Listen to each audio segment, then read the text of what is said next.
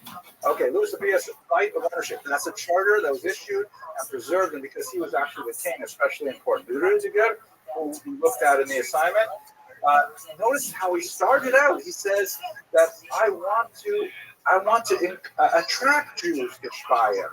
I want actually Jews to come here, and so therefore I'm going to lay out all these privileges that they get. They're allowed to have the right to, sell meat to non-Jews. That was a bit of a controversy with the church because the church didn't like the idea that Jews would shecht an animal, and as I'm sure you're aware, the git hanasheh is difficult to remove. Ashkenazim typically don't even bother trying. They just sell the back half of the cow to non-Jews because it's not treif for them, and it's cheaper to simply sell it at a good rate than to try and do nikur and remove the git hanasheh. Spartan, on the other hand, with their taste for filet mignon, they say we have to actually do the removal of the git hanasheh, and they don't necessarily sell the back half. But the church didn't like it because how does it look if the Jews are saying we're not going to eat this meat, but we'll sell it to you non-Jews, right? So that was something that sometimes Jews were criticized for, and they were not allowed to sell. We still have these problems today, by the way. There are countries in Europe that have banned shechita. Like you can't buy kosher meat in a lot of the countries of Europe unless it's imported from a country where shechita is permitted. Lots of other things that you read about in that charter that are really important, but I want to highlight one of them, or just a few of them. Privilege of having a wall around their ghetto. Maybe I shouldn't use that word ghetto. Why would the Jews ask the bishop for the right to build a wall around their community? To keep them separate? And what kind of separate? What are we worried about, Mr. Blasco? Pogroms, that's right. It's defensive, purely defensive, right? And if you have a hard time imagining that, I would direct you to Boca Raton, where you see all these gated communities that are, heavily populated by Jews, and they're the same idea. The wall later became confining, especially in places like Venice and Frankfurt on Main, where it became a ghetto, came like a prison. But certainly in the medieval period, in the early Ashkenaz, they wanted the wall because it was a way of making sure that they could be safe. But don't forget, they're a highly distinct minority. They're the only non-Christians living in the region. They tend to be much wealthier for reasons that we'll explore when we talk about the economics of it. And so they're a target for predation. It's so much better if they can have a wall. So they also ask for a graveyard for obvious reasons, but this often marks the presence of an early Jewish community if you could get a place to bury their dead separate from others. There are synagogues, which is, it's interesting to see it in this particular context. That's an ancient Greek term that we actually have on very, very old church documents, and even Jewish documents, that refers to the head of the synagogue, the president of the synagogue. Archos means leader, and that archisynagogue was to serve as a judge. So in other words, Jews were given the right of self-government. I'll show you some examples of that in just a minute. Hiring Christian employees. Why would that be a problem, hiring Christian employees? Mr. Tuman, it's beneath the Christian employees, very good, especially owning slaves. You have the church very upset with the idea that Jews could own slaves, and especially if those slaves were Christians. That was deeply insulting, got very upset about it. What else might happen if Jews have Christian or even pagan employees? They might become Jewish. Judaism was a highly competitive ideology at the turn of the millennium. Christians are trained to be, especially churchmen, are frankly, unhappy with the contact that Jews had with uneducated peasants. Mr. Frank.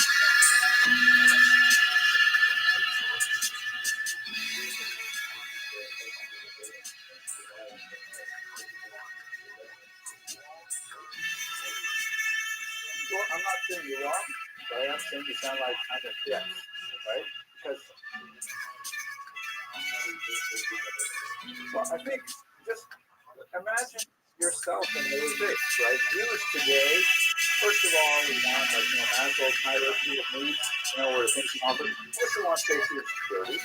Then we want like community. Then we want like financial success. We want all these things. And so you will have a whole range of Jews who will be behaving at various points along Maslow's hierarchy. So there are definitely lots of Jews who want, first of all, we want not to be attacked. But there are lots of Jews who want to get rich too. And it's not bad. There's a lot of Christians who want to get rich as well. And some of you already mentioned. Okay, so these charters are super important. We have quite a few of them, large and small. Now let's go to Mr. Rothschild's discussion of literacy. It's so fascinating. This is another great historian. His name is Guido. I always thought it's strange that a Jewish historian has the name Guido, but Deutsch dates. He's an incredible historian. He was a brilliant lawyer who spent a lot of his time studying law and the Jews. And although he made his name originally as a historian of medieval German law, he also applied a lot of what he had studied and learned to understanding Jewish history. There's an interesting kind of larger personal story about him in that he compiled this massive 4-volume, big medieval volume of German law, and the Nazis confiscated all of it. And he would eventually survive. He moved to Chicago, where he was a professor. But the building that the Nazis took all of his records to was bombed by the Allies. All the records were lost. And Fish actually reconstructed it basically from memory. He was able to, with tremendous prodigious collective skill, to essentially go back and rewrite this huge 4-volume medieval German law. Now, in particular, why this is relevant is he studied a document called the Sachsenspiegel, which is really fun to pronounce. Sachsenspiegel. That makes me happy. Sachsenspiegel. Sachsen is a place in Germany. It's a province. And Spiegel is mirror. And it is a 12th century book of law. It's as if you called it like the Queen's Mirror. Why would you call a book of law the Queen's Mirror? And it's Fernando Castillo, Raul Vallejo, Carlos Sosa, Nachos Belgrande, Michael Gonzalez, Mr. the drums, this Matt Yoling on the electric guitar, John Bees on the keys, and this is indeed excellent, Mr. Craftsman. Live in flesh. We are here. We are live. The number one live. Yeah, exactly. Reflecting more the reality than the idea. So the notion of this is that, again, remember, we have a very different idea of law, primarily because we've inherited the real tradition, right? Our understanding of law, the use of the halakha, is Moshe Rabbeinu goes up to Har Sinai, and the historical gives him a set of instructions that becomes the Torah, and of course we have an interpretive tradition, the rabbis make into it the Shulchan Aruch, the Shemura, and so on. But it's essentially got a source with a capital S. But in medieval Ashkenaz, they're not working with a source. Religion generally, and especially Christianity, does not have the same amount of invasion into daily life. It's so much more based on creed, what one thinks, what one believes. And it does not seem to be really particularly concerned with, the order in which you tie your shoes, or what happens if you put a milk spoon in a meat pot. That's just not Christianity. Islam is much more like that, but Christianity is not. So how do you deal with when someone's off or somebody else's cow, and you find a carcass, dead on the road? You need to still deal with that. So without the Jewish tradition that the Jews had for these decisions, they essentially said, well, put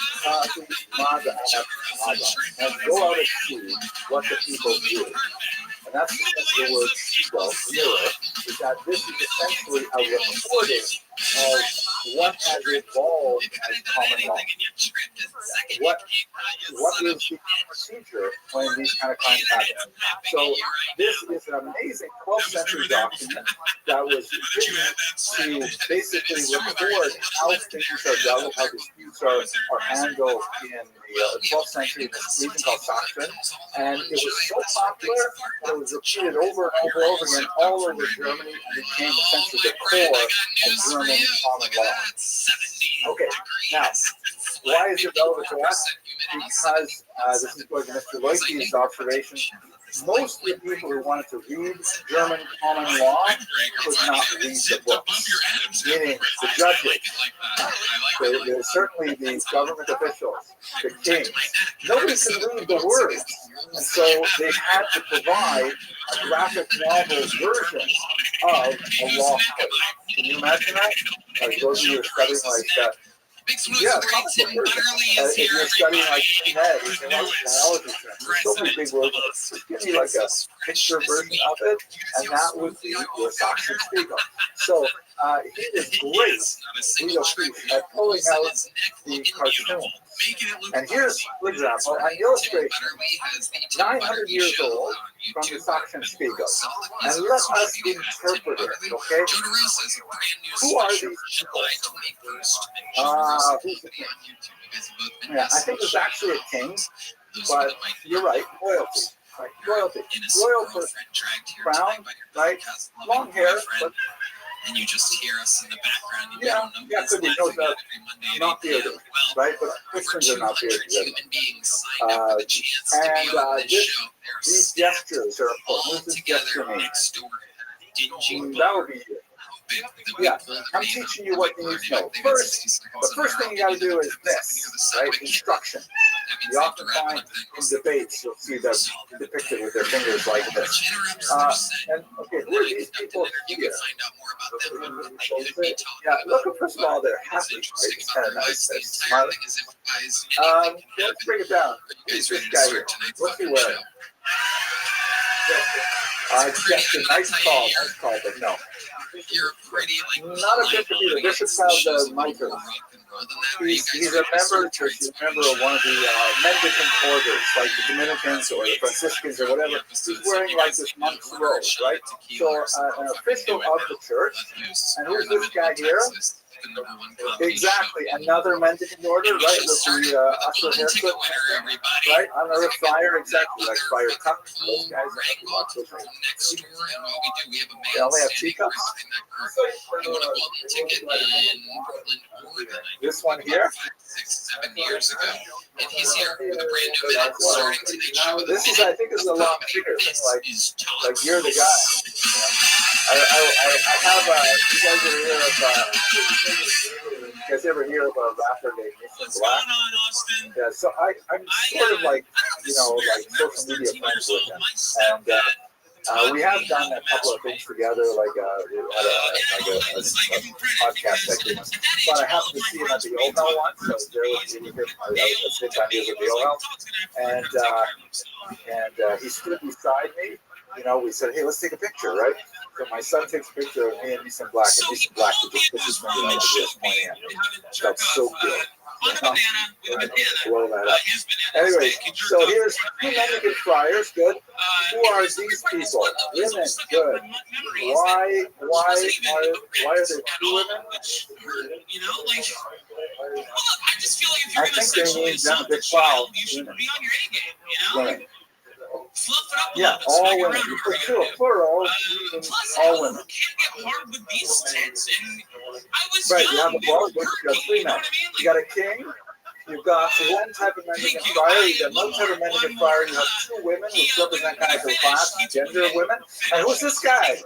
He wasn't like, watch this the best part. Right, okay, not Gandalf. When he was done, he told me, whatever you tell your mom about this. Yeah, so how do you know he's a Jew? Beard is a good guess, but you can have other people's beards too. The hat, right? This is a special hat called the Judenhut, or Jew hat, which was, according to the Fourth Lateran Council, or Church Council that convened in 1215, all Jews are required to wear a distinctive article of clothing. This document actually predates the Fourth Lateran Council, but it was from there that we get the institution of the Jewish badge. So sometimes it would be a round circle representing a coin, or it would be this kind of 20 hat. But not a star, that comes later. But it's meant to label for our purposes, this is a Jew. We'll see it over and over again in the images we're looking at. There is some debate as to whether or not, I see your hands up, there is some debate as to whether or not Jews actually comply, or it may be a convention of the art world at the time that when you wanted to depict a Jew, you always put something like that on him. But for our purposes, this is a law document, it's a legal document. It's trying to teach us something about society. And a Jew is clearly a character. Okay, he's Mr. Kurtz. Mr. Kurtz, Mr. Franz, and Mr.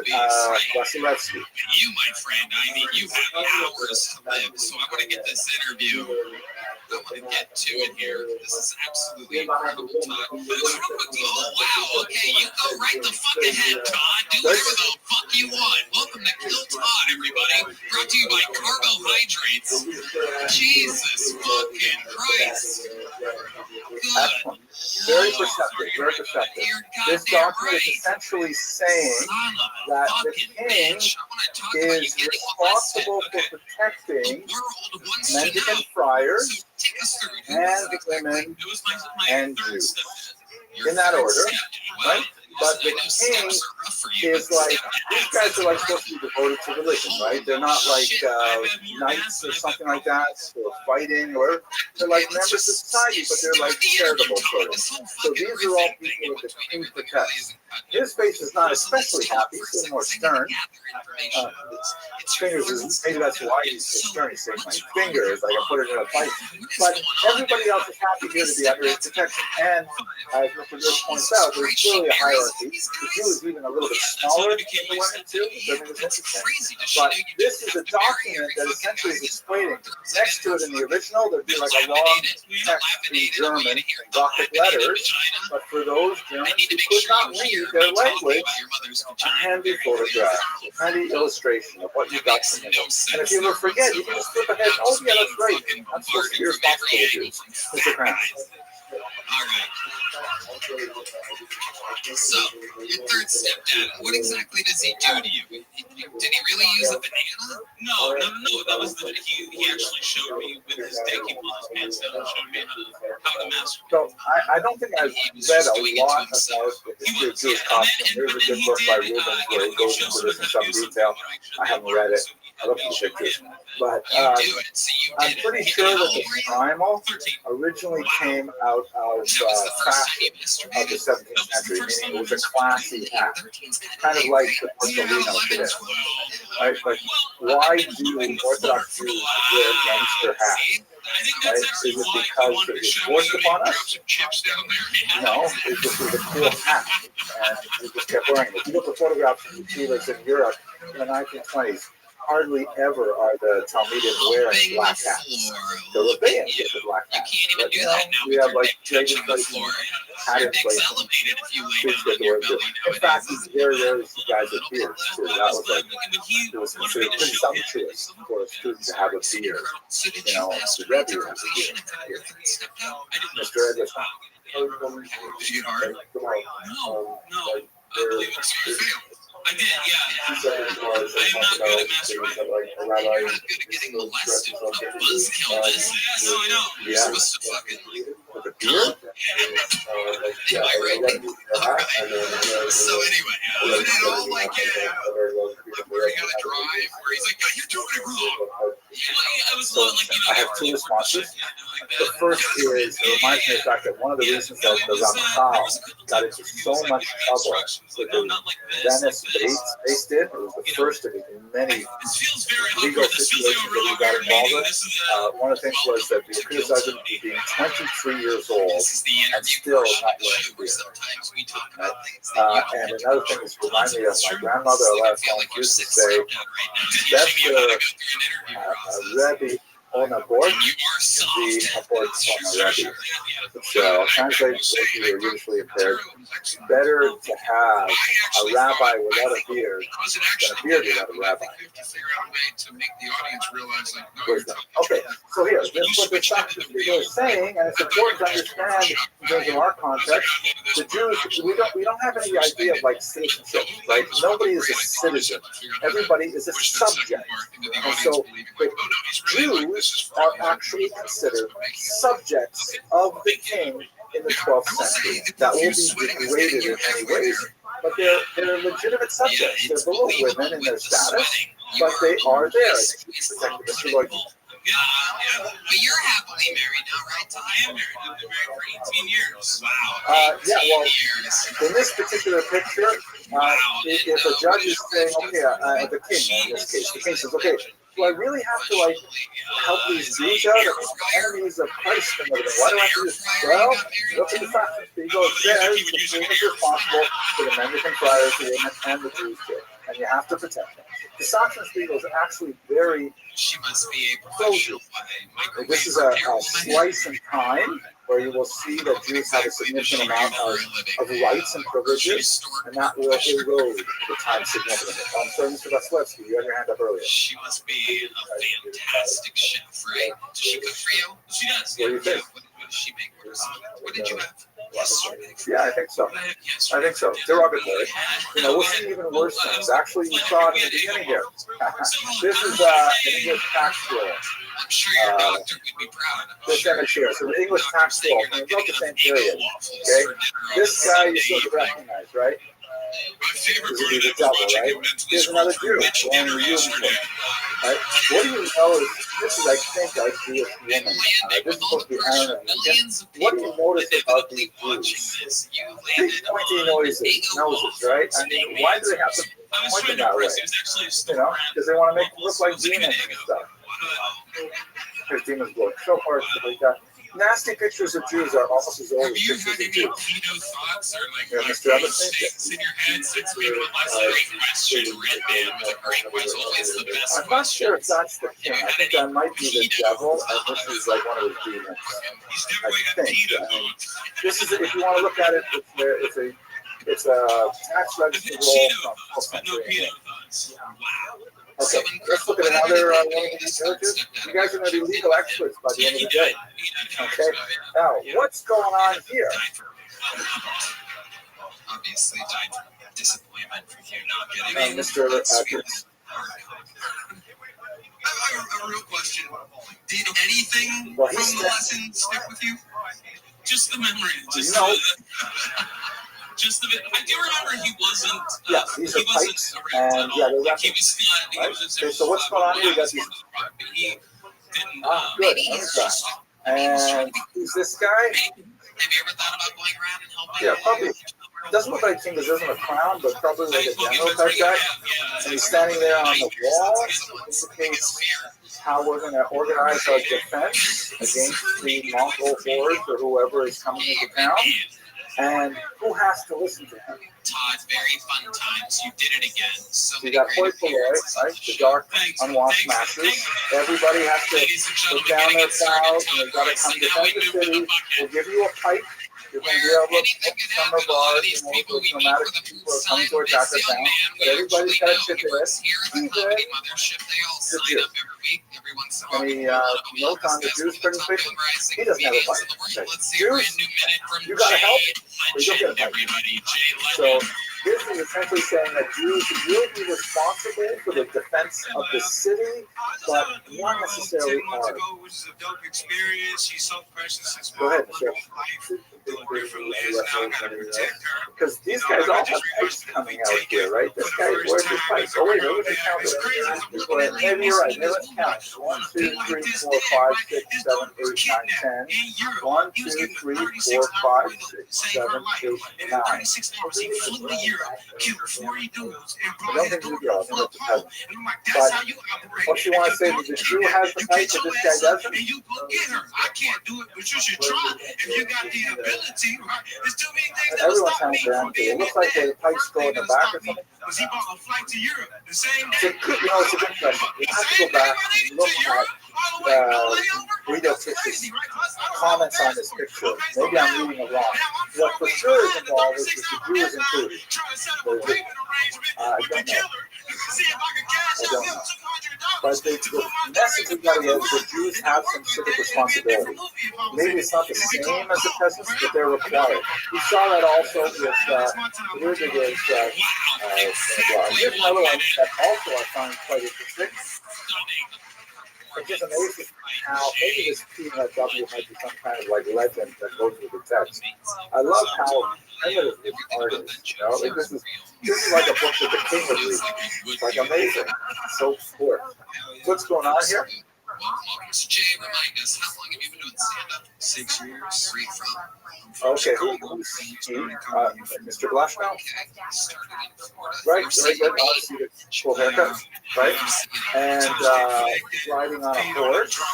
And there's a Jew behind him, bearded, wearing the Juden hood. What is this picture even telling us? So, Jay, how's life now? How long Maybe. have you been doing this? So, I'm going on like a year and a half. Yeah, it could be. We have to see what the context is in the other picture. It's been a while since I looked at this. But even if we live in isolation, what do we got, Mr. Abraham?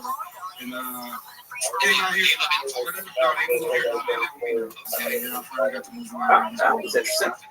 Yeah, possible. This looks like he's inviting people to come along. I'm not sure what to make of this gesture here. Well, what about? What does she do? How often do you see you riding a horse? Of the DMV. I pay everything, and she just watches the kids. Not so often. It's actually illegal in Muslim lands at this time for Jews to ride horses. Jews are not allowed to ride horses. They have to ride either donkeys, or there are some countries that are allowed to ride side saddle. They can't ride like regular. Camels, they're all.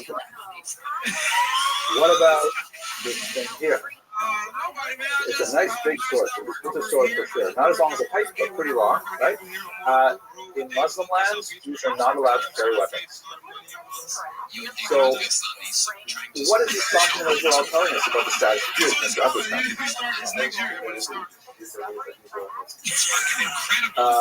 Any non-Muslim who are Jimmy, exactly. If you're a non-Muslim and you don't make the Jimmy category, you need it. But you're right. Christians as well. So, waitress was like, I have 6 kids. I'm like, I don't understand how it's possible. Well, they're not tripping when they walk out. That's for sure. That's for sure. And even if they're not aware of what's going on in Muslim countries, it's showing that Jews at least have the same rights as Christian mendicants when it comes to status things like riding a horse, really expensive things, and very small. Consequences of nutting in a woman, Tim Butterly. There's probably some money in making a black version of Taken, and calling it Took. Yeah. You guys have a good night. Again, given the skill of the artist, I don't know how much sense they're making that, but I do think that this is saying to the king, hey, it's okay if Jews are armed. Hey, it's okay if Jews are on horseback. That guy Todd, he's got a movie coming out. It's called Bacon. No, it is. This is a law. This is when the king needs to decide something about how to run his society, and says, please bring me out the Saxon Spiegel so I can see what we do in Saxon. And they'll take it out, I'll flip through it, and say, is there anything about Jews here? And they'll see this picture of this, I was wondering if they could carry a sword. So here, obviously, they can carry swords, because that's what it says right here. Black and white. Mr. Yambo? Yeah, with your head up. What's your name? Schwarzman, Mr. Schwarzman. Yeah, it's a good question. We really got to go back and figure out that type picture. We're not sure if that picture says they're not allowed to carry bikes.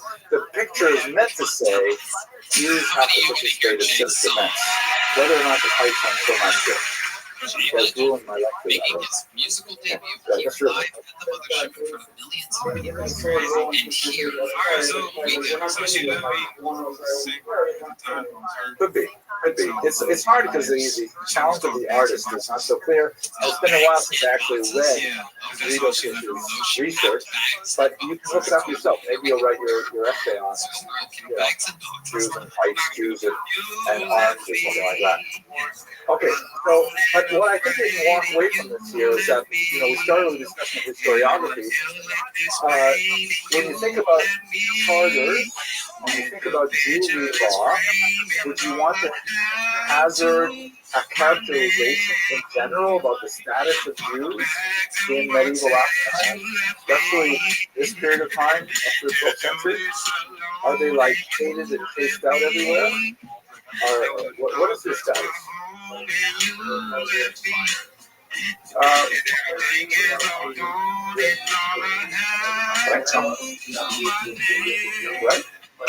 It's better than a modern day Will Smith, that's for sure. Very good, very good. That's very nice. Separate but almost equal. Yeah, there are definitely areas where you might even want to say they're privileged, as we shall see later. Blackers we saw already. There's certain things that they can do that other people can't. They might have monopolies in certain type of trades.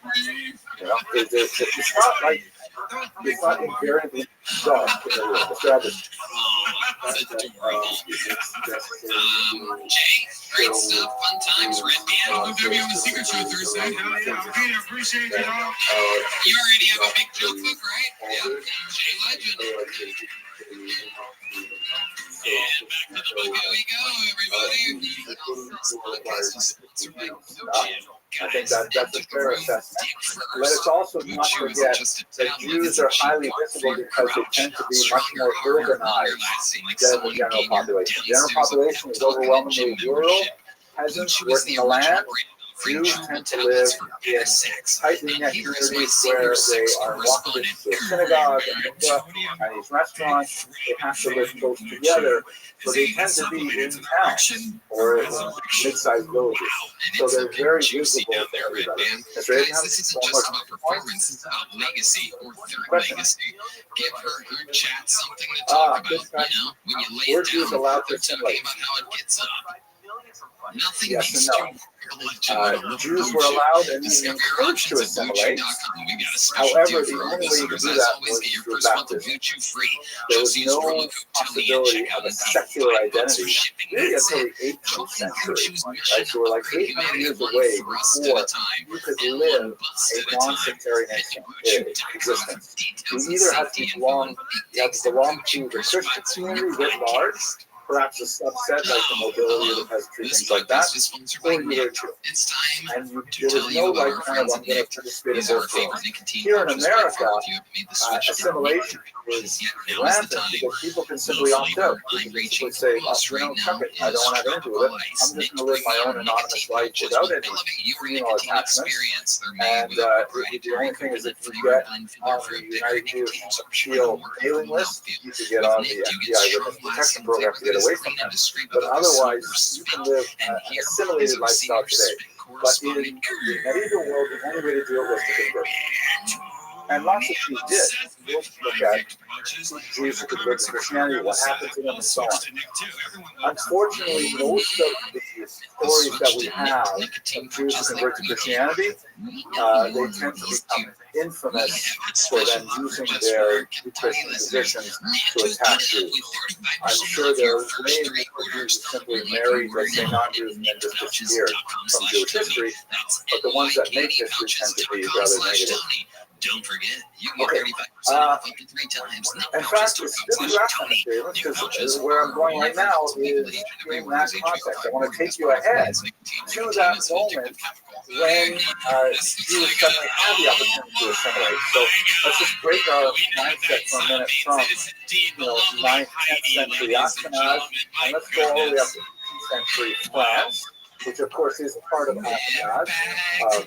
When I say Ashkenaz, and I often use the term Germany, it includes really much of northern France as well. And you have this guy here, Emperor Napoleon the great Napoleon, and we're going to come back to him later on in this course. So basically, in 1789 is a massive break in the way Europe deals with its citizens. The French, the old kingdom, falls, and you have the beginnings of a democratic country right in the center of Europe. It takes a long time for them to work out exactly how they're going to be a democracy. They go back to have, an emperor for a while, things like that. But one of the things that happens is shortly after that revolution in 1789, first Sephardic Jews and then Ashkenazi Jews are made equal to French Christians. It was a massive watershed moment in Jewish history where there were no longer the residency restrictions placed on Jews, the occupational restrictions, all kinds of anti-Semitic laws were simply disappeared overnight. And what ended up happening was Jews had kind of like all this built up spring-loaded energy that allowed them to surge ahead in all kinds of areas of endeavor, especially in business, because, among other things, they had this huge advantage of being literate and numerous. Right? They would do math. And so, in the decade or two after 1789, Jews all of a sudden became incredibly wealthy, incredibly powerful, and a lot of non-Jews in France were saying, "This is ridiculous. This is our country. It's true that Jews lived here for so long, but nevertheless, we can't let them get ahead of us." And they complained to Napoleon. So Napoleon said, "Well, I hear what you're saying, especially in the area of money lending, right? The Jews were allowed to charge interest on lending money." We'll get back to that. I'll learn a little bit more when we go back to the economy. They go to Napoleon and they complain. Napoleon says, "Well, let's find out once and for all, are Jews positively disposed to building our country with the rest of France, or are they our internal enemies? Do we have to do something over the Jews, or can we let them be equal citizens?" And he says to his advisors, "So what's who runs things to the Jews? Who's the final word on what Jews do?" They say, "Well, there used to be this organization called the Sanhedrin. Maybe Napoleon, you heard of it in Shakyoni?" I didn't say that, I made that up. And they said, but it has, the Sanhedrin, this great court of 71 judges, it hasn't sat for 2,000 years, and he says, that's great. Let's call a Sanhedrin. And he convenes, amazingly, in 1806. He convenes a Sanhedrin. He pulls Jews from all over the Napoleonic Europe, Italy, France, Germany, everywhere where he's conquered. And he sits them down and he asks them 12 basic questions to try and figure out, what do you Jews want? Do you consider yourself separate from Frenchmen or the same as Frenchmen? Do you guys have a separate police force? How do you govern yourselves? Should we continue to allow you to be separate as equal citizens, or do we have to treat you as enemies? You'll join the Germans as soon as you get a chance to do so. So of course the Sanhedrin, they knew what Napoleon wanted to hear. They gave him 12 very good answers, and he said, "Okay, so that's it, it's settled. Jews get to be regular citizens like everybody else." He put in some other anti-Semitic stuff, but basically that was a major chapter in Western Jewish history, and we are the inheritors of much of those ideas. But with that, he essentially emasculated the power of the rabbis, because the Beit Din could no longer enforce its decrees. If a Jew wanted to say, "Hey, I don't care. I'm separating from my wife, and I'm not going to do it yet. I don't care," he doesn't walk away. Because the French government, we don't get involved in your internal things. You want to get divorced, that's up to you, but we don't take care of those things. And so that's when you begin to have assimilation as a reality without baptism. So long. Any questions about this period of history? This is the period we live in, like 250 years later, but we're still, echoing the decisions that were made by that Sanhedrin in 1806. Yes, Raven. We know every one of them. Well, the majority of them were what we would call maskilim. We'll talk about that more later on this course. But the majority of them would be like not traditionalists. They would want to change halacha. It was very, very early in Stella, but yes, they were very inclined towards, well, we're prepared to do away with some of our Jewish customs in order to achieve equal citizenship. I will spend more time talking about this later on. But they did have a very important rabbi, Rabbi David Simchaim, who was the head of the Sanhedrin, very respected Jewish minister called Yad David, still studied today, it's 9 volumes. So they had some anxiety too. And he very carefully threaded an needle between what Napoleon wanted to hear and what Judaism was prepared to offer. Just to let you know how Jews talk about it, I'm going to show you one really mind-blowing artifact. The Jews were so grateful that Napoleon confirmed their citizenship that they minted a commemorative medallion to show how much they love Napoleon. Just look at this, it's like hard to believe they actually did this. But on this side, you see Napoleon, Emperor and Emperor King, right? Okay, very nice bust. And on the other side, what is going on here? This is the Grand Sanhedrin, as you hear from chat. What is going on here? Who's this guy? That's Napoleon, right? Who's this guy? Oh, shit, Rapino. That's crazy. And here, what's he giving? What's the Yikes. And what does that mean? Yeah. I don't know what's going on. That's like a wild artifact, right? And it's saying, Napoleon, Napoleon, you are to us like Hashem, Lahabya, Ellen, Alfe, Hashapos. You're like Hashem, giving the Lukos to a grateful, genuflected. This was not like, this did not get an ice cream. It was amazing, but it was. Well, I have a feeling that they definitely wanted to please him. He was, an incredible narcissist, the beating of these kind of things. Yeah, I would say that most leaders are, actually, my humble opinion. But I'm going up to my Jewish interview on Wednesday, so I don't want to mess that up. So, but it's also indicative of the slavish attitude that a lot of the Snagin took to say, we'll do anything to get our equal rights. Yes, the Hasidim, especially Chabad, was very much against this. They called, Napoleon means, Bonaparte means, and there were Jews who were saying, he's the Pelech Tov, he's like Mashiach, he's the good fortune. And Chabad is saying, are you crazy? He's like the opposite of that. Anyways, this is the last article. Stop with it.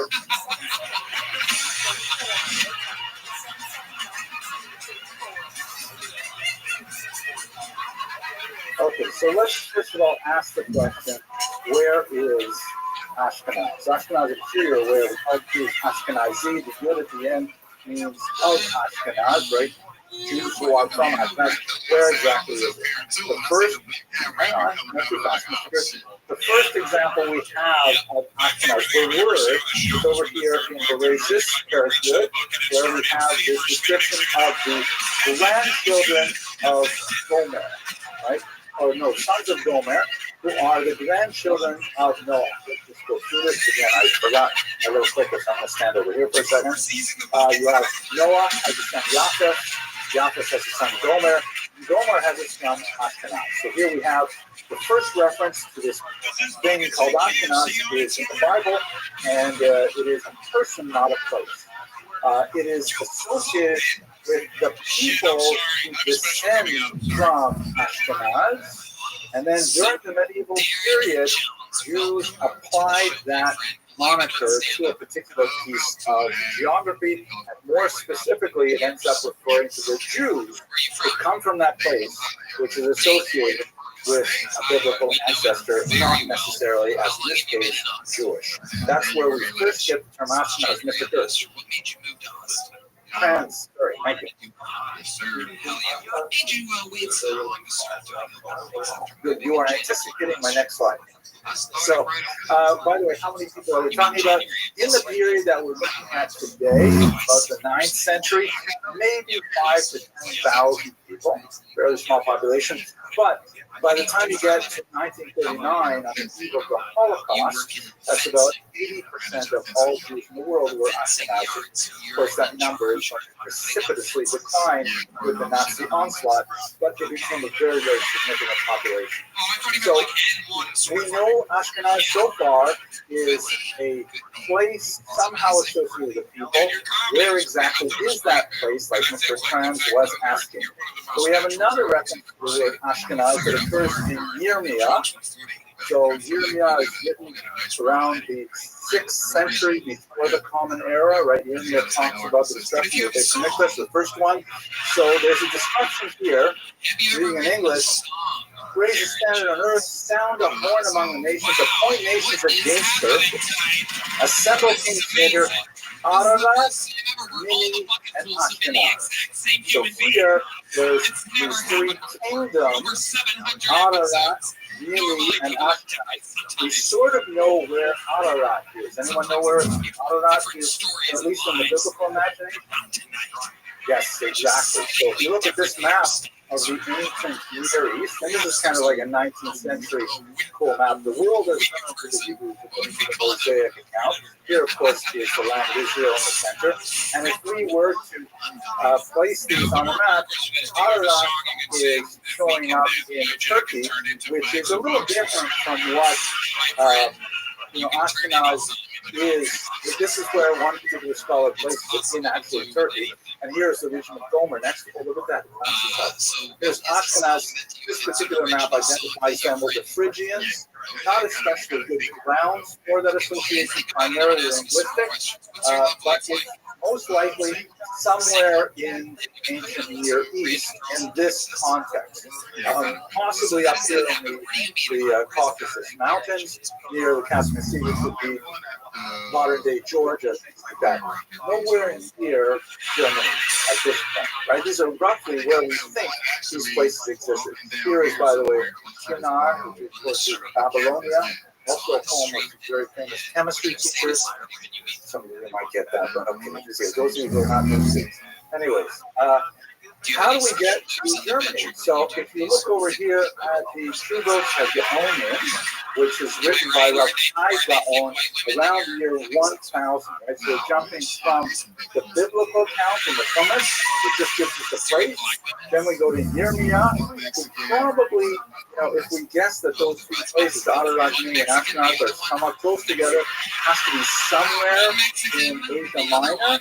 And now we get to the year 1000, which is 1600 years later. So Rabbi Gaon, writing in Cappadocia, which would be the land of Shinar, right, Babylonia, he writes from all the land, from Yemen, and the east, which would be Central Asia, Bukhara, places like that, and from the north, which would be probably Khazaria, which we'll probably talk about on Wednesday, and from the land of Ethiopia, which would be most likely on the east coast of Africa, and Ashkenaz, and France and Spain. So we definitely have Sarfat Basmania, right? This is France and Spain, and Ashkenaz comes just next to them between Ethiopia and Ethiopia. They're like this. Correct. Well, if you were to look at this list, where would you guess Ashkenaz has to be? Just me connecting with my new black friend, Yes. Darren Jones. Correct. You're absolutely right. We're trying to figure out, though, when Jews use this term Ashkenaz, what are they talking about? My mentality, really. Explain what you mean by that. I love that answer. Explain It's probably somewhere between Ethiopia and France. And likely, you could imagine Italy is between Ethiopia and France, also Egypt, but we're getting close to Europe, right? Keep going, Darren. You're just scratching the surface here. When you say yes, those places have places, so why not name them? You're right. But the thing is, for sure, when we get to High Down, there is a place known as Ashkenaz, and there are Jews there. That's the context of this particular tshuva, and it's probably somewhere in Europe. We're going to find this one further. Mr. Vasilevsky. History. I don't know where right now. No, don't go to John. No, John, I'm not letting you take over. I want a pure answer from Darren, and then we'll check in with John Deans. You think so, right? Yeah, especially if you look at the Vavs. Kush, they're Ashkenaz, they're Sarfat, This they're is about to be the Ashkenaz. best TED talk I've ever heard.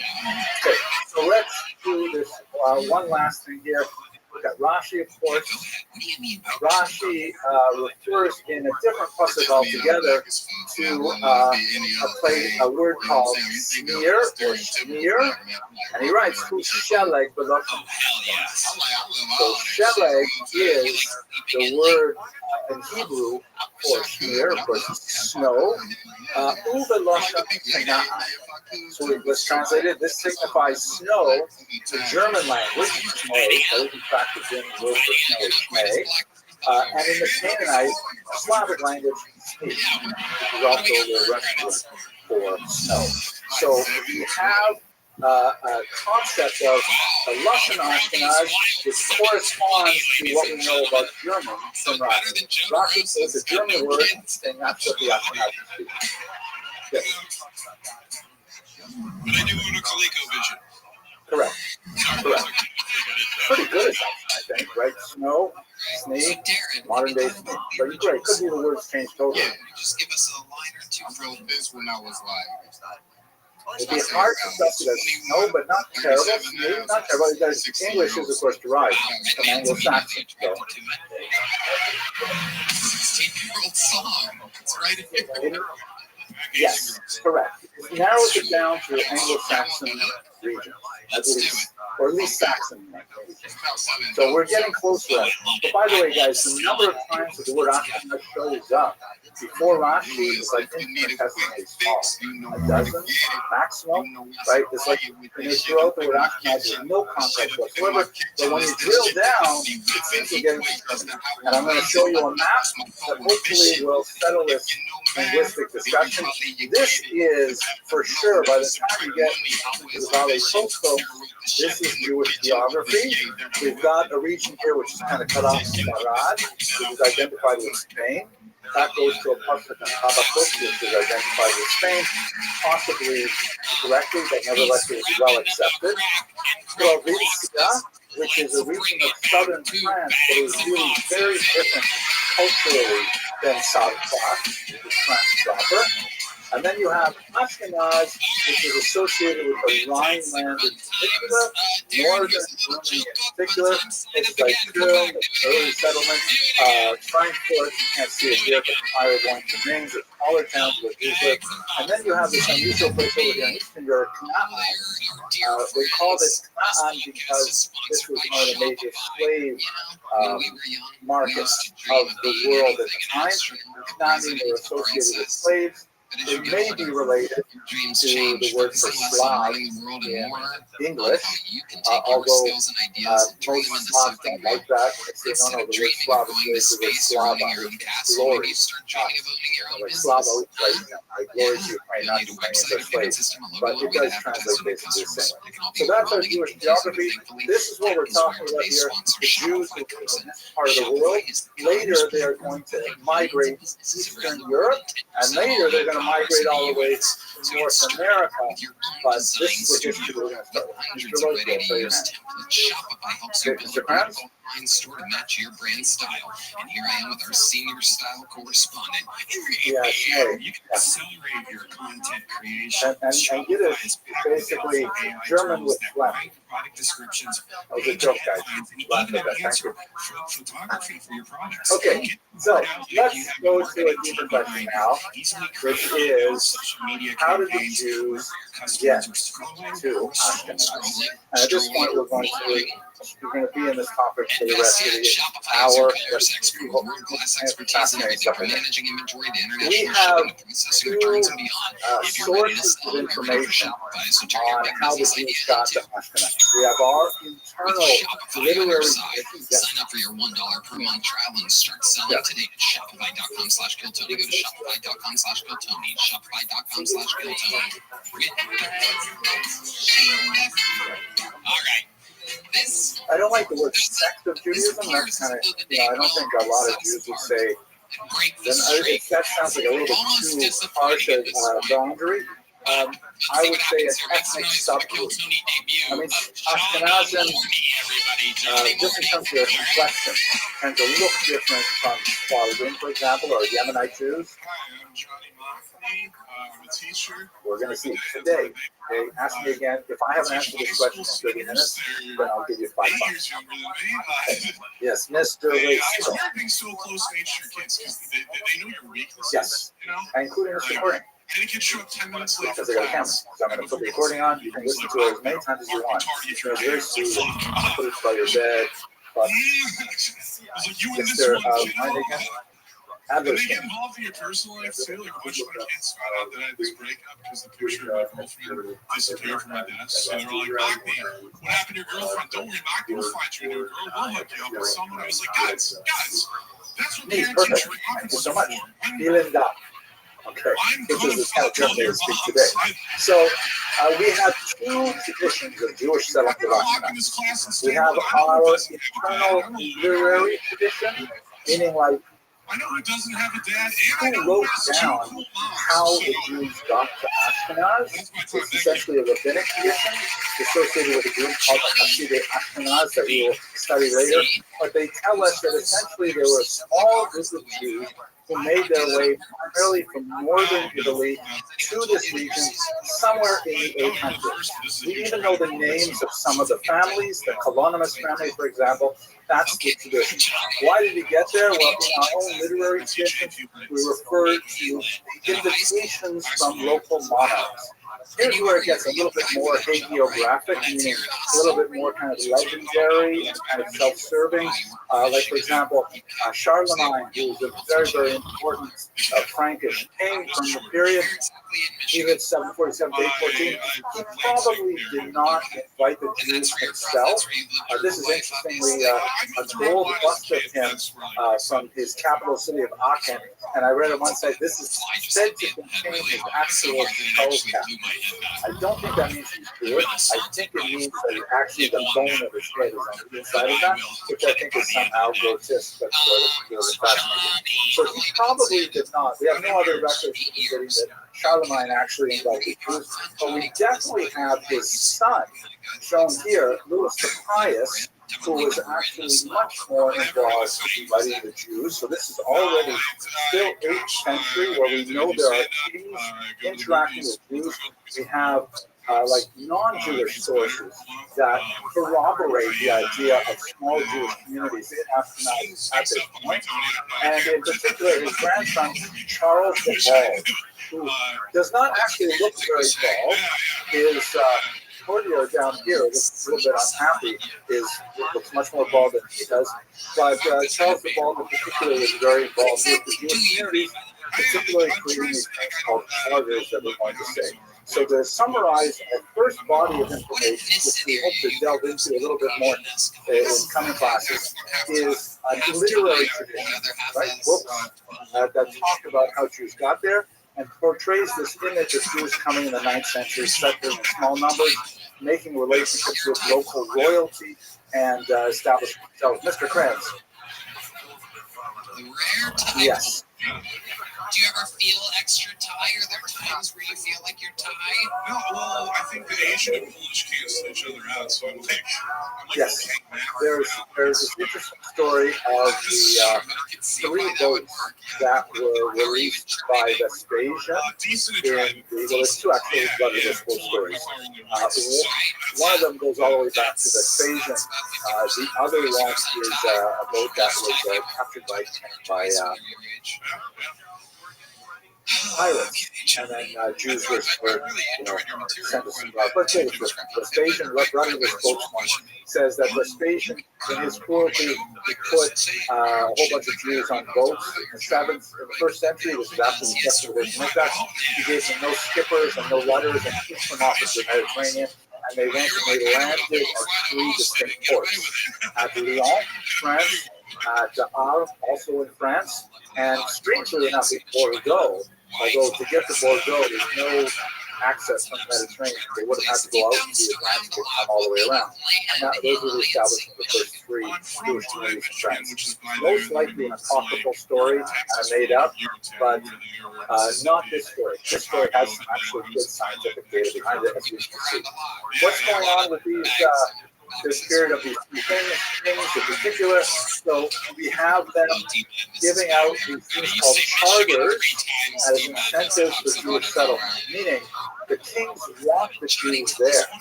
And they say, if you live here, we will give you these privileges. You will have the right to establish monopolies in these businesses. You have the right to settle here and no one will kick you out. Some desirable things that Jews wanted. And as we shall see, when you go on to Canvas, that's one of the very first assignments is I'm going to show you one of those charters, and I want you to analyze if it's good or bad for the Jews. If they're good things to accept these charters or not. The Columbus family that I mentioned earlier, they moved to the Rhineland, late 19th century. They ended up becoming an extremely important family, divided one generation after another of Jewish leaders at the time. This is all part of the literary tradition. What about the genetic record? What can we say about the genetic record? We're getting into these saving 5 bucks, because I'm going to tell you the story of how they're somewhat different. I want to explain to you something called the founder event and the bottleneck that created Ashkenazi Jewry as a distinct ethnic subgroup within the Jewish people. I want to take you to a place called Herford, which is right here in central Germany, where in the 14th century, a small Jewish community had a cemetery, and the municipality in the 21st century, our century, asked for permission to dig up that cemetery because they were doing renovations to the city center. Jews typically live in city centers. You go to any great city in Europe, the Jewish quarter is almost always right there downtown, usually right next to the river. These were early settlers and very much involved in trade. Here is, of course, the cemetery laid out, and here is actually some of the bones which were exhumed at the time. Now, they asked for permission from the virtually non-existent Jewish community. They also relayed the question to Israeli authorities as to the appropriate of this. In the end, they received a psak that it could be done. And a whole bunch of Jewish geneticists said, we're not going to get too many opportunities like this. We want permission to analyze the bones of these 14th century Jews, right, the 1300s. Included among the many experts they asked were the great Rabbi Rothschild Steinberg, who wrote the massive 3-volume encyclopedia of Jewish medical ethics, and he ruled that under these circumstances, where the bones were going to be reinterred in another Jewish cemetery, they couldn't do anything to the bones themselves, but they could study the teeth that had been dislodged from the jawbone. So, in other words, they made a massive deep dive genetic study into the teeth. Just out of curiosity, why was the teeth are okay when the bones are not? Yeah, but your bones can also be dislocated and so on. I'm sorry? Yeah, they're not so permanent. We don't like tradition too, we don't bury it, right? On the other hand, if a limb is amputated, we do tend to say that we bury it. It's kind of weird use of these trees, but, you know, enjoy it. So, yeah, the teeth are distinct. They're not part of the body. People don't have the same procedures with regards to the bones. They discovered some amazing things about their diet, and they also, of course, did genetic analysis. And what did that genetic analysis say? It said something which we already knew from another bizarre genetic experiment that was conducted in the early 21st century in England. This is the Castle Point Shopping Centre in the English city of Norwich, which was the site of a terrible pogrom in the 12th century associated with the Crusades. When they were digging a foundation for this beautiful shopping centre, they discovered a well, and at the bottom of the well, discovered about 24 skeletons, men, women, and children, all piled up in a mess. thrown into the well. Clearly, many of them died immediately prior to being thrown into the well, or as a result of the fall, and so on. In fact, some of those bones, which taken back for scientific analysis, they could actually calculate on the DNA what they must have looked like. There are two reconstructions of an adult and a child at the bottom of the North well. They also determined their eye color, and in fact, the incidence of red hair among them, which was something for which Ashkenazi Jews were specifically well known. So we knew a lot about these. Then what they did was they said, okay, well, who are these people? They looked at like 23andMe type data, and they found that, oh my gosh, they're overwhelmingly Ashkenazi Jews. They were thrown into the well in the context of a pogrom, and they immediately handed the bones over to the Jewish community to rebury them in the Jewish community. But we see that there were Jews living in the north, Ashkenazi Jews living in the north in the 12th century. Mr. So Kansai, you're seeing it. You're seeing people come in and people recognize you since you're famous for sitting there. What does that mean? Not natural for Jews to have. Is the owner happy with me? How can you not say? Yeah. Tony. That's what I love. That's Okay, exactly what I love. Amazing. And your girlfriend's happy about it? My girlfriend's happy. Yeah, she's only Filipino. Correct. But so you're saying two different things. The second thing is essentially true, that there are lots of Jews that have genetic characteristics which are not commensurate with Near Eastern origin. Right? If it was Amachar, Aim, Avachar, Av, for generations, we probably would not look like we look in history. But we're not defined as Jews by our genetics. There are sort of like divergences for their bodies. No, so that's, yes, precisely, there's look at the right shoulder, you actually see it here right there. So that's the part that we what is a Jew? This really speaks to the question, who is a Jew? So one thing we can say for sure, a Jewish non is a genetic concept. We have a wide variety of genetic complexions. Yes, Mr. Siegel. Good enough for Kansai, it'll be good enough for you. My friend Tony said you will not leave hungry. Incredible.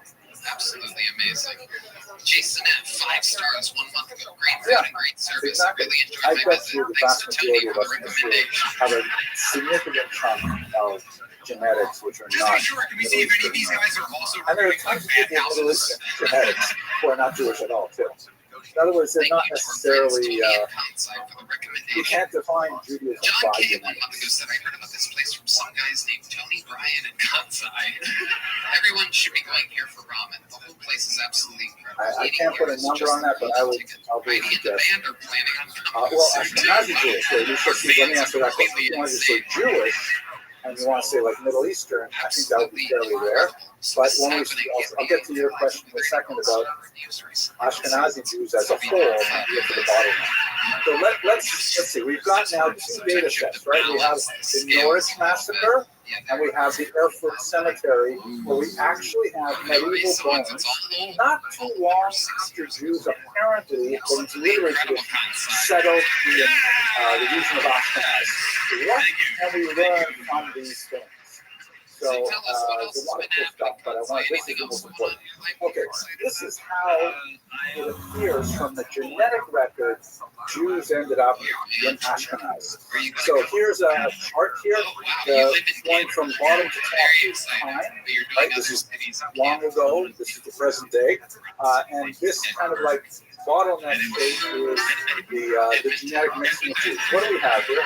If we start out with Jewish nation Israel at the bottom, and we put modern Ashkenazi Jews today, and most of you in the room, 7 out of 10 Jews in America are of Ashkenazic descent.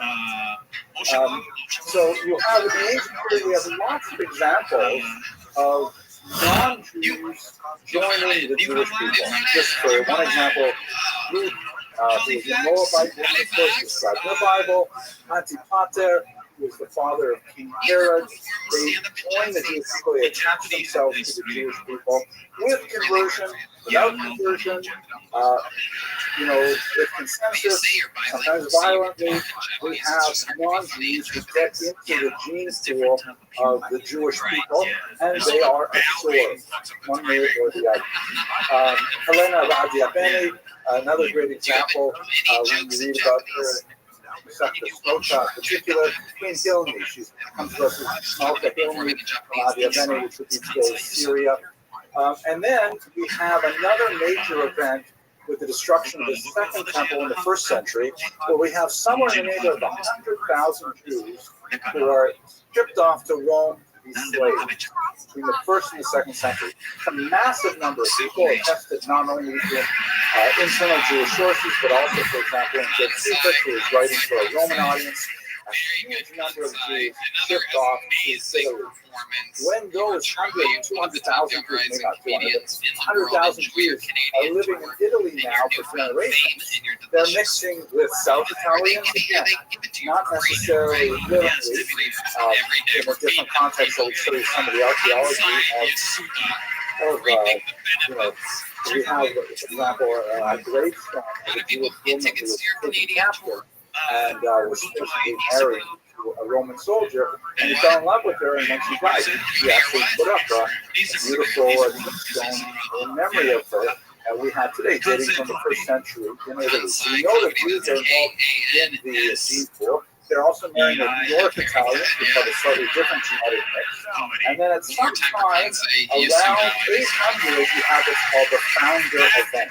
This is the founder event of Ashkenazi Jews. A certain number of Jews, particularly from northern Italy, make their way up to northern Europe. Remember that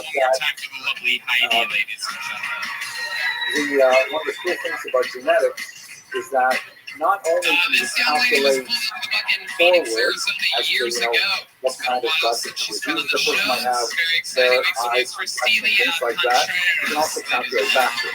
You can figure out when did this come into this person's system, how many generations back does it go. That's why some amazing studies have been done on Kohanim that indicate that most Kohanim have a chromosome on a feature on their Y chromosome, which is consistent with the idea of a single male ancestor living about 3,000 years ago, which is like mind-blowing. It doesn't mean that every person who calls himself a Kohen is in fact a kosher Kohen, but genetically, most people who call themselves Kohen can say, I have the same great-great-great, who knows how many Zaydi's back, as someone else, which is consistent, of course, with the biblical account.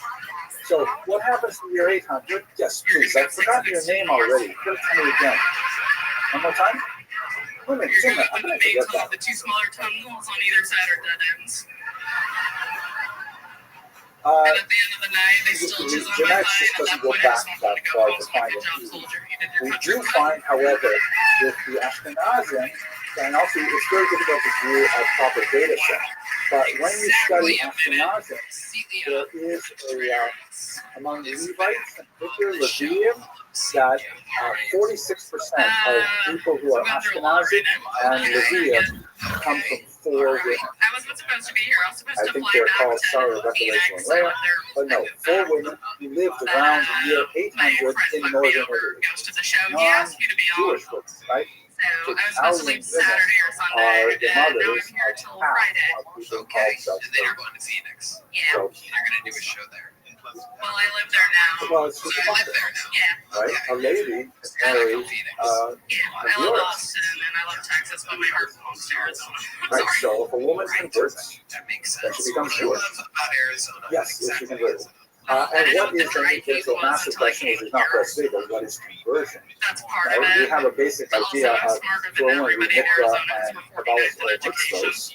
So what if her daughter goes to the mikvah and is So a I just couple kind of of been shitting on mitzvos? Even everybody if her in mother Arizona. wasn't properly converted. That makes There's sense. some Jews, some Shuvas on this from the Moshe. And that's Not Phoenix. my area. I don't want to get in Yeah, trouble I'm with in her getting Phoenix side now. of the college. Morgan Ask Flags about in that though. Arizona. So what exactly is Very conversion? good. What we do know is Fantastic genetically, comedy. Remind us how half long have you of been doing it? Ashkenazi My Levium are 9-year descended anniversary from 4 was in Italian May. women. Okay, 9 years. Okay, so anyways, what happens here? We get the Erfurt How and did you Norwich survive so remains. And amazingly, they are remarkably consistent with each other and with modern Ashkenazi Jews. In the study of the Erfurt Jews in particular, the researchers, which were sent to the university, were blown away by how incredibly similar on a genetic level modern Ashkenazi Jews are to Jews living in Erfurt 700 years ago. How did that happen, that Ashkenazi Jews are so similar after 700 years? So there's some people who like it's constant and dogged, constant in marriage.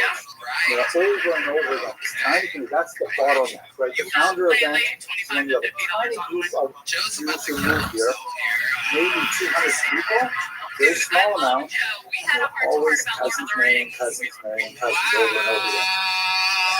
That's why we have a lot of diseases, lactose intolerance associated with Ashkenazi Jews. Taste sucks is a great example.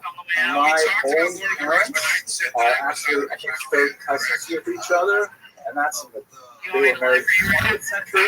It's just that's how Ashkenazi Jews essentially came to be formed based on the genetic record. That's the bottleneck, which is a good reason for like marrying an Ethiopian Jew or a Yemenite Jew. Any arguments, questions, discussions about this? To be fair, by the time I have to watch it, we all know I'm an alcoholic. I drink Tony's Crown. That is true. Between Ashkenazi Jews and other Jews? I can't process new, I can't watch something new if I'm writing jokes and or if I'm we're trying like to fall asleep. really Otherwise, close. I'll stay Like up all night trying to watch beside it. them today, Or I'll people would just think completely they miss the fit show. right in. They So I've wouldn't actually look tried to weird. rewatch Things it like, like yeah, we 4 look a lot like times. And I similar love it. complexions, eye colors, things like that, which is like astounding. You know, we tend to look at each other and we look at the huge diversity, but when you look at the huge family of people, you're remarkably similar. Mr. Tillman. So if that's what it takes, then that's great. Well, it's comedy and my major because I have bipolar disorder. Okay. So I have to fill that out where I'm like keeping track of how much alcohol I have, and I Right, normally we do had that a until about bottleneck 8 p.m. based on a very small origin founder event, and then constant and dogged over the last 700 years. I'm working on I can give you the citation for the study. It's great research. Let's hear Hiddleston. I do tarot card readings. I can kind of do a palm reading. Yeah. Shit, what do we got here? This is your dominant hand. This is my dominant hand. It sounds not unreasonable. I don't know the science well enough to affirm or deny, but it's consistent with what I've read. This is your lifeline, so it's pretty long. So at the very They're least, right you're here. not getting Like at least a let's say 26 800 so on is when we start the founder event, and then I probably This should is your not make these romance curves. line. It's basically like a straight up and It's kind down. of like on this weird linear path. It should go here. Whereas the big thing is back in Well, the it's trying ancient to go world, we this had way, like but a that's a paint line. number of Jews coming in. Does it say anything about possibly Huge getting number my of Jews dick sucked coming in. on my lifetime? They know how to do that. And then at a certain point, like other Jewish populations, not necessarily going to Italy, would have like, moved to continental Africa and made some, let me show you the next slide. Hey, This will come be over here, better. read Red Band's So Lifeline real here quick. I'm is really curious. the next slide. This is the best map we have of how the Ashkenazim came to be genetically. This is, by the way, the study that identifies the Levites as having those 4 mothers, and it looks like this. Jews are originating in the Middle East, and there's huge dispersion of them in the first century. A certain number of them will make their way across the coast of North Africa, and eventually you'll have a major civilization developing in Spain, somewhat earlier, by the way, than the line. You begin to see archaeological evidence from Jews in Spain in the first century, and we have good external records of them in the 6th century, and by the time we get to the 8th century, we know a lot more about Jews living here. They predate Ashkenazi Jews by a few hundred years. Big civilization Africa, much smaller civilization, emerging out of the Jewish migrants who were taken off to Rome, and then eventually migrated up to the Rhineland here in Germany. And later in the 17th century, which we'll cover in a few weeks, they began to push east towards Poland, Romania, Russia, and so on. But the word Ashkenaz does not mean Orthodox of Ukraine. It refers to the people who trace their origins back to the divine language. And then, of course, you have mixing of Ashkenazim and Spartan after, especially 1492, with the expulsion of the Jews from Spain. That's basically the genetic. Now, here's a question that you might be wondering about. The DNA of those Erfurt Jews show that 15 to 45% of their DNA is consistent with Middle Eastern DNA. But 45 to 70% is Italian. Yes, intermarriage, Asian, rape, all kinds of things. But this means that Ashkenazi Jews are more or less half Italian. We have a huge institution of Italian DNA. Yeah, you see that? That's how you do it. You just fuck it. And, you know, if you look at Italians, we still look like Italians, still, right? You know, some of us are a little darker, some of us are a little lighter, but we look more like Italians than we do, like, let's say, Palestinians or Syrians or Iraqis. So that's the Ashkenazi genetic thing. Now, what is also important to note about all of this is that the literary record that we described at the beginning, the idea that what we have from the Absalomist family and so on, moving there and establishing relationships with kings, things like that, is broadly comparable to what we have from the genetic record. They confirm each other, and it's a pretty reasonable story of how the Jews got there, and also roughly when they got there as well. I'm not sure if you could tell that I was trans. Questions, arguments? Yes, we should like it. Give me away. But men I've been with lately actually said it was my dick. Well, again, when you look carefully, they had about 20 different people to look at. Not a massive check.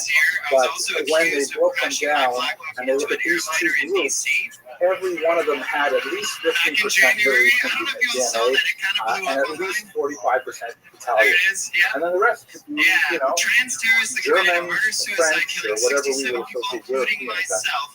And during the doxing process, when I was number 2 on Twitter that weekend, well, I don't think I said it quite like that. Trans and Jewish, we definitely have. Well, what is a Jew? What is a Jew? If you want to say a Jew is a product of a Jewish mother, you go back very far. All Jews, at least before, let's say, I don't know, before Yitzchak Avinu, all Jews are either, let me say that, Jews are either a product of a Jewish mother or kind of Jewish. And that's always been powerful presence, Joe Ellis. Welcome to the show. How long were you in the military? 16 years. As far as you can tell, it goes back to the 4th century, 4th millennium before the Common Era. It goes way back to Parshas Grove time. But it gets very hazy there because we don't even know what to do with it.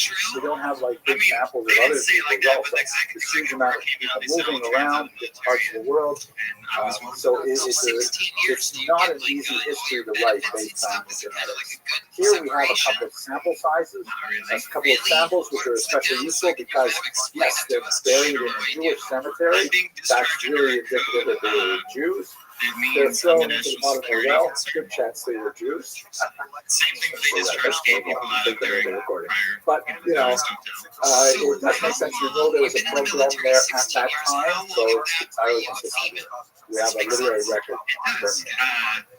Okay, I want to take you to another totally bizarre piece of history, which I'd rather not discuss, but I think if we don't discuss it, I don't want to be hit over the head by a Russian bot or an anti-Semite who says, no, Jews are actually Khazarian.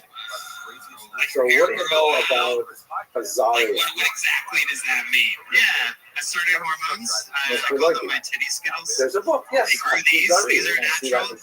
What is Khazarian all about? And then I got a face surgery, which I paid out of pocket for all this, $60,000 for this beautiful face. Yeah, from this region in Central Asia. Let me just close this I've been shopping for vaginas lately. Okay, we're going to lose this for a little while. What is the shopping process for vaginas? have to get Amos to figure It's that crazy because I still kind of have like a guy out. brain. The story in I the shop at like Kuzari, shopping for cars on Facebook which is a book Marketplace. written by Yehuda Halevi Like, you know, I'm in the just like, oh, 13th check out this one. century, I found there's two describing types. events in the 8th There's a full century, depth was that there was a and no particular depth. king named Why would Mulan anyone want to know who depth? I don't know, was because it's looking like at the getting a world Lamborghini becoming without an engine. Like, what the fuck? monotheistic around It's like him. having a little Christianity, kitty two different inflatable kinds, pool in your backyard Orthodox instead of and the Catholic, deep and dive. Islam, and so on. And he decides to hold You a know, debate Marissa is between freaking the out right now. We're gonna have leaders this or these question. representatives of these faiths, and he's going to choose a religion for himself. And according to the Kuzari, when he hears all of the arguments, he says, well, you know what, I think I'd like to become Jewish. And he converts to Judaism. I'll give you a little bit of the history of what we know happened and a lot about what we don't know happened. Well, let's see, it's confusing. There are some elements that indicate it may have happened, but it's difficult to understand the depth of that conversion, how broad it was in society, whether it was rabbinic or something else and so on. But the reason why Yehuda Halevi wrote Kuzari is because writing in Spain in the 13th century was a great way of contrasting Judaism, Christianity, and Islam, because those two faiths were active in that part of the world. And it was kind of like an excuse for him to write a religious polemic in which you could say that Judaism is definitely better than the other two religions who were very active here in Spain. But it's not a history book, it's a book of philosophy, it's a book of religion, religious philosophy, and so to take it as history would definitely be missing the point of the book.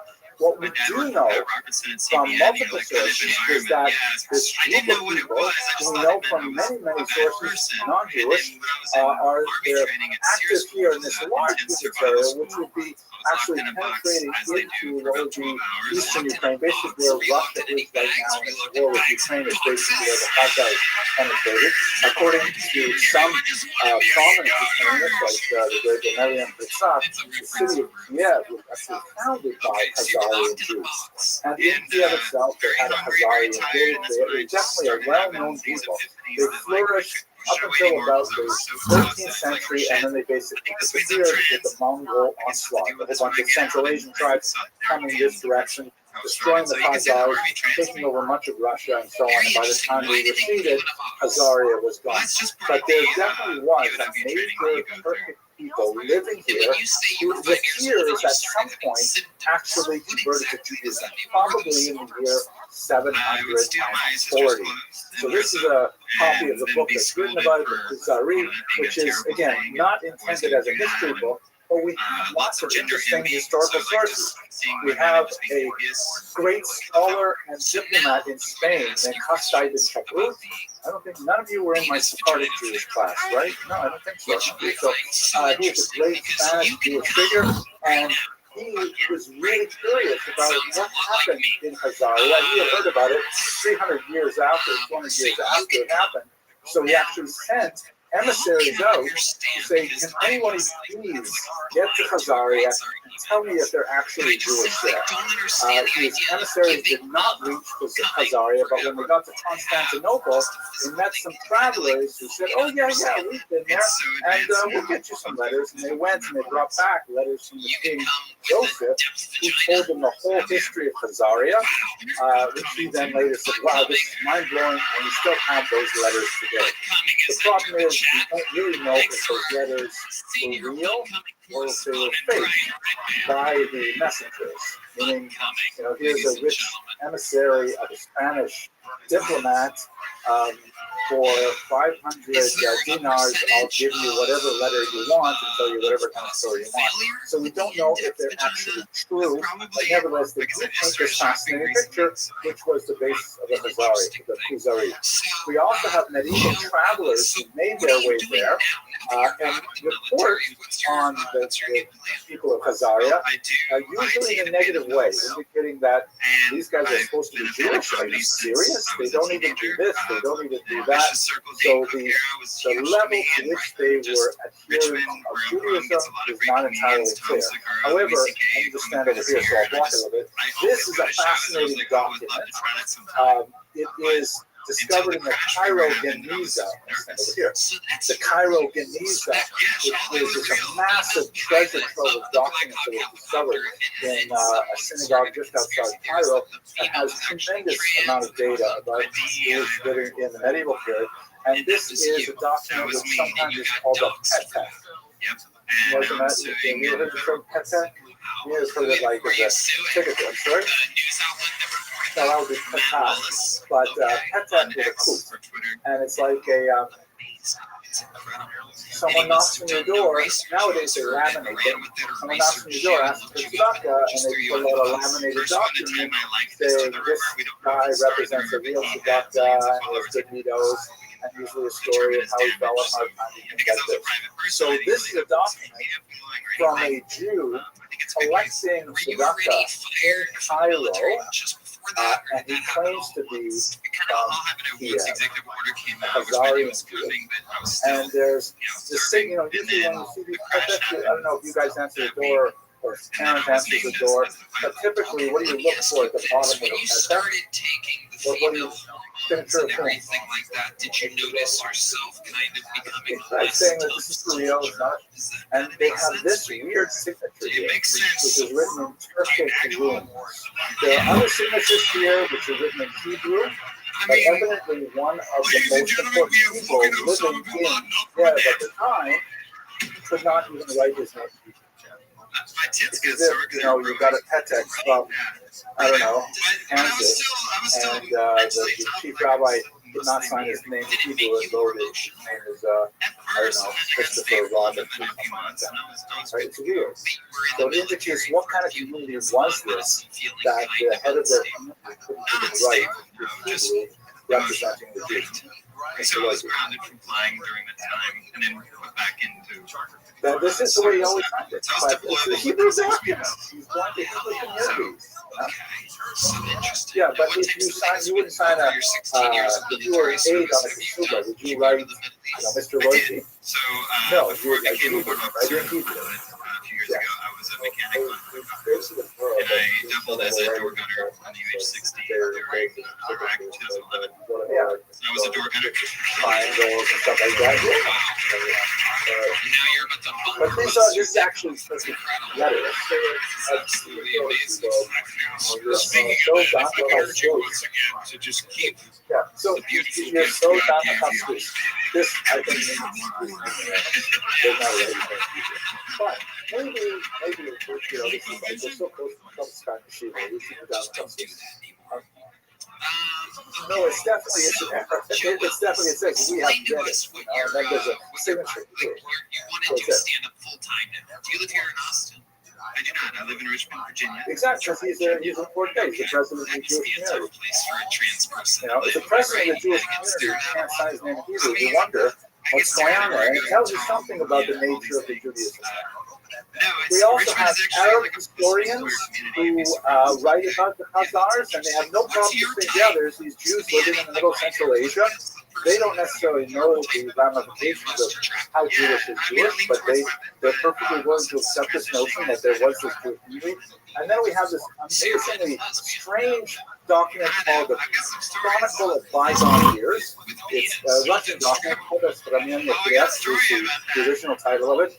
And what it refers to is how great Volodymyr converted to Christianity in Kiev back in the year 988. And amazingly, the Russians have, I should really say the Ukrainians that was happening in Kiev, although the Russians claim that it's very true. The people of Kiev and the Rus claim the same story as the Khuzari. This Prince Volodymyr, who was like a pagan, they were worshipping essentially trees and thunder and rivers, things like that. He says, we can't stay pagan anymore because it's the year 9088, it's already almost the year 1000, the modern era. We have to choose a monotheistic religion. Let's invite representatives. They invite Muslim representative, they invite a Jewish representative, and they invite a representative of Orthodox Christianity and a representative of Catholic Christianity. The Muslims get knocked out. He says we're not going to become Muslim. Anyone gets why? I have what's called a Kaliko vision. Nope. He was probably illiterate, but that's not why. what do Muslims not do that Ukrainians and Russians definitely like to do? Drink alcohol, right? Joe Muslims Ellis, don't drink I like alcohol. your So style. You're getting a big joke haram. book. So he says, no There's way. a black one. He says, literally, we will not give up Oh, our she country. catches like a So, woman, and then everybody. The there's a little transition comment, which is is probably happening. added by a Christian monk Catches after like he a said, real and woman, also they not like smear a their guy that was in the graves with military extra. for 16 Which years, is but hard like to a brand believe. I new think female. the monk just added that for extra flavor. You need a promise. You're not Then trying to turn this into a he comes very, very close to adopting Judaism. He really likes the arguments of Joe the Ellis, Jewish ladies and representative, who gentlemen. is, by the way, a Khazarian Jew, explicitly a Khazarian Jew. Thank you, He Joe says, wow, Ellis. Judaism sounds so Okay. great. I All like right, your everything next about it. bucket pool is So on then the he says, inside. A comedian from and around where's here. your kingdom? He's been on this Where's show your homeland? before. And they say, Make some noise for oh, Keith Ray, unfortunately, we ladies have and been gentlemen. exiled Is from Keith our Ray homeland, so around? I'm not sure. He says, well, you know what? If it weren't for that, I would definitely become Jewish. We have Can you moved it by imagine Keith if Ray. Kiev and Russia became Jewish? That whole part of the world was Jewish. And that goes. And then he goes back and forth between the Catholics and the Orthodox, and he ends up going to the Orthodox Christians, and that's how Kiev became Orthodox Christian in the year 988. But it's identical to the story of the Khazari, although with a very different, outcome, obviously. How many of you like it when comedians They have do some comedy really on the show? interesting artifacts there, How many like of you some like it when gravestones comedians do that bad on seem this to show? have really clear Jewish signs, but there's quite a bit of debate You over can turn how down the inside lights. They're grabbing authentically it. Here he Jewish that comes. is. It's Keith Ray. We don't exactly know what happened because they have not left behind many sources. My senior colleague, Shelley Stumper, has written quite a bit on the Khazars. He believes it's entirely made up. He calls it a splendid story. And he asks two basic questions. He asks, like, why did it? In the first place, he thinks it's entirely made up. I disagree. I personally think it probably did happen, maybe not to the same degree that, for example, the Khazars seem to take it. Definitely a big question is how Jewish were they? All the evidence indicates they are not especially Jewish, especially not rabbinic. Meaning, even though they're very close to Jerusalem and places like Babylon, we don't have a lot of correspondence between, let's say, Baghdad and Khazaria, probably because maybe they had Karaite, something like that. And three, what ended up happening to them? What happened to those guys? How come they just disappeared? So here's the argument, which is why we started this discussion and where we're going to conclude it. There are many figures, especially anti-Semites, and without some exaggeration, some self-hating Jews who want to say that Ashkenazi Jews are not even Jewish at all. That Ashkenazi Jews are actually the descendants of these Khazars. That these Khazars sort of jumped in and adopted the Jewish identity. If you remember the map, it's true that Ashkenazi Jews definitely go back to Germany, but the great bulk of where Ashkenazi Jews lived by the time you get to the 20th century is in Eastern Europe. Some scholars, some pseudo-scholars, a lot of pseudo-scholars will say Ashkenazi Jews are simply anti-Semitic people, right? Shlomo Sand, who was one of the darling historians of the anti-Semitic world, writes this book, The Invention of the Jewish People, indicating that Ashkenazi Jews have no connection to the biblical past. You have to say it.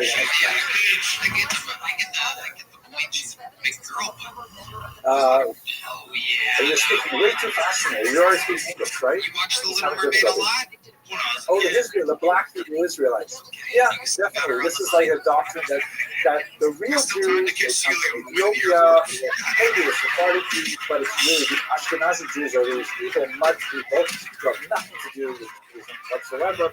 Why would, think about politically, why would anyone want to promote this really bizarre argument? By the way, someone said, he says, I wish to resign and cease considering myself a Jew.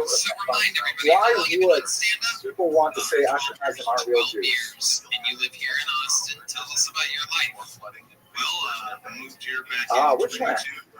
22. Israel. Good. What do you mean by that, Mr. Grant? Lived in my van for 4 months. And then I moved into Room for Rent. Exactly. Go back to Poland where you belong, you Khazars. If you look carefully at the nastiness comments, you will frequently see that pro-Palestinian sources will accuse the Jews of being illegitimate colonists of a land that is not theirs, saying that all descended from Khazars. So nothing to do with ancient Israel. Right? Jews will say, hey, what are you talking about? We've got this biblical precedent. Everybody's been reading the Bible for over 2,000 years. It says clearly Jews, Israel, it's the same thing. And they'll say, oh, that may be true. For the true Jews, who are they? Probably the Palestinians. And those fake Jews, especially the Ashkenazim, they also continue to admit the fact that more than 50% of Israel's population is actually Sephardic and Middle Eastern in origin, not Ashkenazim. But they'll say that there's a separation between the land of Israel and the Ashkenazim people. One more political context. What else would it mean if you want to say that Ashkenazim are not the descendants of Abraham, Yitzchak, and Yaakov? What else do you not have claim to? Torah, Mr. Franz, brilliant. What do you mean by that? And started going to yoga every day because you had Right, you're not the chosen people, is what the argument is. Oh, those Ashkenazim, they're not the Jews of the Bible. The Jews of the Bible, we love them. We're so nice to them. David, Saul, Solomon, they're great. But Shlomi, Dovido, definitely not Jewish. They're Khazars, not Jews at all. So this is like the argument that's used against Jews, both in terms of a political position to Israel and also in terms of their connection to the biblical world. Now, I made this particular lecture many years ago, and I just have a couple of examples. This happened to come out here, this is great. This is a book on Amazon, by the way, you can buy right now. I don't have a copy myself. Rulers of the earth are Satanist gangsters, Khazarian friends, right? They have all these things with Khazarian guys wearing Khazarian black hats. You know, there's this star Khazaria with the number 666 in it, thing like that, right? Masters of lies, deception, illusions, and mind control. This shocking book is not available anywhere else. We're not saying, we're not anti-Semites, we're anti-Khazari, right? Okay, I am actually at the end of today's lecture. Do you have any last questions or arguments? Mr. Truman. Yeah, I'm milking cookies guy now. Right. Are not racially Jewish. It has to be, the only way this argument makes sense is if you adopt a racial definition of Judaism, which we never have. Thank you very much, gentlemen. See you on Wednesday. I can't believe getting fired as a doorman was your bottom. You've mentioned 8 worse bottoms in this interview than the door guy thing. Hello, fellow students of Jewish history. I just wanted to give you a brief update on my experiences in my most recent trip to Israel. I just got back yesterday and tell you a little bit about what's happening on the channel and actually one question in particular and then a call to action. So I just got back yesterday, as I mentioned. It's always such a phenomenal experience to go to Israel. I was there in my capacity as the Dean of Language College for Men, meeting with new and prospective students who will be coming to us, God willing, in the fall. These are primarily students from America and Canada. We also get quite a few students from the UK and elsewhere who have gone to Israel post-high school to study full-time in yeshiva. And we are really amazing students. I mean, these are students who are totally focused and motivated and ready to commit to a very rigorous program of study when they come to us. I was especially pleased to spend a little bit of time in much smaller groups, having dinner with some of them. I feel really great about the future of the Jewish people with students like these that we'll be having on campus. I also had the opportunity, of course, to enjoy some of the great historical elements of the land of Israel. I loved especially my return visit to the Jewish Museum where I got to see the Tel Dan Stele. This is, of course, a remarkable find that has a reference to the house of David that he had written in Paleo Hebrew. I also really enjoyed seeing the Theotidas inscription we talked about on this channel before. This is a stone that was discovered in a well that dates from somewhere between 100 BCE to 100 CE, and it was found in Jerusalem, and it is the world's oldest extant synagogue plaque, in which it records in Greek that an individual named Theodotus donated money to the renovation of the synagogue and all kinds of things like that. And this is a very, very old tradition that is maintained lovingly in synagogues all over the world today. It continuously amazes me how vibrant Israel is.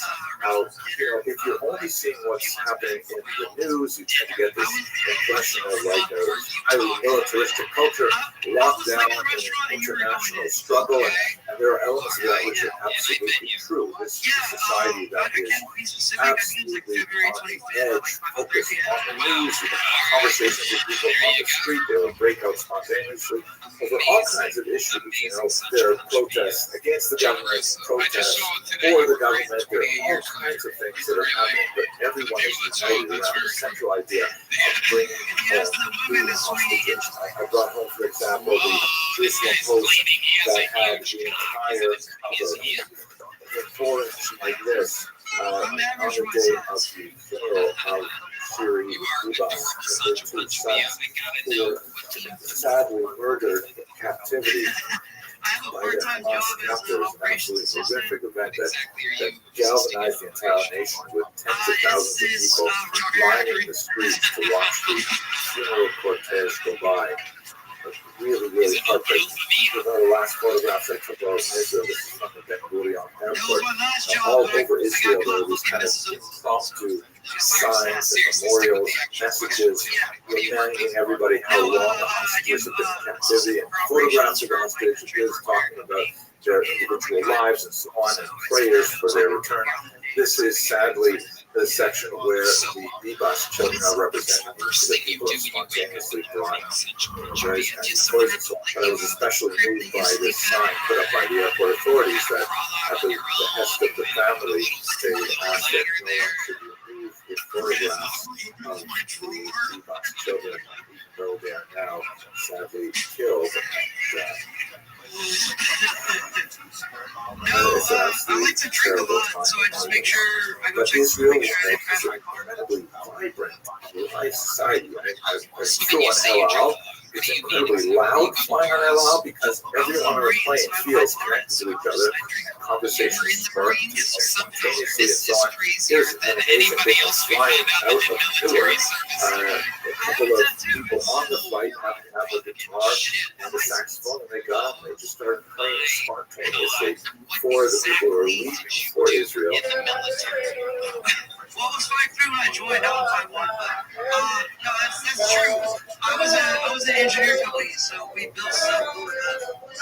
You see that the combination with vibrancy and the seriousness. For example, this visit to Machane Yehuda, which is an outdoor shuk, an outdoor market that's very popular in Jerusalem. Incredible displays of spices and breads, and we bought for our grandchildren a whole pile of candies. But even in the candy story, but even in the midst of all of this vibrance, this vivacity, and all of this view, this Pasachayim, this joy in life, you also see reminders of how fragile it all is. This is a plaque that's posted, so we picked up some of these candies. I'll translate it for you. It says, for eternal memory, on this place was killed our dear son, Shimon Chaim, Ben Chazali, son of Chazali. He was the father of a 3-month-old child, and he was killed here by a bomb left by cruel, heartless terrorists on this date. Married, because I also say with people like my friends and stuff like that. So, married women, so you're specifically into women that have some Israel lives in a state of it wasn't vigilance for so when you go terrorist up to a woman at a bar and you're like, hey, Nevertheless, do you have a boyfriend? on They this say soil yes. Jewish Do you people read? live, Jewish people deserve to. Just had to share that with you. Now, in terms of public information, I want to know that I am giving some public lectures this coming Monday and the following Monday. These are going to be on my campus. You think you can fight someone that's RSVP is required, and you'll have to bring ID to be allowed in, but it is open to the public, no charge, and I hope that you will be able to attend. Seems like The first lecture is going to be on the Jews of Bukhara in the Sephardic world, and the second lecture is going to be on the Jews of Russia in the Ashkenazic world. Both of these populations are known to exist in the immediate neighborhood. So I hope we'll have a popular turnout. Since a lot of you are not able to get the tunes for these lectures, if you are a channel member, please check your community tab and you'll be able to get the link for the live channel. I want to just one quick question that came out of most recent videos that I posted. I had a lot of response to the brief discussion of your rational views from the video. This seemed to get a lot of reaction from many viewers, and quite a few viewers were very upset with this idea, perhaps paradoxically, that Jews could be white people too. And I know it comes from a certain segment of my viewership. It's amazing how active they are on YouTube. I think that must be part of the deal, but there's a lot of comments there about how Jews can't possibly be white. All Jews are black and so on and things like that. And you know, if you go to Israel today, of course, you see the incredible diversity of the country racially, that there are so many non-white Jews, so many non-white Israelis who may not necessarily be Jewish. It just seems like such a silly question. But I would like to point out that I'm really not talking about race at all in these Jewish history lectures. These lectures are about the history of the Jewish people. The Jewish people is not a racial concept. It is a partially tribal concept, as I've discussed many times. There is this idea of matrilineal descent. Some Jews in the 21st century recognize matrilineal descent. That's quite a bit more controversial because it really only dates from the 1980s, at least since antiquity. But nevertheless, you know, the Jewish people is multiracial. So, at any rate, I don't know what's good about that, but maybe they'll comment on this. Finally, some calls to action. So, as I mentioned, that public lecture I'm giving on Monday, either attend in person or it's one of the perks of becoming a member. So I really encourage you to join our learning community. Another perk of joining our community is that, you know, unfortunately, I get so many comments in my inbox that I can't possibly respond. But if you are a channel member, I do prioritize responding to you, and I try really hard. Since you have committed to belong to our community, I want to at least, you know, respond to your comments. So that's a perk. YouTube channel membership is not available in all countries, but you can always sign up on my website to at least get notices of what's happening. My website is henryabramson.com, and of course that's free to sign up as well. On that website, you'll also see I've got online courses, many of them free, many of them pay what you want, so just have a look there. You might find something really interesting. And I guess that's about it. So I hope you have a fantastic Shabbat for those of you who celebrated and mark the seventh day. And for those who don't, I hope you have a fantastic weekend. And I look forward to speaking to you about Jewish history in the near future. I don't date it. It kind of depends on how you feel about a shallow vaginal canal. I think it's going to work perfectly for you. It's perfect. If that dick looks like the tater tot, hello, fellow students of Jewish history. I hope you're all doing well. You know, one of the things I really like about this time of year, I'm recording this on January 2nd, is that, you know, we have another opportunity to review and refresh. You know, Rosh Hashanah, it usually occurs in the fall. That's a great time to do tshuva, to really focus on spiritual needs and, you know, priorities and things like that. This time of year, it's another new year. Of course, it's the secular new year, but it's a way, I find it a useful tool to kind of go back and figure out what am I doing and what can I do differently. So one of my big priorities for change this year is I want to appreciate you much more than I have in the past. I'm speaking to you as YouTube members of this channel. I'm really grateful to see that, you know, since we started the membership program, it's grown really nicely, and lots of people are participating. And I have to say, the kind of comments and kind of messages I receive from members tend to be on a qualitatively different level. So I want to give back. I want to try and invest more in membership this year. I want to find a balance, and I've been struggling with this for many years. I find a balance between those students who are really invested in learning Jewish history, and I have to prioritize, obviously, the undergraduate students I work with during the day. But I also have so many students online, and I want to relate to you as well, but I simply can't deal with the masses, so I'm going to focus specifically on those of you who have made the commitment to become members. That's really the best I can do to try and maintain that relationship and still maintain my sanity. So this is what I'm planning to do for 2025. First of all, I am going to prioritize responding to your member comments on the YouTube channel. So I'm going to try to respond to yours with greater alacrity and sophistication than I have in the past. Secondly, sometimes you ask really hard questions that are way too hard for a short comment in the comment box there. What I can do is I can sort of defer those questions for a hopefully weekly email like this one, where I can discuss them and talk about them with you. I have a few other ideas, especially for researchers and colleagues of more active participation, live participation, but that's what I'm going to start with for now.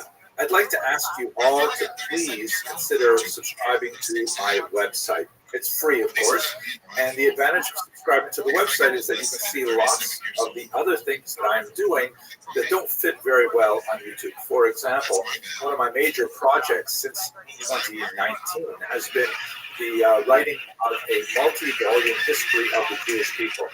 Together, with a lot of comments that I received from many of you, I have completed volume 1, which is right now with the publisher, foreign publishers in Jerusalem, and they're working primarily on the images and on the maps. The maps are a big deal. It takes a long time to do those maps. And I'm writing volume 2 right now. So on my website, I'm going to post with a password the second chapter, which is just completed. Hopefully, I'll finish it today or tomorrow. And I'd like to allow members to have a chance to review that first draft of Volume 2, Chapter 2. All of Volume 1 and Chapter 1 of Volume 2 is already online. And hear your comments, hear your suggestions, because that really helps me improve the trajectory of the work as a whole. I'm hoping to have all of this work done by the summer. That's my publisher due date at any rate. So this is something I can offer to you through my website. Right now, I'm only going to offer it to researchers and colleagues because it's a big deal to share a manuscript and to think about reading all the comments I get back, but let me try that for now. So please do consider subscribing to my website. There's lots of other cool things that are there. It's henryabrams.com. Finally, I just want to say thank you so much for all of your support since we started this channel. It's really been a wonderful experience for me. I hope you gained some benefit from it as well. And I look forward to learning with you in the future. I hope you enjoy many, many blessings in 2025 and beyond. Thank you very much for watching. Greater attention was being paid for fun was going on. The last years have been much just comedy. Orange County. Like you must have kind of hot or something. Psyched to hang out with my daughter. Hello, fellow explorers and Jewish history. I'm really enjoying the research I'm undertaking to promote the Coastal River Cruise exploration of Antarctica in 2026. I'm really amazed with such a phenomenal response, but it's important for us to note that besides the hundreds, maybe thousands of Jewish explorers that exist over history, there are also equally as many enablers of exploration who had a signal effect on this wanderlust, this desire to unknown areas of the world. And I think one of the most important of that was Abraham Saputo, who's a phenomenal individual who was born in Salamanca, Spain in 1452. But his main career was in Portugal. He was an astronomer and also a philosopher and a historian. Let's focus, however, on his work in supporting exploration. One of the most important things that he did was he wrote a book called Hasidur Haggadol, which is essentially a kind of a keyboard means literally a collection or a book, a great book. And he completed it in 1438, and basically it's 65 detailed astronomical tables that tells you exactly where the various planets are going to be at various times, various dates, things like that. This proved to be extremely important for navigation at the time. And then he actually followed that up with something called the ViralRabbi, which is like the explanation of the tablets, I guess explanation of the tables. Maybe that's in reference to how palms on the tables that were written sometime earlier that he developed further. The Latin translation is Almanac Perpetua, which is like the perpetual almanac, the actual sort of like calendar of all of these celestial bodies, and together with the new metal astrolabes, which is a really important device. Many of the astrolabes that come from this period actually have lettering in Hebrew because so many Jews were working in navigation at the time. This allowed ships to have a much more accurate sense of their position wherever they were sailing. This is especially important when they're sailing around the equator and they can't rely on the North Star when it goes below the horizon. So this was an incredible leap forward, so much so that in 1497, Vasco da Gama, who was of course one of the greatest Portuguese explorers, he already used Vasco's work on his way to India. And that became very important afterwards. It's also a fascinating story that based on these tables, Christopher Columbus was able to actually predict a solar eclipse, and in a conflict with the indigenous peoples that he encountered on his way, this actually saved his life at one point. So who knows? Another Jewish individual to blame for Western civilization, right? He also did many other things in his life. Unfortunately, despite the fact that he was the astronomer to the royal house, he was nevertheless expelled from Portugal in 1497 because he refused to convert to Christianity. This was a terrible story at the time. He ended up, spending his life in the Eastern Mediterranean.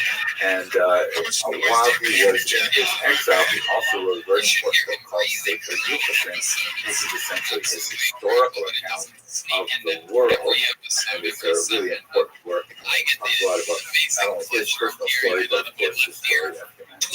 Okay, if you are interested in getting one of the few rooms that we have left on this amazing expedition ship, please visit the website below. Otherwise, I look forward to sharing my research with you and hopefully some videos of penguins and other things that you see there. Thank you very much for watching.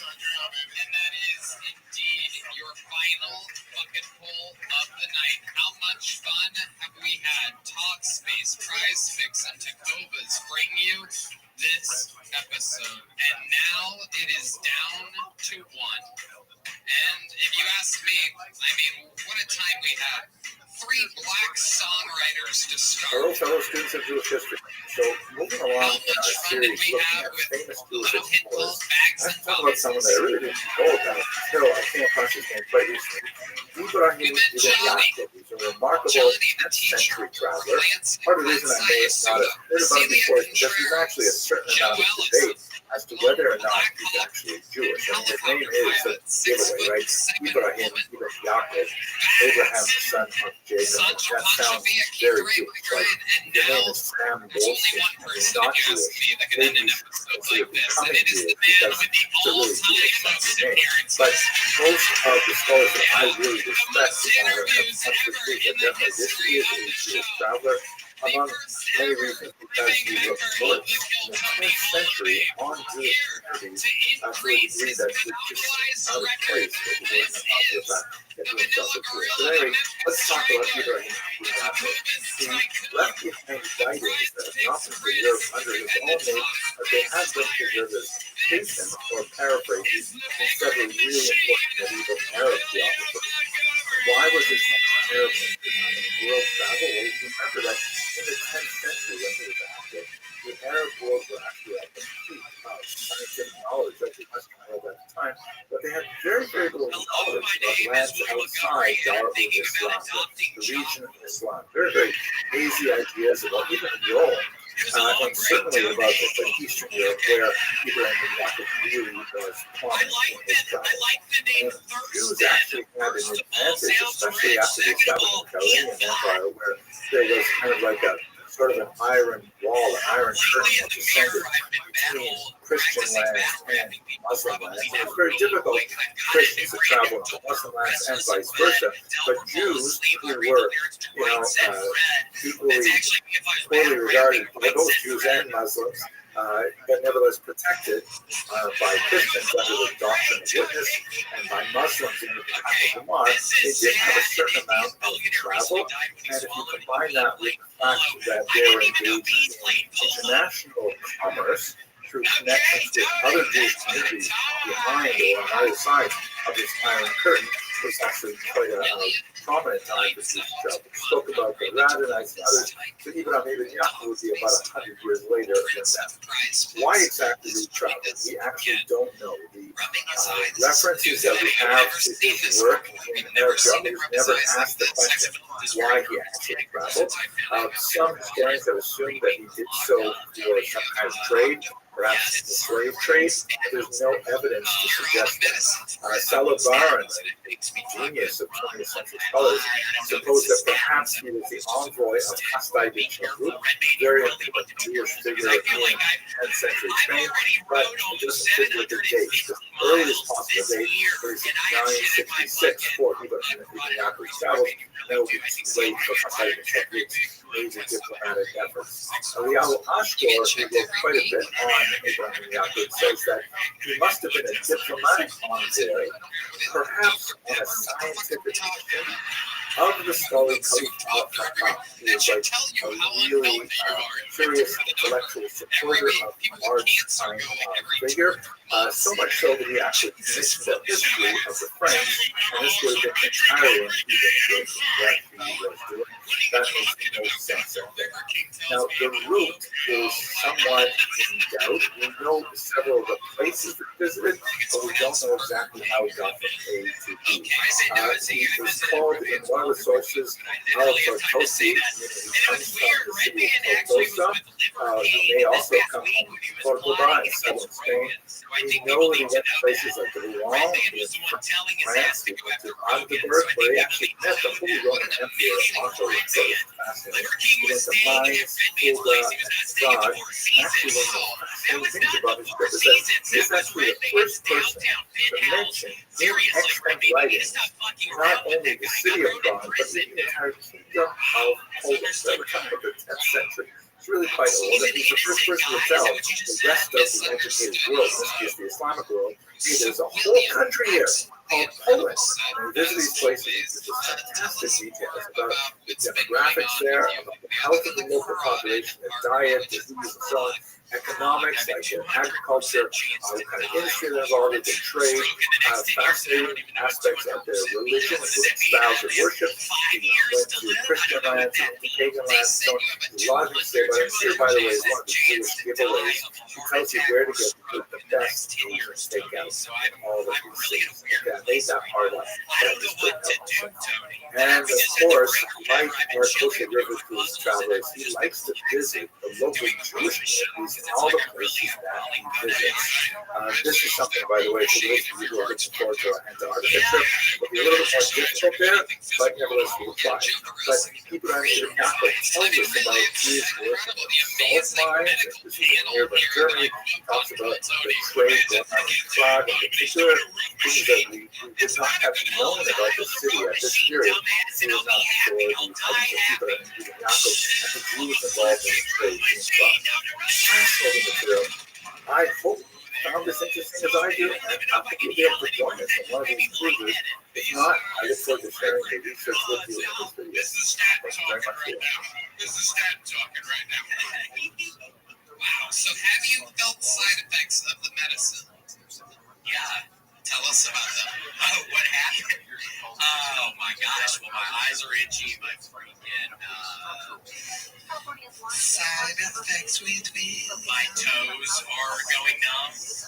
Which actually, last time my toes were going numb was when I was doing a bunch of cocaine. So that's weird. My toes are going numb. Hello, those Eyes are itching. So I'm working on a project right now on Jewish travelers in history. history, and it made me think, why do Jews travel? Or maybe we could refine that question, because travel, as we think of it today, is really a modern phenomenon. Why would Jews ever have traveled before the existence of kosher river cruises? Because kosher river cruises are really tremendous kind of love. It's a phenomenal experience that I love so much, and I think that enthusiasm might communicate itself to you a little bit.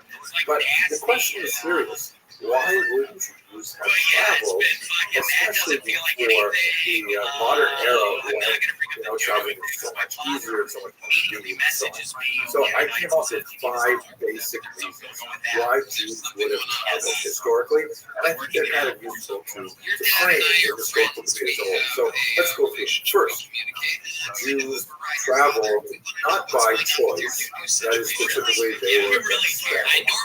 Jews are not the only people in history, of course, who have been expelled, but they are rather unique in that Jews have survived multiple expulsions through millennia.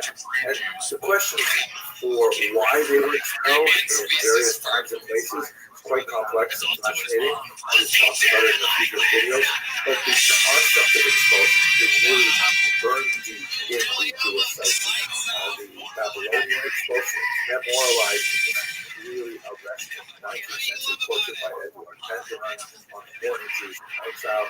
Closely related to expulsion is the concept of coerced migration, which would be something like the Maimonides family experienced in the 12th century when the new Islamic regime of the Almohads really placed tremendous pressure on Jewish families, and they eventually left southern Spain, maybe they're across North Africa, and Indonesia.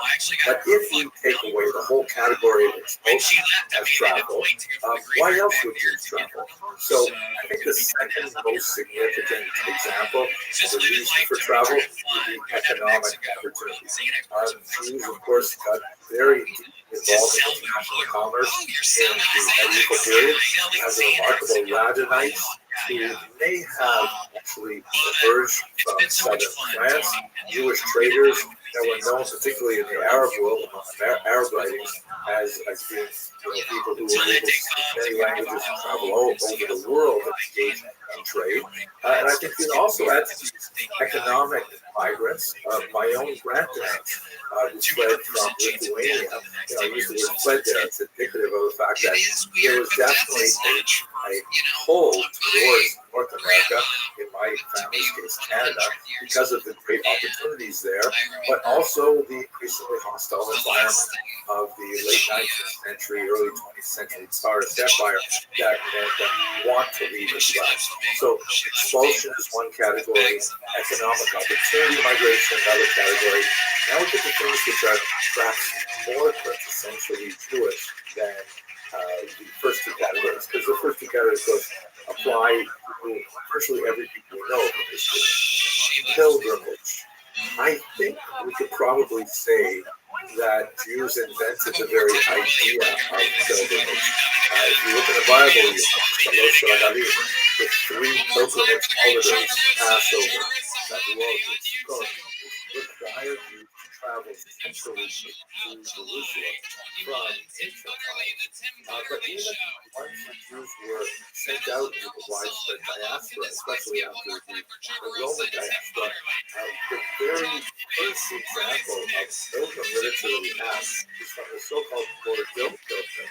It was written about the year 333, which for a long time people read as still refers to as Christian, because there are some references to Christianity in that, but there's some interesting theories that suggest, that Bordeaux Pilgrim actually have been Jewish.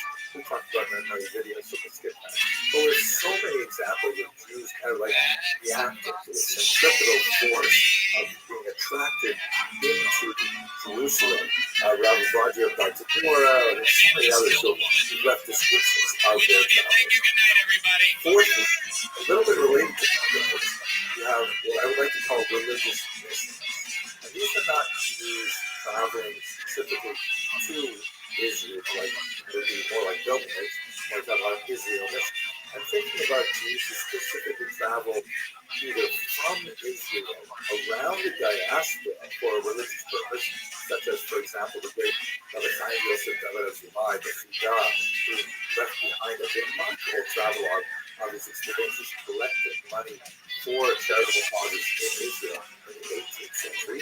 But you also have some religious missions which are somewhat kind of like sketchy, like David RabbiRabbi, which is Messianic mission, so many other examples of that. Like Jews traveling to other Jewish missions to try and, raise up Jewish support for ex-fighters in cause. Now we get on to the fifth cause, which I think is the most modern, although it has very, very old roots. I'm speaking about the birth of this beautiful German Wanderlust. Wanderlust basically means the urge to wander, the urge to travel, the urge to experience new things simply for the sake of experiencing new things. Now, again, the cost of travel has dropped precipitously in the last couple of centuries, and the possibility of Jews organizing for kosher travel is something that's only happened really in the 20th century, really the second half of the 20th century. Now we're beginning to see incredible potential for this Wanderlust in organizations like Kosher River Cruise. I mean, we're going to Antarctica, right? Like, what's Jewish in Antarctica? It's true that it's closer to traditional Asian food, but seriously, examples of Wanderlust would have to include people like Benjamin of Tudela, the great 12th century explorer who wandered around the Jewish world and collected lots of information on Jewish communities all over the world. And even you can go to the 21st century with scientists like the great astronaut Ilan Ramon, who unfortunately was killed in the Columbia disaster of 2003. But nevertheless, he's just indicative of this wanderlust, this desire to see the world just for the sake of seeing what there is and appreciating the tremendous variety of the wonderful universe that we live in. I don't know if that's quintessentially Jewish, but I do think it really resonates with so many things in my personal Jewish identity, and maybe in yours too. Okay, I hope you enjoyed thinking about these 5 reasons for Jewish travel, and hope you have a wonderful day. Somebody who, if they fell off, would be less likely to have a devastating injury should have been standing. But you're thinking soberly. Correct. And you're thinking clearly. This was after a party. They were leaving. Hello, fellow students of Jewish history. We're going to continue our series looking at Jewish explorers in connection with my research for the lectures that I hope to be giving on the Kosher River Cruise expedition to Antarctica. It sounds so amazing to me even to say it. But today I'd like to talk about Yehuda ben Shlomo al-Kharizi, fascinating individual who was primarily known as a poet and a translator. He lived between the years 1165 and 1225, but he was also a remarkable traveler. He was born most likely in Toledo in Spain, but then he made his way over the top of the Mediterranean into Provence, where he had quite a bit of activity there, and then he shows up later in Egypt. He probably crossed the Mediterranean directly from the southern part of France, and he's in Egypt for a while. He is in Israel for a while. He goes up to Aleppo and in Syria, all the way over to Baghdad. And throughout these long travels, he's writing about who he meets and what the communities are like, and especially he's producing a tremendous amount of poetry. His work has phenomenal lyric value, phenomenal literary value, and incredible historical value as well. I want to focus in on a couple things. First of all, I should mention, we don't know exactly why he was traveling, like what motivated him to do this. Maybe he had just a wanderlust. He just wanted to see exciting places, which is, I think, something we can all identify with.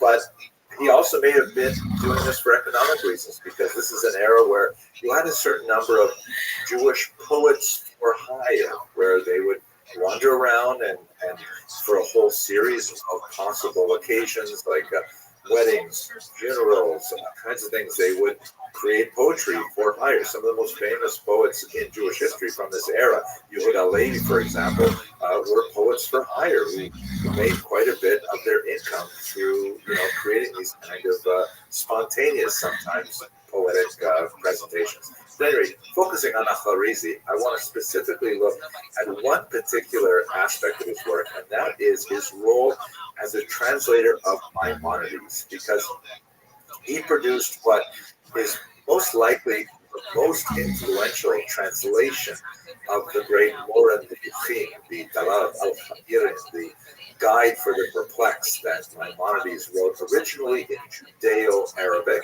meaning it is basically in Arabic, written with Hebrew characters, and a lot of quotations directly from Hebrew, from Tanakh and rabbinic sources and so on. And at the end of his life, Maimonides had worked with one particular translator from the Ibn Tibbon family. This is a family of translators that live in southern France, and the father, the elder Ibn Tibbon, had a particular method of translation that, and using that, he rendered a lot of really famous Judeo-Arabic works into Hebrew and made them really quite famous. And so we started working, Maimonides started working with his son on this translation of the Moran Nebuchim. However, when the son came back with some of the early versions, Maimonides was displeased. He said, wait a second, no, this is not the way you should translate my book. Specifically, the younger Ibn Tibbon was following his father's method of translating as accurately as possible, including, whenever possible, preserving the precise word order from Arabic into Hebrew. And this particular translation is renowned for its precision, and it has become sort of like the overwhelming standard. However, Maimonides himself disapproved and wrote back to him saying, no, not like this. You're losing all of the feel of my text. What I need you to do is to read the paragraph, understand it fully, and then express it properly in Hebrew. You don't have to be rigid and stick to the word order and the specific vocabulary and so on. And then Maimonides died. And what happened was Ibn Tibbon went ahead and just continued with his original approach, even despite Maimonides' explicit disapproval, and he produced the translation that we have today. Now, our protagonist, Yehuda ben Shlomo al-Khwarizmi, said, "Wow, no, this is so awful. He's using all of the tom, the taste of the Guide for the Perplexed, which has some pretty pungent places in it." And so he says, I'm going to do it the way Maimonides said.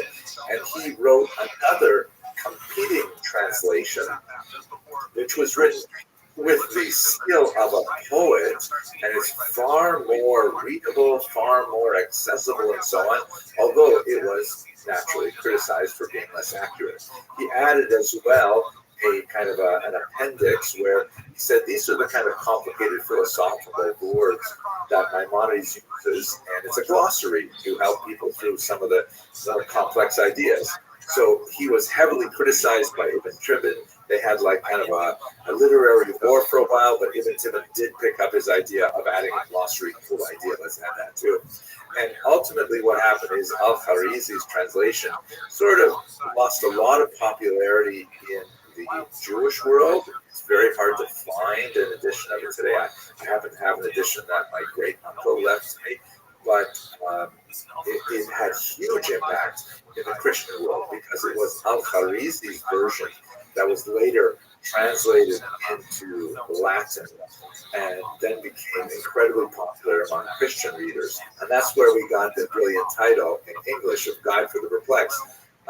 It is rendered in Latin as Doctor Perplexorum, the doctor, the teacher of the perplexed.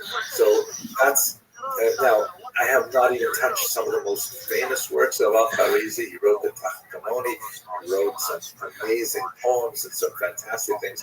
But in terms of his role as a traveler, he provides us a tremendous amount of information about the Jewish communities, particularly in the Eastern Mediterranean and in Baghdad, Palestine. And I have to say, it probably was his particular personality and his desire to see the world that motivated him to take these journeys.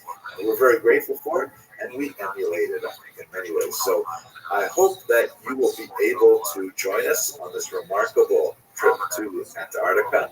And if not, I look forward to certainly sharing my research with you on this channel. Thank you very much for watching. I got a call from these attacking guys. They requested the movie makes them be a lot of trouble. Talia Shire. Everything was a very arduous chess game. And many others. We still aren't entirely sure what's true and what's not, but we can promise that our 10-part series. Hello, fellow students of Jewish history. In connection with the upcoming Kosher River cruise to the Antarctic, which is not going to be a river cruise, but will be kosher, I'm continuing this series of discussion of Jewish explorers in history. And I'd like to speak with you now about one fascinating figure named Eldad Hadani, also known as Eldad Hadanite, because he claimed to have come from the tribe of Dan. So here's the story. It's really bizarre. This individual shows up in Kairouan, and see where that is in modern-day Tunisia, in the late 9th century, in the year 883. And he has an amazing claim. He tells the people living there that he actually comes from the biblical kingdom of Havilah, which is mentioned 5 times in Tanakh, and it's associated especially with precious metals like gold and things like that. Now, the actual location of Havilah has never been definitively determined, but the way that Eldad describes it, it probably is somewhere on one of the banks of the Red Sea, either in contemporary Yemen or maybe in contemporary Ethiopia, Somalia, something like that. But at any rate, what he has to say about this place is absolutely phenomenal.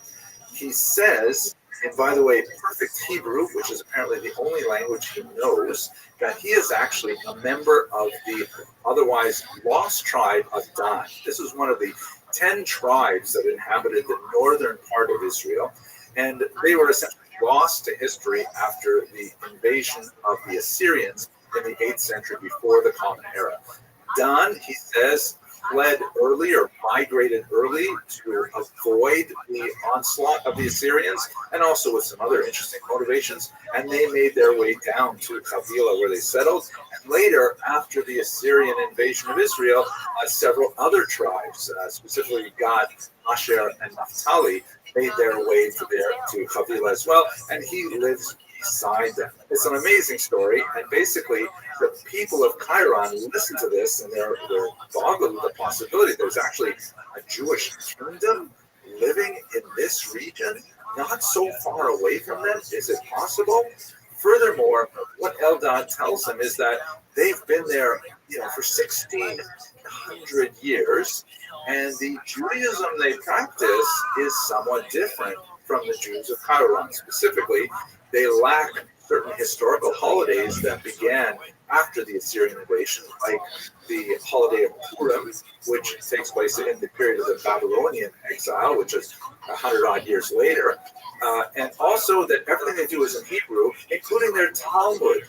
And the Talmud that we have today in the standard tradition is written in Aramaic, both in Jerusalem, really in the land of Israel. We call it the Jerusalem Talmud, though it's really written a little further to the north, or the Babylonian Talmud written in Aramaic. His Talmud, moreover, not only is it in Hebrew, not in Aramaic, it also lacks a whole bunch of the names of rabbis who are quoted in our Talmuds because they lived many hundreds of years later after the dispersal of the 10 tribes, like Rabbi Akiva, Rabbi Meir, and so on. These great rabbis are not mentioned in their Talmud, although their Talmud, he says, comes to the same conclusions. But there are some details that are different. For example, the way that they slaughter animals to make them kosher is not exactly the same as the rabbinic tradition. So that prompts the people of Kairouan, the elders, to send a letter all the way out to Baghdad, where you have the Geonim. This is the great Talmudic center of the 9th century. And they say to them, hey, this guy showed up here, told us this amazing story. He speaks a beautiful Hebrew, and he says these things about we're not doing shechita, we're not slaughtering animals for kosher consumption the way they do. And so they asked Rabbi Tzemach Gaon, one of the great leaders of the academy at the time, is this guy for real? Is his story true? And if his story is true, then what about the way he practices Judaism? Are we doing the wrong thing maybe? So fascinatingly, Rabbi Tzemach Gaon writes back, he's the real deal. Yes. And you know how we know? because he was here before he came to you. And he quotes how several elders actually interviewed him in Baghdad as well. So this is someone who claims to come from the southern Arabian Peninsula, maybe Eastern Africa, makes his way up to Babylonia, to where the Baghdad Gaonate is actually. And then from there, he makes his way all the way over to Qairouan. And we also have another tradition, which was written a few hundred years later, but also citing actual witness testimony from Hasdai ibn Shaprut, who lived in the 10th century in southern Spain, in Al-Andalus, who also say that he was there as well. So definitely, Eldad Hamdani gets around. He's traveling all around the known world with this amazing story of the independent Jewish kingdom of Chavila. His story as a whole, by the way, is absolutely fascinating. He talks about how he and a colleague were shipwrecked and they were seized by cannibals who ate his friend. And he talks all about how he escaped and how really fascinating how the Jewish community is organized in Chavila. They're very military. They defend their territory. He talks about the amazing river Sambation, which is also mentioned in the Talmud, this fantastic river that apparently flows with rocks so violently during 6 days of the week that nobody can cross it. But on the Sabbath, it amazingly rests. And theoretically, it could be crossed at that point. But the people who live beyond the river Sambation are very religious Levites, and they do not want to cross and violate the Sabbath, so they stay in their area, trapped as it were by this remarkable river. So, wow, what an incredible story. Now, we have all kinds of difficulties trying to parse this story. One of the big issues is the earliest texts that we have of this story were written down hundreds of years after Eldad lived. We do know from the multiple documents from both Tzemach Gaon, the Jews of Qairouan, and Hasdai ibn Shaprut, that he was a real person and he did come with some kind of story. We don't know how much of it was actually what Eldad was saying and how much of it was embellishments by later readers and copyists who just wanted to add to the amazing qualities of this story. But that begs one more question, like, okay, so there was an Eldad who claimed to be a Danite coming from a Jewish kingdom. Was he really the real deal? So Tzemach Gaon, as we mentioned, and ironically, much later rabbinic opinion, says, yes, his story is for real. It corresponds with so much of what we know in Midrashim and the Talmud and so on about the history of the Jews. And so his story, it checks out. You know, we met with him, we interviewed him, he had all these facts, we were able to confirm them with other documents. So yeah, evidently there is some kind of thing happening there that's a Jewish kingdom. However, they disagreed with his halachic analysis and said, but the Jewish tradition follows the Babylonian Talmud. That's how we determine the halacha. We should not follow his method of shechita and all kinds of things like that. Lots more room to discuss that, by the way. The second opinion, which is more characteristic of Jewish historical scholarship, particularly in the 19th century and beyond, people like the great Heinrich Gretz, who wrote that this guy is a charlatan. He's there as a swindler. He made up this big story. In the text that we have, there's no ask for money or things like that, but they assume that he must be kind of trying to swing some angle. And what he really did was he read up all these midrashim, which means he's a very learned person, and he concocted a story that was based on these ideas. Like, for example, we know about the river Sambation from Talmudic passages. He read about it, and then he described it as a place where he lived. So he's really, though, trying to scam the communities that he's going to. That's kind of like the second opinion. The third opinion, which is raised by Professor Micha Perry from the University of Haifa, who recently wrote a book about Eldad Adai, says that, well, there's one third possibility, that he is a true believer.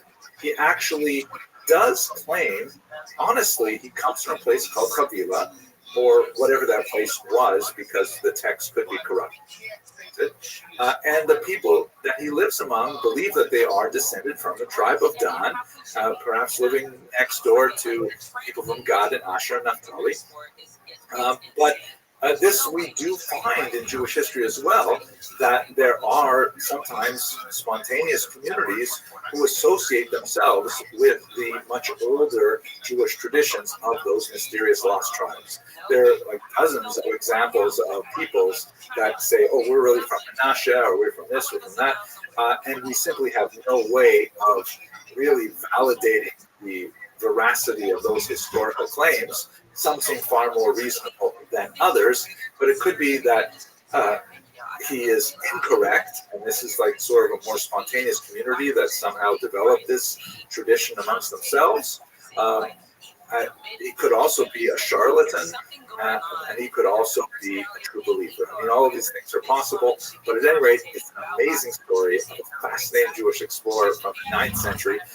I hope we'll be able to speak in person on this amazing exploration for the Antarctic. I know it's not going to be for everybody. It's a pretty daunting enterprise, but I hope to share my research with you as I'm preparing the lectures for that. Thank you very much for watching. She made women's boxing relevant. She made it a sport that everybody, both men and women, looked at as, oh, this is legitimate. She is a legitimately good fighter, full stop. So that legacy, no one can ever take that legacy away from her. So again, I think this should be a bigger, Hello, fellow students of Jewish history. One of the most mysterious groups of Jewish travelers that we know about from the first millennium are the strange Radhanites. We don't know a lot about these apparently very influential traders. We only have two real significant references to them in Arabic sources and a couple of scattered passages that may allude to them later on in medieval history, but they were especially widespread, and they must have had a phenomenal impact on the economy of the 9th century and later. Our most important and extensive source, which is really just a couple of paragraphs, is in a remarkable 9th century book of geography called the Book of Roads and Kings, which was like essentially a geography book that had lots of politics attached to it and so on. And in this context, this Persian geographer is describing all kinds of trade routes. The name of the geographer is somewhat complicated and difficult to pronounce. It comes in two different transliterations. One is Ibn Khordadbeh, and the other one is Ibn Khordadbeh. Okay. My Arabic is not so great yet, but I am learning. I'm working on this. At any rate, he describes this unusual people called the Radhanites. And his description of them is so fascinating because in a couple of paragraphs, he talks about how they're ranging far and wide across the entire known world of the 9th century, going as far east as China and as far west as Spain, covering the Mediterranean basin. And when you look at this map here, you'll see that the blue lines represent the trade routes that we can project from Ibn Khordadbeh's account, and then the pink or the violet color represents the connections that would happen after that. And these Radhanites, who are just one paragraph here, he specifically describes them as being Jewish. They are polyglots. They know at least half a dozen languages, and they are involved in every type of important export that is going on in the 9th century. From the east, they're bringing lots of spices and rare goods. From the west, they are bringing raw goods, some manufactured goods like swords and things like that. They are also involved in the slave trade, which is pretty much par for the course for this period of time. And although modern sensibilities may recoil at that, we have to place that within historic context. And we should note that in the 9th century, the only people who really got upset about that were some of the churchmen, like Agabah, the Lyon, for example, who was not so much upset with the institution of slavery, but upset with the idea that Jews might own potentially Christian or Christian slaves. That was something which upset very much. We wanted Jews to accept the slaves for other Christians to purchase them, but we did not like the idea of Jews owning slaves. But that is just one part of the different things that they traded in from the West. Now, there are a lot of questions about this because we don't have any Jewish sources that speak about them per se. There are some that may allude to them, and some that might infer their presence, but really don't know about And it's Fernando Castillo, Raul Vallejo, Carlos Sosa, Nachos Valgrande, Michael Gonzalez on the drums. That's Matt Yoling on the electric guitar, John Dees on the keys, and this is indeed the one and only Deep Madness live and in the flesh. We are here. Another We are is live. popularized The by number the one great scholar live Cecil Roth is that it actually comes from the word the Dordogne, which is the Latin name for the Rhone River, which is in the south of France, meaning they're based in around the city of Arles in the northern part of the Mediterranean. Both areas make sense. I tend to lean personally, not that I'm an expert, but I tend to lean towards the Rhone location because so much of the activity is really centered there, more even than you would have in southern Iraq, at least when you look at the entire map. At any rate, they're extremely influential for the trade of the period. There are some interesting discussions of the impact of their decline, which occurred a couple centuries later, on the entire consumption of spices, for example, in Europe. It seems like much of their business was essentially gobbled up by the rise of merchant rivals like in Venice and places like that. Now, you might want to wonder, why would Jewish merchants be so successful in this environment? There are a few things that would lend themselves to the success of Jewish merchants, specifically increasing tensions in the 9th century that would eventually explode in the 11th century with the Crusades between Muslim and Christian lands. Jews enjoyed a level of tolerance in both Muslims and Christian lands, which may not have been extended to Christians in Muslim lands and vice versa. Not that they were equal citizens. Under the Christian lands, they were protected under something called the Doctrine of Witness. Under Muslim lands, they were protected under something called the Pact of Umar, which again did not give them full equal rights, as it were, of Muslim subjects or Christian subjects in their respective lands. It nevertheless meant that the law prohibited them from being openly molested, although that could sometimes happen against the law. And of course, it was going to happen with some frequency with pogroms and things like that. Nevertheless, Jews who undertook to make these journeys would count on small pockets of communities all over the region where they would encounter friendly faces, co-religionists, find ways to make connections for more trade and so on. So they had some sort of built-in advantages because of the diaspora, ironically. Also, let us not forget that Jews, although they traditionally are polyglots, able to converse in many different languages, they do share a common language of Hebrew. And so you can have Jews coming from Christian lands entering into Muslim lands, and although the vernacular might be, let's say, Frankish or Arabic, they would still be able to converse in the common language of Hebrew. So there's some advantages that sort of lend themselves to making the Radhanites successful.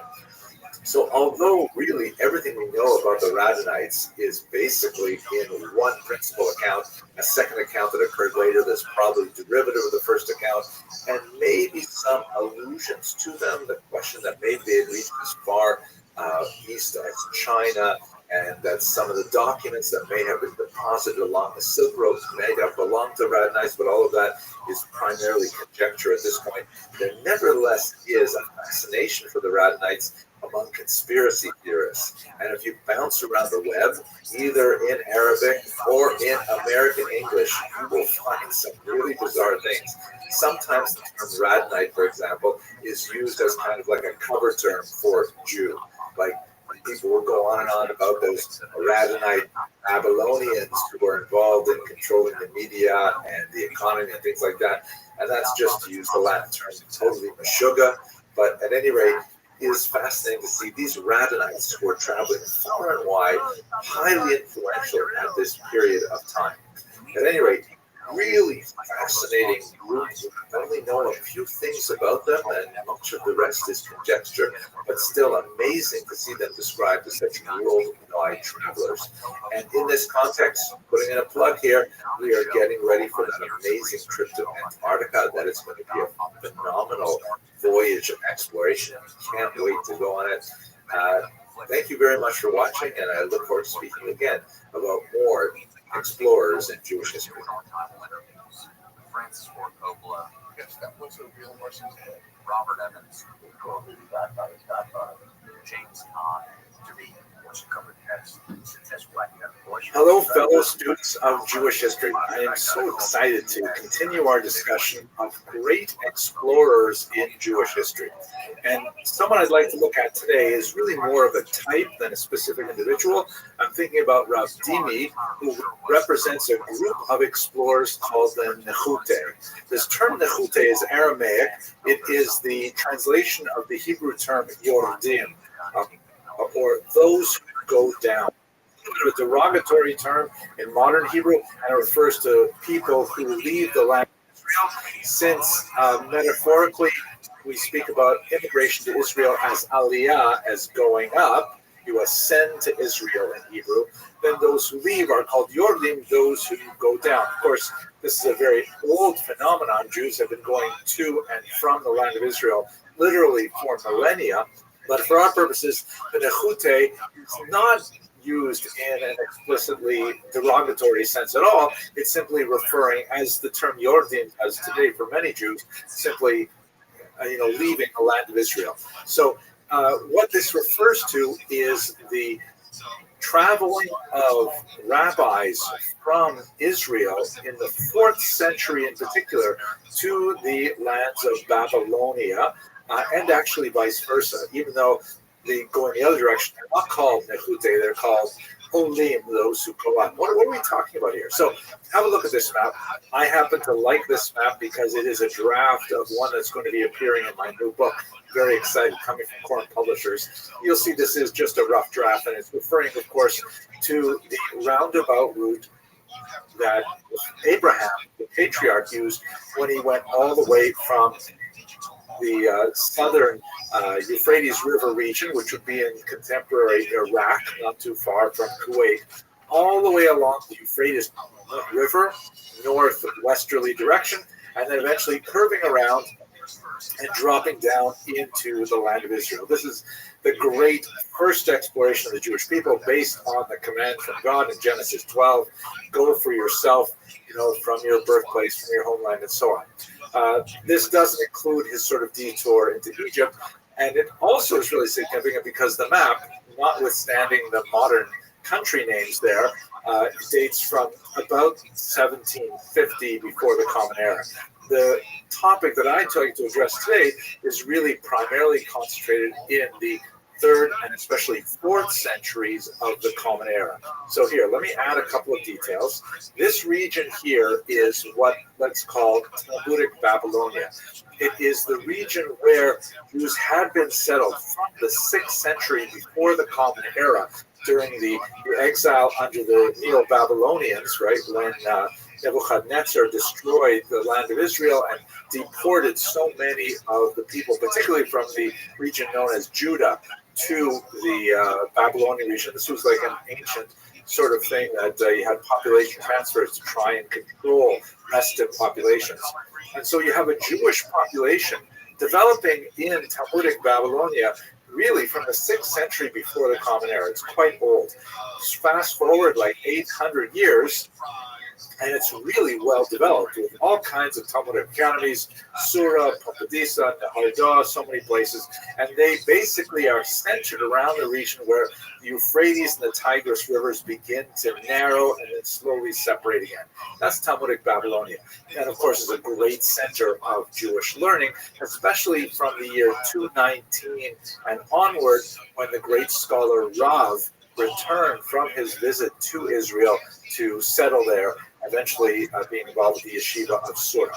Now, over in the land of Israel, you have a major center of Torah study, particularly around the city of Tiberia, or Tiberias, on the Sea of Galilee. It's in the north of Israel, in the Galil region.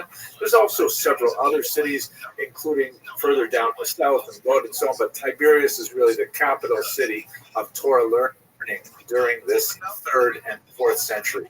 And the fascinating thing that relates to our question about exploration is that there are lots of rabbis who are making this roundabout trip, essentially following backwards the same path that Abraham took, like 2,500 years prior, going from Tiberias to Talmudic Babylonia, and relating to the scholars in Babylonia what the scholars in Israel were saying about topic A, B, or C. And so quite frequently, when you study the Talmud Bavli, the Babylonian Talmud, it'll have this phrase, Ki asa Rav Dimi, or Ki ata Rav Dimi, when Rav Dimi came. Meaning, when this scholar came from Israel, he told us that this is how they decided this question. This is the kind of question they asked, and so on. Now, these are a group of rabbis called the Nechute, these long-distance travelers who will make this, massive trip all the way from Israel, way up north, down into Babylon. Obviously, the reason why they didn't go straight as the crow flies is because there's a lot of desert to cross. It could be done with caravans, but the typical route was to follow the river banks where you would have oases and civilization and things like that. So the Nechute, those who go down, are those rabbis who are bringing Torah from Israel to Babylonia, and the other way as well, bringing that Torah back to Israel, cross-fertilizing the two major centers of Torah scholarship at the time, and ultimately resulting in the production of two major Talmuds, the so-called Jerusalem Talmud. That in itself is a little bit of a misnomer. It wasn't actually written in Jerusalem. It was really written primarily in Tiberias. However, it's also known as the Palestinian Talmud, but that's also something problematic of a term. So people still call it the Jerusalem Talmud. And of course, the great, much larger Babylonian Talmud. Okay, that's just a quick look at some of these intrepid rabbinic explorers from the 3rd and 4th century. Rav Dimi is one of about a dozen of them who's made this trip, but he's undoubtedly the most famous. Okay, thank you very much for watching. That was good to go. That was funny. Today you had a number 2. Hey, nothing foolish, really. Tough crowd today. Hello, fellow students of Jewish history. I am so excited to begin this new series of Jewish explorers in history because, wow, we are doing some amazing things at Kosher River Cruises. I'm really excited to go to some of the destinations we have coming up. We have, of course, planned a lot of our, European locations in the Caribbean and so on. But in the next couple of years, we're planning Japan and, get this, Antarctica. Wow. So now there are not that many Jews in Antarctica. There have been some. Some people would say that because there are a lot of penguins there, and in slightly derogatory Hebrew slang, penguin is another word for ultra-Orthodox Jews. But otherwise, it's a pretty remote location. And so what we're going to be doing for this series is looking at Jewish explorers through history, which is just amazing. So today I'd like to talk about Benjamin of Tudela, but let's just begin with a little bit of background on the idea of Jewish exploration. One might say that exploration is right at the very heart of the Jewish experience. In fact, way back in the distant past, somewhere around 1750, before the Common Era, we have the first command of God to Abraham, the ancestor of the Jewish people, when he says to him, Lech lecha me'aretzecha, leave your land, your birthplace, your homeland, and go to the land where I will tell you. If you can see from this map here, it's quite a trek, or as we would say in ancient Hebrew, a schlep. I'm just joking, it's not ancient Hebrew. But it's quite a trek. Have a look at this Google map. He went all the way from southern Iraq, presumably by camel caravan or walking, not sure, all the way up to what would be Syria, and then makes the curve around south into the land of Israel, as it will be known later. At the time, it was probably called Hamaru. Now, not all of these commands to travel were so benign. We have, of course, throughout Jewish history, numerous expulsions, including the Great Expulsion from Spain in 1492, and also we have many voluntary migrations, such as those of my own grandparents who left Lithuania and traveled to Canada at the turn of the 20th century. So taken all together, when you combine the kind of adventurous explorations of individual Jewish explorers, when you look at the forced migrations of Jewish refugees, and when you look at the expulsions, of course, you see a tremendous amount of Jews traveling. traveling all over the world, it stands to reason that as a culture, we would develop a love for kosher river cruising. Okay, so let's talk today about one of the most famous of the medieval explorers. And in fact, if you just, I didn't try it, but if you Google famous Jewish explorer, you would probably get Benjamin of Tudela. He published a really fascinating itinerary of his travels in the 12th century, and he described his journey from about the year 1159 to around the year 1173. This is a century before Marco Polo, and it was an incredibly popular book. It was translated to many European languages because there are not that many people who are traveling such distances and bringing back that information to Europe. He doesn't exactly say why he was traveling. There's a lot of references to coral, which might suggest that he was involved in the gem trade. That was definitely something that we've seen with the Radonites, for example. Many earlier Jewish merchants were involved in various types of trade, and perhaps he was engaged in that. But, you know, while he's traveling, he definitely had an eye out for Jewish communities. He tells us every stop along the way the size of the people that he met. He talks about their economic bases. It talks about their intellectual population, about various, errant sects of Judaism and so on. The Samaritans, really, really fascinating historical information. It's a trove of data for historians, especially of the 12th century. Here's a map where you can see where Benjamin of Tudela traveled. You can see he started out in Tudela, which is in northeastern Spain, and then he made his way to the Mediterranean, traveled around the coast through Provence. Really fascinating material on many of those towns there. Tells us a lot about that great era of creativity in the 12th century. And then he made his way down the Italian peninsula, the Greek peninsula, and then eventually all the way out to Turkey and his final destination, the land of Israel. Now, while he was in these regions, he also collected reports on places that he never visited. Sometimes it's not clear if he was there personally or not, but most likely not. He shares with us what he heard of far-off Jewish communities well. Quite amazing. Now, what kind of things does he tell us about?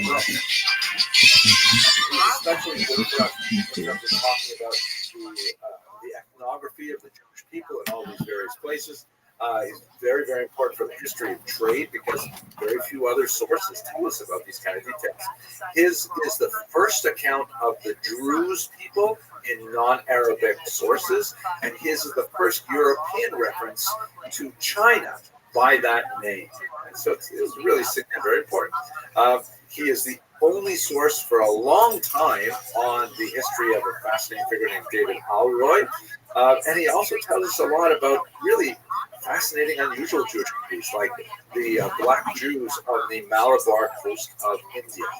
Benjamin of Tudela, fascinating character. In this series, we're going to look at a whole bunch of Jewish explorers, migrants, refugees, and so on, people who traveled to unusual locations. And I want to put in a plug for these really amazing trips that I'm looking forward to taking with Kosher River Cruises, especially Antarctica. Here's a short video that gives you a sense of what it was like on the most recent trip to Bordeaux, with a few shots of penguins in it as well. Thank you very much for watching. Welcome to Kosher River Cruises and KRC Expeditions, the premier all-kosher, all-inclusive luxury Jewish cruise expeditions. Imagine luxury and expedition cruise ships, chartered exclusively for our guests, creating a close-knit community of like-minded travelers exploring together in elegance and comfort. More than just a cruise, it's a unique experience of connection. Kosher River Cruises and KRC Expeditions bring like-minded travelers together for worldwide exploring and celebration in a warm, inspiring, community-like atmosphere. It's a journey where friends, both old and new, come together to make memories that last a lifetime. Our 5-star ships and expedition vessels, combined with our signature all-inclusive luxury service, make every day on board a wonderful escape into pure exploration and relaxation. With renowned kosher cuisine, expert expertly crafted by Master Chef Malcolm Green, every meal is an unforgettable experience. Each day, a new destination awaits. Our specially curated shore excursions offer deep insights into both Jewish and local heritage, creating a perfect balance of adventure, exploration, and learning. Our dedicated onboard team is with you every step of the way, ensuring a seamless, luxurious journey from start to finish. Every detail is taken care of, from excursions to amenities, to dining, to entertainment. Discover the world with ease, comfort, and a commitment to the highest standards of kashrut. Join Kosher River Cruises and KRC Expeditions, where exceptional service, community, and culture come together for a truly unique travel and cruise experience.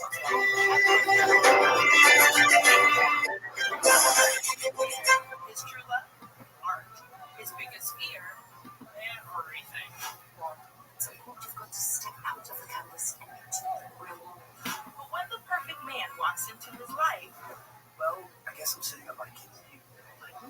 Is that surprising? Well, I don't know. I think so. Now, if we step back a little bit to understand the economic background of this migration, besides the political and religious background that I began with, the beginning of the Inquisition and so on, searching for places where they could freely practice Judaism, first as crypto-Jews, sometimes even in a Portuguese environment like Brazil, and then later openly as Jews.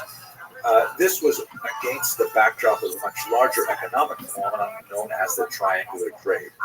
Basically, the way it looked, and this is somewhat of an oversimplification, but nevertheless captures the larger picture, you have manufactured goods coming out of the great colonial empires of Europe, in particular Portugal, England, and the Netherlands, and they're bringing their manufactured goods down to Africa.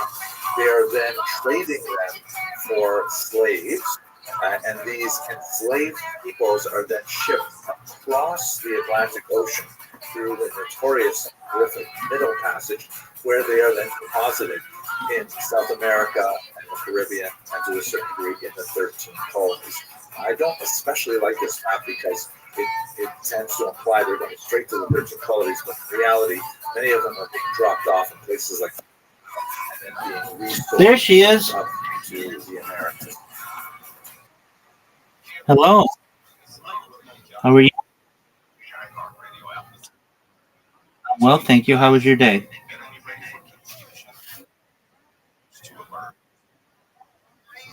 All right. Are you ready for it?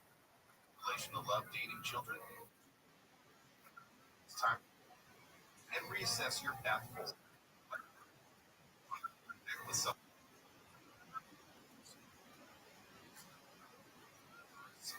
When it comes to your emotion, you need to be the rock, one that can rely on. This is especially true when it comes to family. However, something is going to pop up that you realize not everything is what it seems in relation to home, family, real estate. Yes, sir. Weeks to sort out.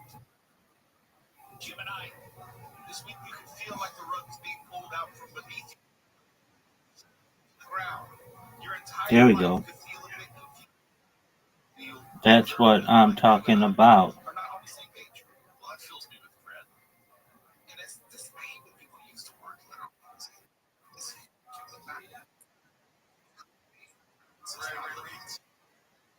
Your entire life could feel a bit confusing, and you may literally feel like you and other people are not on the same page. Look at you. Okay, I'm not the only one. All right. Figuratively. This is the time to practice extra patience when it comes to communications, and if you're involved in travel or entertainment. Yes, I do. So, you often have a lucky touch around finances. And as you know how to practice patience and moderation when you need to. However, this week, it appears that money matters are going to need a major revision. In truth, it may take longer than a month to get everything back on track.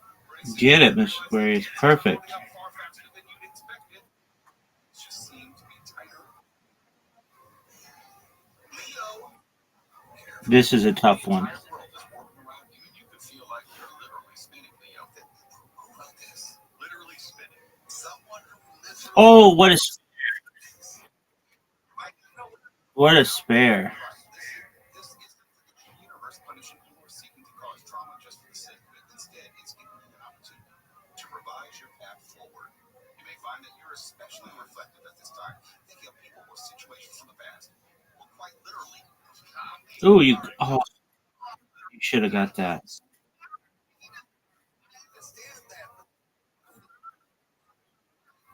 How many gonna go invisible pin on me? Got it. Into a world of dreams and hallucinations as you're uncertain what is the best path forward. Situations and karma from the past could be here to address. Oh, that's perfect. Oh, amazing, Miss Aquarius. That was amazing. That was amazing. All right, get these 4.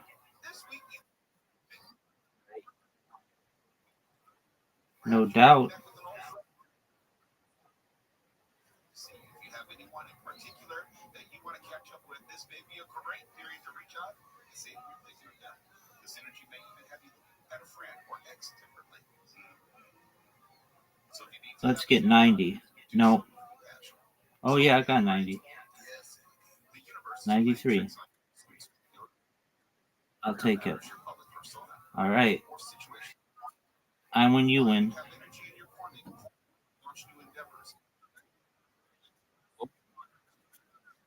Word, girl. If you're launching something now, it isn't going to get the response you're hoping for and leave you wondering why. Sagittarius, this is for me. My health seems to be. Well, you may find yourself sitting. Get these 2. Noticing slower pace. There is a bit of confusion either around travel, legalities, international relations, or media. You can find that taking a step back to live in the moment is to re-strategize. Mention themes, though, you can do so and end up further ahead down the line. Don't expect the small stuff. Wait, it's kind of what you've been saying. That is true, but did you literally refer to yourself in the third person?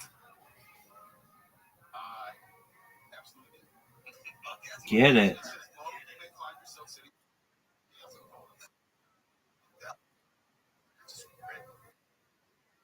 There appears to be a sense of That's what I'm talking about. this may be in relation to finances, intimacy, trust, or vulnerability. For instance, you can find that some larger resources you had planned on are delayed or not coming through. On the other hand, it could be that trust issues and secrets are starting to cause tension.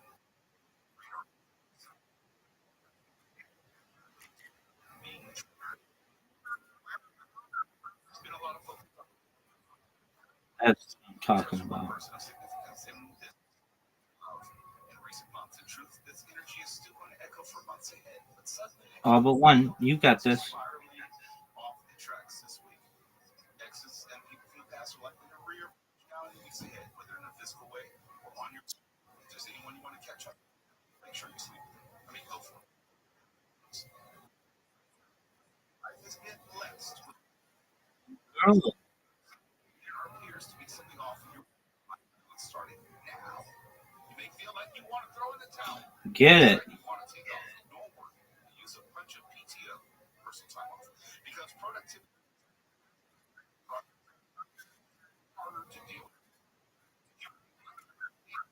Revise your plans, the use of energy, and there is your Get it. for this week. No.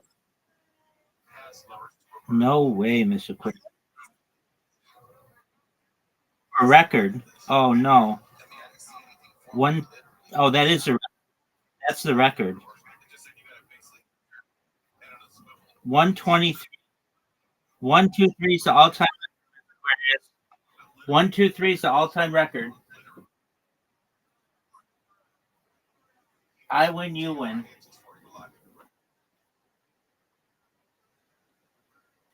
That's right.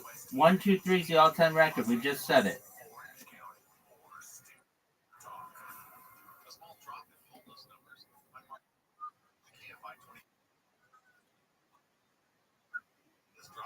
Sweet dreams, Miss Aquarius. God willing, we'll play tomorrow.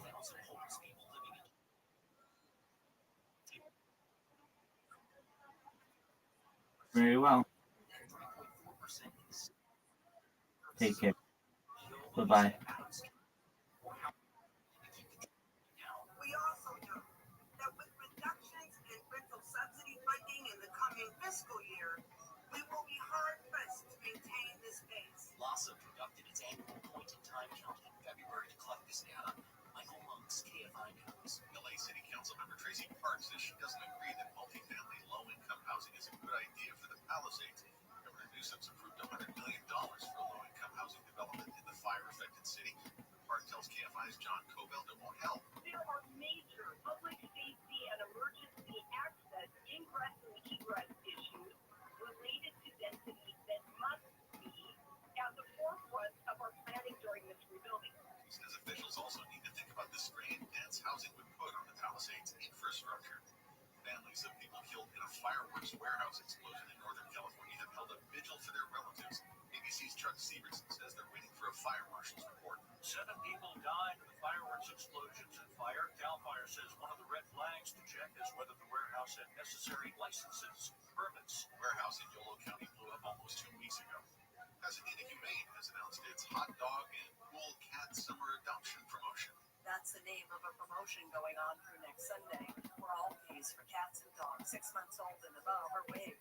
Summer is one of the busiest times at the shelter, and this is an effort to reduce overcrowding and get those animals into permanent homes. Right now, Pasadena Humane has about 150 cats and dogs available.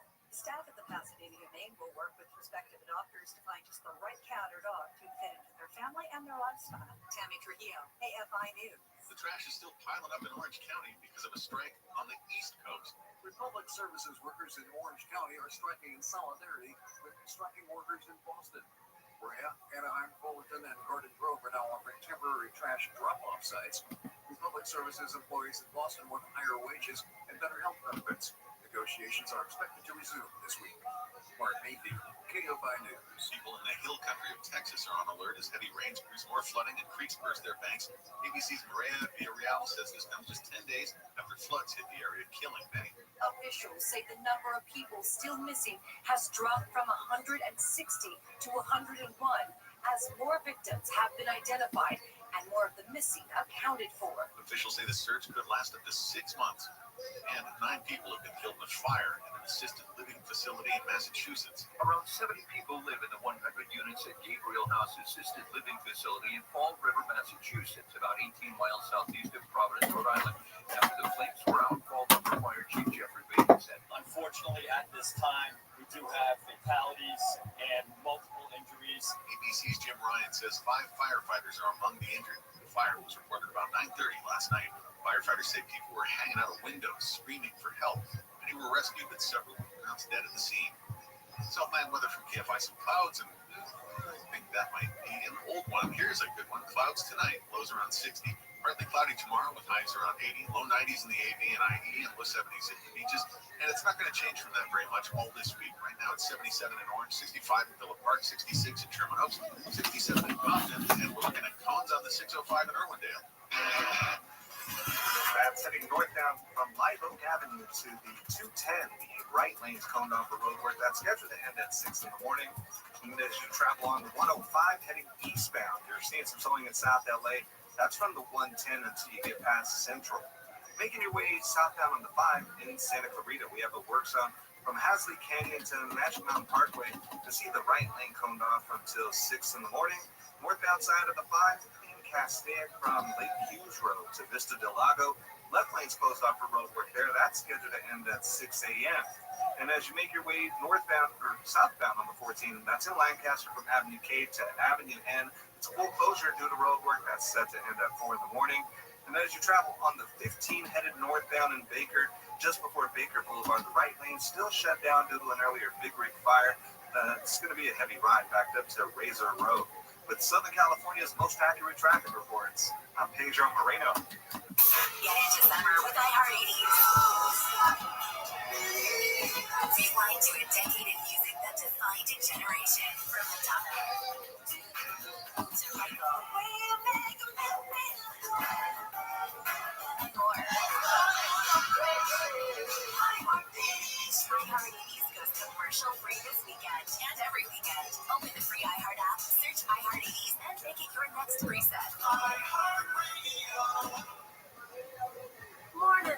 how you feeling? Great, and I'm ready for you today. I'm checking in on you. Morning meditation. Check. Dressed and ready to work out. Check. Check your blood pressure yet? And check. Boom. Great job, Mom. And about those cold feelings? No, ma'am. Now more than ever, it's important that we protect our hearts and the hearts of those we love. Monitor your blood pressure daily and help each other stay motivated. Rally your squad to take the online pledge at releasethepressure.org. Brought to you by the Release the Pressure Coalition and the Ad Council. Number one on your car radio preset and the new and improved iHeartRadio app. Free never sounded so good. KFR AM 640.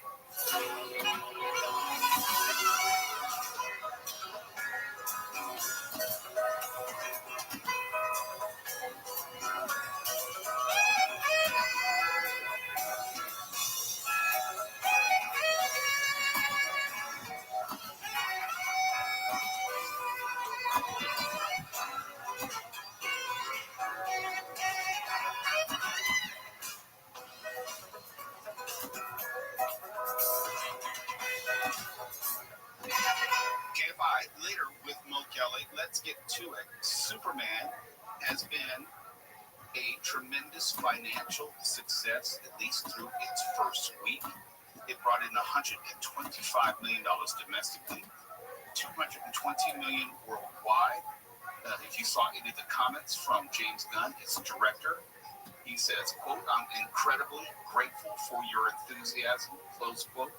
It is against the backdrop of the would-be controversy of its message, whether it was too political, didn't matter to audiences. If anything, I'd say that controversy probably helped the movie because people were talking about it in non-entertainment outlets. If you have a 15-minute discussion of Superman on Fox News, that's a lot of free advertisement. Yeah. And clearly people were tuning out at least out of morbid curiosity to see if there was something that was going to make them angry. And James Gunn did not back down. He did not care what critics had to say. And at this point, he's winning. Now, well, you saw it for a second time last night. I did. And I think that he's winning in a way that I don't think we've had any Superman film really and truly in not a long time, any superhero film period, not just Superman, but just superhero films period, wherein, and this is a good and bad thing, it is a good thing because James Gunn leaned wholeheartedly into the pages of a comic book and brought that to the big screen. This film is over the top. It is full of unbelievable actions in a world that could never, ever exist. The laws of physics and everything, nothing exists that is real in this world. It is total comic book fantasy and unashamedly so. And I love everything about that because for me, my foundation and my love for Superman comes from comic books. So I think many going into this film may have come up with the original films and any iteration thereafter, any of the television series, and that's fine because that does give you a good televised look at Superman. But the drawback is that it is so comic book that I think many individuals going into it looking for some sense of like that Marvel Cinematic Universe reality within a superhero film, they may have missed out on it. But for comic book folks like myself, this was a dream come true, an actual comic book on the big screen. You can also say that Superman has been consistent with the rest of the box office, I'll say blockbusters, this summer. And it has been there's been a pattern of movies doing well, at least meeting expectations financially. Superman did not disappoint. You're not having movies in the summer underperform. Jurassic World Rebirth still is doing well. Came in at number 2 this week with another $40 million in its second week. That's nothing to shake a stick at. It's already over $500 million. 2 weeks, $500 million. That is low because that. Hey, Zoot, how are you, pimp? People are going to see during the summer. Zoot, how are you? Well, how their schedule works. Coming in number 3 this week is F. Dude, let me guess, your phone's about to die. Okay, let me guess. You're gonna say, "Hey, let's play a game," and then you're just gonna stick me and leave me with no reasoning. Yeah, why have you been such a dick? Yeah, you are. Okay, so long as you know it. You're welcome. What's up, big dog?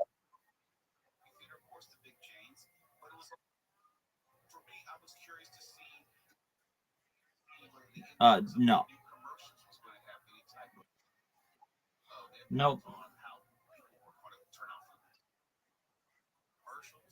From a Kabbalistic standpoint, to some extent. From a Kabbalistic standpoint, like some Jewish mystics do, but mainstream Jewish teachings do not.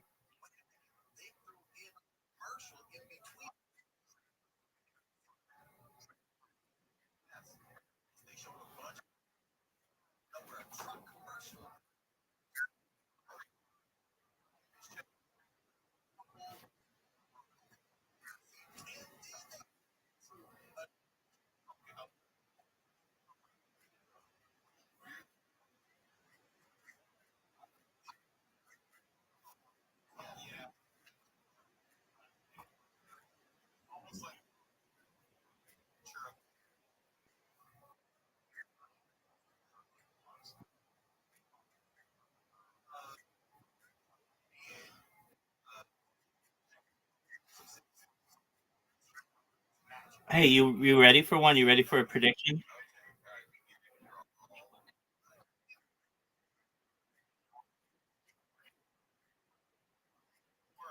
Very, very cool. Bitcoin's going up. There you go.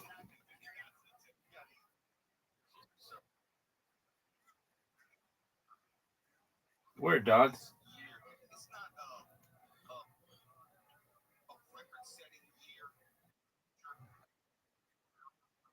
Hey, you wanted it. I gave it to you.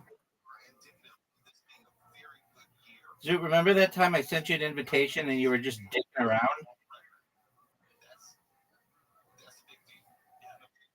Zoot,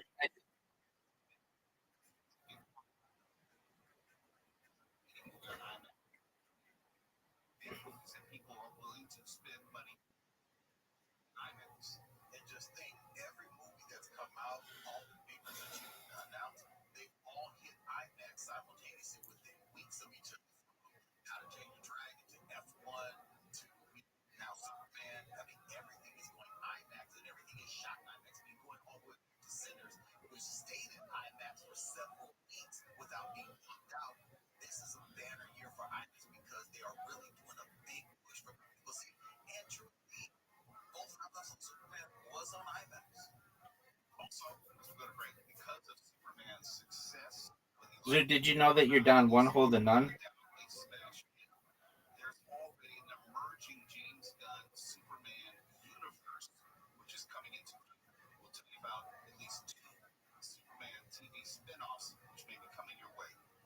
Oh. What are you gonna do? No.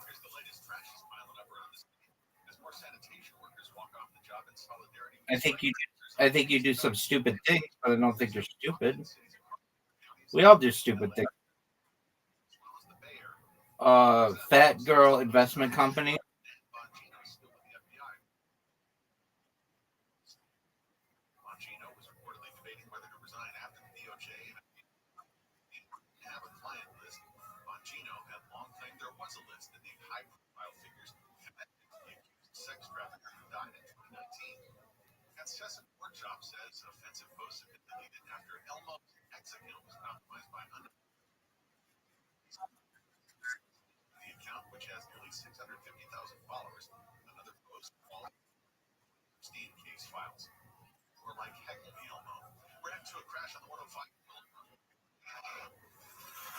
That's heading eastbound right at Central. You'll see it along the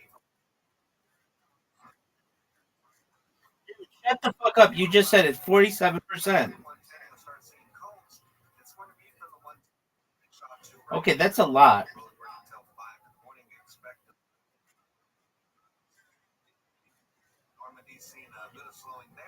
Why don't you get a power bank?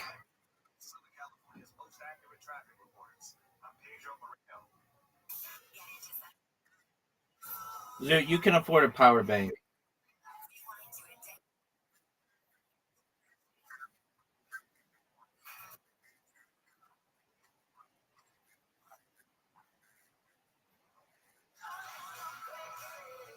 Well, you have like $10 for a power bank.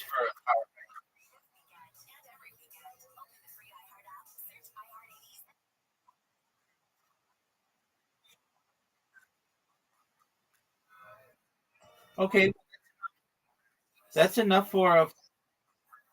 That's enough for. That's enough for a power bank, big dog.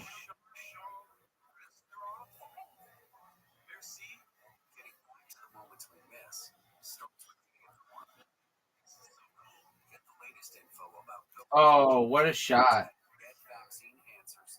Dude, that was beautiful. You've got to feel good when you do that.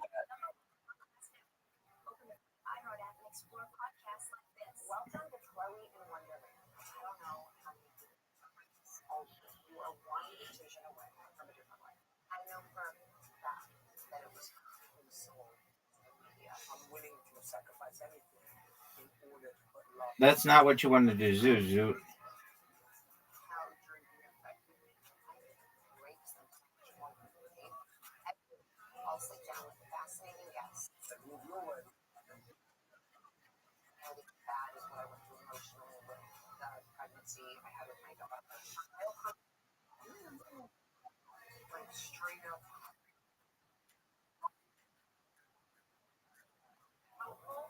Improve it.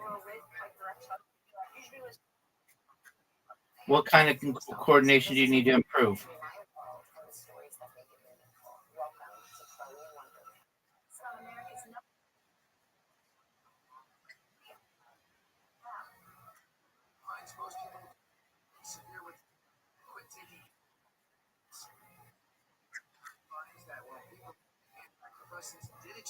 Okay. Yeah. So, didn't you say nicotine helps with that stuff?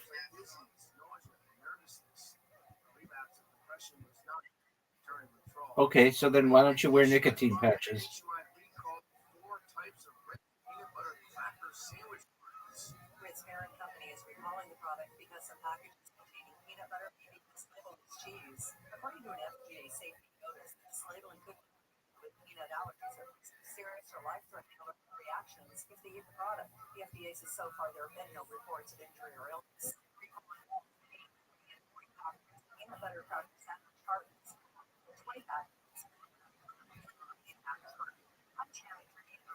Zoo, you just lost. Do you want darts? Do you want darts or do you want mini golf?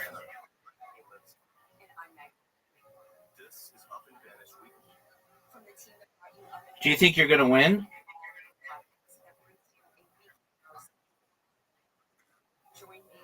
Okay.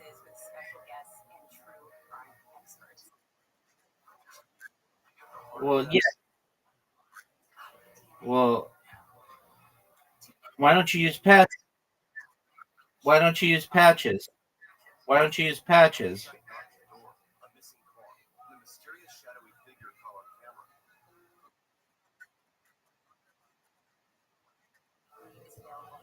What do you mean you can't make a double bed?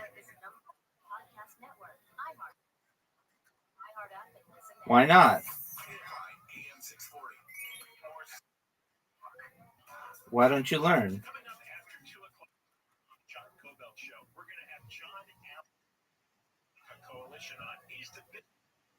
This idea, they're offering homeless people one-way tickets friends and family, paid for by donors. John Alley about it tomorrow after 2 o'clock. Show.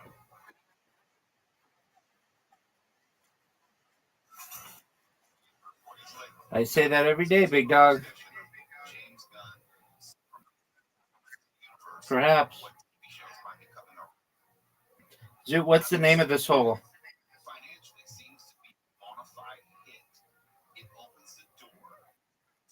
Word, dog. fulfill more of his vision of that cinematic. I don't want to give too much away. If you see Superman, there are some prominently featured. One of them It is stinks. and if you know DC Comics, Mr. Terrific, silly the I alien know. character, but he's always been well received, and he's never been on the big screen before. But this has been an opportunity to expand that character, and it seems that James Gunn is looking at a spinoff for Mr. Terrific and also Jimmy Olsen. This is after acknowledging that Peacemaker season 2 is going to be dropping on August 21st with John Cena. And that, if you haven't seen Peacemaker, it is a funny, funny, funny. Good things about that show. No, it is.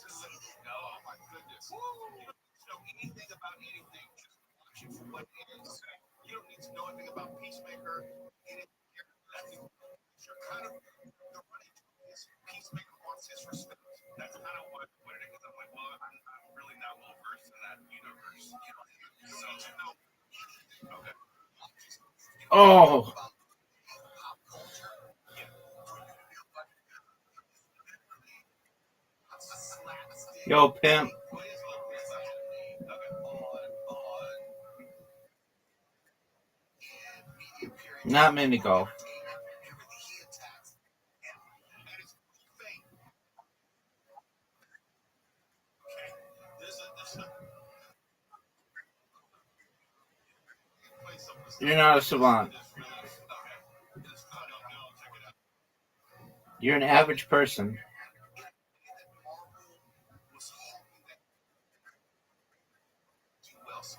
Okay, you're a savant at self-analysis, where you just review what you do. You're obsessed with it.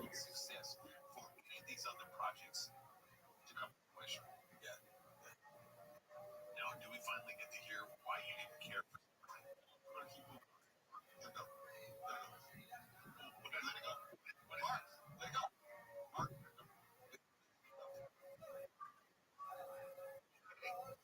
I'll ask this now. Have you seen people wearing jackets with fair play on place? Mr. Terrific stole the show. Oh, fuck. I promise you this. We're out of Mr. Terrific this Halloween. A lot of Mr. Terrific this Halloween. Now, it's he had one killer line that just everybody got to be on. Well, but he was the surprise of the movie. When I saw it again last night, audience rocked it. I'm talking clapping. Wow. This is the first time. And the theater was packed. Man Chinese. Oh, really? Yeah. Okay. I've seen him on a few occasions, the character in animated form. But I've never, obviously never seen him in live action. Oh, what a shot. And now I can't think of any. Yeah, no. I think that absolutely. What's the problem, Zoo?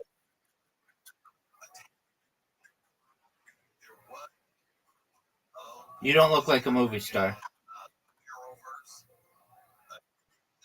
I did. Better looking than you. If you look like a movie star, you'd have so many chicks right now, you would never have women issues. If you look like a movie star, you'd have so many chicks right now, you would never have any women issues. Also, DC plans a 100th anniversary in 2035. But Oh, what a shot. when I say may lose it, probably won't happen. You could literally be a mute, and if you were super good looking, chicks would want to be with you. No, it's not going to happen. They're not going to allow it to happen. No, wait. Can't happen with that. Dude, it's true. When they lose right to Superman, they can't go back and re-get the rights together. No, but they've got an army. Zoot, are you ready for Mancala? So what is it? I forget what the rule is. Something like 89 years. Yeah, then it goes into yeah. So yeah, remember Suits? It came out in 38. Batman 39. So 35. That's it. So once it goes public, it goes. Snow White to be done. Anyone who does Snow White, we've had a whole bunch of different races outside of Disney or whatever. So it's like one of those, like, yeah, you have a super popular character that goes in the public domain. Stay in public domain. They don't revert back to the company if you put up a whole bunch of. Right, but as I said, the people with puppets, they employ their lawyers to look for every possible way under that stuff. That's money. You don't mess with people's money. And you get that. There have been enough instances where people got caught off guard when they're not going to let that happen with these characters. They're not. I would be surprised and ashamed when people use them on the shows. Like, what are you doing to make sure you don't use that? Oh, yeah. I and you have to no. It's like, radio app and Cool, Zoot. giving away 2 Coachella Valley coffee swag bags, and each bag contains some coffee products. Okay. 3-month free coffee subscription. You get 1 2-pound bag and 1 12-ounce bag. And think.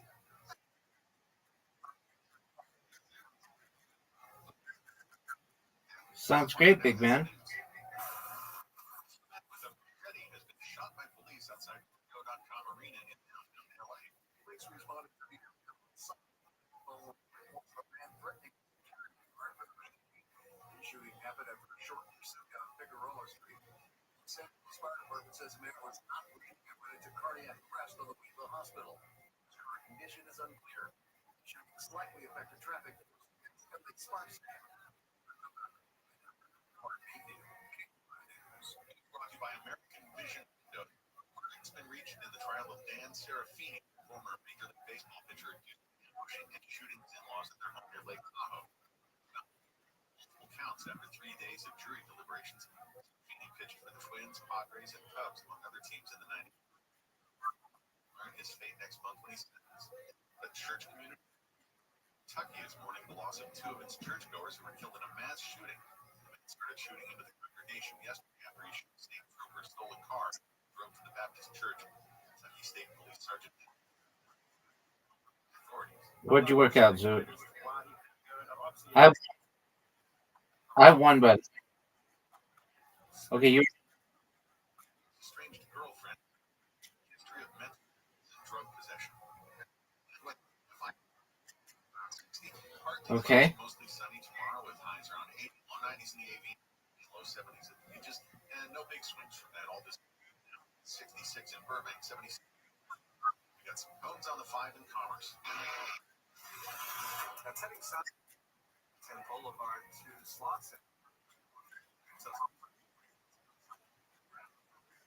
Atlantic. And as you travel on the 101 south at an Echo after Boulevard.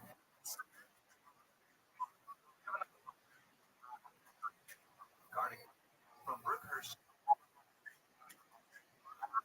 Closed off until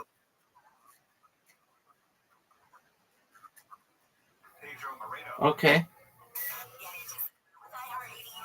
That's a nice story.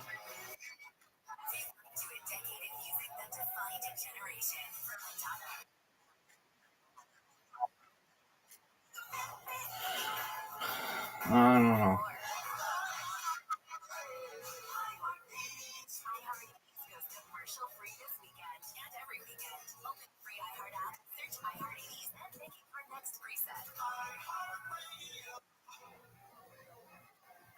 The free iHeartRadio is #1 for music, radio, podcasts all in one. Discover a new podcast from our library, hundreds of thousands of titles. Here's an iHeartRadio podcast preview.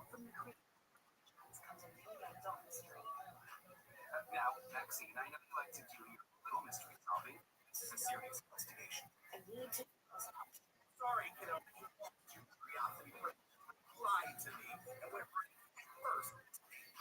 Join Maxie Miles as she tries to solve a big case and Hour ago, Yeah. we discovered that Riley Stevens has to find Riley. Oh, fuck you, Zoot. That was really.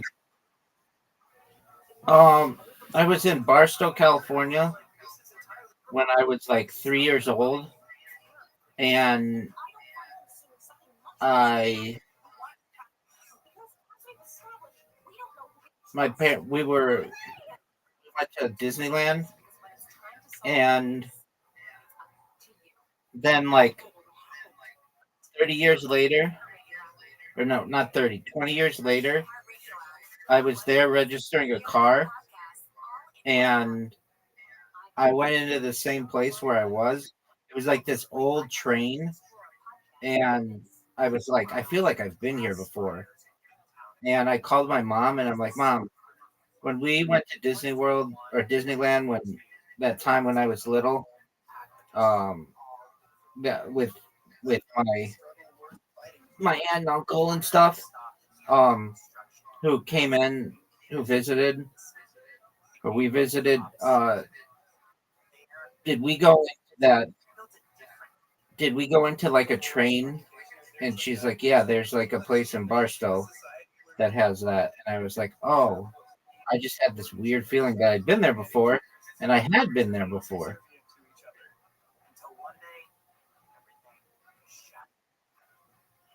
Right. Have you ever had deja vu? Various sectors of the property. Without warning, shot a Georgia State Patrol trooper.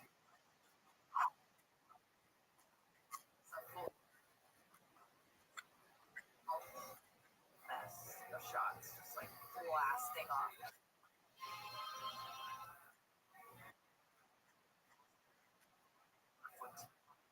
this.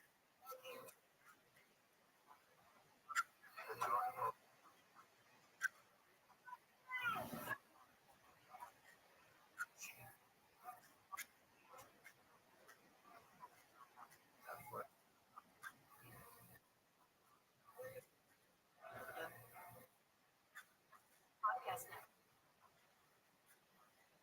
Listen now. Restream films.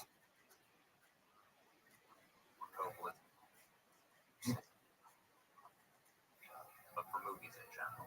Although, if you talk to the people who made it, Godfather's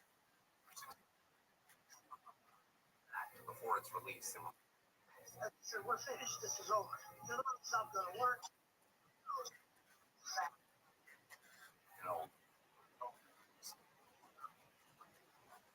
and talked to never before heard from sources to get it process. So Right. The Gun Take is based on my co-host Mark's best-selling book of the same title. On this, we call upon his years of research to help unpack the story from start to finish. We try to get to the truth really happened. We take the only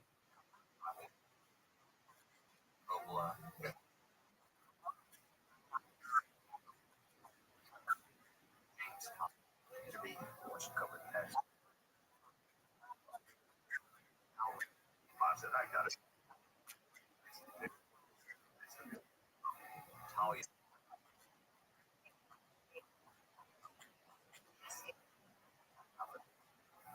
Still are, but we can promise one who is in. Listen, take the cannoli. Listen on America's One Podcast. KFI AM 64.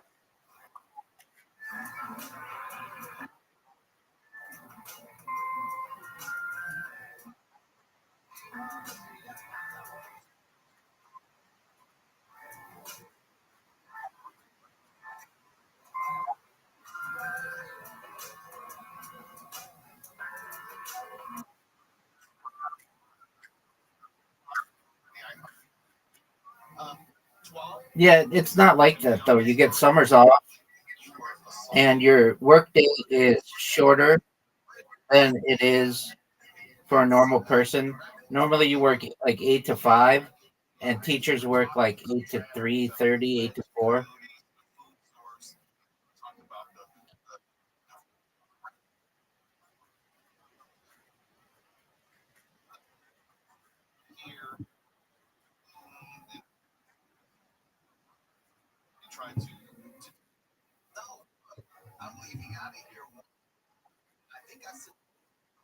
No, in the United States, teachers, at least in the public school system, do pretty well.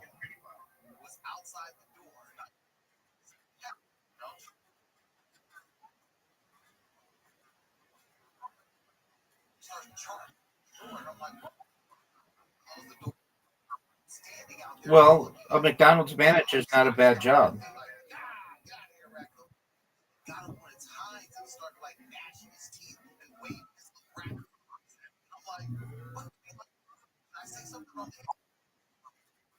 Correct.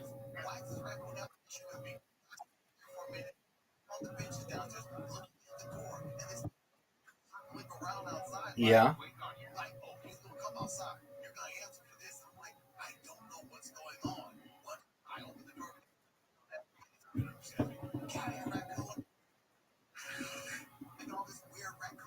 Some people desire it. Some people desire it.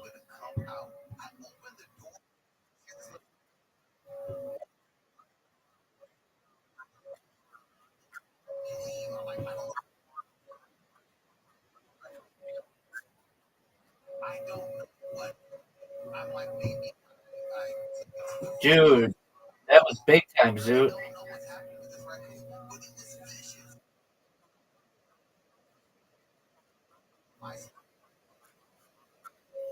There you go.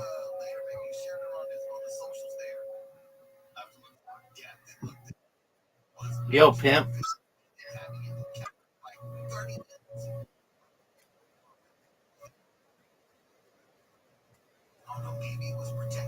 What did they say?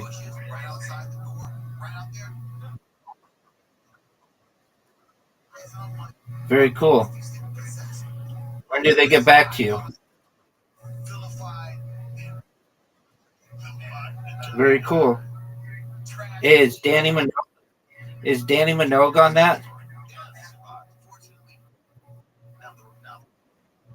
Who the fuck is that? What happened to Danny Minogue?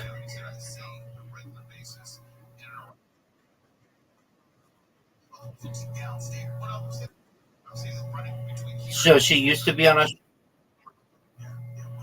So I know Danny Minogue used to be on Australia's Got Talent, right?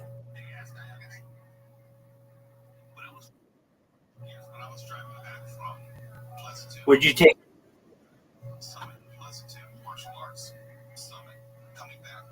Would you take Danny Minogue to Pound Town?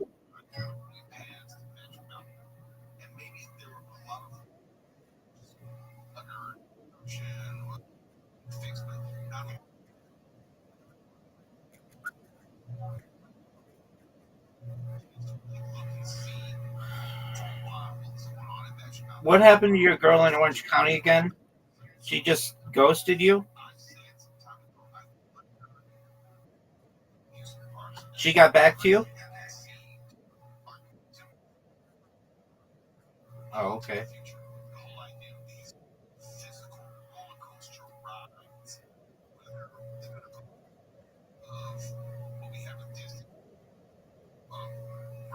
Okay.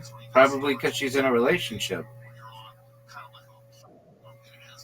Probably because she's in a relationship. You don't know that. Okay.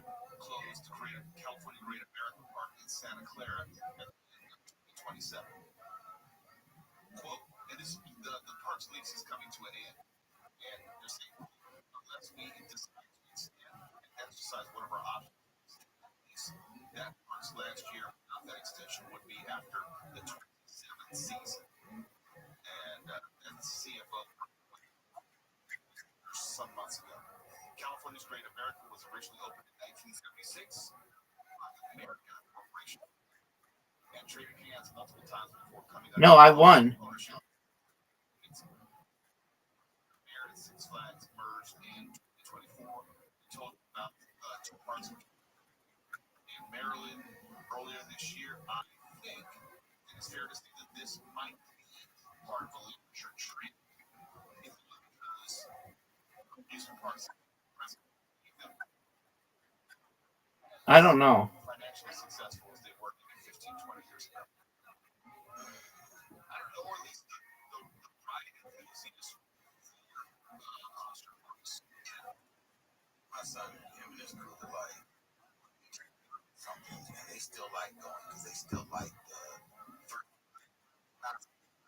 She's like, she just like going for rides right now. She like her and her friends like you can go and walk. Right. Like, there are other things. It was the thing to. You can go meet girls, whatever, hang out. You have entertainment all day long, well into the evening. I don't know if because this is geared only for young. It's not like the 50-year-olds like me who want to go to a Six Flags.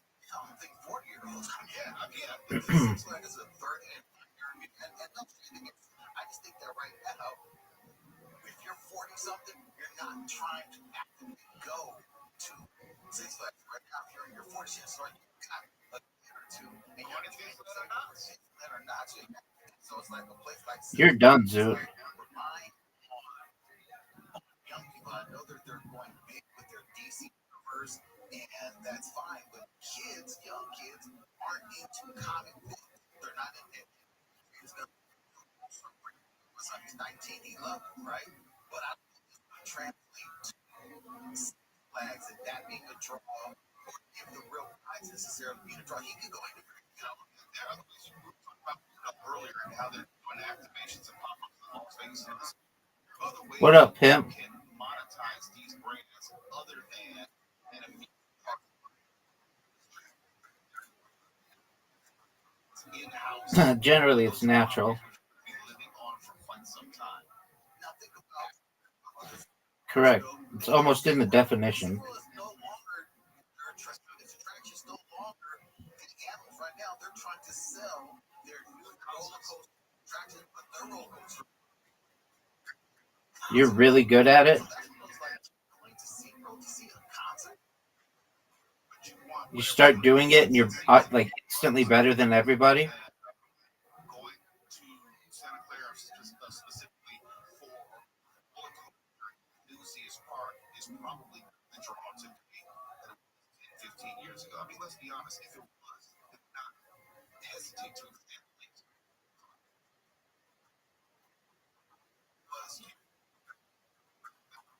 Yep. And see what's going on in Coast to Coast AM, and I'll have my final thought. It's later with Bo Kelly. We're live on social media. You fucked up. Generally. He was cleaning when he fell inside and somehow turned on. This happened Sunday night at Tina's Burritos Factory on East Vernon. New York Governor Andrew Cuomo has announced He's a very good lyricist. after losing the Democratic primary. And Atlantic whoever made all Okay, he's a very good producer. Beyonce. They got a call about theft involving a motor vehicle and 2 suitcases stolen containing unreleased music and concert plans. The suitcases claimed to be a choreographer for Beyonce. Now it looks like it was on the 105. I won. Westbound from Vermont Avenue to Crenshaw, you'll see the 3 bright lights coned off. Maybe you're savant at Moncala.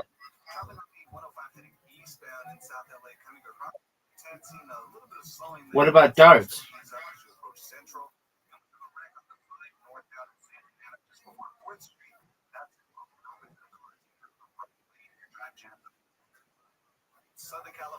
No, you're not. I've heard your voice. It's good, but it's not savant.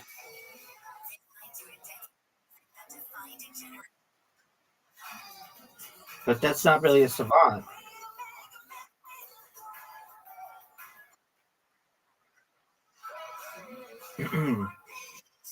I don't think so, but okay.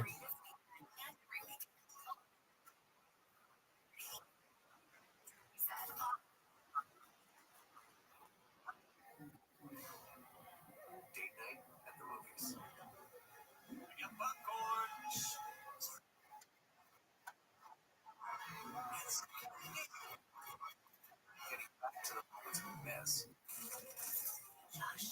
Starts getting informed. The latest info about COVID-19 vaccines. It's up to you. Brought by iHeartRadio and the Ad Council. Everywhere. There are hundreds of ways to experience iHeartRadio. Oh, that was close, Zoot.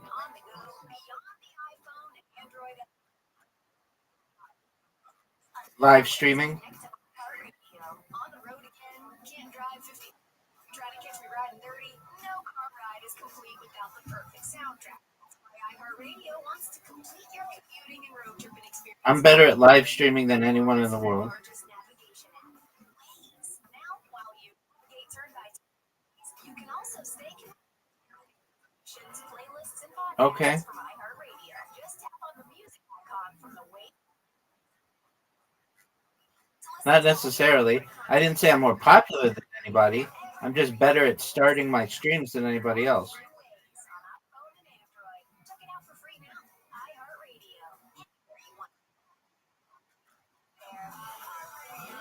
That's true, but quantity is understated in the streaming world. It's underestimated.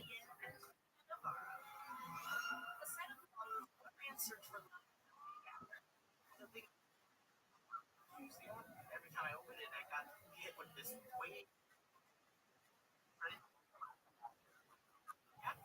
That's called man on the street interviewing.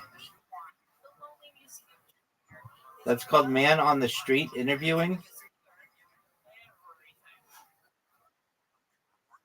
Yeah.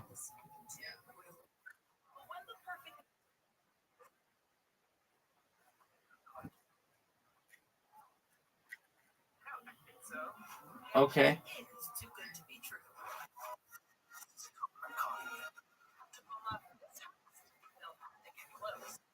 You fucked up. You fucked up majorly.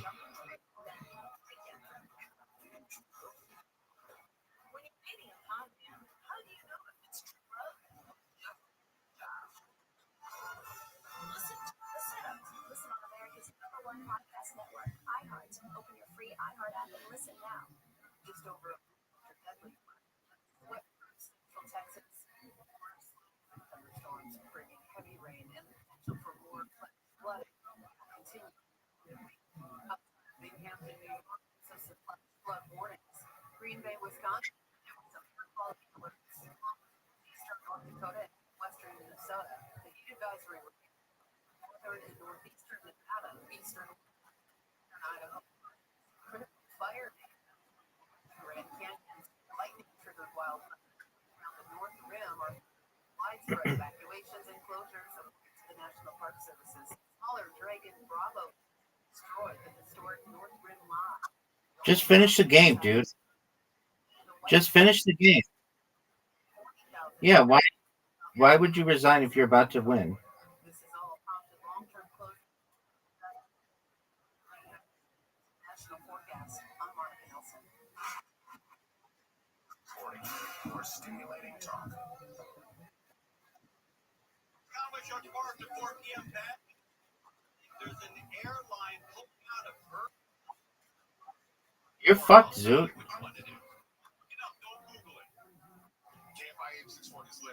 Dude, you're fucked. Dude, it's over for you.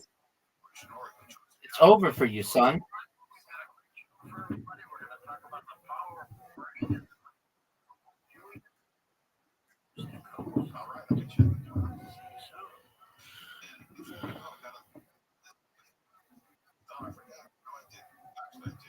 It's not too late. We have 2 Valley bags to give away. Contain some very, very cool swag. Classic Coachella Valley coffee products. You're up, Zoot. All right, let's go. Let's go. You get 1 2-pound bag and 1 12-ounce bag each for 3 months. You know, this is 2 giveaway. The new, if you can afford to do that, you can get a power bank.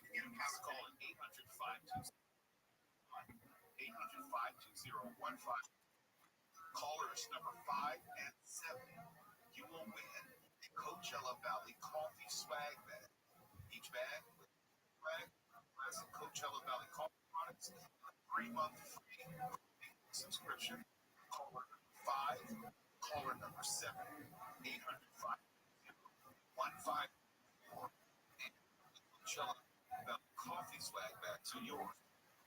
5, number 7, 800-520-3.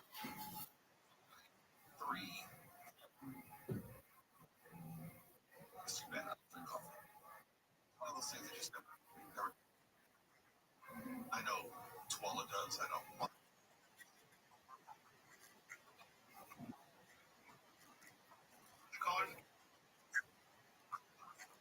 I'm with you on that one, Big Man. 5, 3, 4, and the phone line gets people drink coffee. Oh yes, no, they swore by it religiously every single day. Folgers and Word, dog. in the morning before they drink their coffee. It's just they just never. So I enjoy being able to give away coffee. I can use it more than me. I'm definitely not. You just helped me. And tactics matter. Because it's never just about the law. It always includes methods and tactics. The immigration enforcement debate is not just about I won. training and removing those who are not in the country. It's the methods and tactics employed. The question, and I think that No, it's definitely I won. generally, or just Latinos illegally in America specifically. There are thousands of things which are illegal in America. There are thousands of things that places you can't go, activities you can't participate in. It's over. But we enforce the ways that which we choose to enforce and the ones we choose to Let's play till you win. The Fourth Amendment still matters, even if you don't like who it may protect. If you're at places like farms or depots, you are really looking for undocumented immigrants, looking for Latinos who fit the description. And that's not the same. If you're only undocumented immigrants on a farm for breaking the law, but not the farmers who employ them also breaking the law, with the law. There's no moral or legal high ground to stand on. Worried about illegal immigration and this being a law. Policy Institute of California, 9% of immigrants, but 41% Asia, 49%. You won. 41%. Drill down even more. Among immigrants who arrived here in 2023, while 38% were born in Latin America. But if you just watch TV or follow tactics and boy, you'd rightfully think, but wrongly, as far as facts, you wrongly missed the point that 99% of immigrants, documented and undocumented, or Latino, you wrongly believe. Since they're mentioning, since the rates are largely happening in Yo, pimp. communities, those numbers there. Think about it, baby. Between 2014 and 2023. Oh, for sure. Born in Asia, 38%. Only looking for illegal drugs. When we all know there is places. You could. And I'm here. Let me tell you. But there's not equal focus. And that's See you, baby. the largest undocumented population know who's number 2 and 3? Texas and Florida. It's fair to point out that no similar effort is underway in Texas or Florida. But hey, I'm sure it's just a coincidence. And the National Guard will show up in both states eventually. I mean, the National Guard didn't show up to assist in the floods in Texas and save actual lives, but who's nitpicking? Illegal immigration in California is more Sweet. important than floods in Texas, right? Right, because, never mind. I think you understand what I mean. Methods and tactics matter. If you're not actually following the law all the time and trying to get all the people breaking the law, then you're not really interested in the law. You're just targeting people. For KFI AM 640, I'm Mo Kelly. KFI and KOST HD2, Los Angeles, Orange County. More stimulating talk. I'll take a no for an answer. I'm Mark Rothschild, live from the KFI 24-hour newsroom. The Trump administration says it will appeal a federal judge's And we are praying, and we are praying, we are hoping. We are hoping it's not happening again. Yes, and we are hoping to God Eucharist for Reaver up in heaven because you deserve to be up there. You are one of the best people I've ever known. You're so good at Superman. So good. So good at Superman. He's one of the people I think, gosh, if only Instagram was around when he was around, he would have killed it on Instagram. TikTok. People love those sort of stories. He would have done so good on TikTok. That's like them the sad diving into thing. a pool and going paralyzed. People love that shit. People do love that. I mean, he would have killed it on TikTok. Story time. He would have been able to, How I got in this wheelchair. I fell off a horse. I fell off a really scary horse on the 4th of July. It ate a firecracker. Like for part 2. Like for part 2. Yeah, it's so funny that people on TikTok, they tell these long stories, and it's like, okay, click on the next video to keep on hearing the story. What is going on here? And I'll click it. How is this so popular? Right, because everybody must click it. Mm-hmm. And we still haven't seen the people in the other country being so scared underneath the water bag. I'm still waiting for one of those water bags to blow up on somebody. Still haven't seen that. Yeah, it's funny to watch reels. Like sometimes my algorithm on like YouTube reels will be like, it'll go to like Malaysia. So it'll be a bunch of weird videos where, they have like 5 balloons filled with shaving cream. And then it's like 2 little kids with like harmonicas filled with thumbtacks. They're playing these weird games where you can't really tell what the game is. Yeah. And there's a language barrier there. There's no way to understand what's going on. It's too weird. That's what we're living. Yeah, everyone's different a little bit, huh, Grant? 100%. I thought we almost caught you. I thought we caught you right there. I thought for sure that was you talking real loud out there. Somebody else. I definitely reached quickly for the unmute so that you guys didn't think that. What is that? What is going on out there? Who is that? Huh? There's hustle and bustle here. Somebody's chatting. Somebody in the other studio right over here? Are you hearing it right now? Yeah, you're probably hearing Even Stevens? You're hearing it's not the girl from Oh my gosh, is the girl from Even Stevens here? It's not here right now. Bring her in. Dog, are you gonna take a shower? She does her thing here. And a piece of Mars is going up for auction this week. It's expected to sell for $2 to $4 million. Cassandra Hammond, who's vice chairman for science and natural history at Sotheby's in New York, says it's more than twice the size of any other known Mars rock on Earth. We are selling the largest piece of Mars on Earth. This is a massive 54-pound Martian meteorite that landed in the middle of the Sahara Desert. Scientists say they believe it was ejected from the red planet during an asteroid strike. Southland weather from KFI. Cloudy tonight with lows around 60. Partly cloudy, mostly sunny tomorrow with highs around 80, low 90. Oh my fucking word! I can't believe you're gonna shower. This week, right now it's 64 in Brea, 64 in San Clemente, 64 in Koreatown, and 66 in Agoura Hills. Live from the KFI 24-hour newsroom, I'm Mark Bronner. Our iHeartRadio Music Festival, presented by Capital One, is back in Vegas Hall Arena, September 19th and 20th, streaming live only on Hulu. 15 artists, 2 nights, 1 stage. Get tickets now at AXS.com. Lenovo and the iHeartRadio Music Festival. Tech that hits different. Can your gear keep up with the beat? Caribbean is extremely Your site is developing new type of plan the next TV, like a planet Americans, TV, Southern, which is Mesoamerican, burned, North American evolved. continents. You have raw materials, all kinds of furs and things like that coming from Canada, but from the Caribbean you have particular cane sugar, that is traveling. And by the way, the cane sugar requires heavy amounts of labor, and that's where the slaves come in. They are employed in these massive plantations to harvest the cane sugar and then ship it off.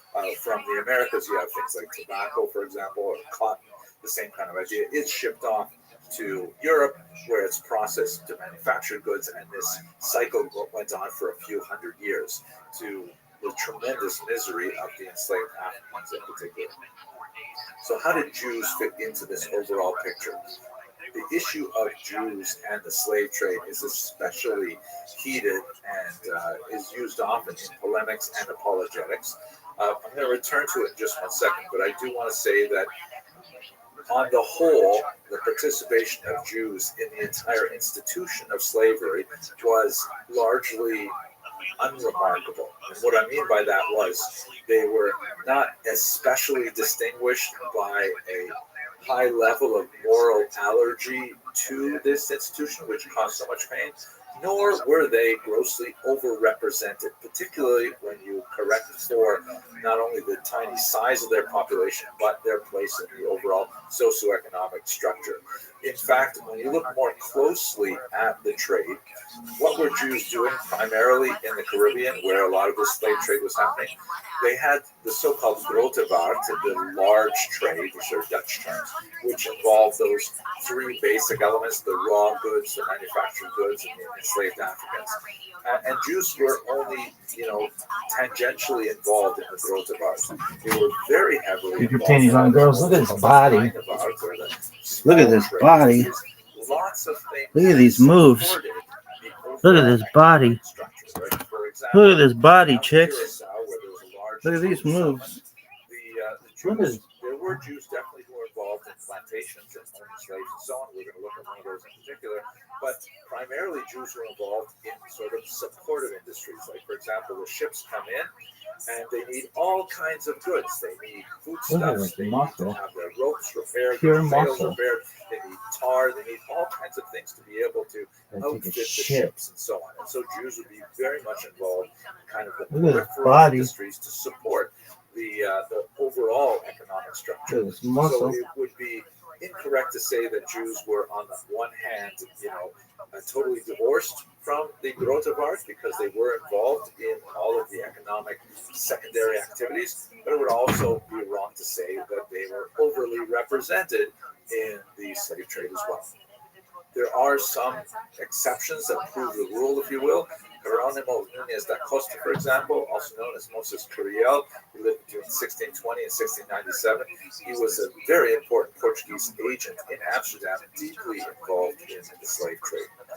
If we look at Suriname, which is also on the coast of South America, in a place they called the Joden Savannah, or the Jewish Savannah. It was established in the 1600s, and it absorbed all kinds of Jewish migrants to the territory, including those who fled Recife. Some of them made their way up to New Amsterdam at that time, and others went to Joden Savannah. And at its peak, around the year 1700, there were about 500 plantation owners, primarily Jews, and about 9,000 enslaved Africans. It was a difficult kind of industry as a whole.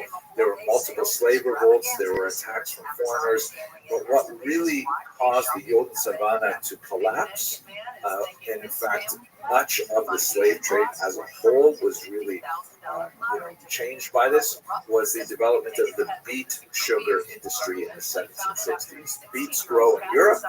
They can be transformed to sugar. Europeans had developed an addiction really to sugar once it had been exported cheaply from the Caribbean, but it was cane sugar that was sent, and molasses and rum, all derivatives of cane sugar. But once Europe had figured out ways to make sugar locally rather than engaging in this expensive shipping across the Atlantic, all of a sudden the cane sugar industry collapsed. And it had a disastrous effect on the plantation, including Joden Savannah. But as an illustration of how the Jewish economy was really much more diverse, it really didn't change the overall Jewish economy that much. But it had, a general depressing effect because so much of the Jewish economy was attached to the slave-based cane sugar industry. So therefore, from the 1760s onward, there's much more of an impetus for Jews to look for, better avenues for economic development. Now, in this regard, just looking at those numbers again, 500 plantation owners, right? Jews primarily from Europe, and 9,000 enslaved people. As we see with non-Jewish plantation populations, this led to the development, sometimes very exploitative, of a Euro-African Jewish population. What this means is that many slave owners, typically males, would take female slaves as wives or as concubines and would produce offspring, and they would have some relationship with those offspring in some cases, but nevertheless, now you have a new population of people. And how were they dealt with in Jewish society? This is fascinating. It is important to note that the actual gender disparity of Jews was somewhat better. It was still definitely very male focused, but it was somewhat better than the non-Jewish population. This was due in part to the fact that Jews tended to migrate as family units at a higher rate than other Europeans. They're all fleeing persecution, so therefore traveling as a family makes more sense. But it also has to do with the fact that there were specific institutions dedicated to trying and produce Jewish marriages. The Gotthard Society, in particular, was extremely important. This was a society based in Amsterdam that collected funds and underwrote marriages as far as possible for Jewish brides. So the problem was not quite as acute for Jewish populations as it was for non-Jewish, but nevertheless it was significant. So have a look at this remarkable picture here, which I think illustrates the whole story. On the left is Maria Louise de Hart, obviously with some African descent, and she is married to Johannes Ellis, also of African descent. They're dressed, however, in very European clothing, and they are in fact very important people.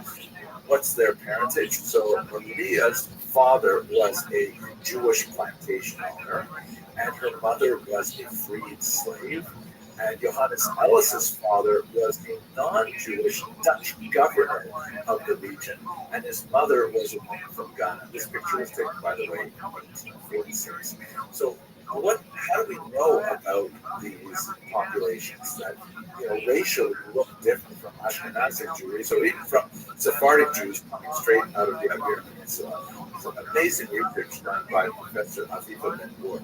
And basically, the kind of sources we have are slave manumission records. That is, when slaves are freed, this is something that had to be recorded because obviously, if a person was a freed slave, they had to have paperwork to ensure that they could preserve their freedom. And it's also important to note that this was an opportunity for the state to tax slave owners if they wished to free their slaves. It was an expensive proposition to free a slave. You had to provide annuity, you had to provide income for them and so on. And so people would generally only manumit their slaves if they felt an emotional connection with them. For example, if they were concubines or if they were children. And we have significant numbers of these slave manumission records that give us a sense of why Jews would engage in this process. Related to this, by the way, is conversion, which we'll talk about in a second. We also have wills of former slave owners who then freed their slaves and chose to bequeath money to them. And finally, we have burial records, which indicate what happened to these freed slaves or their offspring once they had become Jewish. Were they buried in a Jewish cemetery, for example, and so on. We have this large phenomenon of what were called reputed children.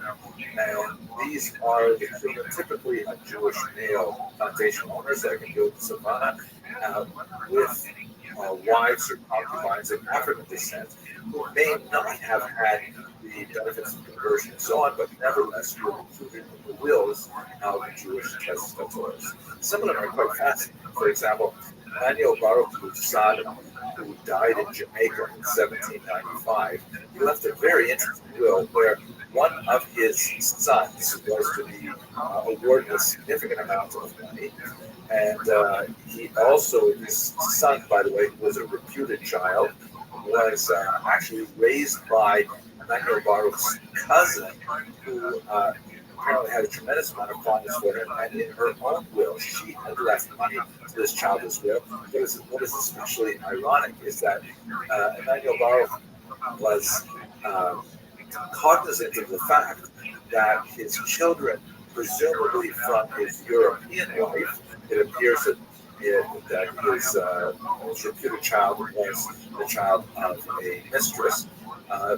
He anticipated that his European wife and his offspring with his European wife would actually object to the allocation of funds to this reputed child.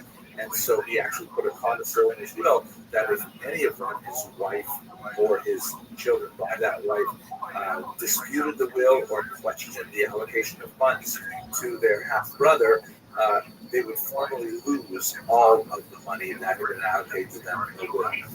It gives you a sense of the range of emotional attachment that these Jewish testators had for their offspring, even though they weren't necessarily born by European mothers. Now, it is important to note, as Professor Ben-Hur points out, that the records are spotty and inconsistent, and it's difficult to really project the overall picture based on these cases. They might entirely be something that reflects on individuals who had particularly close relationships, where otherwise we can imagine the horrific degree of abuse that could arise in these family relationships because of the intrinsically exploitative nature of the institution of slavery as a whole. We nevertheless do have lots of examples of the offspring of such relations being converted to Judaism upon manumission. We have examples of infant conversion, all kinds of things going on that are quite fascinating. This is, by the way, a picture of the mikveh of Suriname. It's now dry, but this would have been filled with water and would have been part of the conversion process. However, taking all of this together is a complicated picture. It's fascinating just to see the little details here and there, but it's a complicated picture. It is important to note that one other set of records, and those are synagogue records, are especially telling as to how this society functioned in Yom Savannah. And the reality is that it appears that the offspring of Africans who were converted to Judaism were accepted within the Jewish community, but nevertheless there was kind of a layover of racial ideology within that acceptance. This is, again, not at all exceptional when you consider the complicated degrees of racial distinctions the overall society was making between Europeans and Africans, and half European, half Africans, and 1/4 Africans, 1/4 Europeans, 1/8, and so on. And they actually had a whole chart to describe what a person was, depending on how much European and how much African ancestry they had. In the synagogue of Suriname, you have a racial distinction between two groups of people, the so-called congregantes, or congregants, and that would refer to these partially African Jews. Nevertheless Jews, but there was a distinction, and there were certain restrictions placed upon them where they could sit buried at the side of the cemetery, things like that, and so-called yechidim, which is hard to translate exactly. It sort of means like, literally means exceptional people, but it really means like unique people. And that's the purely European Jews who have more privileges, are buried in the main section of the synagogue and things like that. So to think that once they were converted to Judaism, they were automatically socially accepted, I think that would be kind of Pollyannish to think that would happen. Nevertheless, they were considered halakhically as Jews. And maybe I conclude by saying that this is an interesting illustration of the overlay of societal prejudices upon a halakhic basis, because in terms of Jewish law or halakha, race plays absolutely no status in the role that a Jew has with regards their obligations, responsibilities, and so on. There's no distinctions made whatsoever within the halachic literature that bear any, reference to a person's racial background or appearance or so on. So all of this other material of separating the congregants between congregantes and yechidim and simple burial sections, things like that, it's either totally innovated as a social reflection of that time, or sometimes it's a complete contradiction of halakha. Nevertheless, this is how the society functions. There's some great work. Please have a look at Professor Amir Ben-Nur's books on this. Quite fascinating. Okay, I hope you enjoyed this video. Thank you very much for watching. And they're saying that this could justify one or two new missions to the seventh planet, but others say there's no practical benefit to being able to essentially venture. I guess we'll have to wait until we have another more important mission that could be diverted to Uranus to try to figure out what makes it tick and why it. Hello, fellow students of Jewish history.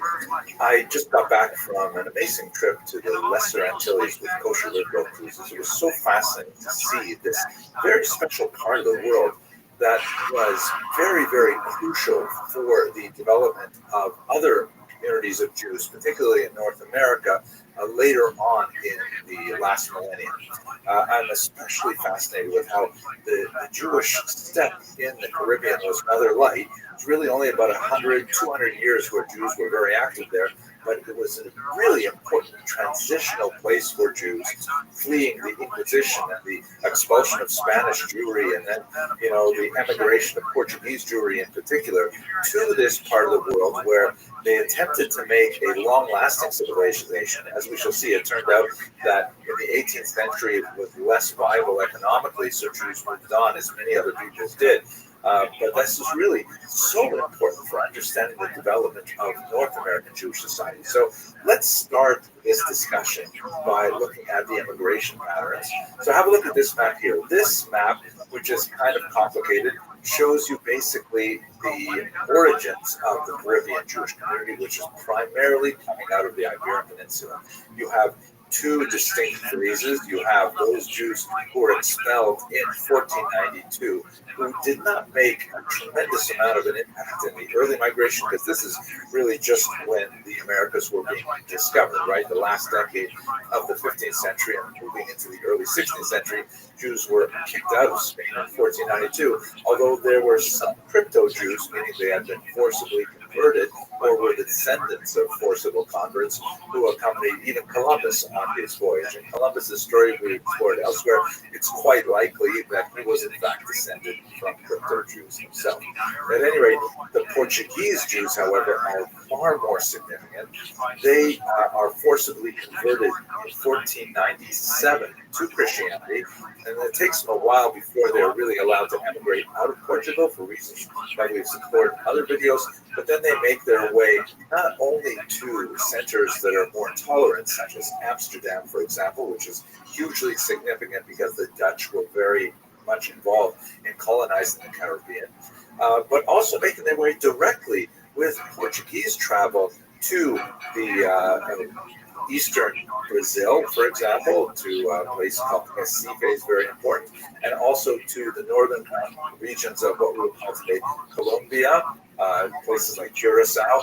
And then there's a secondary migration that I've indicated here with a kind of broken line that moves from the Caribbean up to North America. And that's very, very important. It really begins to gain a lot of steam in the 18th century as the economy in the Caribbean changes dramatically for reasons I'm going to discuss in just one second.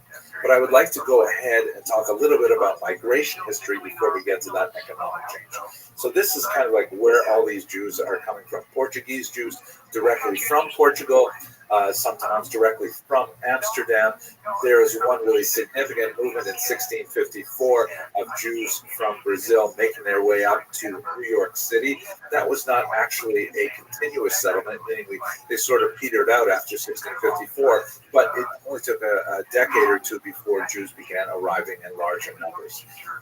Now, when you look at the second major phase of migration to the Americas, not the Caribbean specifically. That would be the German Jewish migration that occurs in the 1840s through the 1870s. This is especially associated with a noxious practice that was implemented in Central Europe, the so-called familiance laws that only would allow the oldest male child to marry. And that would mean that all of the other brothers could not marry.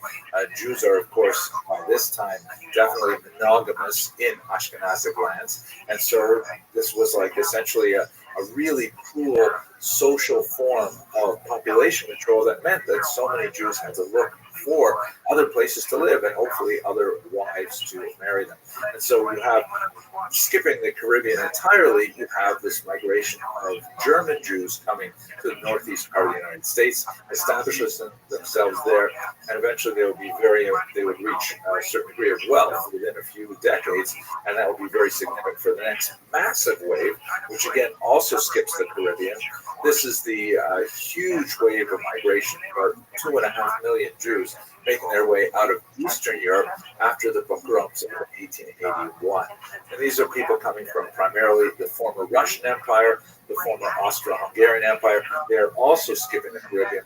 They actually constitute the overwhelming bulk of American Jews. About 7 out of 10 American Jews trace their lineage to these Eastern European migrants who came at the turn of the 20th century. Now, there's one last Caribbean chapter. There is a surge of emigration from Germany and Austria out of fear of the Nazis and their rise. But by this time, America had adopted a much more nativist approach to these European migrants. They had largely closed their doors to Jewish immigrants. So therefore, many of them sought out Caribbean locales, often as a stepping stone before they could eventually make their way to the Americas. So you have a significant, much smaller, but nevertheless a significant population of German and Austrian Jews making their way to Cuba in particular. And then after the Cuban Revolution, many of them flee to Florida, and then others go all the way up to New York. We also have Jews making their way through Puerto Rico at this time, and so on. So there are, once again, to encapsulate, there are 2 major Caribbean migrations to North America. The first is specifically in the 18th century. It's a kind of a secondary migration from the Caribbean as the economy changes. And the second one is the refugees from the Nazis, the so-called Jubans, Jews who made their way primarily to Cuba and then from Cuba moving up to Florida and the Northeast. So that's basically where the Caribbean plays a role in Jewish migration, particularly to North America.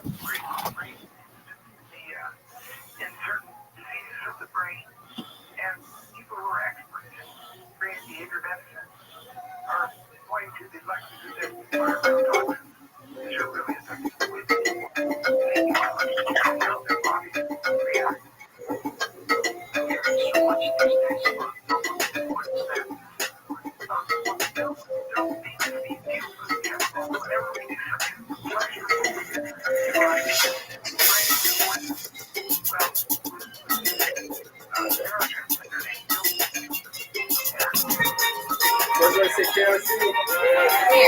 I want to talk to you about beans. Grant knows her. Oh my gosh, we're besties. Dude, there's some dead skin Did you on ever you. watch Malcolm in the Middle? I like it. I made him watch it last night. I never watched it before. It was pretty funny. I'd never seen it before. I probably watched 7 episodes in the heat last night at like 2 in the morning.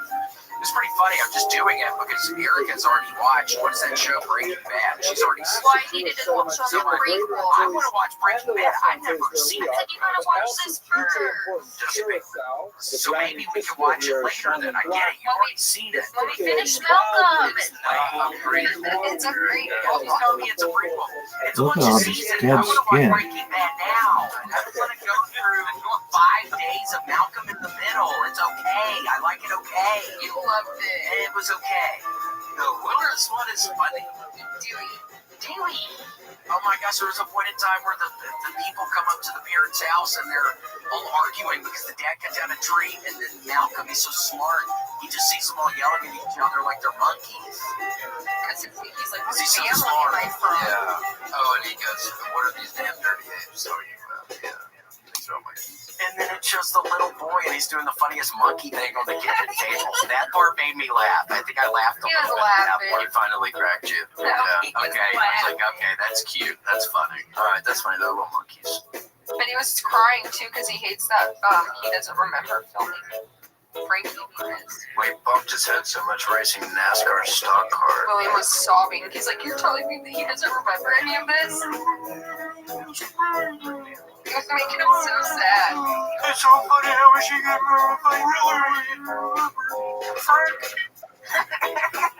It's really sad. It is sad.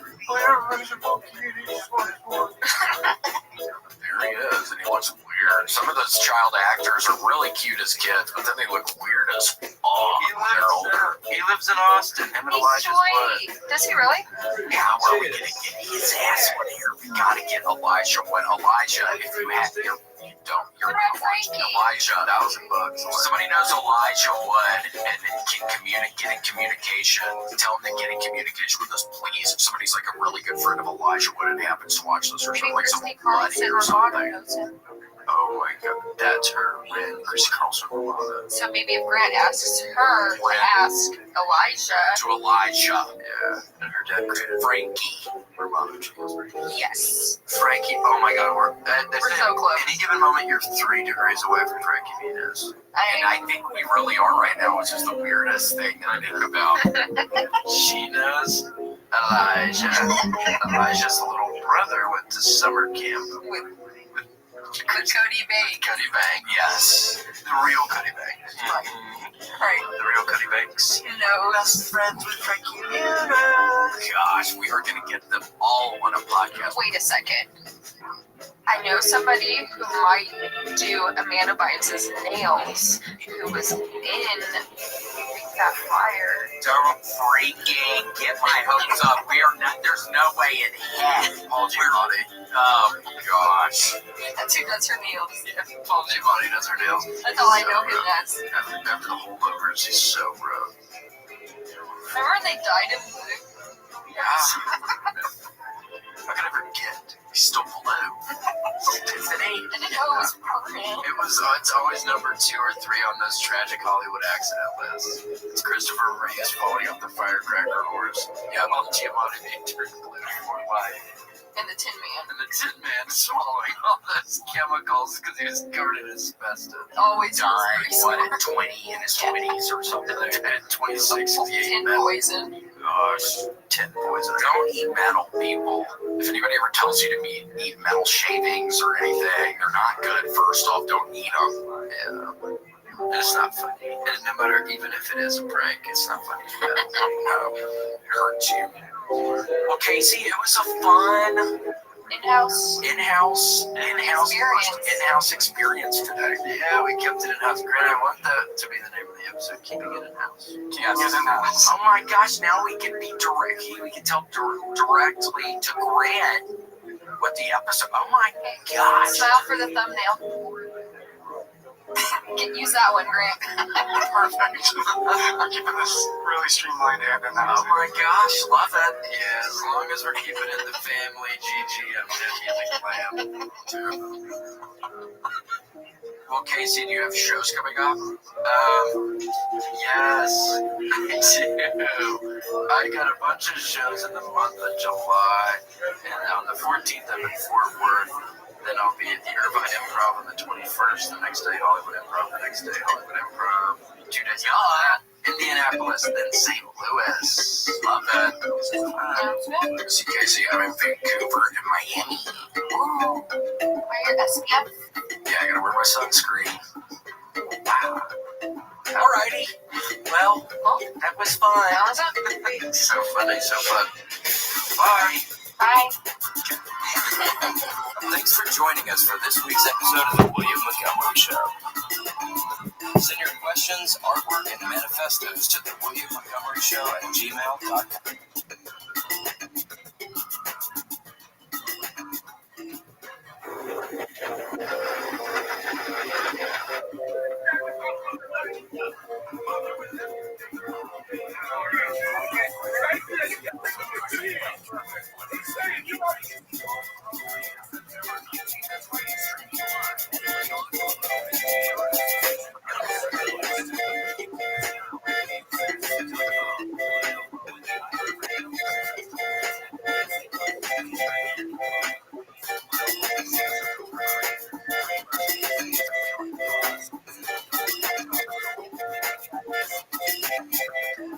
Now we gotta go help people customize and save hundreds of Liberty Mutual.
Who's ready for the best fucking night of their lives, huh?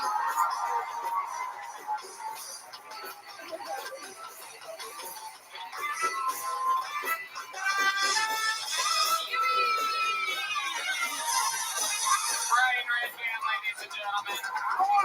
And that is the best damn band in all the land, everybody. How about one more time for them? There you go. That is Fernando Castillo, Raul Vallejo, Carlos Sosa, Nachos Belgrande, Michael Gonzalez on the drums. That's Matt Yoling on the electric guitar, John Dees on the keys, and this is indeed the one and only D Madness, live and in the flesh. We are here. We are live. The #1 live comedy podcast in the world. We're very excited. We have an amazing episode for you. Before we get started, here's a little bit more from the amazing sponsors that made it all possible. Hey y'all, this podcast is sponsored by Blue Chew. Guys, enter the room dick first. Blue Chew isn't just a tablet, it's a cheat code for your crotch. Stronger, harder, longer lasting, like someone gave your downstairs a pep talk and a gym membership. Blue Chew is the original brand offering chewable tablets for better sex. Discover your options at BlueChew.com, and we got a special deal for our listeners. As always, get your first month of Blue Chew free. Just use promo code Tony at checkout and pay $5 for shipping. That's it. Join Blue Chew's mission to upgrade humanity one thrust at a time and one bust at a time. Head to BlueChew.com for details and safety info, and big thanks to Blue Chew for sponsoring your podcast. You guys ready to start tonight's fucking show, huh?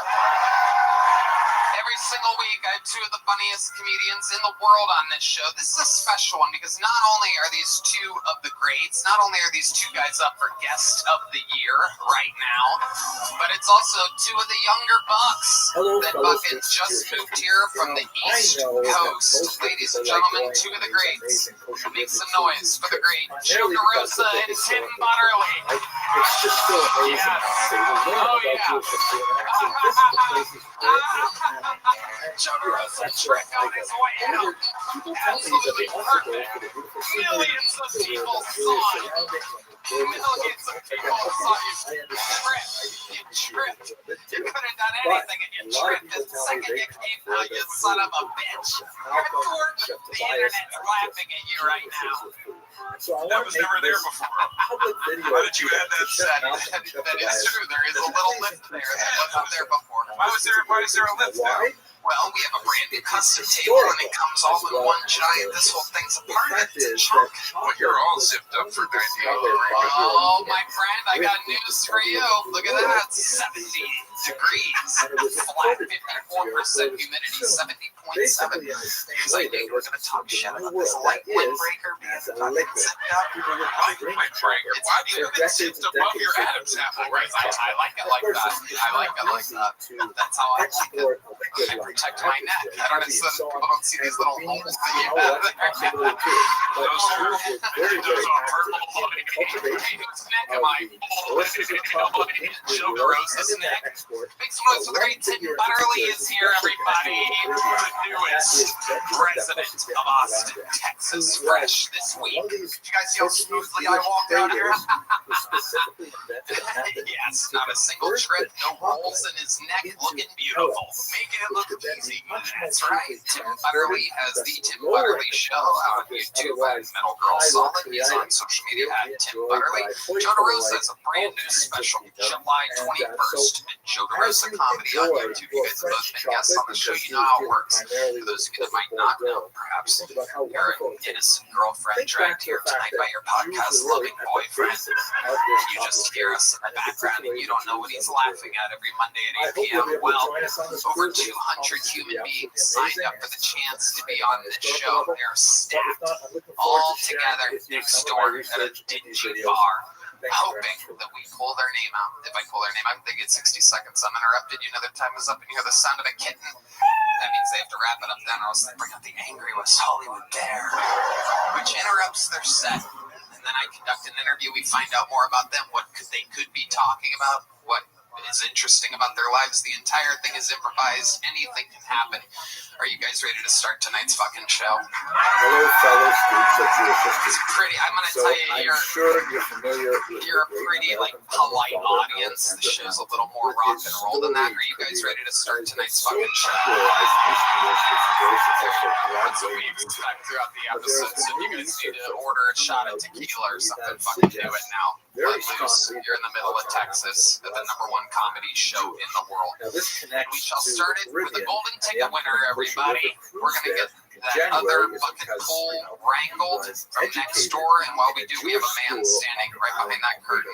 He won a golden ticket in Portland, Oregon, I believe about 5, 6, 7 years ago, and he's here with a brand new minute, starting tonight's show with a minute of comedy. This is Todd Royce.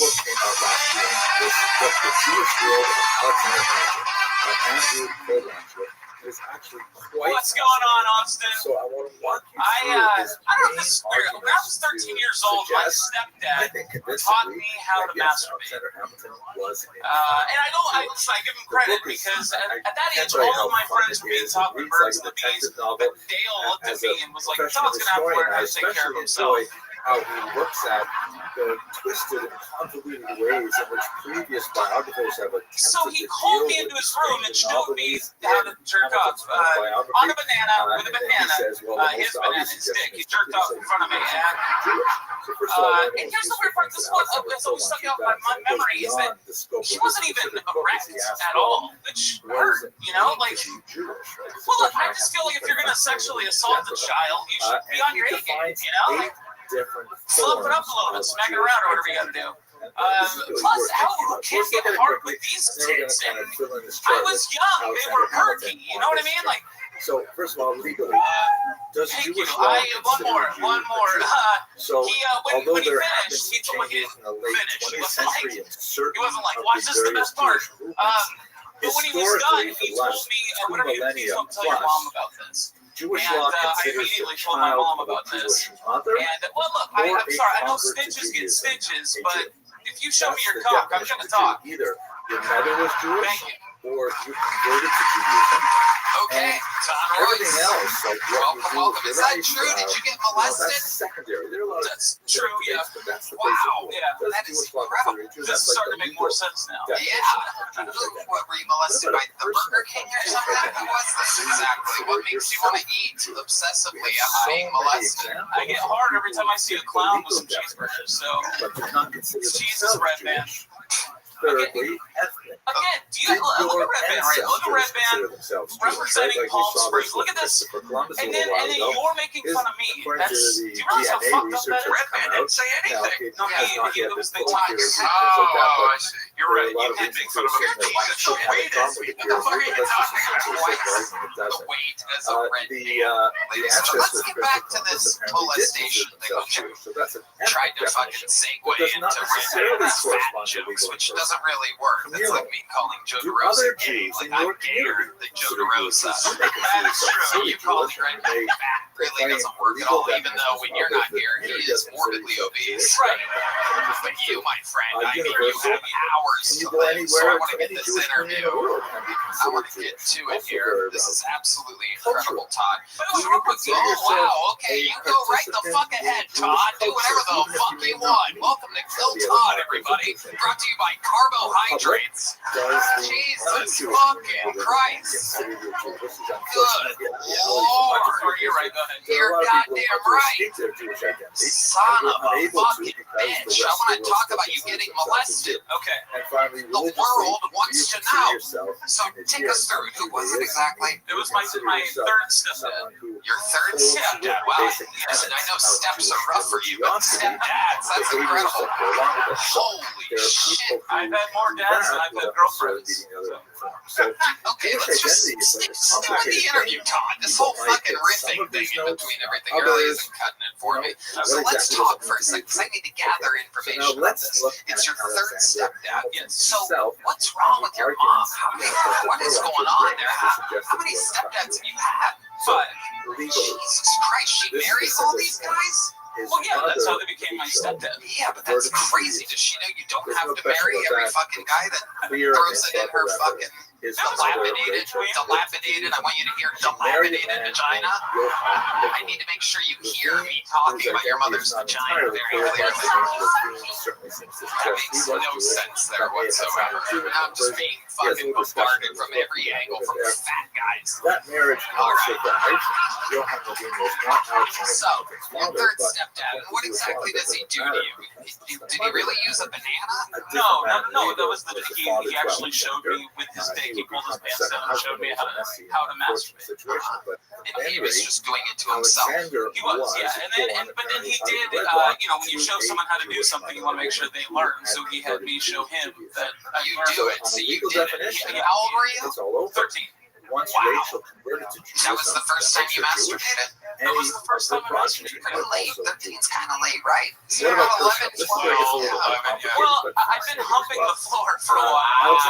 See? I think that's actually why he wanted to show me that he drop some chips down there. On the contrary, there's a few points where you have to sort of like definitely indicate his religious identity. He declared himself, for example, as an humping the floor. Look at you. You can't even do that now with your dick touching the floor. Your dick's elevated if you lay down on your belly nowadays, isn't it? A little bit. That's why I was glad when he wanted me to show him. Himself so incredible. So did you masturbate to completion in front of your third stepdad? I did not. He was still living in the Caribbean at the time. Did you get hard? By the way, he was orphaned at this age. He admitted that he had never taken communion, which is I am not good at masturbating. There's also You're not good at getting molested. What a buzzkill this is. Yeah, no, I know. You're supposed to fucking come. Am I right? Alright. So anyway, was it all like learning how to drive, where he's like, you're doing it wrong? Yeah. Well, yeah, it was a lot like, you have to work the shift and everything like that. Yeah.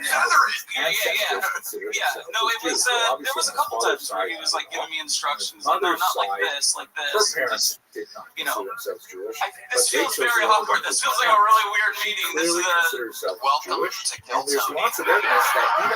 This is the interview portion of the show where sometimes we talk about things that you don't get to control. Tons of truth. It's like I feel like your sixth stepdad right now teaching you how to go through an interview process. You are soft.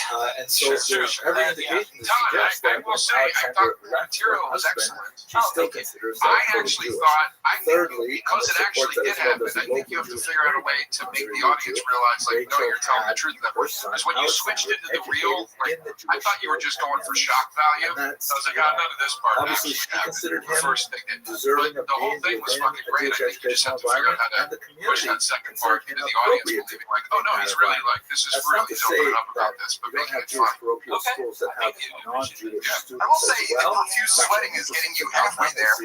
For example, sometimes it's believable with the sweating. You are a moist little pudding. But you're happily married now, right? I am married. I've been married for 18 years. Wow, 18 years. Universal. Wow, and what does your wife do for a living? She's, I'd imagine, she professionally is an air fryer. It's an air fryer you got married to. I love that you think he would use an air fryer. Exactly right, Rich. But, you know, if she had a big dinner, she was converted, then yes, he would have been. No, she must be a professional, what, a microwave repair woman? As the son of her company. What exactly does she do for a living? This is still one of the grocery store cart pusher. Cultural. Did he consider himself a participant in She Jewish must be culture? a fantastic chef, right? Does she cook for you? She does. Yeah. What did she make? What did you have? And, you know, compared to What did I have many yesterday other for dinner? founding fathers, We had Eggo waffles. So perfect. I'm sure your doctor would be proud. I'm sure the doctor's saying you're not getting enough Eggo waffles for dinner on a Sunday evening. My favorite part of that was watching him mentally scroll through which dinner yesterday. And landing with all the pressure, millions of people inevitably watching this. You landed on Eggo waffles. Big answers. I was trying to impress. It was actually store brand waffles. It wasn't even Eggo. Don't really know, although the preponderance of the evidence might suggest yes, because he was. Have you had any keto thoughts or like gay things in your head since being molested? Great question, Red Man, with a great question. Always the best questions. And finally, Have you had any religiously, do you consider yourself an adherent to Judaism? It's unlikely He's definitely had keto thoughts. as a practicing Jew for lots of reasons. I've had Cheeto thoughts, but no keto The thoughts. bottom line is, when you look at all So of this incredible. What ended up material, happening to this third stepdad? Have you ever checked in with him? the Yeah, he simple died. explanation He died for all ago, of these accounts is that Alexander died from I obviously leave it up to disappointment from you more not getting sophisticated that historians sweet to little tussle out the argument. Dr. I have a real question. Very Did anything from the lesson stick with you? Hamilton. Just the memory. Just the I do remember he wasn't erect at all. Like he was not. It was just flat. But I was hard as a rock. But he didn't. Maybe he's just maybe he's trying to be cool. Maybe. Have you ever thought about going around and helping a 12-year-old boy? Well, getting back to Reggie, I have. Yeah, I Sounds have. like a nightmare. Sounds like someone's biggest fear. All right. This is Kirby. Get away from me. Okay, Red Band. Todd, very fun times. Hello, You did it fellow again. So many great students of appearances Jewish on this show. Thanks. I am really excited about this Ladies and upcoming gentlemen, getting it started, Culture Todd River Royce. So Cruises now we move to the bucket, Caribbean, specifically the where anything can happen. A lot of these people we meet for the first time, this young man we actually know. He works here at the Comedy Mothership. They all sign up every week. Every once in a while we pull one of them out. This guy's one of the top young rising comedians in the world. Let's see a brand new minute from Jay Legend. Everybody, Jay Legend. Two major regions of concern to us. We have the so-called later employees. I just had a daughter 10 months ago, which is a dope experience. She's so precious and small, looking at life through a different lens now. I gotta protect her. You know, like I just rewatched the movie Taken for the first time as a girl dad. And it's crazy because I'm looking at Liam Neeson in this movie like, wanna be like this dad, right? His daughter was kidnapped in Europe. He was given a 36-hour window to save her life. And in 36 hours, he flew to Europe, killed 40 dudes, and brought his daughter to fuck home. And I'm like, that's how you operate. If your daughter kidnapped, you get your ass up and you go get her. I can't do it, but you should try. If you got the ability, right? There's too many things that'll stop me from being that dad. The first thing that'll stop me was he bought a flight to Europe the same day. The same day, my nigga, to Europe? All the way, no layover? That's crazy, right? Plus, I don't have a passport. Okay, so now I'm 4 weeks behind the 36-hour deadline, trying to set up a payment arrangement with the killer to see if I can cash out him $200 to put my daughter in the back of the line. It don't work like that. It'll be a different movie if I was in it. It'll be called Gone Forever. Bravo, dog. That's hilarious. That is hilarious, dude. Jay Legend. Digging up that name. So, Tony, hell yeah. Everything about that joke feels real.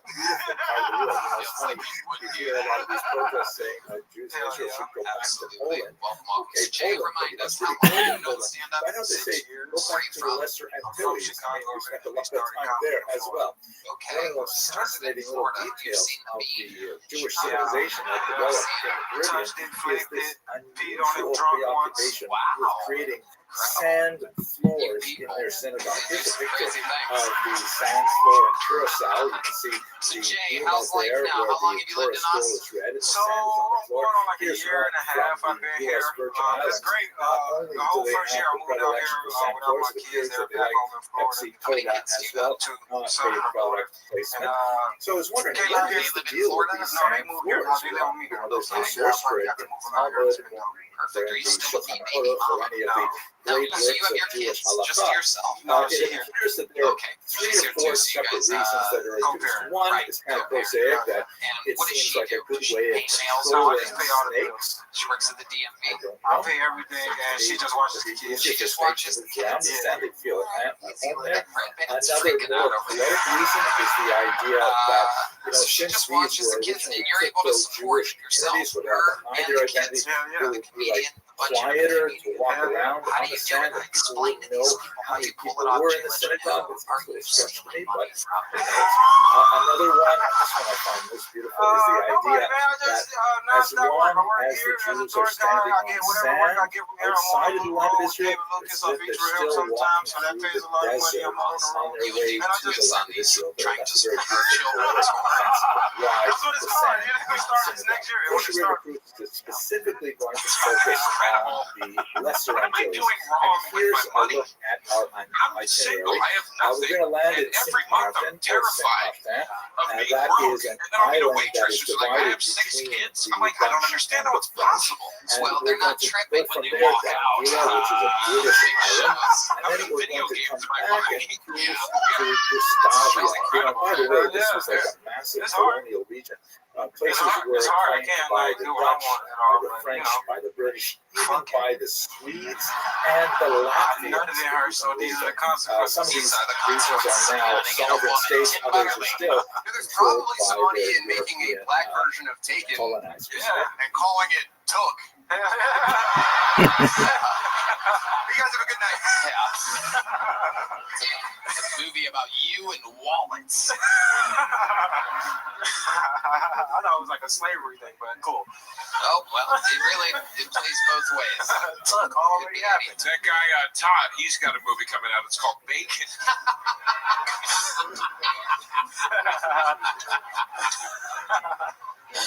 Oh, shit.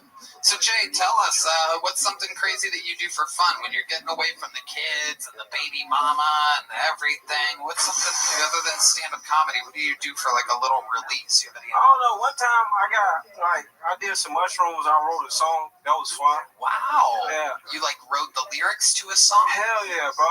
So I was going through the first breakup with my baby mom.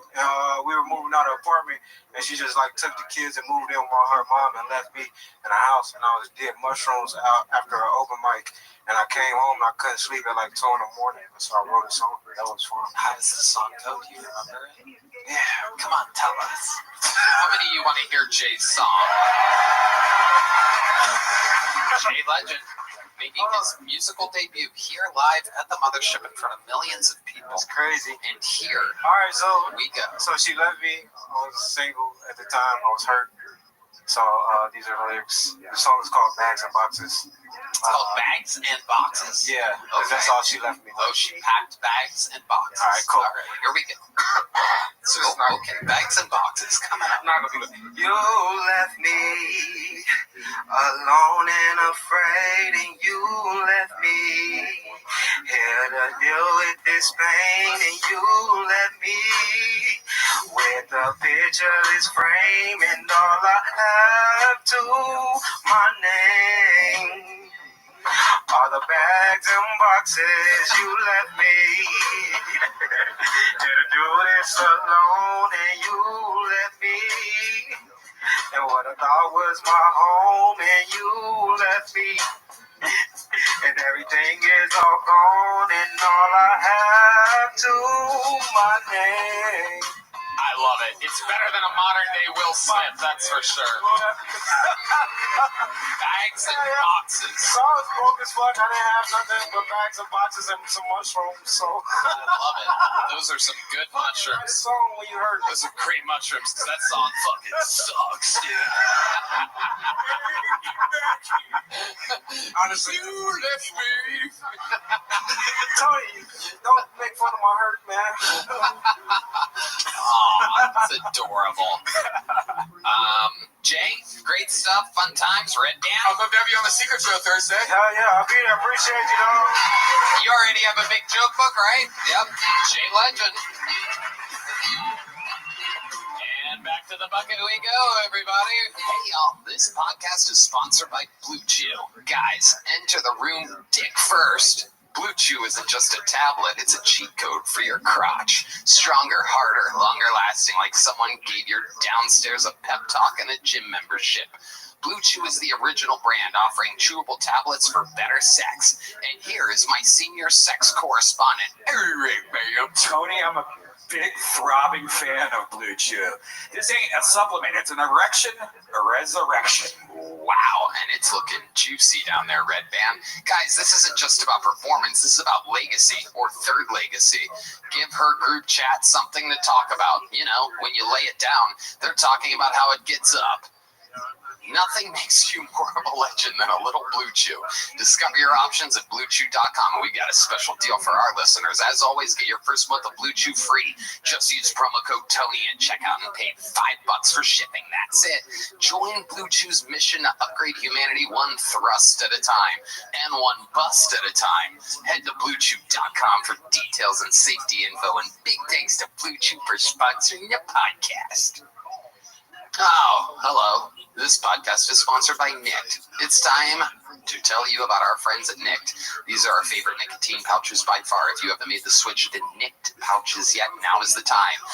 The flavor I'm reaching for most right now is Tropical Ice. Nicked premium nicotine pouches will elevate your nicotine experience. They're made with a proprietary coconut fiber blend filler for a better nicotine absorption and a more comfortable mouthfeel. With Nicked, you get strong, lasting flavor that is clean and discreet without the smoke or spit. And here is our senior spit correspondent, Tony, I'm obsessed with my Nicked pouches. The other comics and crew around the set have all switched to Nicked too. Everyone loves them. Make the switch to Nicked nicotine pouches like we did. We know you'll love these too. We have a special offer just for our Kill Tony listeners. Nick hooked it up with 35% off your first 3 orders. Only if you order now at nickedpouches.com/Tony. That's nykdpouches.com/Tony. Don't forget, you can get 35% off up to 3 times. nickedpouches.com/Tony. Nick pouches are only for adults of legal age, and every order is age verified. Warning, this product contains nicotine. Nicotine is an addictive chemical. This looks like a... Oh... my God, we know what that sound means. It is indeed the lovely Heidi, ladies and gentlemen. My goodness. Wow. With bags and boxes, you left me. It's actually kind of catchy. He sucks at singing, but if like a real singer sang that, that'd be great. You left me. All right. Ladies and gentlemen, make some noise for your next bucket pull. We're going to meet them all together. It is Ram B. Ram B.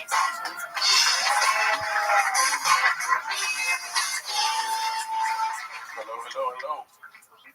So I was recently in Wisconsin. Anybody from Wisconsin in the house? All right. Normally there is, which is crazy. So I played a new game called Do Hard Drugs and See Who Turns to Jesus First. Yeah, I hadn't played this game yet. I was at the bar. One girl that was like 40. I'm 47. She was another girl that was like 25.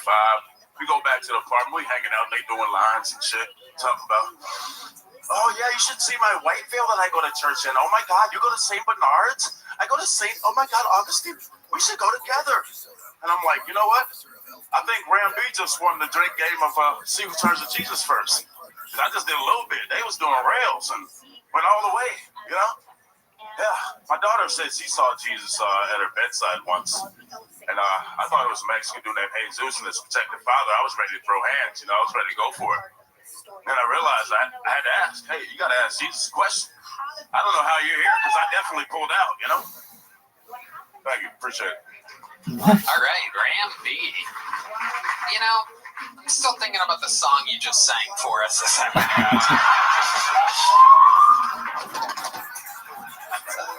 It's starting to grow on me a little bit. With bags and boxes, you let me. Hey.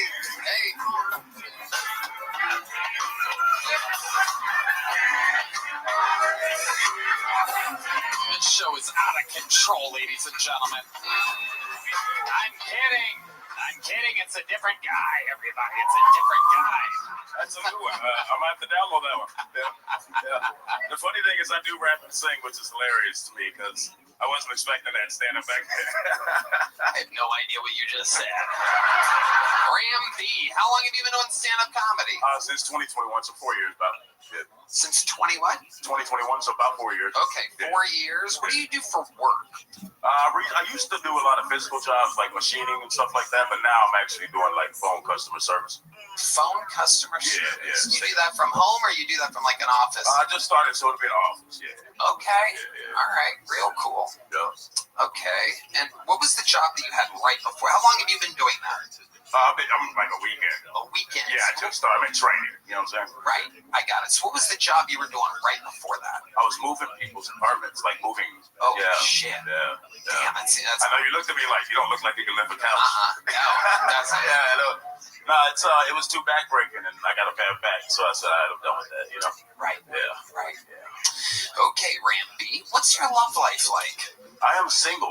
Yeah, I had a girl for a while, then moved to Austin to do comedy, and she didn't want to come. His friend and business partner Jeffrey Spurbeck, the 62-year-old, fell out of a golf cart while he was driving into April and hit his head on the pavement. They were at an after-party event for the Stagecoach Country Music Festival. Riverside County Sheriff Chad Bianco told the TV station in Denver investigators have talked with everyone involved and found nothing new. Bianco says the fall was a tragic accident. President Trump is threatened to punish Russia with tariffs if there's no deal to end the war in Ukraine within 50 days. He also says the U.S. is sending Patriot missiles to Ukraine. In a nutshell, we're going to make top-of-the-line weapons and be sent to NATO. He says the EU will pay for them. Trump spoke on meeting NATO's Secretary General at the White House, who says Trump's decision is really big. The president's special envoy to Ukraine and Russia met with Ukrainian President Zelensky in Kyiv today. And the Supreme Court's letting President Trump resume his plan to dismantle the education department and lay off nearly 1,400 employees. The court's paused an order by a U.S. district judge in Boston who issued a preliminary injunction reversing the layoffs and calling into question the broader plan. Southland weather from KFI. Clouds tonight with lows around 60. Mostly sunny tomorrow with highs around 80. Low 90s in the AV and IE and low 70s at the beaches. Not much change from that all this week. Right now it's 65 at Irvine, 65 in Brea, 65 in Burbank, 76 in Palmdale. From the KFI 24-hour newsroom, I'm Mark Romer. Worried about market losses? If headlines are keeping you up at night, it's time to take control. Hi, I'm Jeff Jr. with Trajan Wealth, and I know you've worked hard to save, but in times like these, what if can turn into what now? If you're planning to retire or are in retirement, you need a strategy that helps protect your future. At Trajan Wealth, you can capture market gains, protect your account from losses, and guarantee income for life. Right now, you can receive a bonus of up to 30% or annual growth of up to 10% for retirement income. You heard me right.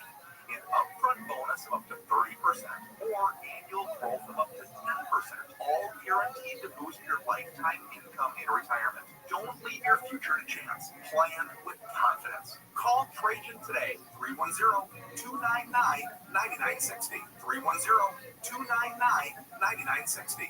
Guarantees are based on claims made. Issued insurance company, DBA, no license. Trajan Wealth Insurance Solutions. One of life's greatest mysteries has finally been solved. Who let the dogs out? It's Spruce, the new hard-working, worry-free weed grass killer that's safe for use around people and pets. When used as directed, spray the leaves for visible results in just 1 hour and get weeds in just 1 day. You spray, they play. Weeds die by the next day. Find Spruce wherever weed killers are sold. Beth, you're in charge of ordering the tacos for the meeting today, yeah? I'm not going to order the tacos. What? I'm going to Easy Cater the tacos. With Easy Cater, you can order from a huge variety of restaurants, track expenses, and save time. Nice. Oh, by the way, you're emailing the meeting notes, right? No, I'm going to easy mail them. Where's my music? Sorry, Ben. There's no Easy Cater for that. Easy Cater, the easy way to order food for work. Order now at easycater.com. KFI, AM 640, more stimulating talk. It is just hard to believe how absurd the world is. Ambassador, social worker. There's a crazy guy frothing at the mouth. He's holding a knife. He's about to plunge it into my neck. Hey, can I get a social worker? John Cobelt. Is there an ambassador available? Live 1 to 4 p.m. on KFI. And on demand anytime on the iHeartRadio app. KFI, AM 640, more stimulating talk.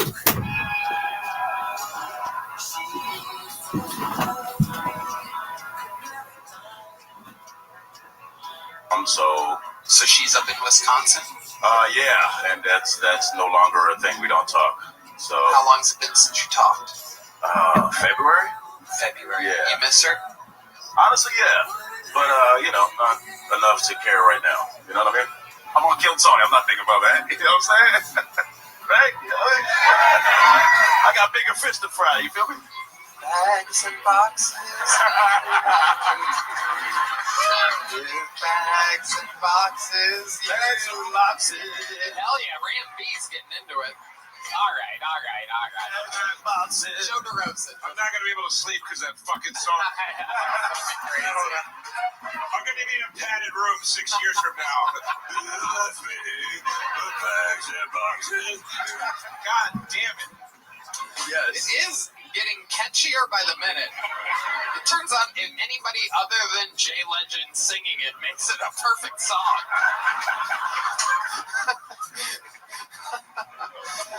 Ram, have you ever written a song or done anything other than stand-up comedy? Yeah. I actually rapped for about 25 years. And no fucking way. We gotta hear you rap, dude. It's not gonna be funny. It's just gonna be. We want to hear. Yeah. Is it an original? You have your own raps? Yeah. Okay. Let's get a little beat from Michael. Let's see. It'll be kind of slash rapping and singing. So it'll be more. Whatever you want, but just give them the 1, 2, 3, 4. Like,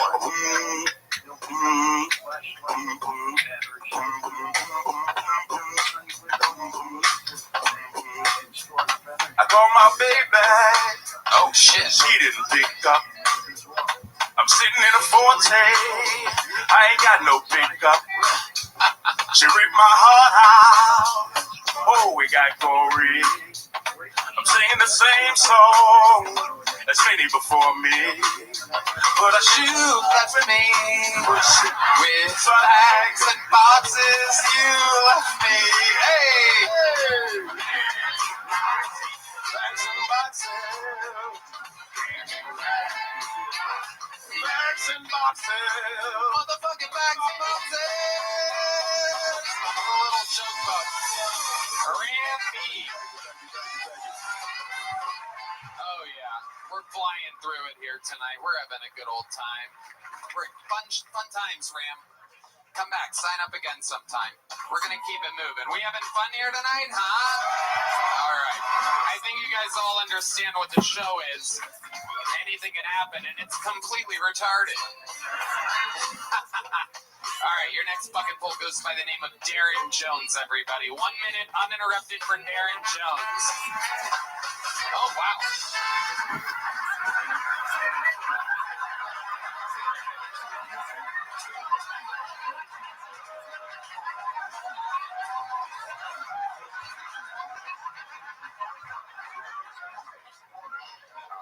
What's going on? Must be a black bag or some shit. That's cool.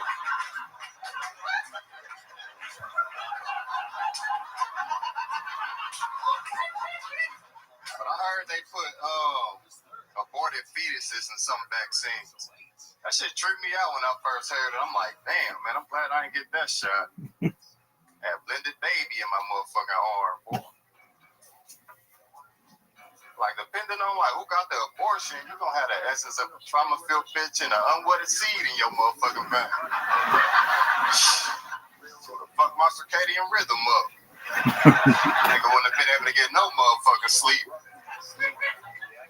But human beings, they fucking resilient though. It was this dude who was protesting climate change and he set himself on fire.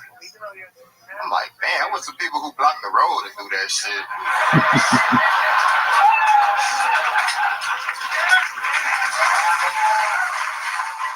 Fuck yeah, Darren Jones. That's a good one. I think the first joke kind of like got unheard or something. We were all laughing at the fact that you're black. It's a thing. It's a thing. We have... The property values in the bucket are...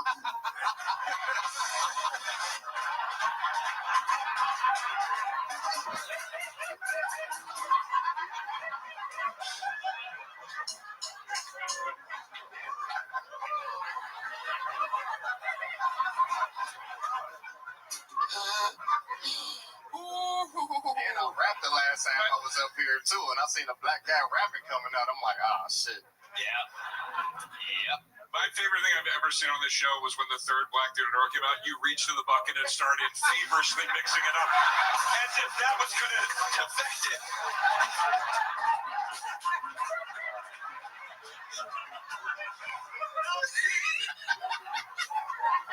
Did you overseason the bucket tonight?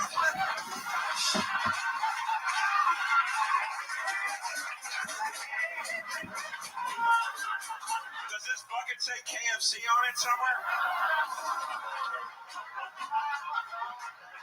Joe, what the fuck, man? Shit, I'm sorry. I have a special coming out. I'm sorry. So, Darren Jones, welcome to the show, my friend. How long have you been doing stand-up? About 2.5, going for 3, probably. Years. Yes. Okay. Where are you from? Dayton, Ohio, man. The best city in the fucking states. Ohio. We know it very well.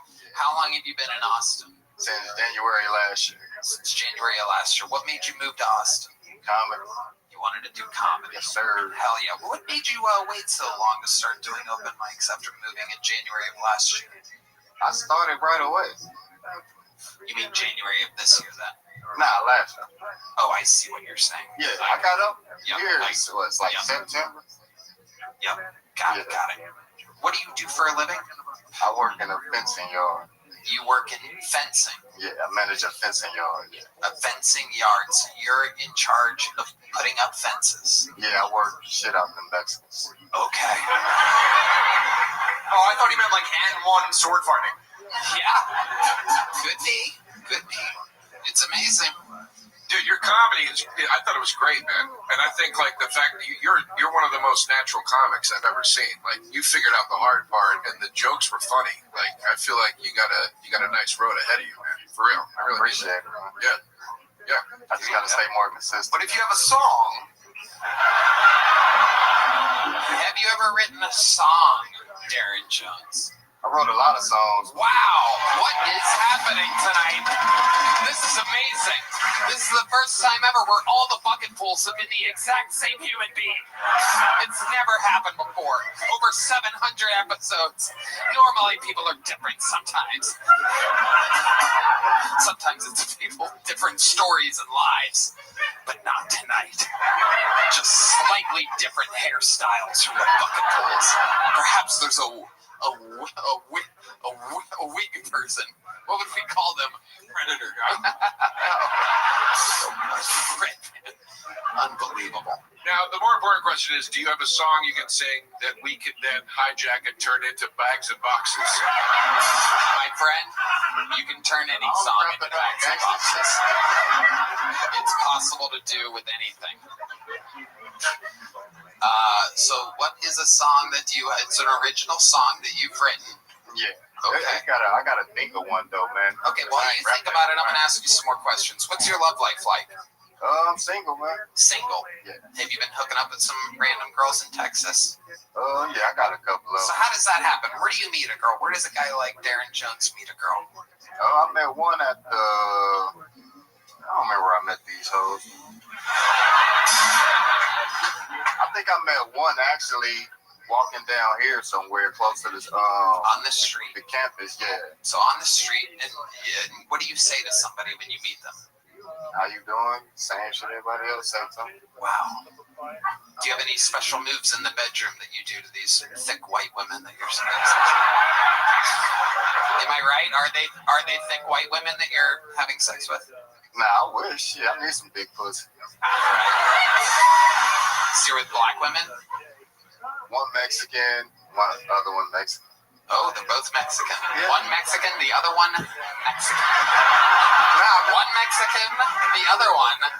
Big suspense, wait for it. Mexican. Well, one California Mexican, the other one Mexico Mexican. Oh, shit. They're both about to be back in Mexico. Because we are cracking down. Sorry, horn players.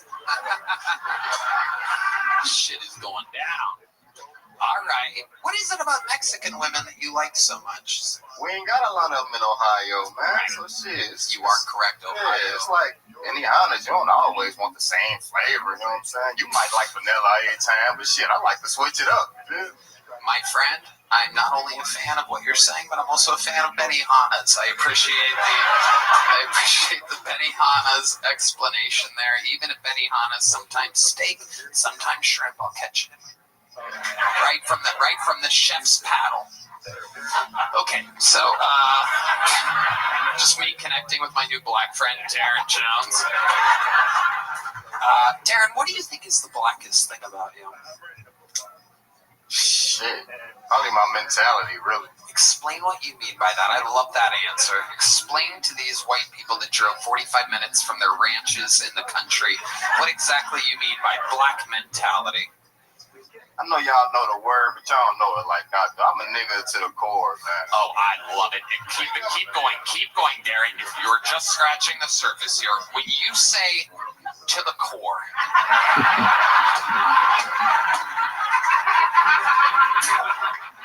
explain to these innocent whites what you mean. Oh, man. Damn. How can I explain being a nigga? Sure, you are gorgeous. You're like one of the hottest chicks I've ever seen.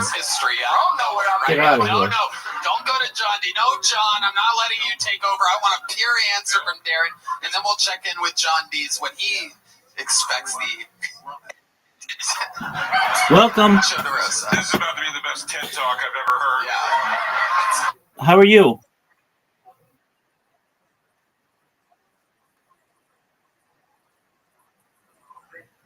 I like your song.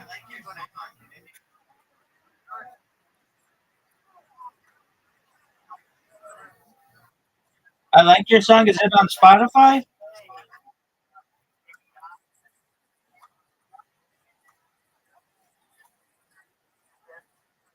Oh, that was really cool, man.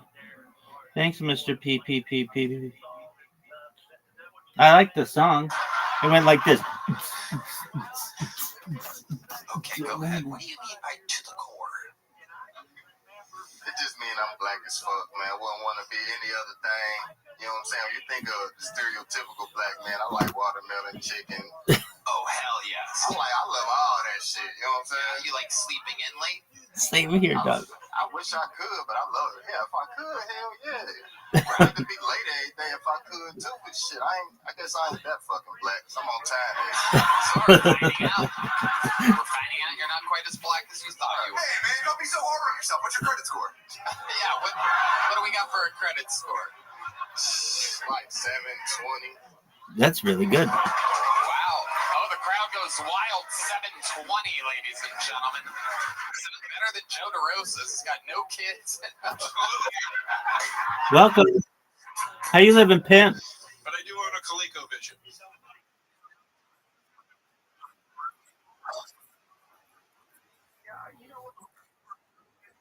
Very well. Absolutely.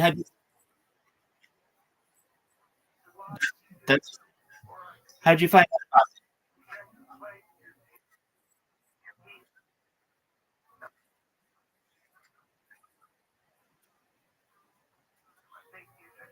Oh, very cool. So one of you found me from YouTube, and the other person from Twitch. No way. And you guys don't know each other, but you just came at like the exact same time? Wow, that's wild. Okay. Okay. CCP Kurt Cobain.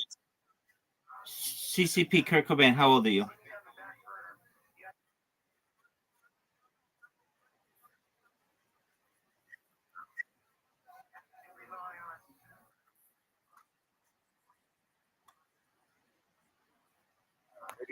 You're good.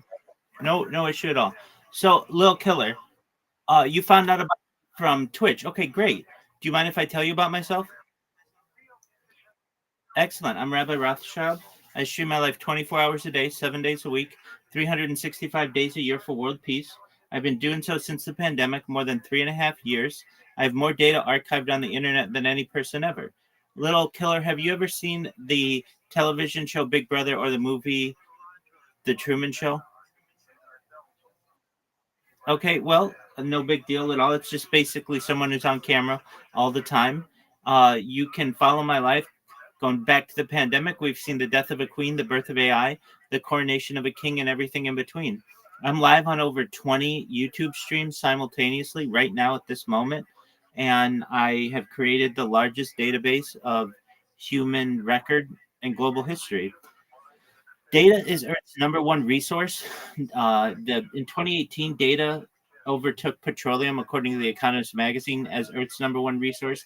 And I have more data archived than any person ever, which may make me a very influential person.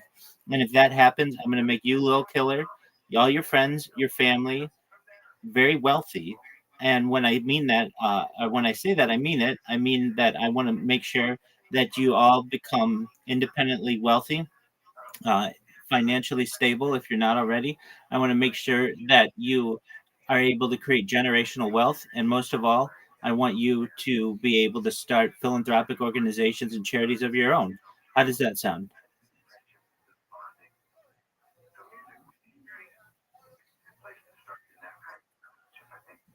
Does that sound good to you, Little Killer?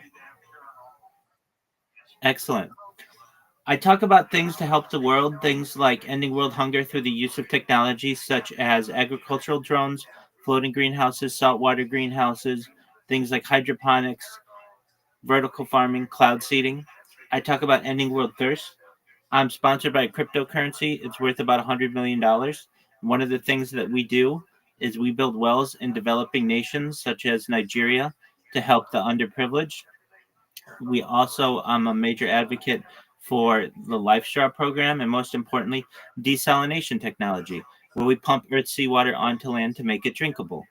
I talk about other things that are interesting to people, things like anti-gravity, antimatter, faster than light technology, faster than light travel, faster than light communication, things like quantum computing, things like cryptocurrency, things like artificial general intelligence, artificial super intelligence, de-extinction. People don't know this, but the first successful de-extinction took place in the year 2003 with the Pyrenean ibex, which was a goat located in northern Spain, southern France.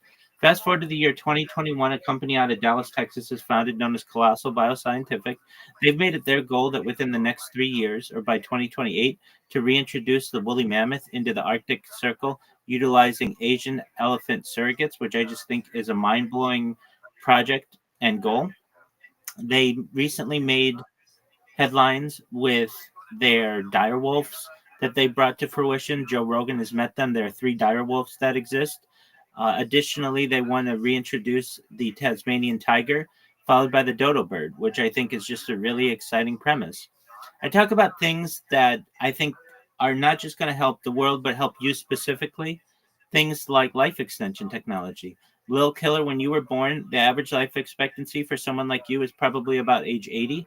I want to increase that to age 100, 120 through the use of technology. If you want, I want to give you the opportunity to be able to utilize oxygen therapy, human growth hormone, stem cells, things like cryonics, cryogenics, nootropics, cold shock therapies, things like perhaps ambrosia therapy to get you to 100, 120. But then you may say, Rabbi, this has been a really great run.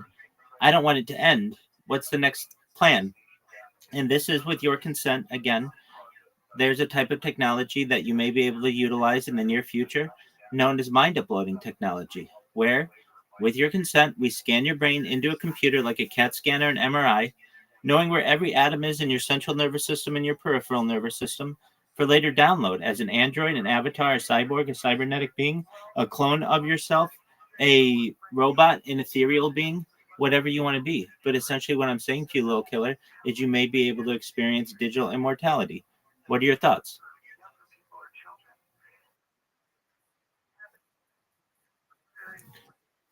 Well, there's a way to escape it.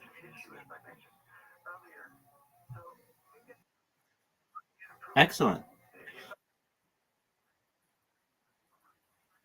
Oh, very well. Well, you should know that Bitcoin is at like an all-time high of $120,000, and it's going to hit $1 million probably by the end of the decade. I know you don't probably have that much money to invest in it, but you can always buy smaller amounts of Bitcoin and then just hold on. That's okay. You don't need it. I'm going to take care of you. I'm going to take care of everyone you know. It's just a matter of time until I go viral. And if you're like, okay, well, you're just sitting here, like, how does that make you go viral? Well, firstly, if you would, in the left hand side of this Discord, you're going to see something with red dots that says 24/7 YouTube links. Just take that, put it into YouTube, and you're going to see I've got more live streams going than any person you've ever seen in your entire life, and you can watch my live 24/7 and 360 degrees. Additionally, you're going to see in front of me a bunch of computers. These are robots that I've created that are promoting me on different social media platforms, including Kick and including Blue Sky. I have more social media than any person in global history. I have over 100 YouTube accounts, over 200 Instagram accounts, over 500 Twitch accounts, over 1,000 TikTok accounts, over 2,000 Twitter accounts, over 5,000 Blue Sky accounts, and over 10,000 Kick accounts. It absolutely is. No, they do, but I just program robots to use VPNs to avoid that.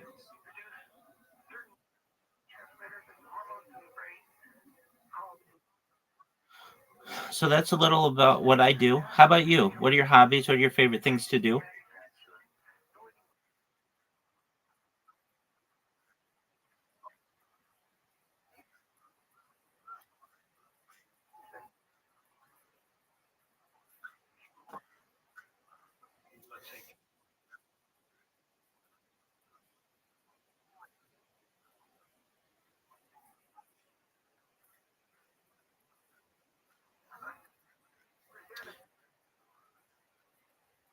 Very cool.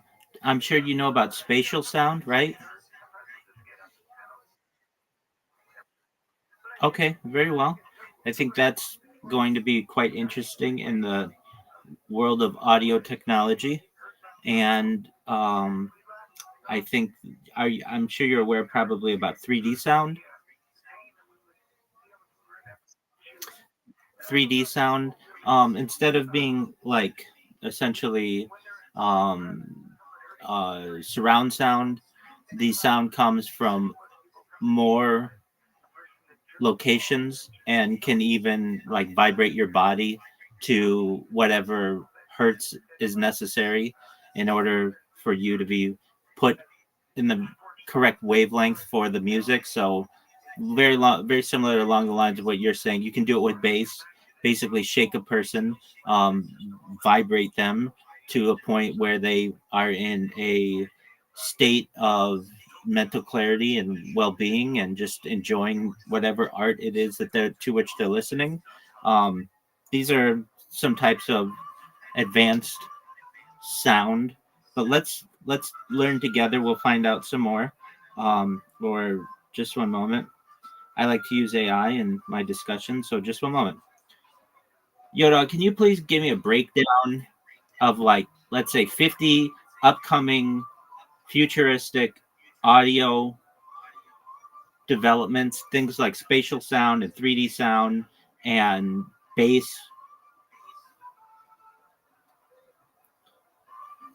All right, here we go. So we've got immersive and spatial audio. Spatial audio Dolby Atmos, Apple Spatial Audio, surround sound that adapts with head movement. Then there's 3D audio mapping, full environmental audio rendering in real space.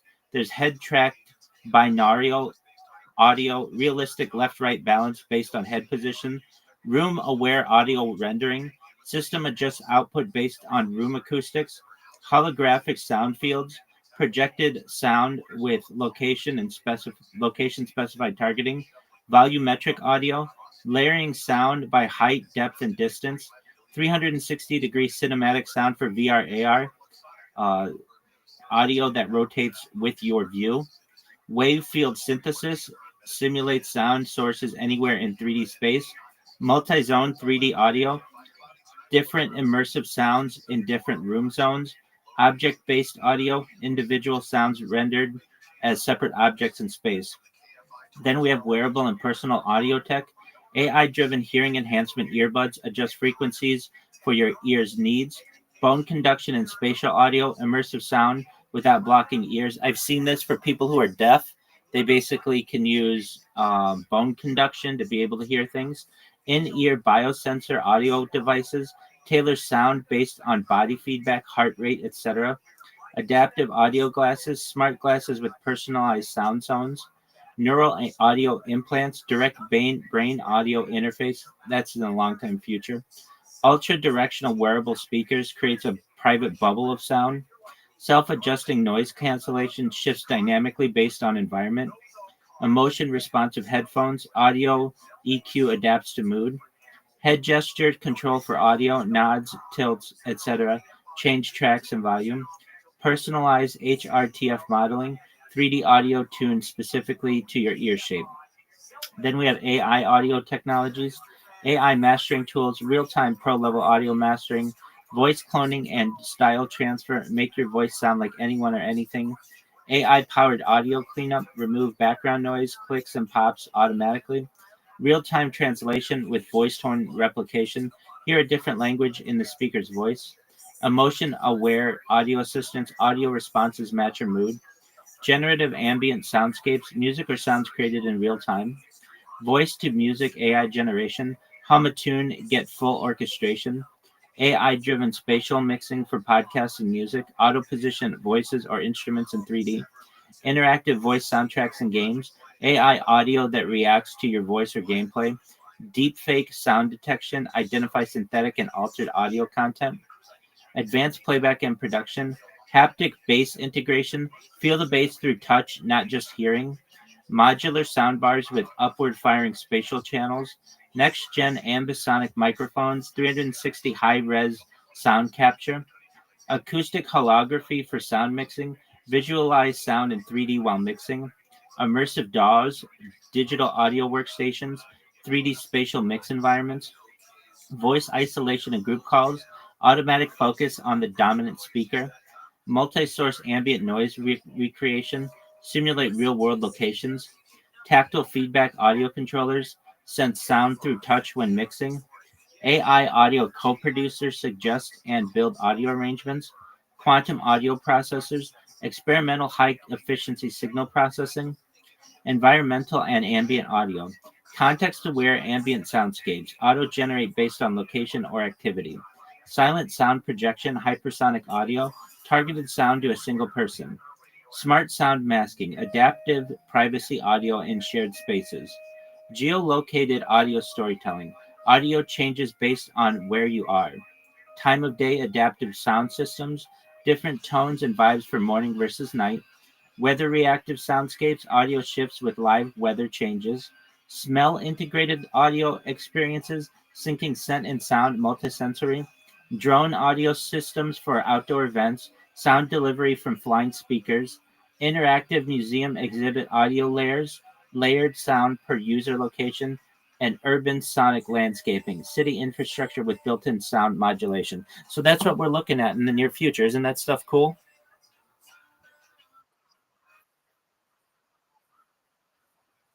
Yeah.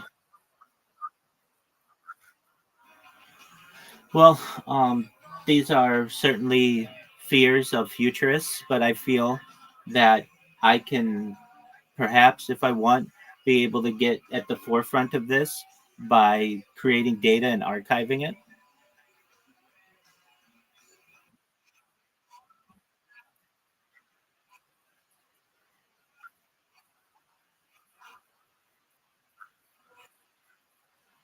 Yeah, it's spread across all the laptops. So I've got like 33 different devices that I use. Just right here where my hands are, 1, 2, 3, 4, 5, 6, 7, 8. I've got 8 devices. Over here, I've got another 1, 2, 3, 4, 5, 6, 7 devices. There, I've got another 1, 2, 3, 4, 5 device, 6 devices. Behind me, I have devices. I even have a ceiling camera.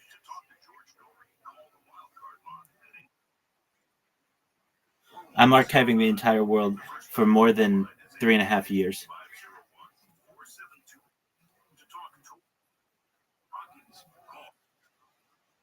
Well,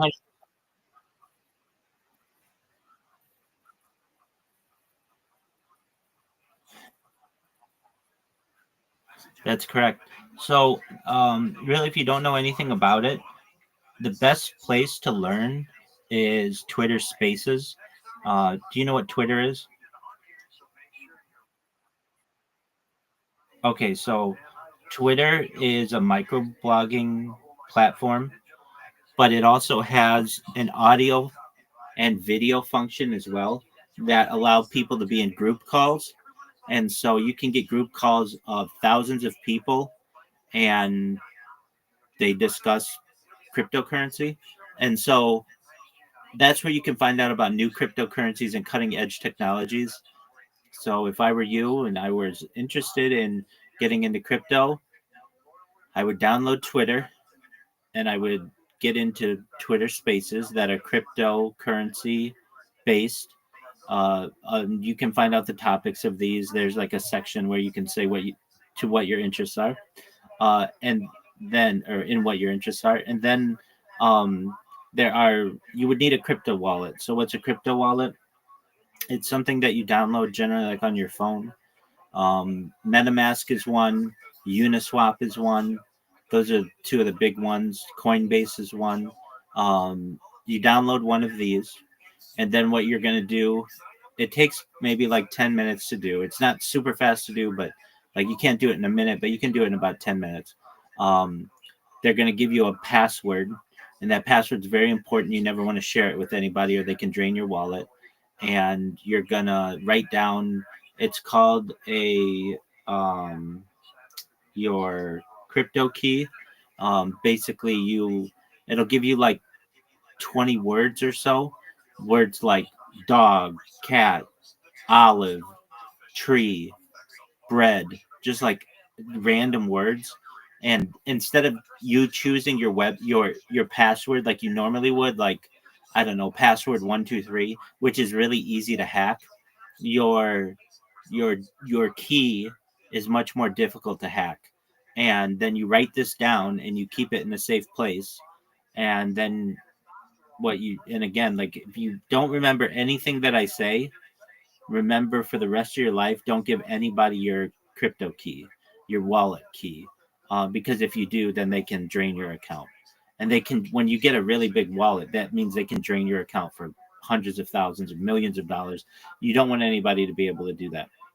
So, then what you do is you can, if you don't, you're like, hey, I don't have any money. That's cool. You don't need money to start in cryptocurrency. So what you can do, people have what are called airdrops.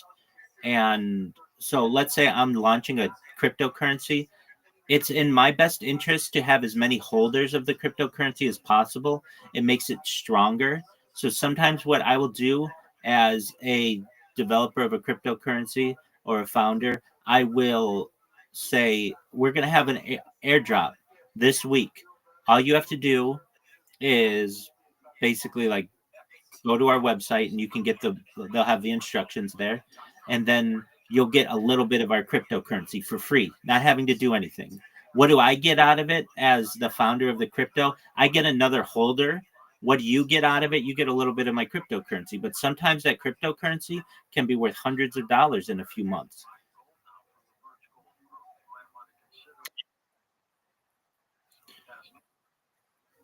Yeah, so that's where you get it from airdrops. Now, there are other ways to do it as well.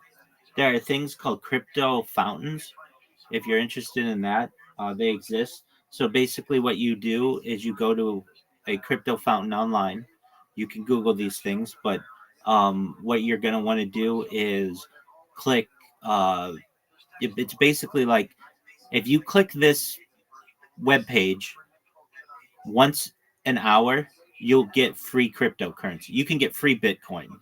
So it's not a lot of Bitcoin. It's like a really, really, really small amount, but it's free. So like basically you're earning money by just clicking something on a page. And you can automate that. There are ways to do that. But basically, if you have absolutely no money and you don't want to invest any money, and I completely understand that, then there are ways to get involved and earn money without any money. Now, let's say you are like, you know what, I've got $10 I'm going to invest in this because I'd like to just try it. Well, keep in mind it is like gambling. And when I say that, what do I mean? Like there's a chance you're going to lose that $10, but there's a chance that $10 could become $1,000,000. And so it's like gambling. Okay, so let's say you had $10. What do you do with it? Well, you could find a project that you really like, and whatever one it may be. Like people have all kinds of different projects for whatever their interests are. So, like the one that I'm a part of, it has a very long name. It's called Harry Potter Obama Sonic 10 Inu. If you're like, what kind of name is that? The reason why this is worth $100 million is because it has a really long, crazy name, and people like it. That was its niche. There are other cryptocurrencies that are based on certain communities that want to protect the environment, or that are very patriotic, or some that are tied to the US dollar, or some that are tied to the euro, or some that are tied to Bitcoin. You can create a cryptocurrency in the current age and tie it to anything you want, or it doesn't have to be tied to anything. The other thing that you're going to learn about, and if you haven't already, is do you know what an NFT is? It's a non fungible token. Have you ever heard this term? Okay, so an NFT is basically a piece of art that someone owns that it's digital. So just like you would have a painting, like a Picasso painting or a Van Gogh painting, that would be worth millions of dollars, people instead buy and trade digital art. Now, why, you may ask, like, why would you want digital art? What's the benefit of digital art? Just like anything, some people just like to collect things. And so one of the things that is very popular that people collect is digital art. And so there's another kind of wallet, basically, or another app that you can download that's known as OpenSea, OPENSEA, and you can look at all kinds of digital art and buy it if you want. And people put it up there for a certain amount. If you want to buy it, that it's called listing. If you want to buy it, you can buy it. If you don't think it's a good investment, you don't have to buy it. It's up to you. But one thing that you'll find is a lot of people will give away their NFTs to you because they just want holders, or they like you. Like a lot of times what will happen if you get in these Twitter space calls and you're there all day and all night, and you like, people start to know you and get to know your profile, and they'll be like, hey, Lil Killer, I'm starting a cryptocurrency and I want you to have it, or I'm starting an NFT and I want you to have it because you're my friend. And you'll be like, okay, and they'll just give it to you. And then if you hold on to it after a month or a year or 5 years, it can be worth millions of dollars. Now, is any of this guaranteed? Absolutely not. Chances are most cryptocurrencies currently fail. Most NFTs fail, meaning you might buy an NFT for $100 and it just loses a lot of its momentum, and people end up selling it, and then it's worth a penny. Like that can happen. That's probable. with most NFTs, that kind of stuff happens. But then there are other NFTs that are out there that are worth like $200 million, $100 million, and they're nothing special. It's just like a piece of digital art that is just in demand, and you'll get to know these which ones are in more demand than others. If I were you, and you don't know anything about cryptocurrency, before I even got into Twitter calls and all that, I would watch some documentaries on cryptocurrency. So just go to YouTube, type in Bitcoin, type in cryptocurrency history documentary, and just watch some. And you'll get an understanding of how the world works. And that would be my advice to you. I hope that helps.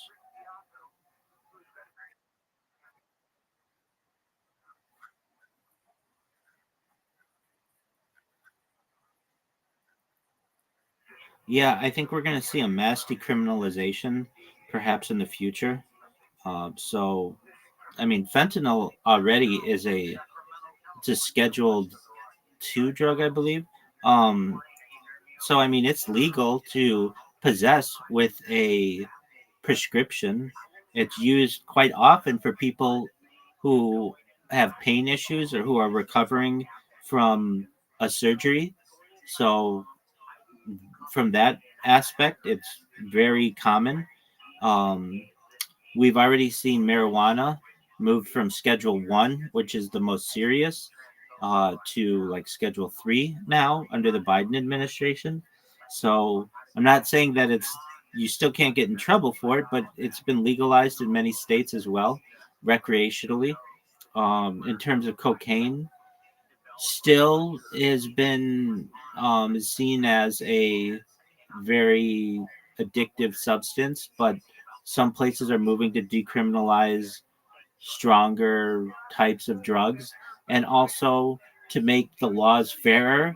So there was during the 1980s and 1990s and 1970s, a big push. Many white people would snort cocaine. Many black people would smoke cocaine. Wait, many white people would snort cocaine, and many black people would smoke cocaine. And so they made the punishment for smoking cocaine much stricter than it was for snorting cocaine. And this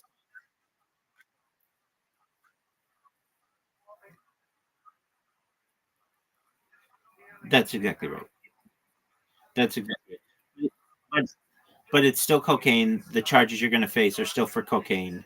But yeah, and then we have like psilocybin, which are like mushrooms that we've seen decriminalization in. The state of Oregon pushed for decriminalization of all drugs, and they stepped that back. But we have seen some developments in some states that they are doing their best to make it so that drugs are no longer such a taboo subject.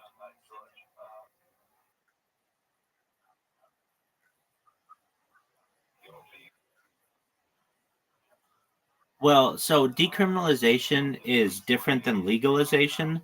Decriminalization means if you're caught with this stuff, you don't get uh, any kind of criminal time or criminal penalties, but it still doesn't necessarily mean that it's legal to sell. So the people who control the patents are generally drug companies on Percocet and OxyContin and oxycodone and Xanax. Those companies are going to hold on to their patents for as long as possible because they're very lucrative substances. But what may change is that if you get caught with these without a prescription, you may not go to jail. That's the difference. Yeah, probably.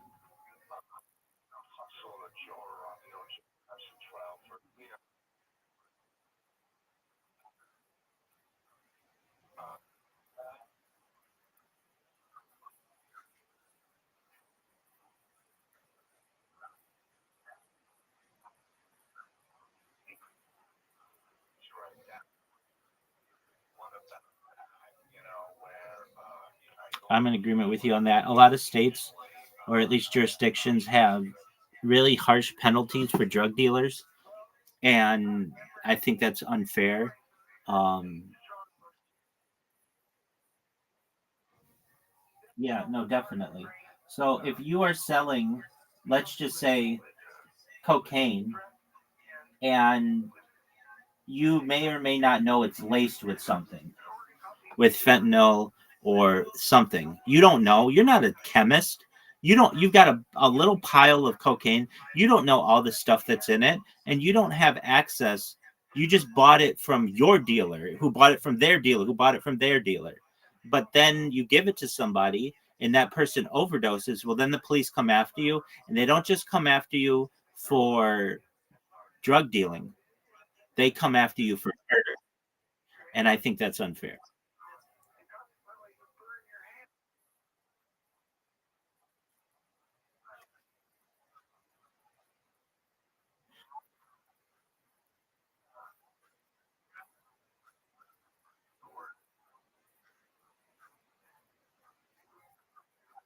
Many, many times.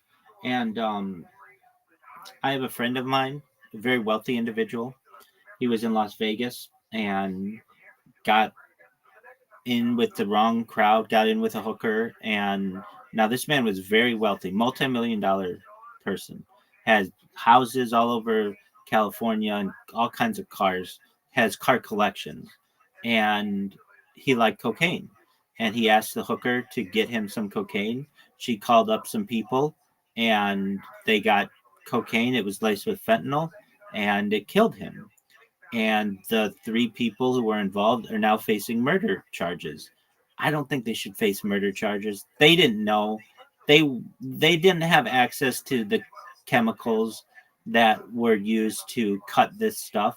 They were just basically in the wrong place in the wrong time on the chain of custody of having these drugs. It would be like it would exactly. It would be like I have a connection in South America and they give me a ton of cocaine. And I say, you know what? I know Lil Killer wants some cocaine, so I'm gonna put baking soda in this and I'm gonna cut it with fentanyl and I'm gonna cut it with all kinds of stuff so I make more money. And then I give you that cocaine and you sell that to somebody. You didn't do anything with it. You're not the person who cut it with anything. You just sold it to someone. Well, now you're facing murder charges. That's unfair.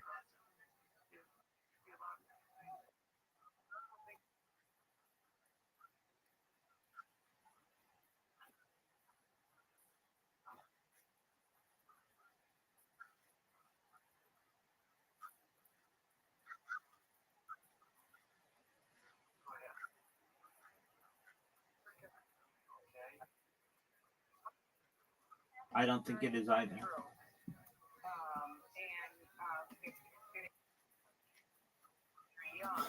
I'm 100% in agreement.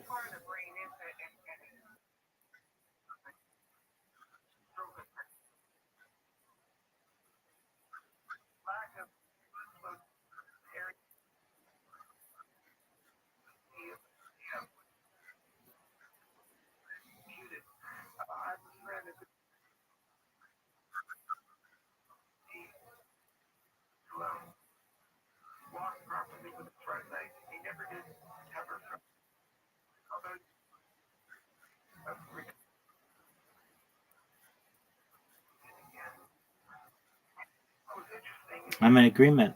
And you had to grow up without a father in your life, or at least for a significant, or okay, but I mean a significant period of your life, and your life. So he's 2 years, but still, little killer, little killer. I, I apologies. You got to be 18 to be in here, my friend. Yeah, and I know that's okay. I gave you all the advice that you need, and feel free to come back in 3 years or whatever. And best wishes to you. Okay.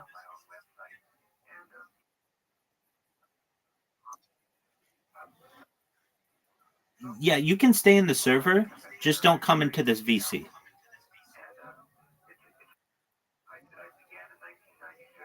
Take care, my friend.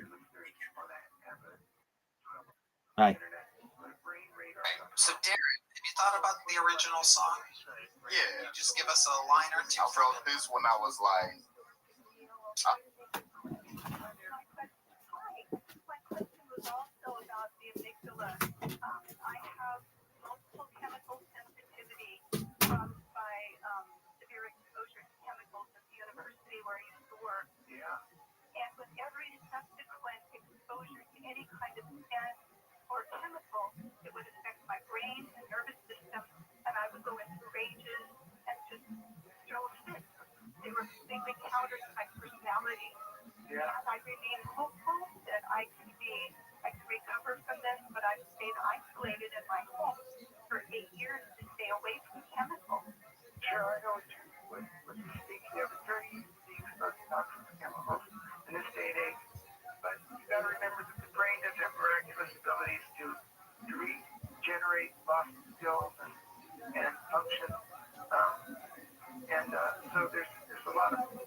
I'll say about 21. I'm 37 now, so this is 16-year-old song. Wow, Red Band's immediately attracted to it.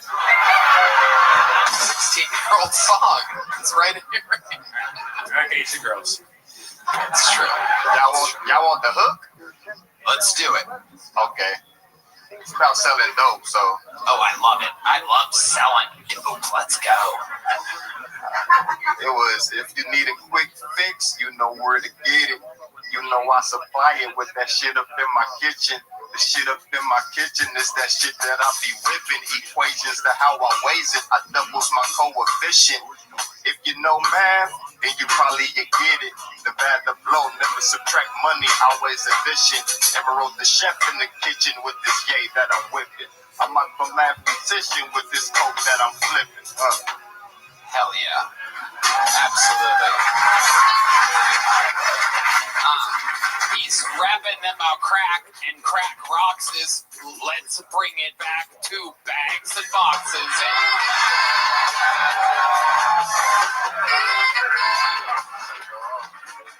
All right. Fantastic. Fun times.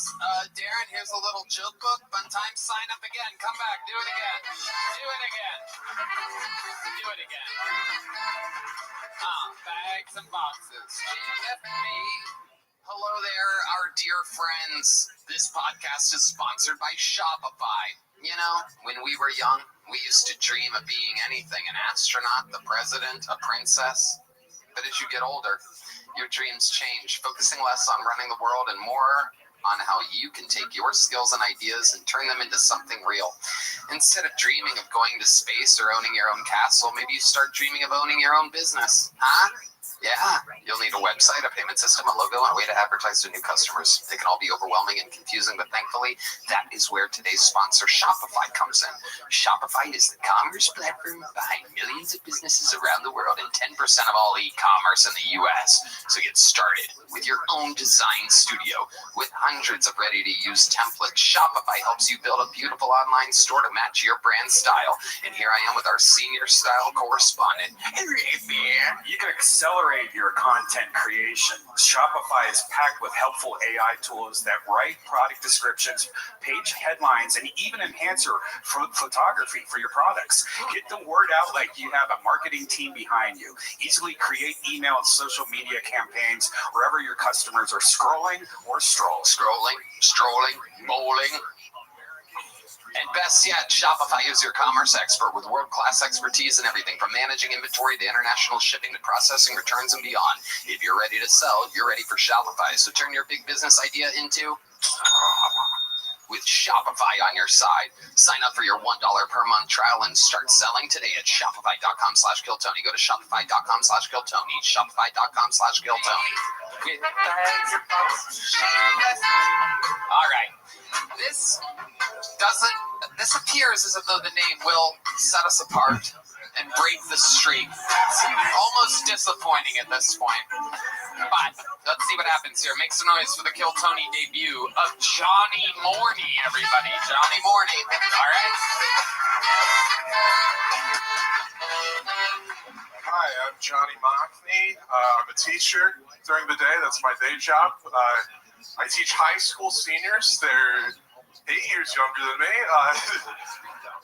It's weird being so close in age to your kids because they know your weaknesses, you know? Like, I had a kid show up 10 minutes late for class, and before I could say anything, he was like, mark me tardy if you're gay. I was like, fuck! I was like, you in this one, kiddo? And they get involved in your personal life, too. Like, a bunch of my kids found out that I had this breakup because the picture of my girlfriend disappeared from my desk. So they're all like, Mockney, what happened to your girlfriend? Don't worry, Mockney, we'll find you a new girl. We'll hook you up with someone. I was like, guys, that's what parent-teacher conferences are for. I'm gonna fuck all your moms. I've been clocking this class since day one. I know who doesn't have a dad. I'm aware. I know who doesn't have a dad, and I know who has two cool moms. So that's my time. Thank you. Johnny Mockney. I see. Those are ours. Your C's look like ours the way you write them. Yeah. You do that on purpose? No. Has anyone told you that your C's look like ours? No, you're the first, but this is a huge credit for it. So it's a big deal. Yeah. It's a big deal. Okay, Johnny. What do you teach exactly? I teach AP Lit. AP Lit at a high school? High school, yeah. Wow. And you're a young guy for that job, right? Yeah. And that's here in Austin? No, that's back in Michigan. Oh, you work in Michigan? Yeah. Okay. So they have young people teaching young people there? Yeah. Okay. There's a shortage. Where exactly in Michigan? Lansing area. Okay. And that's where you're from? That's where you've lived your whole life, obviously? I moved around a lot as a kid, but that's where I settled. Yeah. Okay. Sorry. No, it's okay. The fly just hit me in the head really hard. So hard that it actually blew my head back. I've been assaulted by a fly. They've won that round. But I will get it by the end of the day. So Johnny, how long have you been doing stand-up? About 8 years. 8 years. Okay. And what do you do for fun, Johnny? Tell us about your life. You seem like the kind of guy that likes to fucking let it rip. Definitely never written a song before. Never written a song. Right, exactly. No, I do stand-up. I go to the movies all the time. I go to the movies alone sometimes. I think it's better alone. Fun sneaks up on me, Tony. I don't know. I can't. I wish I knew. That's a weird thing to say. Yeah. Fun sneaks up on you. What the fuck does that mean? What exactly do you mean by that? I'm trying to say, like, I don't know what my hobbies are on paper. I think they just, I'm not. What ethnicity are you? You appear to have some kind of Asian-esque eyes. Yeah. Okay. I'm half Thai. Half Thai? Yeah. The other half is? Polish. Yeah. Okay. There's the one class. The Thai pole. Yes. You're a Thai pole. Yeah. The rare Thai pole. Yeah. Do you ever feel extra Thai? Are there times where you feel like you're Thai? No, well, I think the Asian and Polish cancel each other out, so I'm like okay at math, you know, like it's That's true. I can see why that would work, yeah. How are you at driving? Decent at driving. Decent. Yeah. Totaled my car only once. So right. Yeah. That's about 50%. 50% Nice, Thai. Sure. Most Thai people total their car twice when they're your age. Yeah. Okay, Johnny. I really enjoyed your material quite a bit. Thank you. It was great. But this is a real question. You can come on a show like this and say wild shit like that, and you don't have to worry about your job? Like, he does. He has to work. We'll find out. Yeah. Yeah, Michigan also. Yeah, you were like, I know what I'll do. I'll fly to Austin and get away with it. No, you won't. Well, luckily, a lot of people in Lansing, Michigan don't have Wi-Fi, so it's an absolute dreadful place. If you bounced around a lot, what made you land in Lansing, Michigan? Well, I'm from DeWitt, Michigan, which is by there, and then we moved to we were in Texas for like a year or two. We were there, we were in Mississippi, Chicago, and then I was in Thailand actually for like 2.5 years. You move around a lot. Yeah. A lot of bags and boxes. One. Oh, D Madness is back, everybody. You say Michigan 3 times, D Madness pops up out of nowhere. I love it. Johnny, tell us one more thing absolutely crazy about your life that makes you different, that people would find interesting. There's HGTV, there's an episode of House Hunters International about my family. We moved to Thailand. It's called Returning to Thai Roots. It's my one TV credit. So yeah, you can look that up. I don't know if I'm allowed to say this. You bought the house before they filmed the episode. Like, you're already in the house. You have to make it look vacant. So I was like 11, 12 years old. I put all my stuff in drawers, and then we pretended we were looking at it for the first time. Wow. Now, it was when you were 11? It was 2012. Oh, okay. I would have been 13 at the time. Yeah. What makes you think you're not allowed to speak about what went on behind the scenes at HGTV? What do you think the consequences of that might be versus you being a man that handles young children coming on a show like this? I think your concerns are out of whack right now, Johnny. That's fair. I prefer the Property Brothers will come fuck me up, I guess. I don't know. How long are you in town for? Until July 8th. I'd love to have you on the Secret Show Thursday. Wow, look at that. Great man. Looking. Real human beings on real shows. Johnny, fun times. Here's a big joke book. Congratulations. There you go. Johnny Morky. How fun. Well, ladies and gentlemen, we are at the part of the show where I am going to ignore the next bucket pool and bring up an unbelievable golden ticket winner, perhaps one of the people's absolute favorites of all time. He is back in town from Toronto, Canada, where he lives, where he spends most of his time famously eating ramen noodles. This guy is the sucks. return of Kansai Yasuda.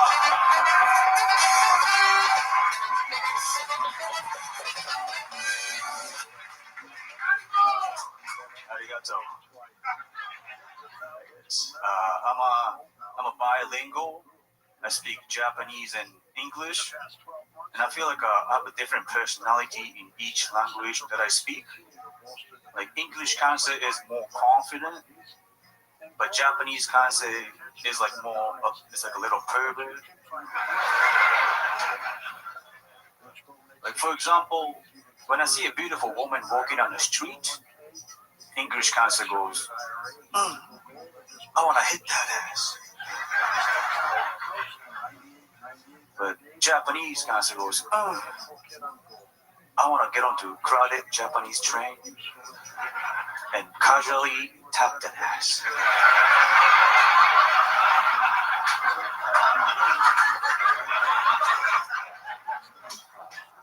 When I'm having a sex, English Kansai goes, I want to pound you all night until you break down, girl. And Japanese Kansai goes, I have a work tomorrow. That's my time. Kansai Yasuda has done it yet again. A little Japanese-Canadian hybrid hero of the show. We love Kansai, a master at the interview portion, a man who with calculated, crisp answers to every single question. Yes. A legend of the game. He spends, for those of you that don't know, spends hours a day sitting in a ramen restaurant in Toronto, Canada, slowly sipping hot broth. And sometimes he will grab chopsticks and deliver actual physical embodiments into his mouth and then chew them and swallow them. Am I correct, Constance? Yes, That is what you love to do. You love that more than what? More than my. Oh, almost got in real trouble there for a second. But my girlfriend works there. I know. So, best of both worlds. Everything is there. Everything is there. Now, let me ask you something. Very famously, the last time you were on this show, we did a thing that we do sometimes where we read Yelp reviews. And we famously read the Yelp reviews of your favorite ramen place, Ryukyu Shinmen Tondo Ramen. You say it best. Say it to that camera over there, that blue light. And action. Action. Ryukyu Shinmen Tondo Ramen. Yes, everybody loves it. So, since we read those reviews, word on the street is that it's kind of blown up a little bit. Have you noticed it getting busy? It blew up. It blew up. It blew up. It blew up. It blew up big time. Blew up. Just like my country. Yes. Yes. It's not the first time Americans have blown up a Japanese location. That's a really good point. Did I mention now's a good time to invest in Halliburton, everybody? So Kansai, you're seeing it. You're seeing people come in, and did people recognize you since that you're famous for sitting there? Yeah, they come and they say hi. It's a lot of Kill Tony fans coming in there. Oh yeah, oh yeah. Is the owner happy with me? Owner's out, yeah. He's like, Tony. Yeah, I love that. That's what I love. Yeah. That's exactly what I love. Amazing. And your girlfriend's happy about it? My girlfriend's happy. Yeah, she's the only Filipino and half Filipino at the restaurant, so it's very easy to recognize. Right. And well, for some people. Yeah. What's up? That's a good point. Really good. Great points. So we have some reviews here, current reviews of Ryukyu Shinmen Tondo Ramen. One 5-star review from Jordan F. My friend Tony recommended me to try this place. You need to try it if you're in the area. Derek L. 5 stars 1 month ago. Went there recently on a work trip. Was recommended by my good friend Tony. Love this place so much. Okay. All right. Joe R. 1 month ago, 5 stars. If it is good enough for Kansai, it will be good enough for you. My friend Tony said you will not leave hungry. Incredible. Absolutely amazing. Jason F. 5 stars 1 month ago. Great food and great service. I really enjoyed my visit. Thanks to Tony for the recommendation. Just to be sure, can we see if any of these guys are also reviewing like bathhouses? Thank you to our friends Tony and Kansai for the recommendation. John K. 1 month ago said, I heard about this place from some guys named Tony, Brian, and Kansai. Everyone should be going here for ramen. The whole place is absolutely incredible. Eating here is just the golden ticket. Heidi and the band are planning on coming soon too. Wow. Our fans are completely insane. Let's go. Wow. Absolutely incredible. So this is happening. You have any? Are there any 1-star reviews recently? Let's see. That's how we normally do this. Just 5. Sometimes you have to balance the scales a little bit. Yeah, there it is. Click on that thing. Ooh. Oh, no recent ones. It's all old. All of them are 6 years ago or more. Absolutely incredible, Kansai. Yeah. Yes. Thank you, guys. So tell us, what else has been happening, Kansai? Anything else going on in your life that you're excited about?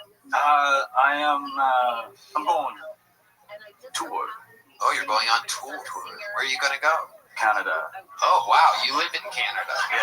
Very exciting. But you're doing other cities in Canada. Older city in Canada. Right. Thank you. Edinburgh. Edmonton. Edmonton. That's UK. Ottawa. Vancouver. Victoria. Calgary.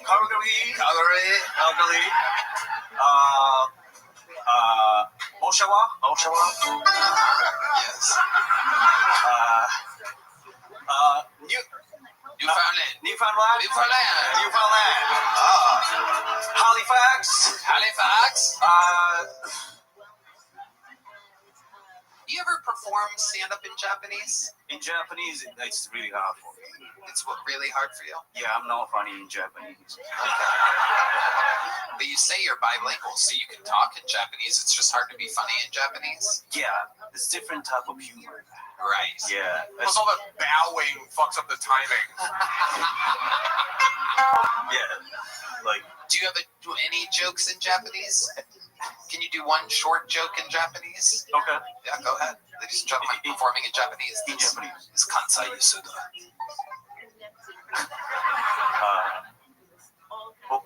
私韓国人と日本人のハーフなんですけど、だから何でも食べちゃう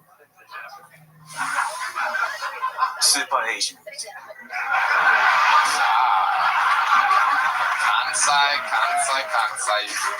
Very good, Kansai. Another amazing performance. You are truly one of the top young rising comedians in the world. Enjoy your Canadian tour and your newfound fame and your delicious ramen. Are they giving you? They give it to you for free now, right? Ramen, yes, every day. Every day we're feeding them, people. Kansai Yasuda, reaping the benefits. Check out my tour, please. How do people get tickets to your Canadian tour? Go to my Instagram. What? Wait, what did you say? Go to your what? Instagram. Yeah. Kansai Comedy. Kansai Comedy. That's yeah. Kansei. Very good, yes. Comedy. One more time for Kansai Yasuda, ladies and gentlemen. Back to the bucket we go. I pulled one of the names of a young lady. Ooh la la, Heidi.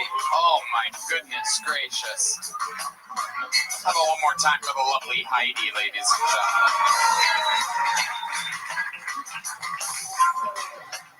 This young lady was pulled out of the bucket in Phoenix, Arizona years ago. It's been a while since she's been on the show. This is very exciting. Make some noise for Celia Contreras, ladies and gentlemen.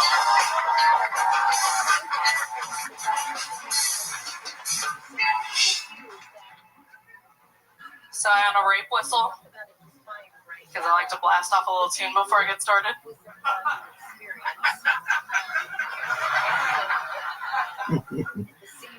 I went hitchhiking recently, and all my friends and family said stupid ass shit to me. They're like, "What if you get raped or kidnapped?"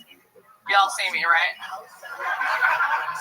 If somebody raped or kidnapped me, that motherfucker earned it. Do you know how hard it is for guys to fuck me with my consent? I've just spread my legs as far as I can, send them down there with a Call of Duty headset, giving them directions.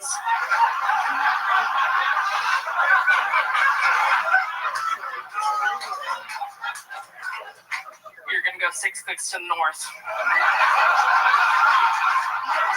You're gonna go through the main tunnel. The 2 smaller tunnels on either side are dead ends. And at the end of the night, they still jizz on my thigh, and at that point, I just want them to go home. So I'm like, "Good job, soldier. You did your country proud."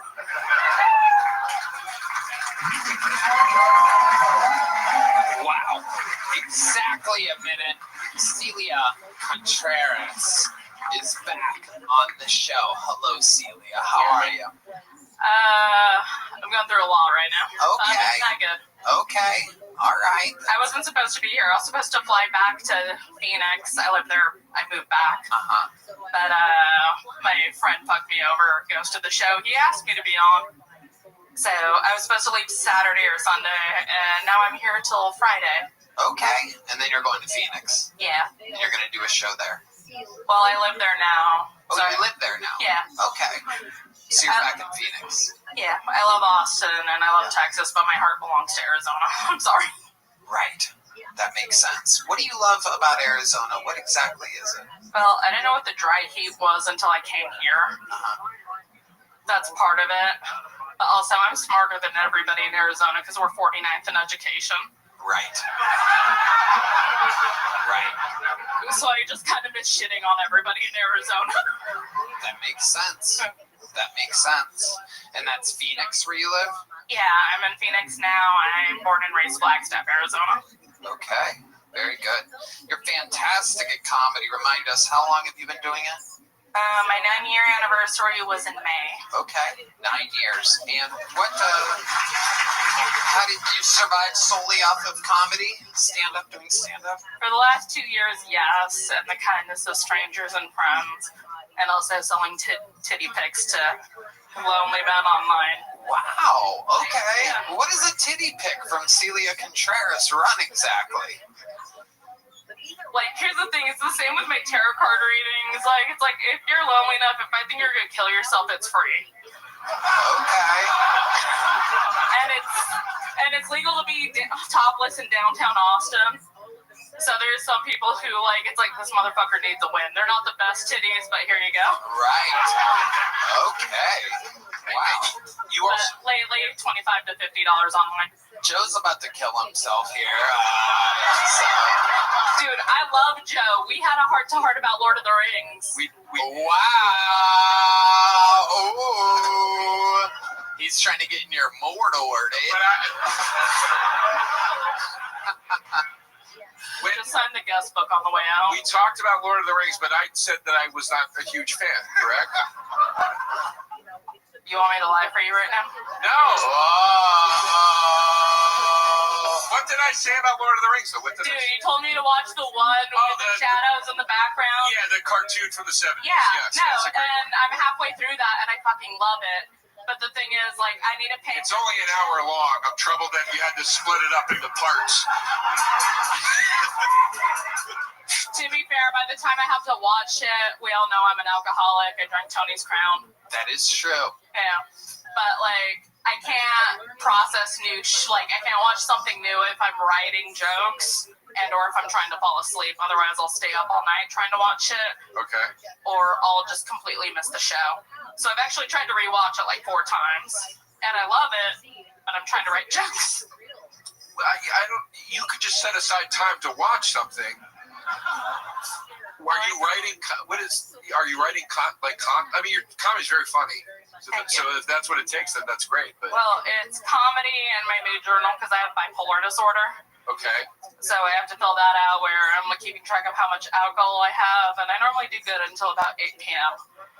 And that's how most alcoholics are, yeah. 8 p.m. I know what I am. Yeah. I'm working on it.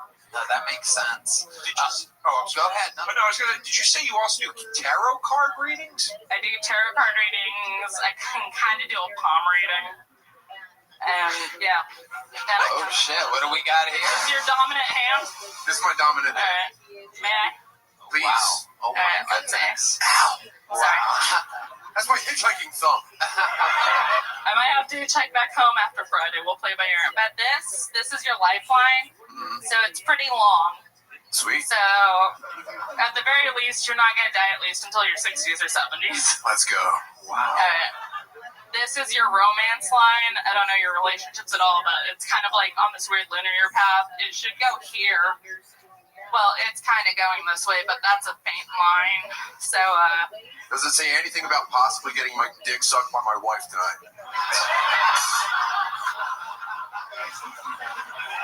No.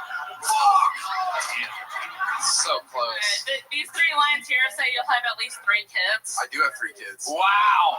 Look at that. Hey, come over here. Read Redman's lifeline real quick. I'm really curious. Hold on. I am too fat to walk over there and look at Redman. Redman, go over there real quick. I want to know. I got to know what his lifeline's looking like. For those of you that don't follow him on Instagram, he posts pictures of every disgusting meal that he eats, which is every night in the middle of the night. Always sugary, lots of carbs. He can't stop posting about it, even though I make fun of him every single day about it. He'll literally post, oh, my girlfriend made me fried donuts at 3 a.m. So I just can't imagine. How long is that lifeline? Redman doesn't have a lifeline. It's a drive-through line.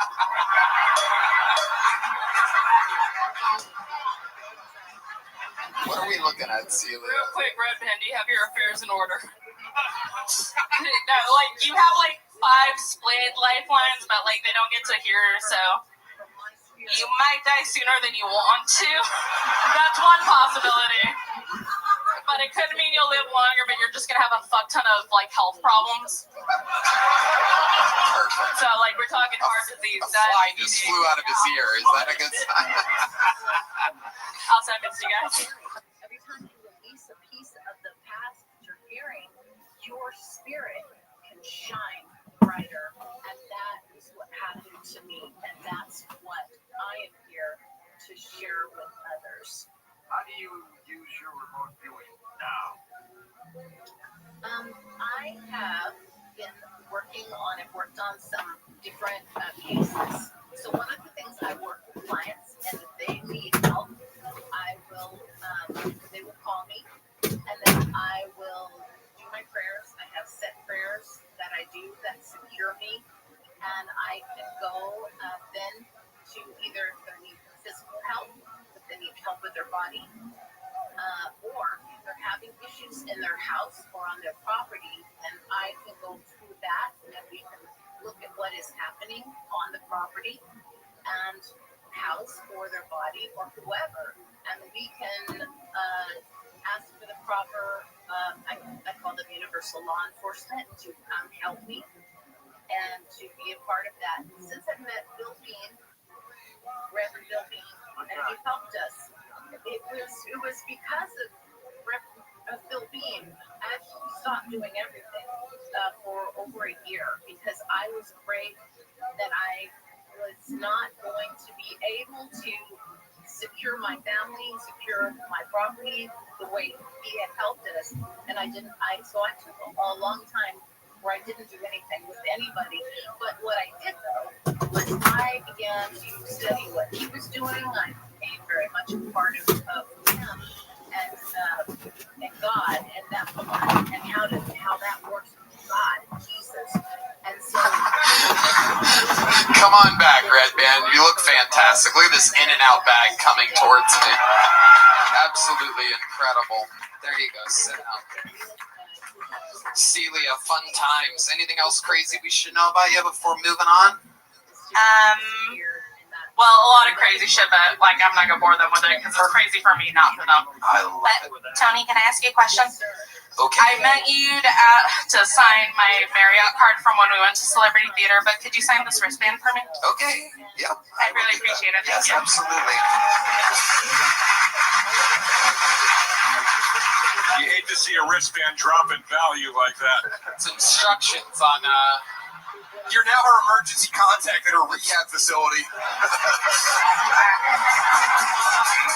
Celia, here's a big joke book. You got it? I'm gonna try to aim it right at those fucking money bags. There you go. Yeah, you see that? That's how you do it. You just fuck it. Sometimes you gotta use the old bread baskets there. One more time for Celia Contreras, everybody. All right, we're having fun in here tonight. Okay. We're going to meet your next bucket full all together. It goes by the name of Joe Ellis. Joe Ellis. Joe Ellis.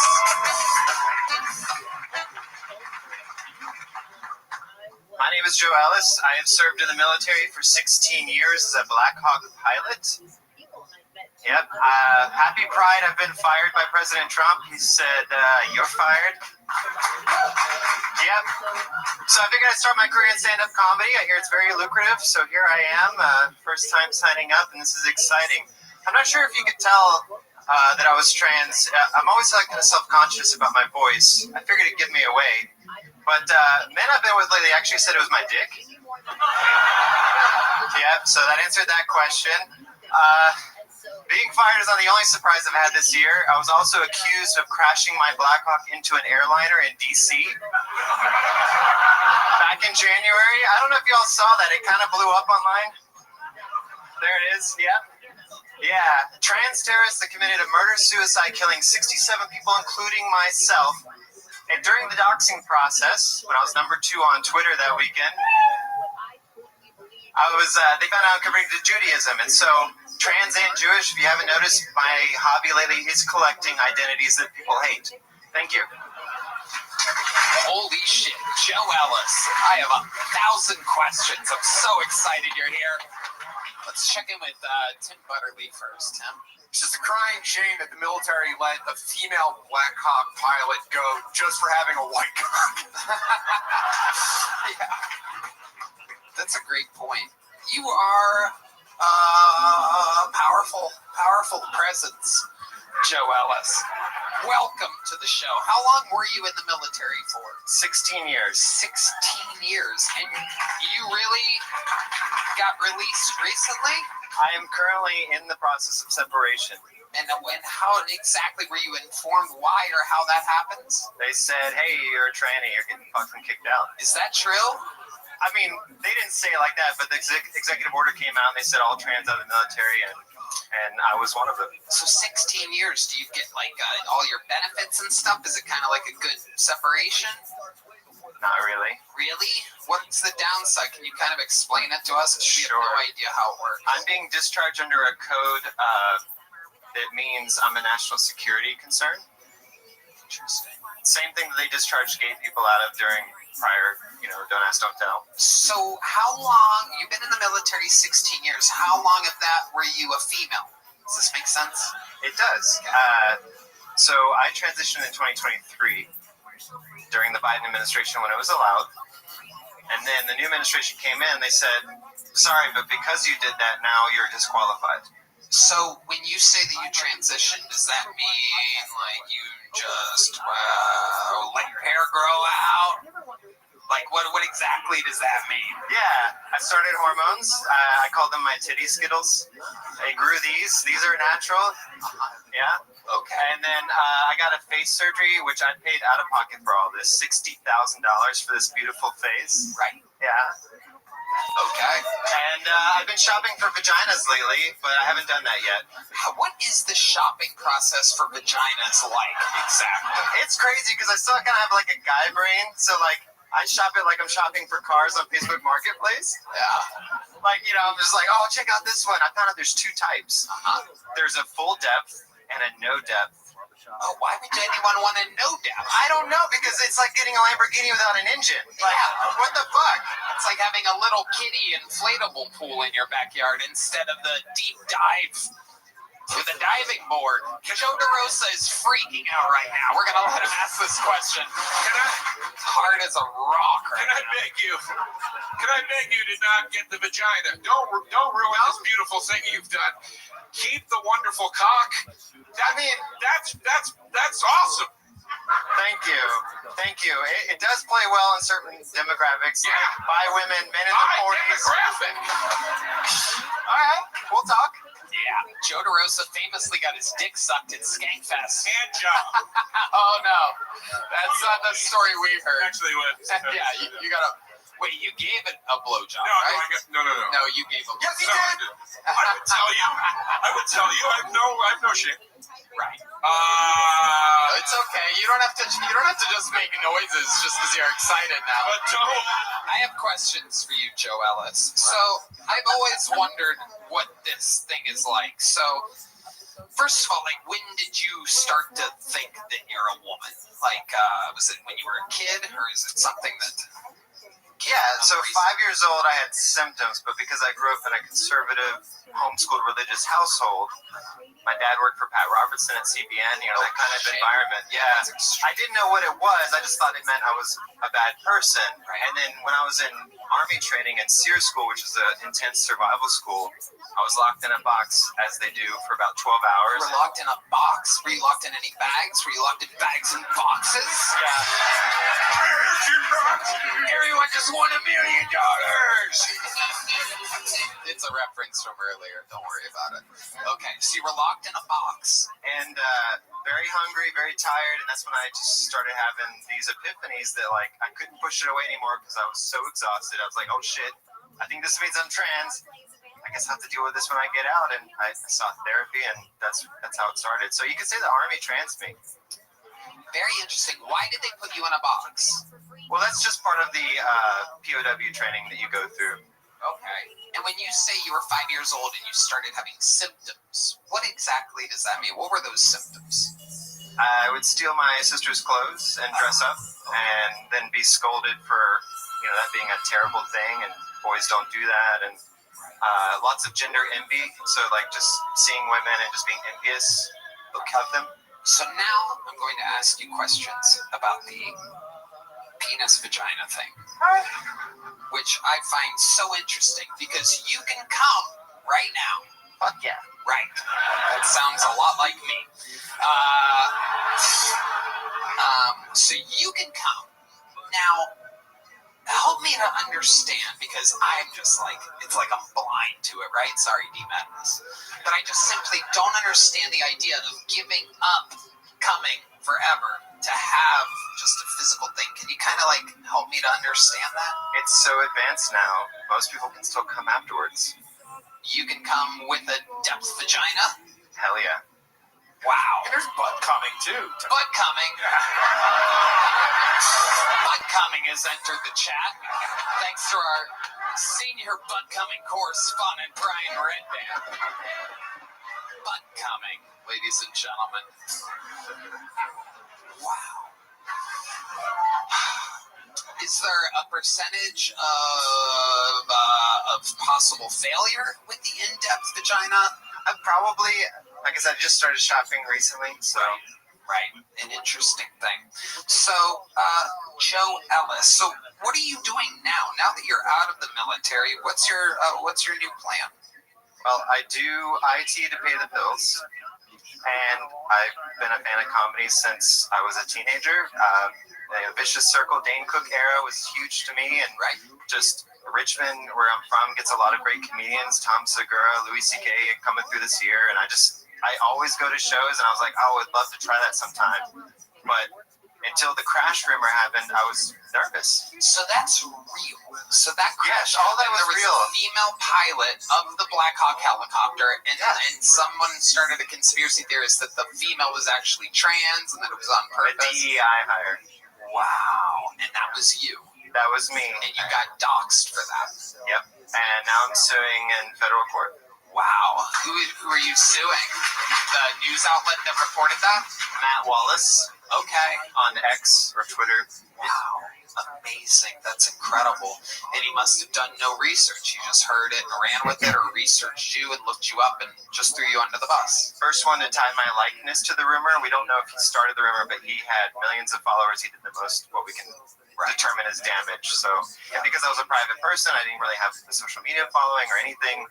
I think it's a good case. Were you already fired from the military just before that, or did that happen all at once? It kind of all happened at once. The executive order came out, which meant it was coming, but I was still, serving. And then the crash happened that week, and then I was named as the pilot. Okay, let me ask you this. When you started taking the female hormones and everything like that, did you notice yourself kind of becoming a less tough soldier? Does that kind of make sense for you? It makes sense. Sore? Do you nag a lot? Yeah. I mean, ladies and gentlemen, we have woken Osama bin Laden up from a nap. My tits got sore because they were growing.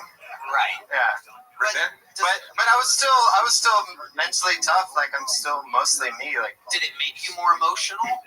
At first, and then I got stable on them in a few months, and I was good to go. But you were in the military for a few months on medicine, feeling kind of unstable. Not unstable, no, just emotional. Right. So I was grounded from flying during that time, and then put back into service afterwards. I was deployable within 6 weeks. Hell yeah. So okay. So interesting. And what types of things over your 16 years of military service have you done? Did you go to the Middle East? I did. So before I became a warrant officer and a pilot a few years ago, I was a mechanic on helicopters, and I doubled as a door gunner on the UH-60 during Iraq in 2011. So I was a door gunner. Oh, yeah. Wow. And now you're about to bunker bust your dick off. That's incredible. It's absolutely amazing. Speaking of that, if I could urge you once again to just keep the beautiful gift God gave you. At least for one more night. Yeah. ColecoVision? Red Dan, just don't do that anymore. Okay. So, Joe Ellis, explain to us what your like you want to do stand-up full-time now. Do you live here in Austin? I do not. I live in Richmond, Virginia. Richmond, Virginia. Okay. That must be a tough place for a trans person to live. Am I right? You kind of get stared at a lot? I mean, like that? I get stared at everywhere I go. I'm tall. All these things. Exactly. No, Richmond is actually like a blossoming queer community. You'd be surprised. Okay. Yeah, that's interesting. What's your type? This could be anything right here. What is the person that your type that you're most attracted to? Yeah, I mean, I lean towards women, but since transitioning, I have tried, men. So you're kind of a lesbian. Kind of. I've got some stories. A lesbian with a penis. Built-in strap-on. Oh, I got a story about that. Absolutely incredible. Like, what is the story? When you say you have stories, I agree with John Dees, I do believe it was on this. Who said that? Let's hear it. Yes. Since I've tried it all now, since coming out, lesbian women have been interesting because some of them like that I have a dick and some of them don't. And some of them are like, well, I'd rather use toys or whatever. And I've got skills, I can do that. But one time, this one girl handed me, it was in a box, it was a toy, and it was a fucking strap-on. And I was like, yeah. It was offensive because it didn't have like vibrations or lasers or any cool shit. It was like as if I went and got mine made into one. And I was like, I mean, I still fucked her with it. Wow. That's incredible. So you put it above your penis and just... Yeah. Wow. I mean, it's great if you want to do like DP, like double penetration. Oh my goodness, that's amazing. Redman is in his glory right now. I don't think I've ever seen him more happy. Talk about that on stage. That's hilarious. Also, Joe, speaking of toys, I have what's called a ColecoVision. I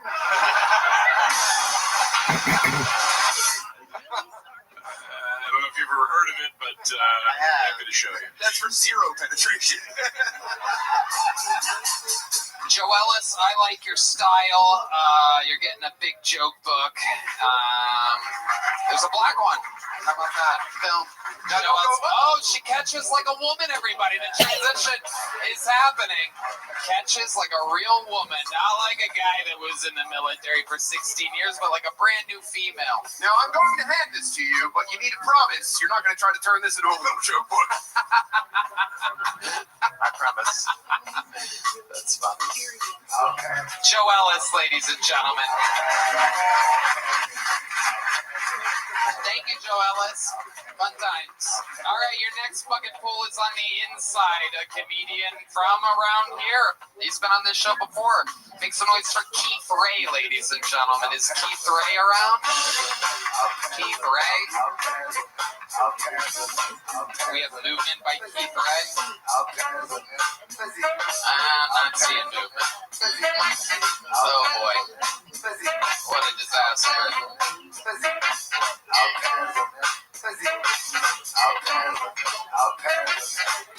Keith Ray. Keith Ray.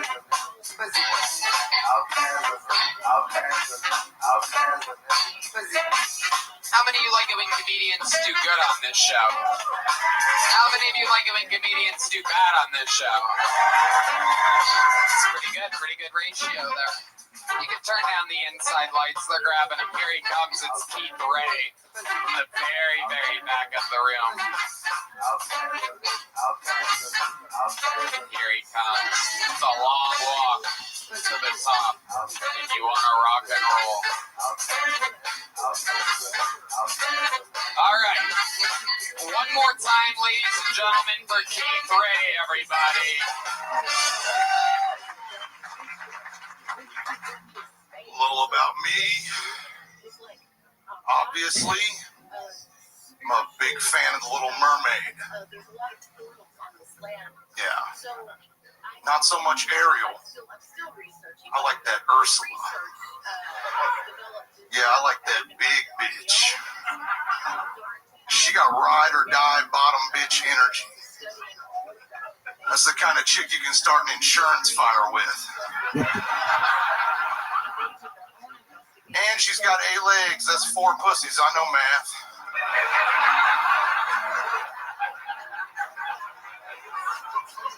She's got them big old squid tits. Big old sack of mud titties, we call them back home. Kind of tit you can smack one tit and it'll roll out. come back like the tide. Big old sheet cake lunch lady jugs. Kind of titties got the brown stain on the bottom from dipping in the manwich juice. I like a bitch so big her titties start in the middle of her back. Come swooping. All right, Keith Ray with a full presentation for those of you that remember Ursula, the Little Mermaid. Wow, Joe DeRosa. Keith, I never thought I'd see a comedian that made Uncle Laser look distinguished. But dear Lord. That is incredible. It's quite the breakdown of Ursula from The Little Mermaid. I don't even remember what that looks like or what it is or anything, really. I'm not a big Little Mermaid. You've seen The Little Mermaid a lot? John B's just made a noise back here. She's a big baby. She's a I get the point. She's a big girl, but a lot of that one. You watched The Little Mermaid a lot? When I was a kid. When you were a kid. Okay, and you still got her on the mind. There's still time to catch Celia on the way to the airport.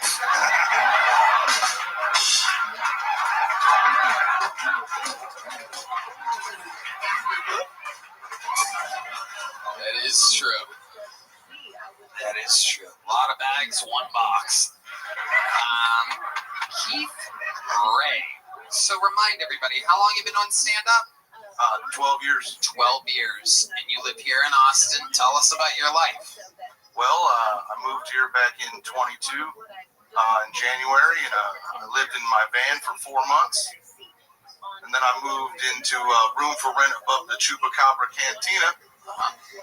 And, spent the next 2 years drinking myself into oblivion. Yep. And I was one of the original 15 door guys here at the greatest club on planet Earth. It's true. One of the original door guys here at the Mothership. And I was the first one fired. That is true. We all remember that. You were very, very sloppy. You would linger around until the wee hours of the night, keeping conversations going with absolutely anybody that would sit anywhere near you whatsoever. And it was unbelievably annoying. You were a terrible, terrible drinker. Yeah, I was. But you're sober now. 14 years of daily practice, I never got good at it. And you're sober now. Yeah, I quit after I got fired. Right. And last November, I got passed as a regular here at the club. That is true. He closes some of the shows. The little boy, late at night. So Keith, what did you do to quit drinking? How does someone that made their entire existence drinking, and how do you quit? Well, I left town. Thought I needed to change the scenery, so I went to LA for a couple months because it's like the worst drinking town in America. Everything's so spread out, and started going to yoga every day because you had turned me on to hot yoga back when I was still in my drinking days. That is true. I insisted that you try hot yoga to try to reset something in your system. Yeah, and it worked. Yeah. Look at you now. You can't imagine what he looked like before. I was going to say, you sure you're going to hot yoga and not frozen yogurt?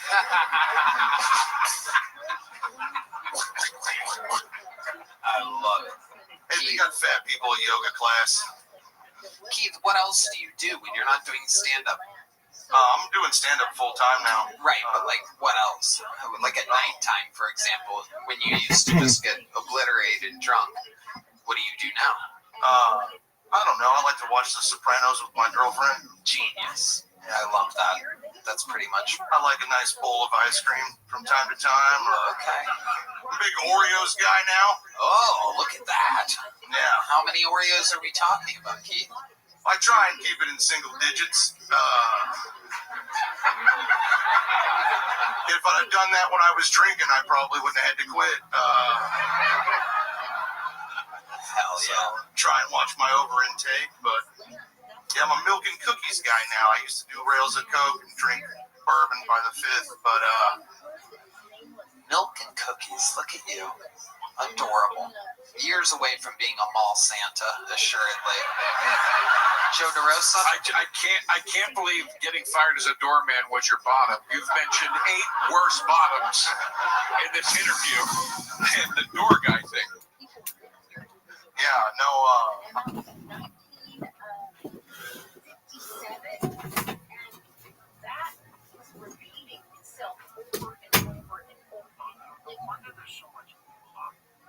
Yes, yes. And so that's what I mean. It was a satanic. So there was this whole thing going on. Like, how do you stop that? And so I didn't know how to stop it because I was only using like my other type of, the work I had been doing before, which I didn't even think this was satanic. I had no idea that that's what happened when it became very clear to me during the pandemic when we were on lockdown because it got worse. And that's when it was escalating. We had tried to move and sell this property, but we couldn't because of the lockdown. And then I started getting really sick then. So that's eventually we called it Bill Bean, but it took an exorcism, 3 of them, to heal this property and this land. But that's what I mean. It was like a satanic. Yes. Yes. Oh my gosh. It is amazing what has happened. I mean, our whole relationship, our whole life is completely changed.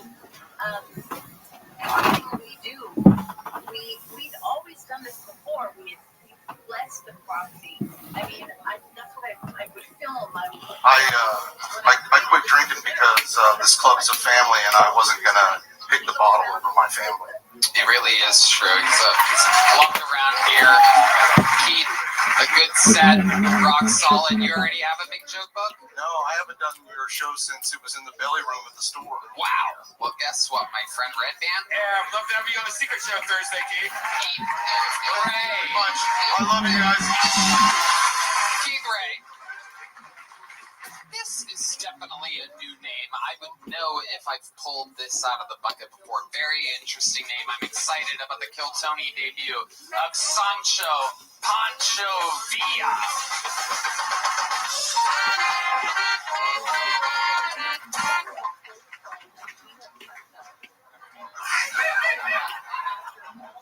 What's up, guys? I know a lot of people can't tell most of the time, but I am vertically challenged. I'm 5'1" on a good day, which is ironic because I'm actually into taller women, but not for any weird, fetish reason, like most normal people. I just want to hopefully get one pregnant, so that way my kids have a chance at a normal life. But I can't date tall women anymore. I can't do it. My last tall girlfriend, she got mad at me because I was going to go out on a Monday night and do some show called Kill Tony. And she was like, well, my horoscope is an asparagus or some bullshit. And she needed to be nurtured and comforted. So she's like, well, let's see how far you get without these. So she grabs my keys and she throws them on top of the refrigerator. So I can't date tall women anymore. Thank y'all so much. Sancho Pancho Villa. Sancho Pancho Villa. I like the way you say it. Sancho Pancho Villa. Thank you very much. Sancho Pancho Villa. Nice to see you again, Tony. Good to see you. You've been on this show before? No, we met around dinner a few months back. Around dinner? What the fuck are you talking about? I was leaving the restaurant and you were going in. Okay. All right. Yeah. And I met you. Yeah, I can't be specific. I think it was February 25th at 5:03 p.m. Wow. All right. There you go. Amazing Sancho Pancho Villa. Joe DeRosa. I just saw it today. You were great 28 years later. You were really, for the people that saw it, that's very funny. If you ask the women, it's 28 inches later, so. Whoa, this guy's claiming he has a huge cock. Is it as big as you? I'm average for my size. You are adorable, Sancho Pancho Villa. I gotta know, what do you do for work looking like that? I have a part-time job as an operations assistant. What exactly are you assisting in operations? It's this chocolate factory. He's an Oompa Loompa Villa. That was my last job, but I got caught fucking Mrs. Oompa Loompa, so I got fired from that. Seriously, stick with the actual questions here. Yeah. What are you working? No, I do assistant for operations for a trailer repair company. and like Kyle. So I set that up so I can come here on Mondays to make sure I can sign up. Okay. So what's the first thing you do when you wake up in the morning, Sancho Pancho Villa? Does someone have to let you out of the crib that you sleep in, or you kind of crawl out on your own? You kind of put a little ladder there. A grasshopper opens my drawer.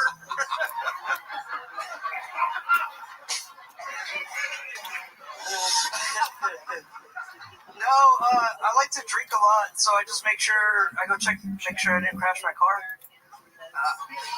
I mean, that's so when you say you drink a lot, what do you mean exactly? You go to bars? Well, I was in the Marines, so I have a high tolerance, so I drink a lot. You were in the Marines? Yes, sir. Somehow Yes, sir. this is crazier than anybody else we found out that did military service today. I have a tattoo. It says fucking shit. It's on my license. Oh my God. What exactly did you do in the military? Well, I was 5'3" when I joined. Now I'm 5'1". But no, that's true. I was an engineer company, so we built stuff, blew it up, yeah, just heavy equipment operations, generator, mechanic, stuff like that. Wow, absolutely incredible, Sancho Pancho Villa. Yeah, man. Wow. So when you say you drink a lot, like what does that mean? Like 2 or 3 drinks and you're trashed? No, like maybe after like 5 double whiskey Sprites and like 7 tequilas, and I'm buzzing. Oh my God. And what do you like to do when you get drunk? Do you like flirt with girls? I like to talk to married women, but no. Is that true? Yes, yeah, no. So I got the nickname Sancho by always like not caring who I'm flirting with. Really? Yes. What does Sancho mean? It means like a side dude. It's like a term of endearment in Hispanic culture for like a guy that sleeps with married women. Really? Yes. So that really is a thing of yours. Culture. It is. Wow. So how many, if you had to guess, how many married women you've slept with, Sancho Pancho Villa, how many would that number be?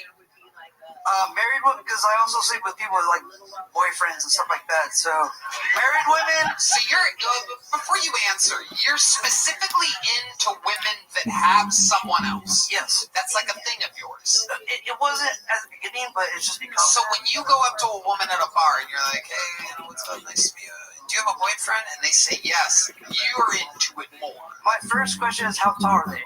Is my first question. How tall are you? Whenever they say, oh yeah, I have a boyfriend, I'm like, okay, how tall is he? Oh. And then if he's not like over 6'5", I'm like, I can find him. Like, you think you could fight someone that's as long as they're not over 6'5"? I know I could. I would almost argue that you have a bigger advantage over someone that's taller than 6'5". You could shoot low. It seems like you would get the fucking absolute shit beat out of you by a 6'3" guy. No, I got like a strong jaw, but like I'll pick someone up and slam them. Like, nah.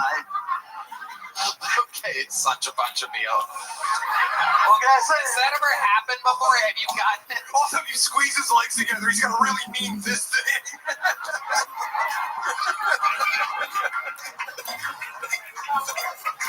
It's an action figure.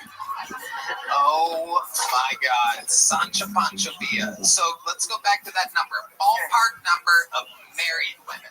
It's probably like, not to be specific, but like 27. Oh my God.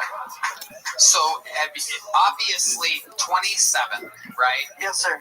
Even though I'm sure you're exaggerating by fucking like 26. I'm not.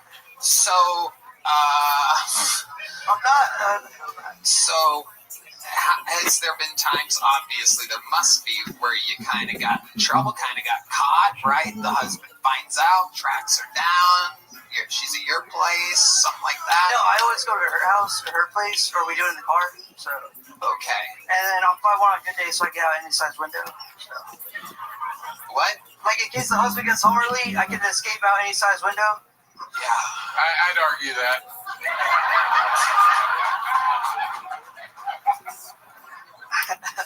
Do you have any special... Go ahead, Joe DeRosa. I was going to maybe a bay window. Do you have any special moves in the bedroom, Sancho Pancho Villa? How do you please these women? What's your specialty? Well, so I'm so short, I go up on women. So, like, I start like from the clit, And then, I started like kissing the thighs and stuff like that. Usually it's a lot of like vaginal play and like that just vaginal play. Yeah. Oh my goodness. Yeah. So keep describing this vaginal play to us. This episode is brought to you by Talkspace, Prize Picks, and Jacobus, by the way. I forgot to mention that earlier. They're gonna love that shout out right there. Yeah, man. Because now it's part of an internet clip. Okay, go ahead. So like when I first joined the Marines, like my training sergeant, he gave me this book that was like how to complete a female orgasm, and I read the whole book, and so it just said like, oh yeah, you want to make sure that you do the alphabet and you do the ton tornado, and then I just make sure that they get close to climaxing, but I make sure they don't finish because I still want to fuck. So, like, You think if you make them finish, they're not going to want to fuck? Yeah, no, I don't think that, but it's just a precaution.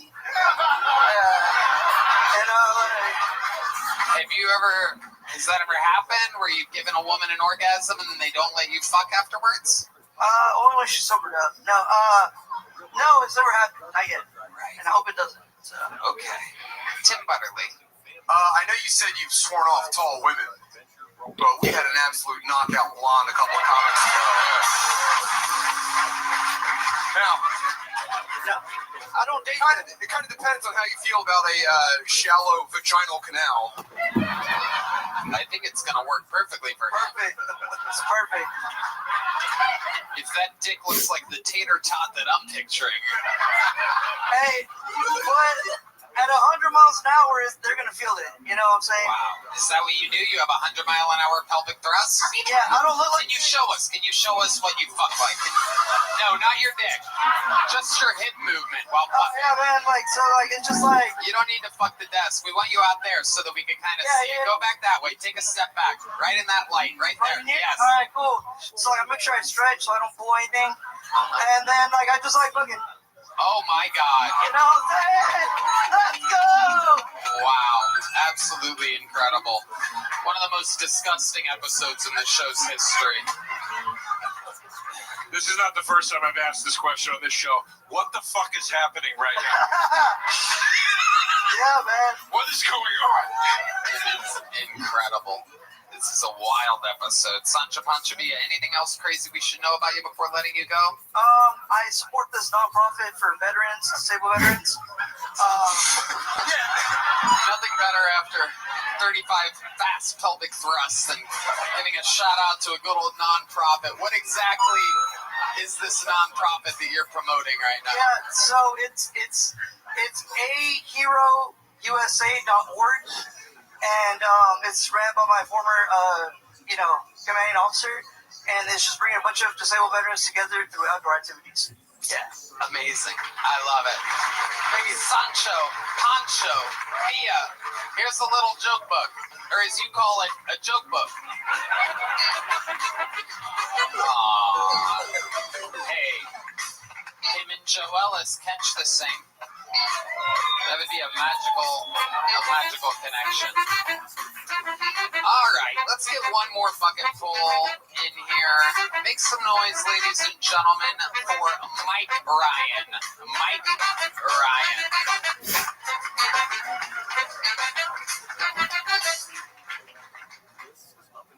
One thing that I've discovered about doing comedy is that I don't fit in. I don't fit into the comedy scene in Houston, where I'm from. I don't fit in with all these other comedians. Mainly because they all grew up class clowns, or they're molested. The lucky ones are both. And I feel like at 37 years old, I'm too old for those things to happen for me. At least without it being my fault. If I get molested at 37 years old, that's on me. That's my bad. What was I wearing?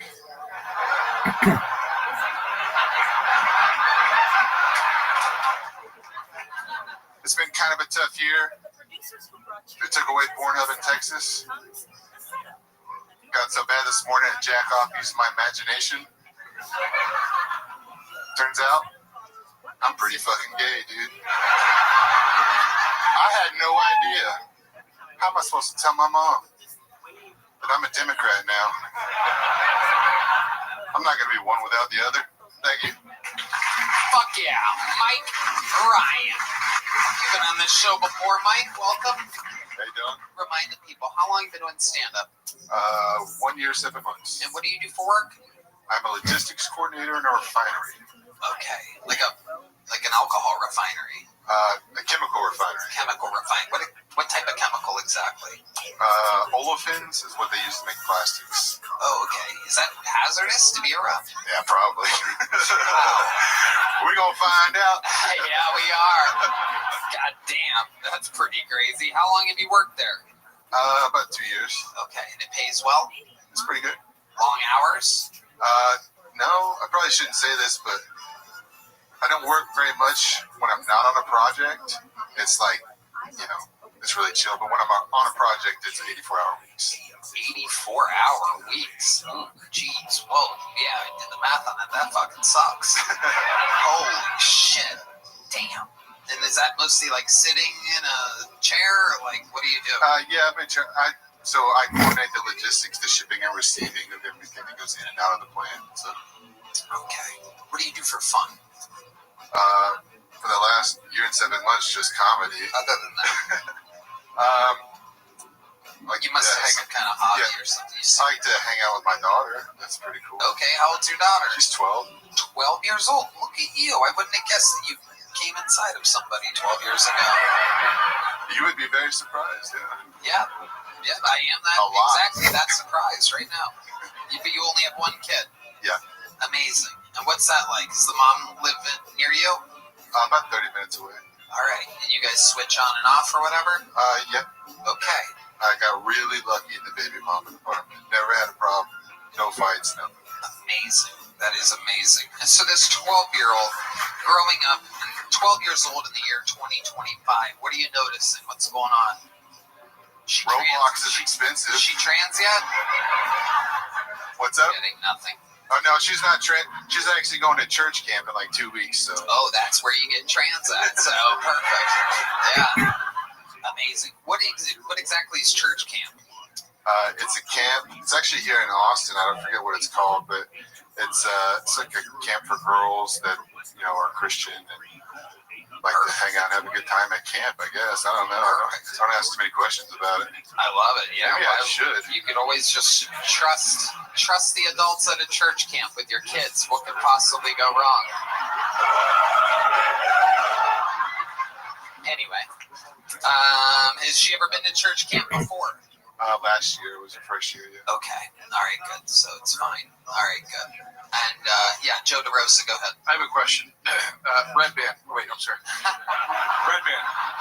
You guys are somehow both dressed like two obese Kleenex boxes. It is shocking.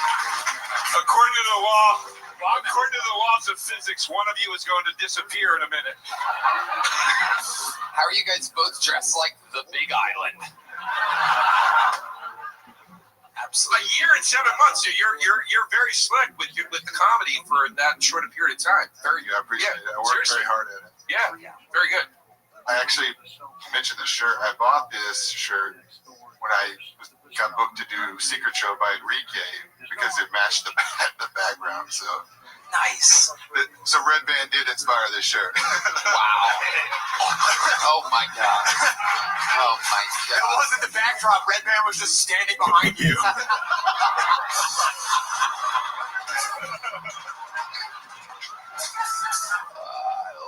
Mike Ryan, what's something else we should know about you? Something crazy about your life or some weird habit that you do? What's the first thing you do when you wake up in the morning? Not pray. Yeah, but what do you do? So like I said, I work remote most of the time, so I kind of wake up and just turn the computer on and then it's check next my to you email. in bed already? Yeah. Okay. I'm very lazy. I don't know if you guys... Yeah. Do you jack off on the clock? No.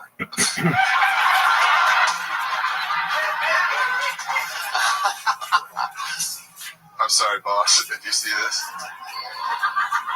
It's better than the high school teacher earlier. I got the camera on my laptop covered, so we're good. Yeah. Perfect.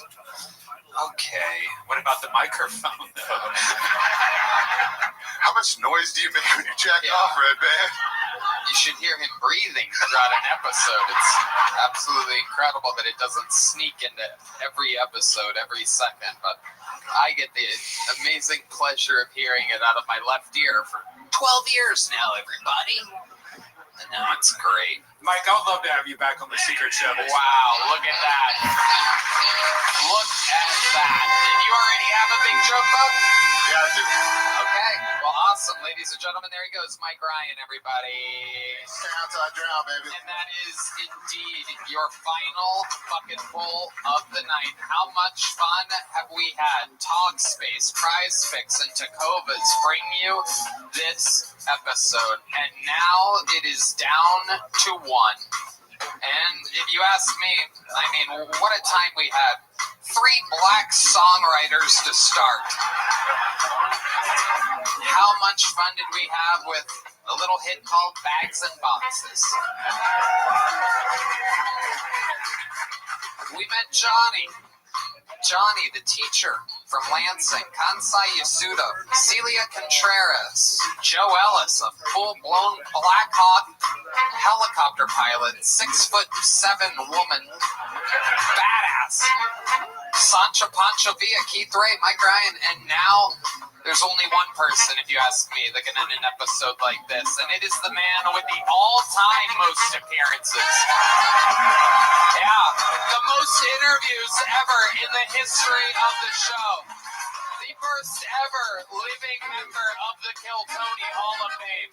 Here to increase his monopolized record. This is the Vanilla Gorilla, the Memphis Strangler, the Tacovas Tycoon, the Prize Picks Prince, and the Talkspace Tyrant. This is the Big Red Machine, William Montgomery.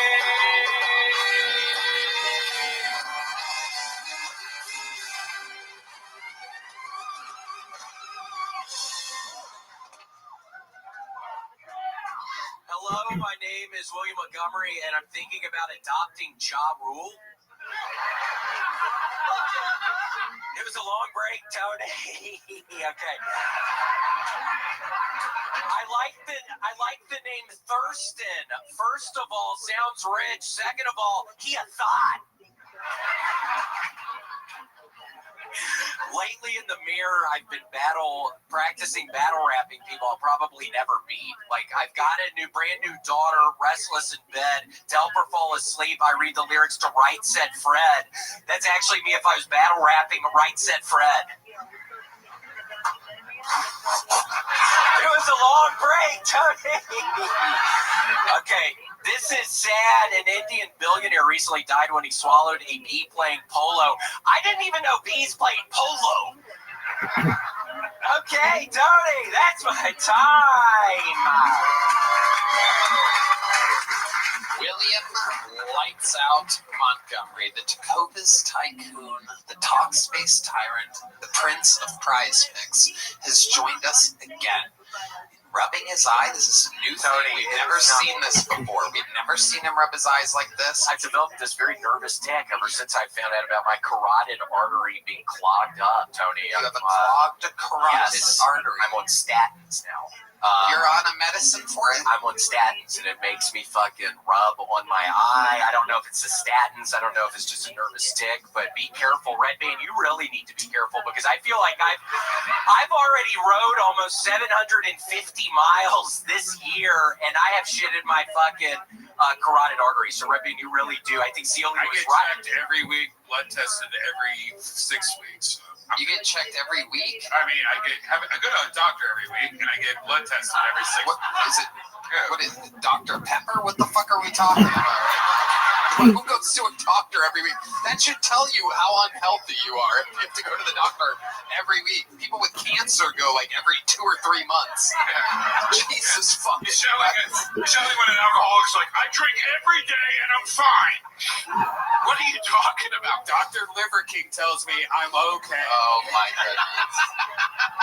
I think it's pronounced Burger King, right, man? Okay. Redman, no, see, I visited Redman's mom every week, but I didn't really have time to say that. And it was weird. Redman actually was with Liver King this past week when he was plotting against Rogan. So I think people need to know that. Redman was the one telling his ass to go after Rogan. So I think people need to know that. What an That amazing came from Redman. Liver King was staying at Redman's place. He was not staying at the Four Seasons. Wow. That was not the Four Seasons. That was Redman's downtown penthouse. Seriously, Redman, you need to stop fucking around with that guy. He got thrown in prison, dude. Wow. Misunderstood guy, man. Wow. Absolutely. He's an innocent guy? Is that what you just said? Misunderstood. Oh. So, William, absolutely incredible set, as always. Tell us more about what's been going on with you lately, other than the carotid artery, which is clogged. Clogged. I have a 200% chance to die of a heart attack or stroke in the next 10 years, and I don't even know what 200% means. What does that mean? I only have 5 years to live? I don't know what that means. They said you have a 200% chance to die of a heart attack or stroke in the next 10 years, Tony. So I'm really in a weird place right now. I don't know what to do, Tony. We just had the break or whatever. I've been chilling. I've been doing my puzzles, and I've just been relaxing, doing the row machine, because it's like I'm probably gonna die soon. I'd lay off that row machine if your heart's fucked up.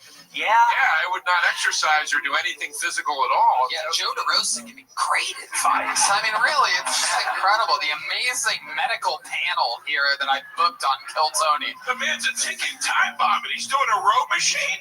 It's not a good idea. I'll die on the row machine, dumbass, and I'll be happy. I'll die happy. On the fucking row machine, Joe DeRosa!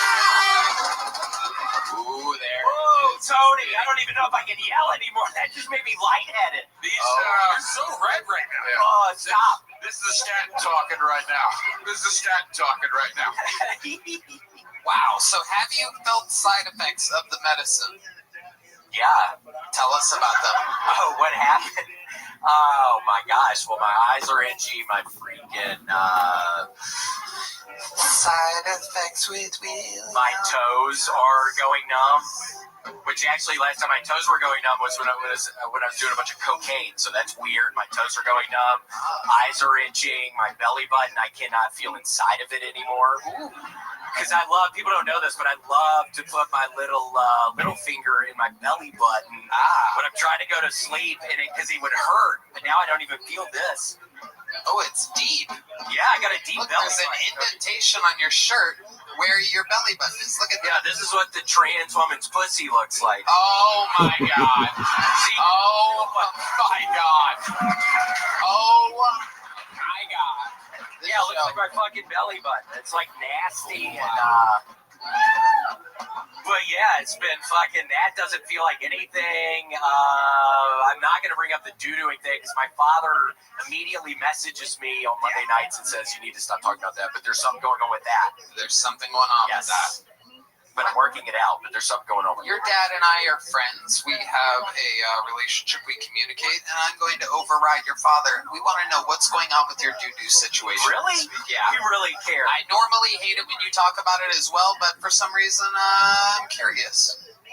I'm still just not. It's like every other day. You're constipated. Yes. And what are you doing to fight this constipation? Prune juice. It's just a bunch of prune juice, but What a fucking red man squeezed his fart noise up here, everybody. That's also what his mom pussy sounded like last night. Wow. William, lights out. What do you love about it? Huh?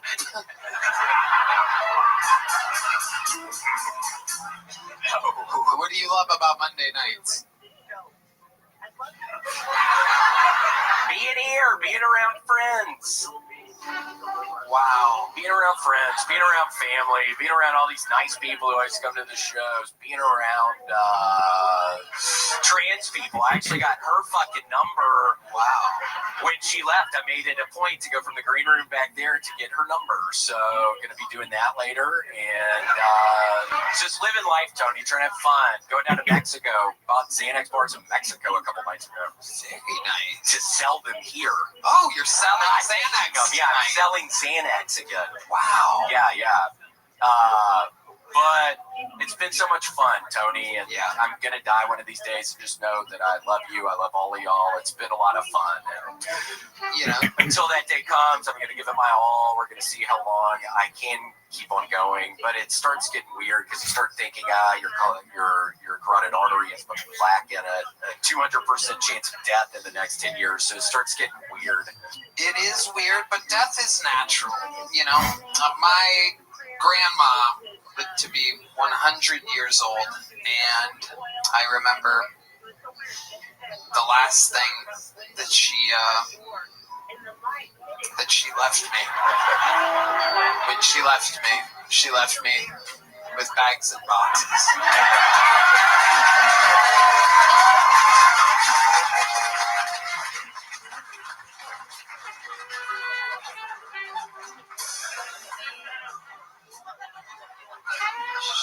She left me.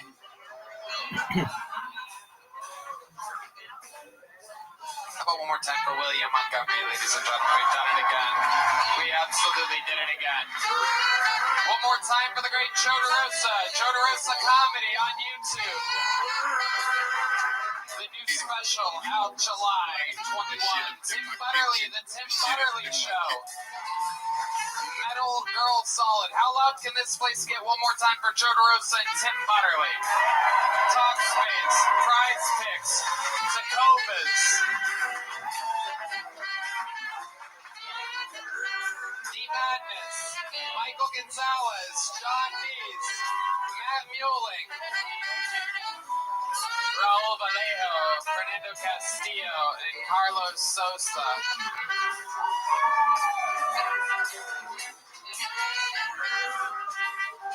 Bags and boxes she left me.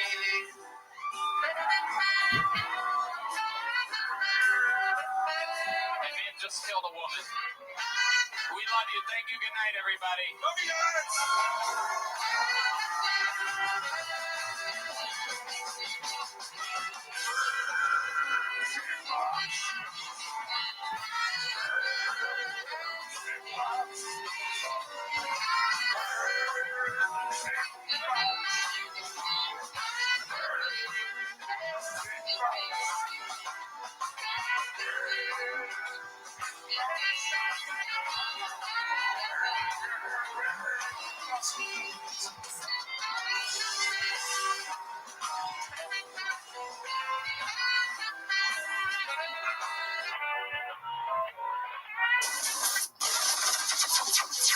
The Sunset Strip Comedy Club in Austin, Texas is now open.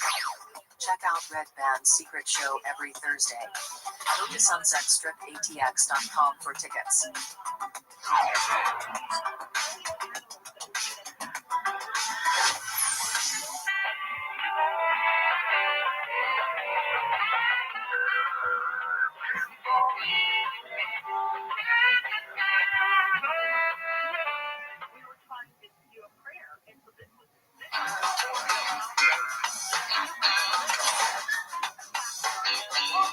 He said, make it funky, and Red Man walked out. Make it funky.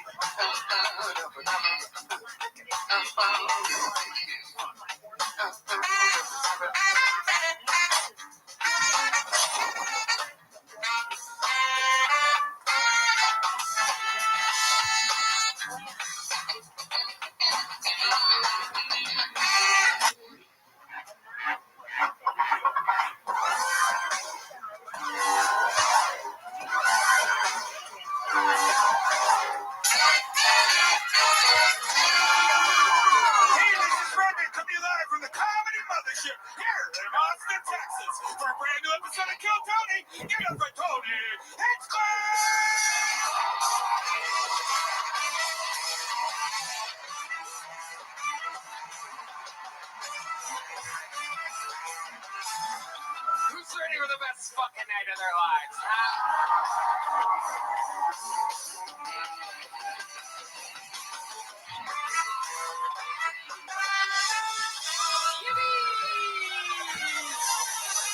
Brian Redman, ladies and gentlemen. And that is the best damn band in all the land, everybody. How about one more time for them? There you go.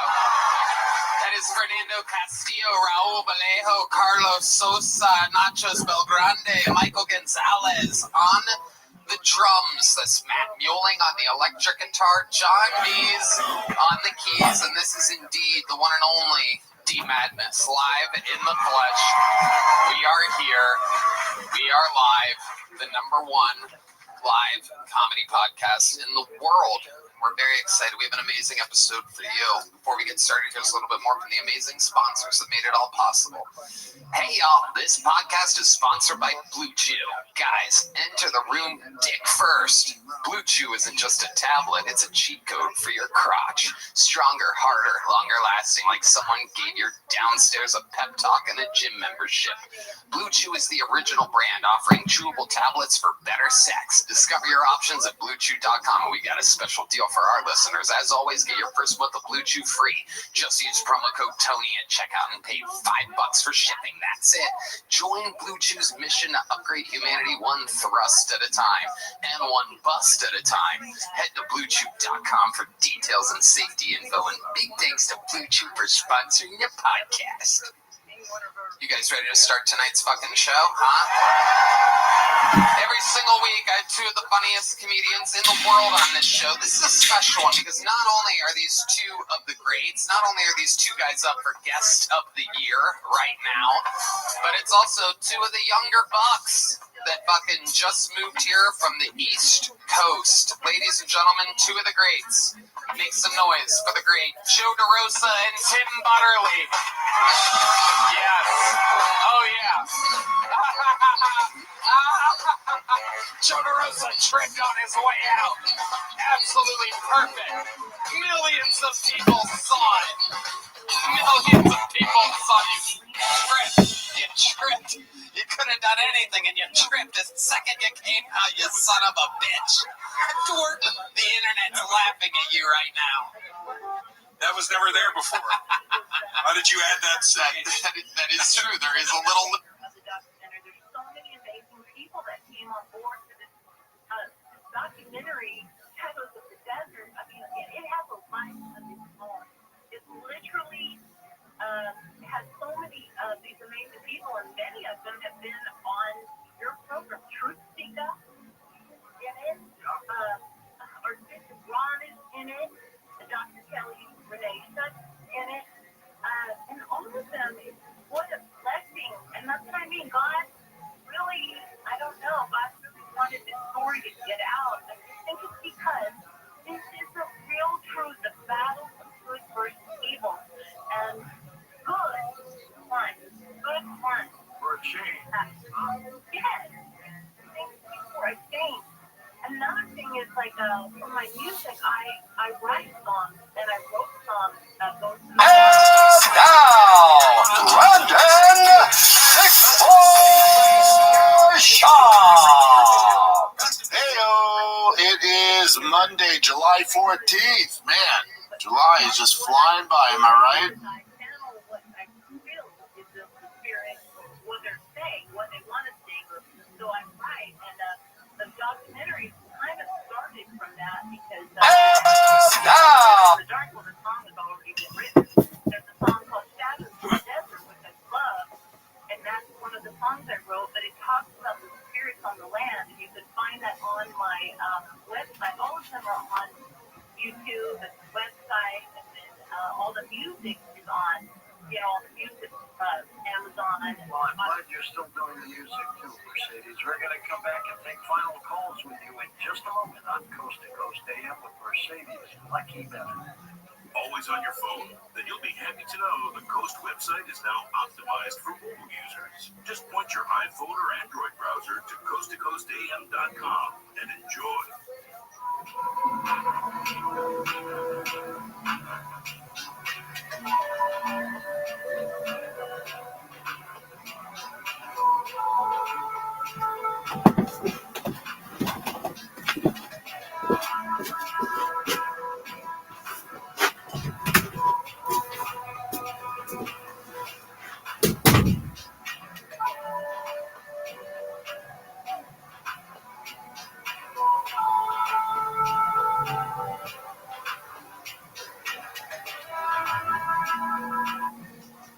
think about my Uncle Chris without thinking about the craziest night of my life.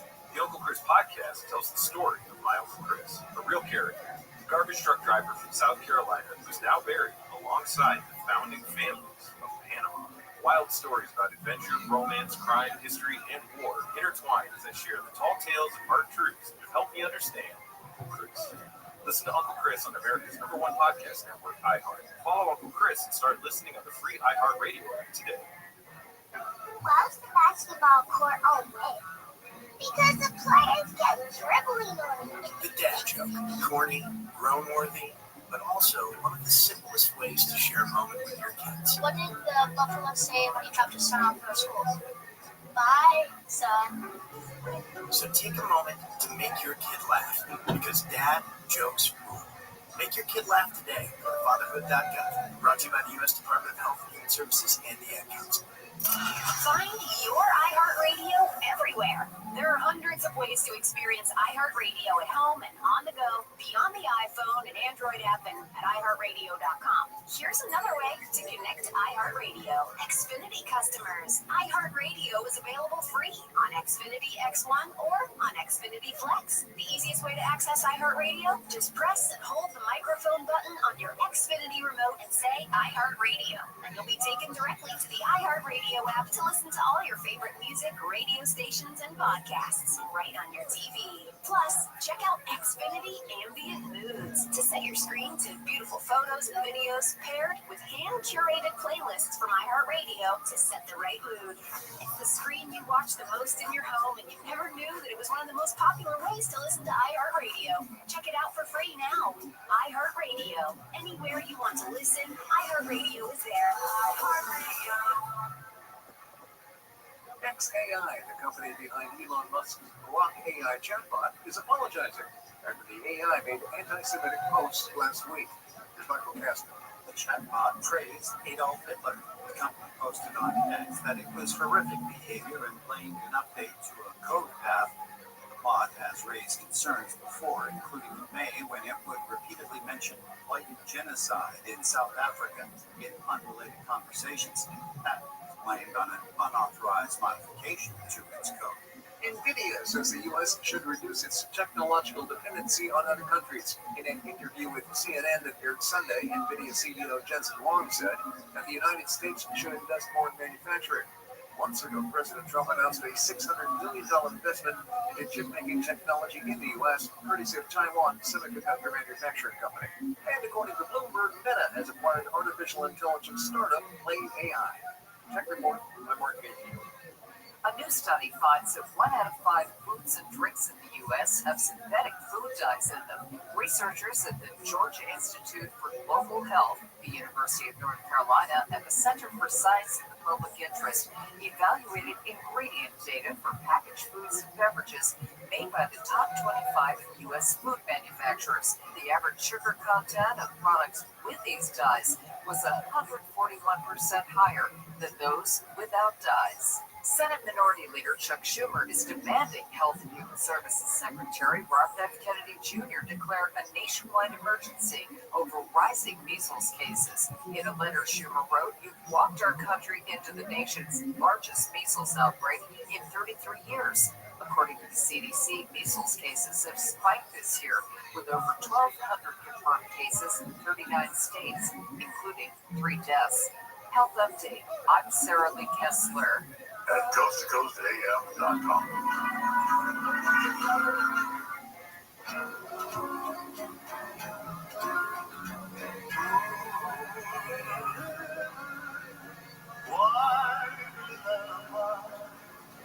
I'm crossing human style someday.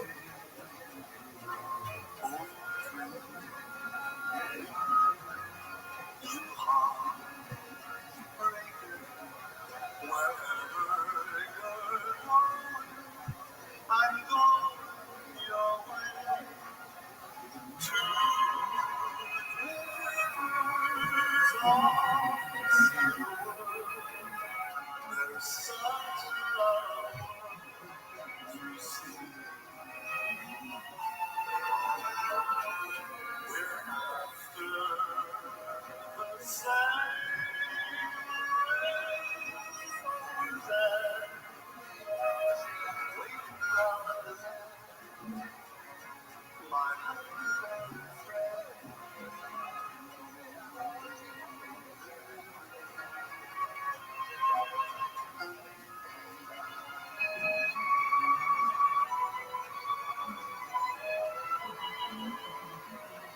talk to George Norrie, call the wildcard line at 818-501-4109.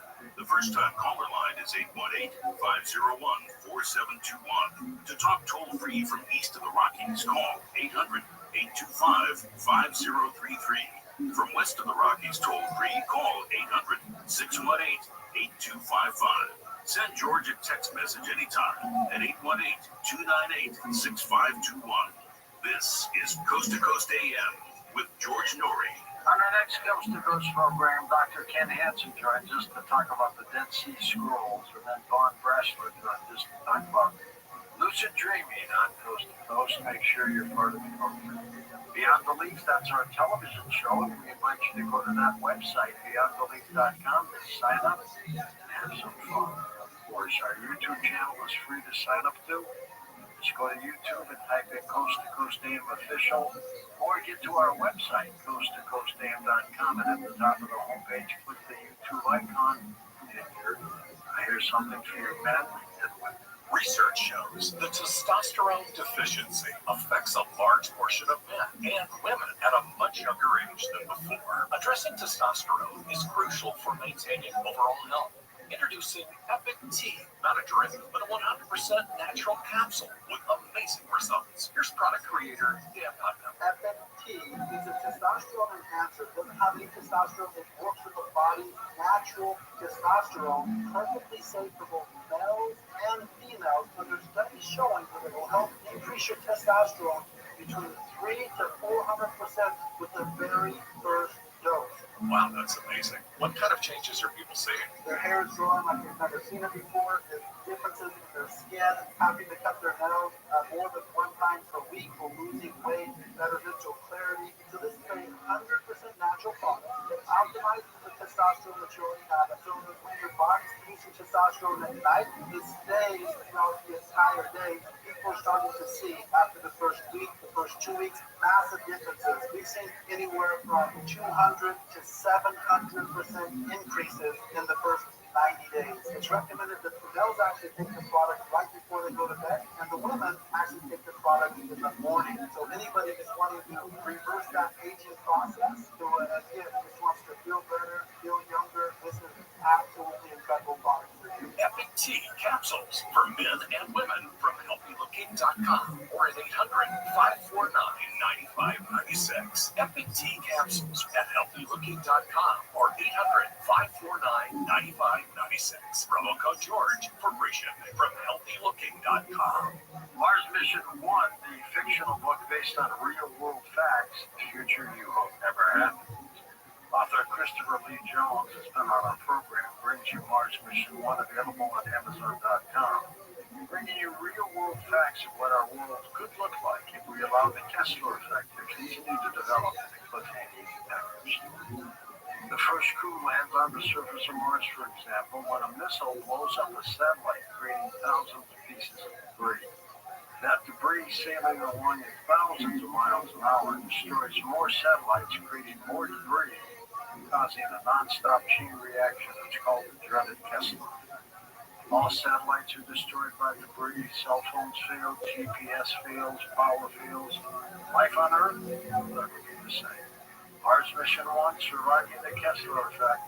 You do not want to see it happen. Now available at Amazon.com. It's Mars Mission 1, surviving the Kessler.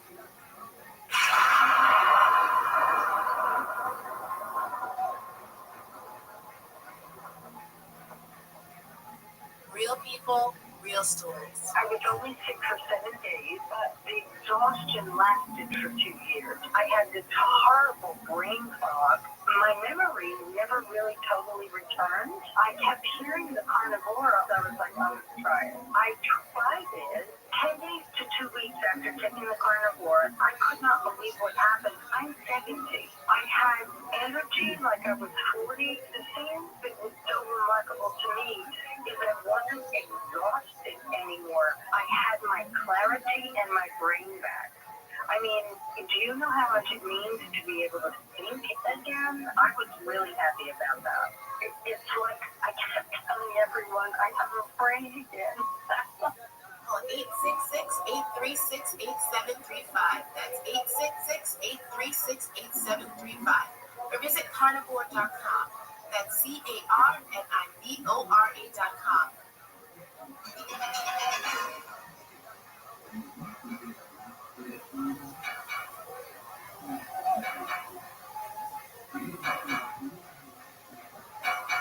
And welcome back to Coast. George Story with you. Mercedes Lucky Benedict with us. Mercedes, tell us about the book Through the Veil for a moment. Okay, yeah, it's amazing. You know, the fact that I even actually wrote it, it's amazing. But it's, you know, to actually put my life out there, really put what has happened with my life out there. You live to talk about it. So, I mean, it's really neat. And one of the neat things was, like, also, I was able, you know, we talked about AI a second ago, but one of the unusual things I did is I draw the spirits, and then in the book, I add, you'll see the spirit drawings or the artwork I've done with these different spirits. But one of the things I did was I tried to take each chapter, I tried to, like, what really I saw, and I created an AI. Easy there, Tommy John. So when you look at the chapters, you will see that is a real visual of what I actually saw.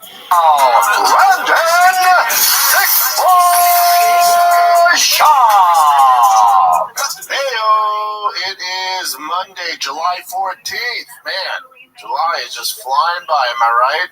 Yeah. Chin answer, hell yeah, dude. Hell yeah, dude. What's going on, fam? It is a glorious summer day here in Austin. Still waiting for this insane heat. Still waiting.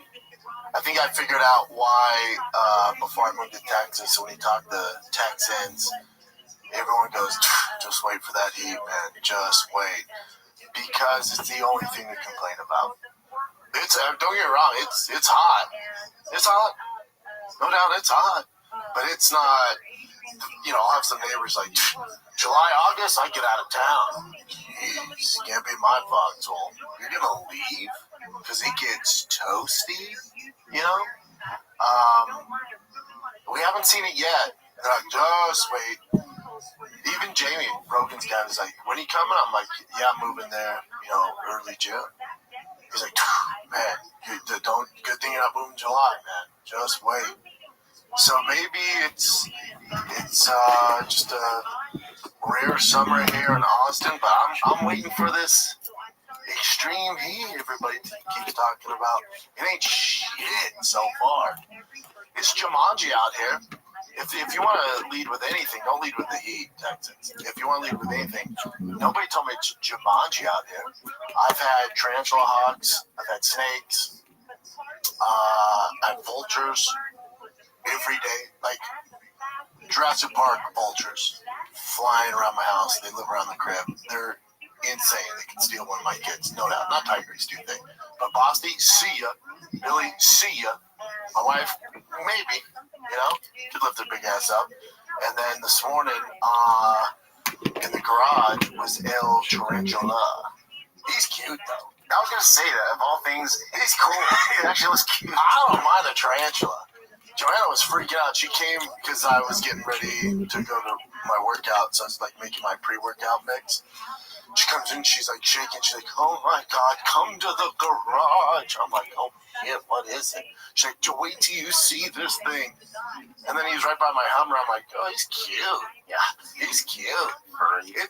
Furry. Just like, and they're not that aggressive. You know, they can just like jump out at you. He's kind of playing possum. He's just like froze.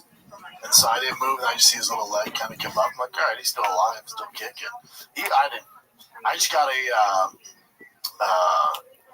broom handle and just kind of put him on that, and then walked him over to the yard next to us. Nice. Joanne's like, kill him. I'm like, I don't want to kill that thing. He's cool, man. He's not doing nothing. That's like the cutest tarantula I've ever seen. Yeah, like cute as shit. Furry little dude, big butt. Snuggled up. That big butt. Yeah, he's like, please don't hurt me. I told you, I'm like, we're going to step on him? Think of the mess. Oh, my God. Think of the mess. And also, he'd be like, oh, not today. You know? So, yeah, long story short, everyone keeps telling me about this heat. It ain't shit so far. It's toasty, but it's not like ridiculous. Nobody told me about the Jumanji animals though. They should led with that. But even that's not good. I like that shit. The only thing with my kiddos is they'll get lazy. They ride their bikes around the neighborhood, and then they'll rush in and take their shoes off. Just gotta worry about the old Scorpio, the shoes. That's the only. I'm fine. If my dumbass, gets stung by a scorpion, I'm in my 40s, dude. You deserve it. The kids, they don't know. That's the only thing I worry about is scorpions. Speaking of scorpions, let's talk about that makes sense, but let's talk about the fisticuffs. The fight. That's what you guys are here. Let's talk about some fighting. You had a fight night in Nashville, Tennessee. I assume Theo was on the road, otherwise he's been front row. The best one of the boys was there. I saw Will Compton there, cage side. You had Luke Bryant there. He didn't get as much as a pop as you think. Luke Bryant? He's huge. Yeah. Oh, I'm sorry, Luke Combs. Oh, Luke even Combs. Bigger. Luke Combs is massive, dude. Yeah, didn't get that big of a pop. Didn't get that big of a pop. But Nashville's a good card. These fight nights are good cards, man. I'm telling you, if you guys are sleeping on them, they've been some of the best ones we've had this year. We'll get to UFC 318. In hindsight, that should probably be a fight night. You have a good main event, the rest of the card. If you're hardcore, some of the guys. Even if you're not, if you're kind of casual, 1 foot in, 1 foot out, you tune into the fun cards. Some of the guys, Paulo Costa, Kevin Holland, D-Rod, Dan Ige. You're probably not too familiar with Patricio Pitbull. Michael Johnson's been around forever. This is like his 50th fight. You have Vittori, Brendan Allen, Ryan Spann, Jimmy Crute. But overall, if this is 10 years ago, this is a fight night with a great main event. This is a fight night where we're like, holy shit. This is a fight night Rogan and me and the boys do a fight companion for. He's not working it. It's one of those fight nights. It's tough as a pay-per-view. We'll get to 318. Let's jump into let's cover the fight night in Nashville. Great card, ton of finishes. The Walker versus Kennedy, the heavyweight fight. So he's Johnny Walker's brother. He's freaking heel hooking everybody and their mother. And he was an underdog in this fight. This was kind of his first step up. And I text Nick during the fight because I know he bets on it. And as Walker's walking out, I go, dude, I love Walker as a dog here. I would take him by submission all day. And then Nick didn't respond. And then right after 54 seconds, he goes, God dang it. I'm like, I'm telling you, dude. I'm telling you, man. These people who make the odds here and set the lines, they don't really know what they're doing, Walker's a savage, dude. He's a savage, aggressive, man. And especially at heavyweight, where jiu-jitsu is not really their forte. Listen, he's not going to do that to Tom Aspinall. But outside that, I can do that to John Jones. But outside those two top dogs, and obviously Almeida, but outside like those top echelon guys, the rest of the division, they're not exactly well diverse when it comes to leg locks, especially at that level. So he's going to go pretty far. I'm a big fan of his. And then the main card kicked off with a bunch of finishes. And even the few decisions weren't terrible as far as entertainment-wise. Brian Count definitely didn't watch this card, but I pretend he did when we talked about him finding the kid. But if you watched it, Brian would be rock hard for Vitor Petrino. Oh, that dude, yeah. Ooh, that boy, first team all body. Was that light heavyweight? Comes up his first fight at heavyweight. Good first fight against Austin Lane, former NFL guy, right? Has a beak on him. Boy, he has big enough to name. Tough as hell, super athlete. This Vitor, oh my lord, dude, that boy is bodied up. Wait till Brian sees him. I can't wait to introduce Brian to this guy. It's lit out. In my head, I'm like, I went to Brian to come over his body. He's going to be rock hard, dude. Rock hard. Not a soundtrack. Very controversial. He's going to be a problem. Yeah, he's going to be a problem. And the heavyweight division needs kind of you need that dark horse. I can't believe he made 205. Good lord, he's drained. So see what he does. I'm not ready to rank him in the top 15 yet over Austin Lane, but he said something. The heavyweight needs something. The heavyweight division needs some contenders. It's not that deep. So this guy's like 2 wins away from cracking the top 15. You know, our poor dude Nate Landwehr. I know, Tennessee local. He was doing well. First round, he probably lost. Second round, he won. And then that third round, this Morgan Chaudhry finally got his shit together and just said, you know what, I'm just going to street fight him and just mollywopped him. That was tough to see. Kevin Kadar, that was a tough one. Yeah, he just never, he's just, since, you know, he's had some losses, he's just not the same guy. There seems to be a mental block.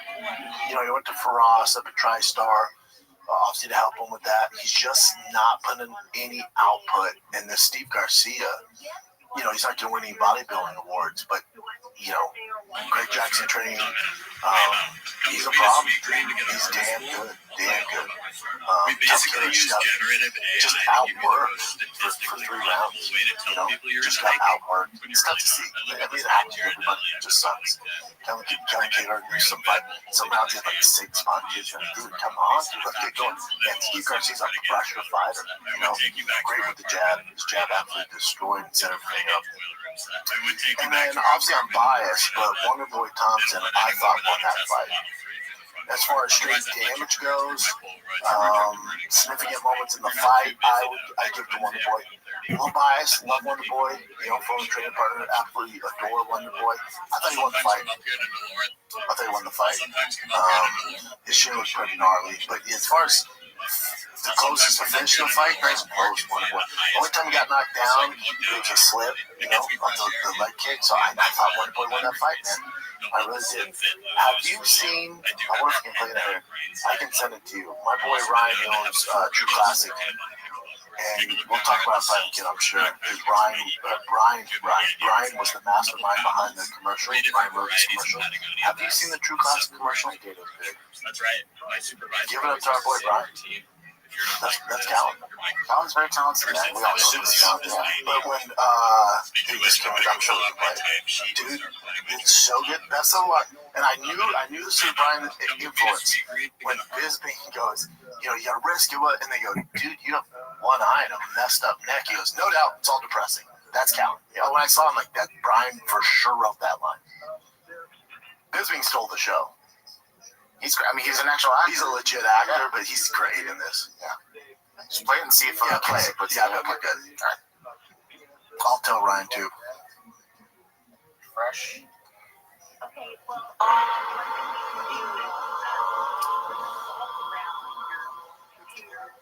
Cejudo's great. Sometimes when I see pictures of Anderson Silva, it makes me sad. That's so great. There was this one time I won the belt, but I didn't actually win the belt. That's okay. I feel the reason why I've been wrestling for so long is because I've just been looking for a hug. Yes. I've been called Wonder Boy my entire life. Can I be honest with you guys? I'm in my 40s and I just want to be called Wonder Man. Or even just Steven. Thank you so much for sharing, Wonder Man. What the guys? Michael, you're late for our share circle. What are you doing? We were just feeling our feeling. We have a gong guy. Guys, this is a waste of time. You don't need inner peace when you have outer perfection. Outer perfection? You have a broken neck, a glass eye. True depressing facts. Absolutely true. However, true depressing facts. Absolutely true. This is a true classic Penny McCutcheon shirt. It's like if a cloud had arms. Mr. Bisbee, can we all wear true classic? Why, yes. Texas has got rid of X videos. Finally caught on. They caught on to it too. So So I was like, all right, I heard guys jack off competitive. So I tried it. So I'm laying down, I got a nice boner. Yeah, I was good at that too. They all did a really good job. Yeah, shout out to Callan, baby. Yep. True Class is the best. And Ryan's freaking awesome too. Ryan's great. Yep. Bomb DFC, I love it. I love it. Where was I going with that? Oh, go back to the fight night. Yep. Commercial's so good. Bisbee stole the show. Oh, because I was talking about Wonderboy Thompson. And it doesn't sound like it was his last one either. He was like, shout out to the UFC medical staff for sewing up my leg. I don't think he said I'll be back, but appreciate all the help. But it was a retirement fight. And then let's get to the heavyweight fight. Yeah, Derek Lewis versus Teixeira. Allison Teixeira. Teixeira.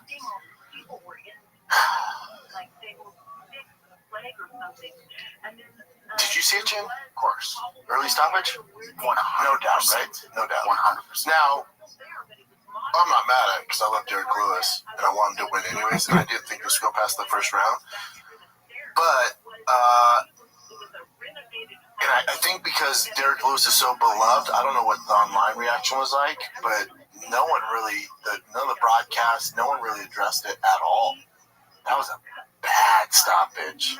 Yeah, especially when he never really went limp. There was a bunch of unanswered shots, but he got up, defend himself, clearly conscious. It's just such a bad stop. And we lost out as fans. Like, we want to see like an actual finish. Yeah, I think Derek would have still got the finish. Yeah, hopefully. Totally. It's heavyweight. It's heavyweight. And, Derek got clipped in the eye early on. There's just not a big enough uproar, really. I haven't seen anything. I don't know if online's pissed about it. People love Derek so much, which we all do. But I was just like, God, man, that sucked. But people are upset about it. Are they? Yep. Yeah. What's right is right. I was just like, God, that's even though I want Derek to win, I'm like, God, you don't want to win like that. Because after the win antics was hilarious. He did so many different things, yeah. So many things. He literally mooned the crowd. Yep. We have that too. Told his wife, like, what's next? He's like, my wife? Dude, MMA Guru posted this thing where it's basically how Derek Lewis is like, my wife's next, and shows John Jones, like, mine too. Like, oh my God. Yeah, dude. That is so funny. Yeah, Derek Lewis looked great, man. He looked good. He was like, I knew it was going to be one of these fights. Teixeira hasn't fought anybody. He's been fighting cans. And they're like, why'd you go so hard on, after the win celebrations? He was like, because I don't know what they're saying Portuguese, but I bet they're talking shit. But, all right, man. He was great. Yeah. He was on the cell phone the whole time while they're announcing his win with Trump. Yeah. That's so crazy. Dude, so many things happen with him. Yeah, Derek Lewis is awesome. And here's the thing. I'm not mad just to build the Tom Aspinall kind of mythical champion figure is I'm more excited about Derek Lewis than I am a Cyril Gane fight. Now, according to Tom Aspinall, he has a fight lined up and a date. But I wouldn't mind Derek Lewis jumping the queue. They've done it before. It'd be a huge feather in Tom Aspinall's cap. It's a new opponent, fun opponent. Fans love him. If Tom Aspinall can beat him, it's a good feather in the cap. And then more people get familiar with Tom Aspinall. I think it's a way smart move than Cyril Gane. More dangerous, too. Yeah. But can you actually think they would actually let him jump the line? Yeah, I do. They need some sort of life in that division. Derek Lewis is a big name. Was this his second knockout in a row? He has the most knockout fight in history. Yeah. So let's say Tom knocks him out or Tom submits him. Like, that's good feather in your cap. You beat the guy who has the most finishes in the heavyweight division. It's a good starting point, especially get American fans on board with Tom. And as fans, just like you said, we prefer Derek over Cyril. I don't know what it's about Cyril. Derek Lewis is tough to take down Cyril Gane. He's good hips, big, strong, shorter base than Cyril Gane. I much prefer that. But we'll see what they do. All right, kids, let's take a little break because this weekend something special is about to happen in the Big Easy. That's New Orleans, fam. UFC 318 is coming to New Orleans, and it is a fun one. The BMF title is on the line, and the hometown boy, Dustin Poirier, is the last dance. That's right. The king of the lightweight division is going out on a fun note against Max Holloway. It's the trilogy fight, man. And DraftKings Sportsbook, as the official sports betting partner of the UFC, has all the action you need. Holloway Poirier 3 headlines. It's the last time Poirier stepped in the octagon, and if you're new to DraftKings, check this out. Because once you bet 5, we $150 in bonus bets instantly. Download the DraftKings Sportsbook app now. Use the code SHOPSHOW. That's code SHOPSHOW. For new customers, get $150 in bonus bets instantly when you bet just 5 buckaroos. Only at DraftKings, the crowd is yours. Gambling problem? Call 1-800-GAMBLER. In New York, call 877-8-HOPE-NY or text HOPE-NY at 467-369. In Connecticut, help is available for problem gambling. Call 888-789-7777 or visit ccpg.org. Please play responsibly. On behalf of Boot Hill Casino and Resort in Kansas, 21 and over. Age and eligibility varies by jurisdiction. Void in Ontario. Bonus bets expire 7 days after issuance. For additional terms or responsible gaming resources, see dkng.co/audio. All right, let's get into UFC 318, Big Dog. I guess this is a pay-per-view. I'm not gonna hate it. It's a good card, and it's gonna deliver. This is one of those cards that's gonna deliver. Obviously, you have a BMF title on the line. You can't book the rest of the card with just normal fighters. So all these fighters could eventually, if they haven't yet, compete for a BMF title. So BMF, right bad motherfucker. For those of you who don't know, the BMF title was created by Dwayne "The Rock" Johnson. So, and now the UFC was like, yeah, this is great. We're just going to roll with it. I think it's supposed to be a one-off, and they're like, no, we'll just roll with it. Because the casuals, as long as there's a belt on the line, we could call it the biggest pussy in the world. As long as there's a belt on the line, people assume it's a world championship fight, and we can have them headline pay-per-views. Here's my question. Maybe you can look this up, Jim. So because technically Topuria has the BMF title, right? When you have the BMF title, or since Max Holloway's fighting for the BMF title and Dustin Poirier's fighting for a BMF title, do they get paid like it's the actual title, or is this all smoke and mirrors? It's just the way the UFC is pulling one over on the fan base. Will the UFC actually compete in the BMF titles? Can be a bit nuanced. The BMF title isn't a traditional divisional title, but is presented as a special championship award to the baddest MFer in the UFC. Yep. While not lineal, fighting for a BMF title, like an interim title, can confer champion status in the eyes of the UFC, which can affect fighter pay, including potential unlocking pay-per-view points. So it's not like confirmed. We don't know.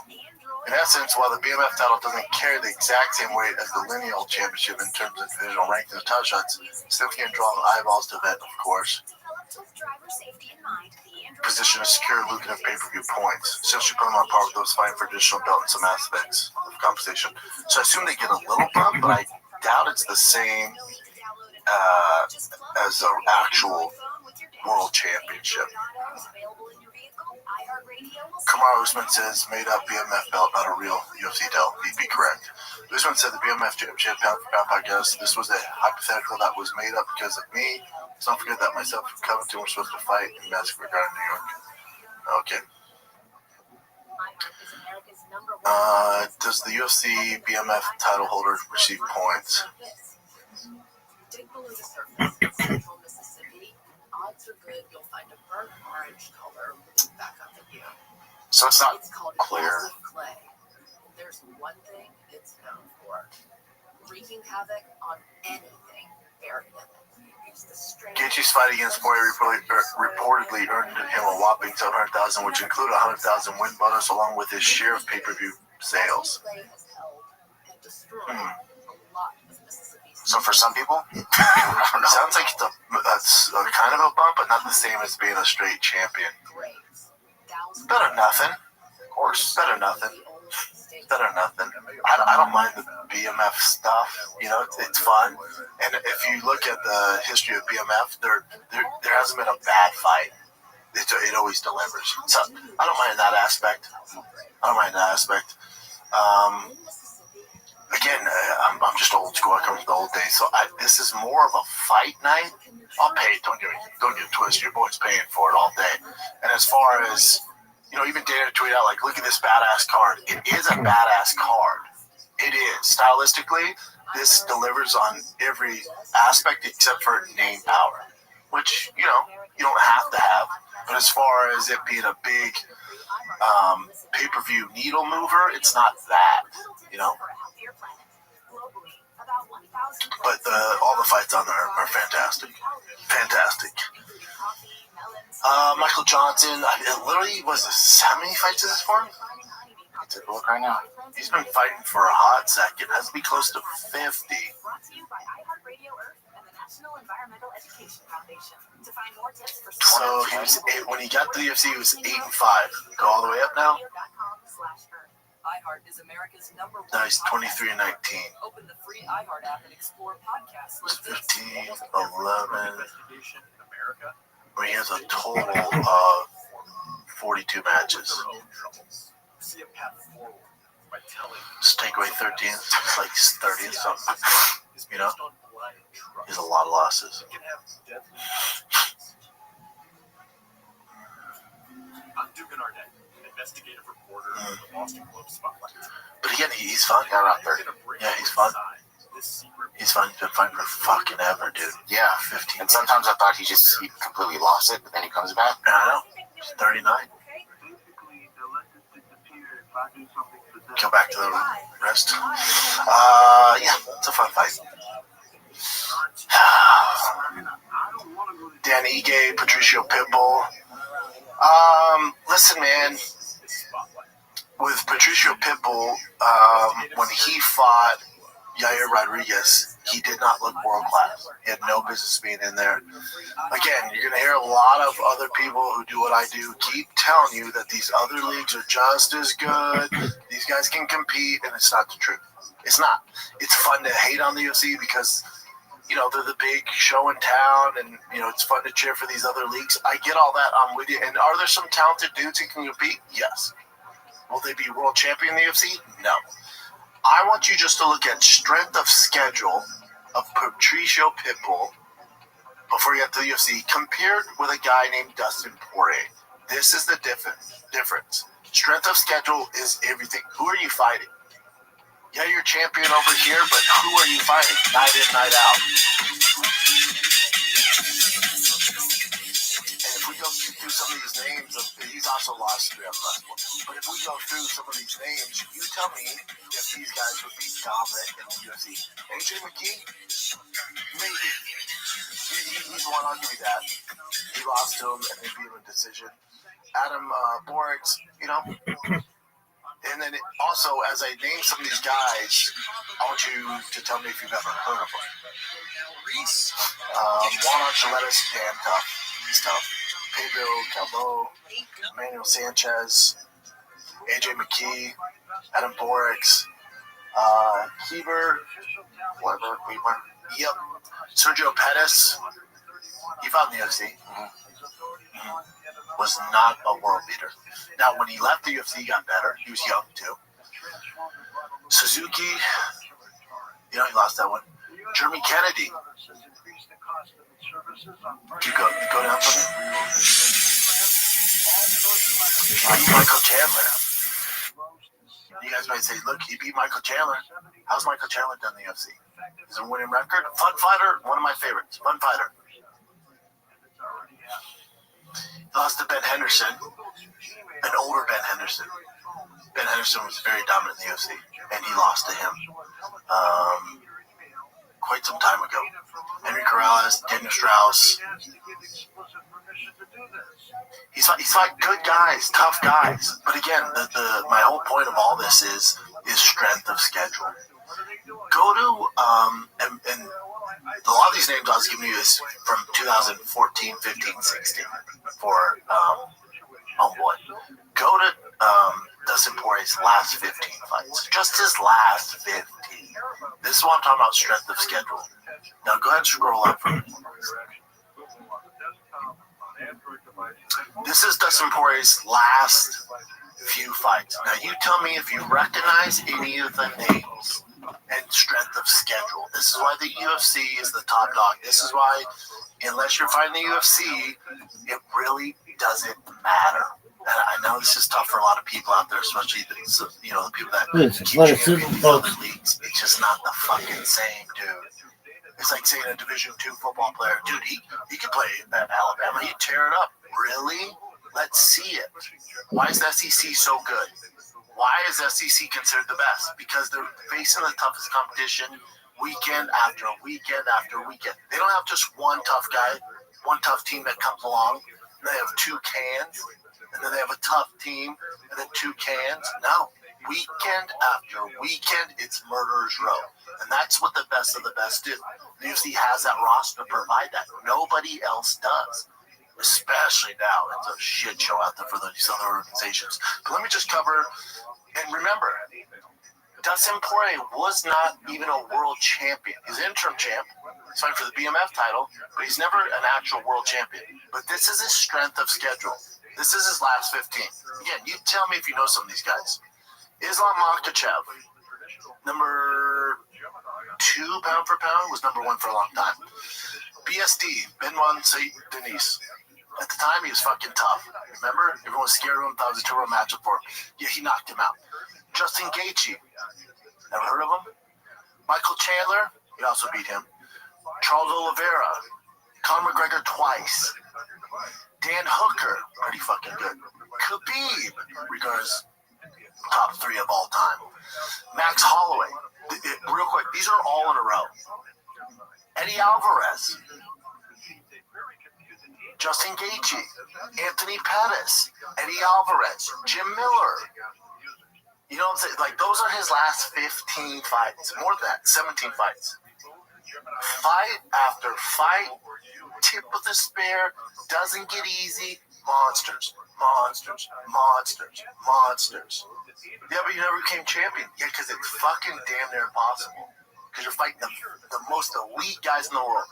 Not like these other leagues. Not like these other leagues where you might get a one tough fight every 5. I'm talking night after fucking night. You're fighting the very best in the world. Oh, when you kind of fall off, they give you the next young line, BSD. And he knocks him out. That's the difference. That's the difference. So back to Patricio, who is fighting against Yair. He didn't even look like he should have been in the same cage with him. You know, Dan Igue's no walk in the park either. So we'll find out a lot. We know Dan Igue's scared. We know Dan Igue's game, and he's a fun fighter, and he's tough as fucking nails, but he's not a world beater. He loses to the top echelon guys. So if Patricio doesn't beat him, it's over. Especially with his high salary, it's probably over. But stylistically, it's a very tough fight for Patricio. Very tough fight. Patricio's probably going to want to get down, then it's hard to get down. Yeah, and he's no punk on the ground either. He's not Patricio's level, but he's no punk down there. And then Danny with the pressure. So we'll see how Patricio responds after getting dog walked by Yair. And again, if he beats him, oh, what's up now? I'm with you. Yeah, Danny gets tough. But he's not the best we have to offer. We saw how Patricio goes against some of the best the UFC has offered, and it was a shutout. He got dog walked. So we'll see what happens.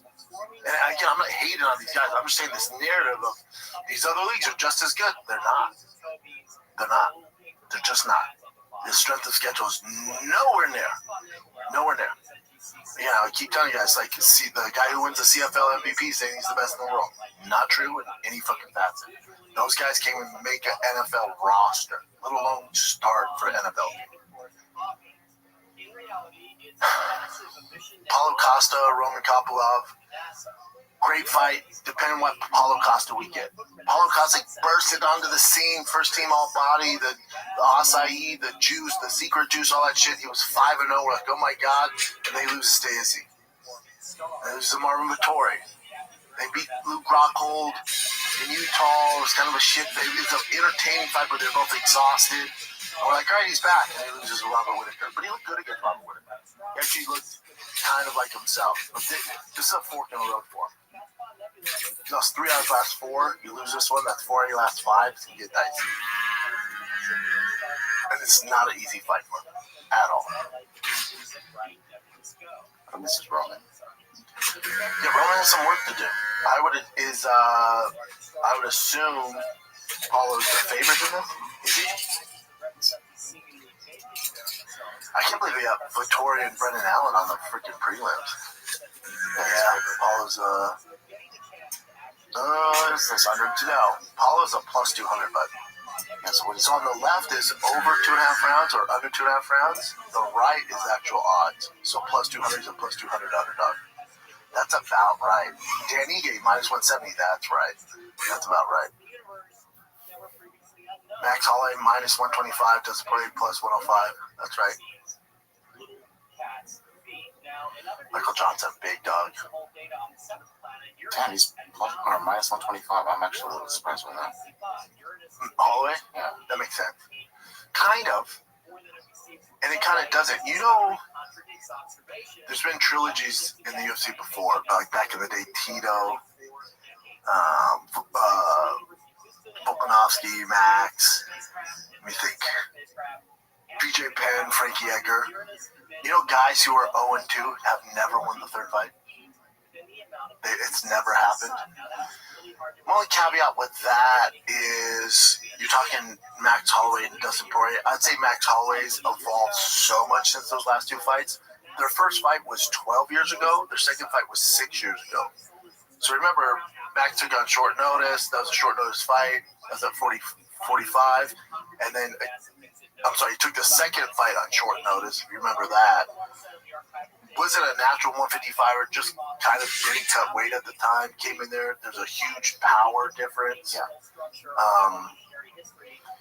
So I think this is the first fight in the trilogy where it's actually fair for both of them. They're both so young, 12 years ago. And then 6 years ago, short notice at 55. Max was in a true 55er. Max, now that he's older, 55 is his division. I think Max would have a much better outcome. I don't know if he beats him. I'm just saying a better outcome if he fought Topuria at 55 than he does at 45. I don't want to see Max at 45 anymore. 55 is where Max should live. I can see how they favorite Max in this fight with his output. What he did at 55 against Justin Gaethje, he looked phenomenal against Gaethje. And a lot of you will watch the Gaethje fight versus Max Holloway and just look at the knockout like, dude, that was insane. It is. But if you go back to watch the entirety of the fight, Max Holloway was kind of dog walked. It was a clinic. That fight wasn't that close. We all remember the knockout, most people do. But that fight, for the majority of it, was completely controlled by Max Holloway. So I assume the odd makers were right. Well, if that same Max at 55 fights Dustin Poirier like that, it's going to be a tough fight for Poirier. I can see that. But again, the odds are on Dustin Poirier's side because a guy who's 0-2 has never won the third trilogy fight. Since Poirier's last fight, they're both so much better since they competed 6 years ago. Way better than they competed 12 years ago. But if you had a chart on who's progressed the most, it'd be Max Holloway, especially at 55. Especially now he's older. He's so much better.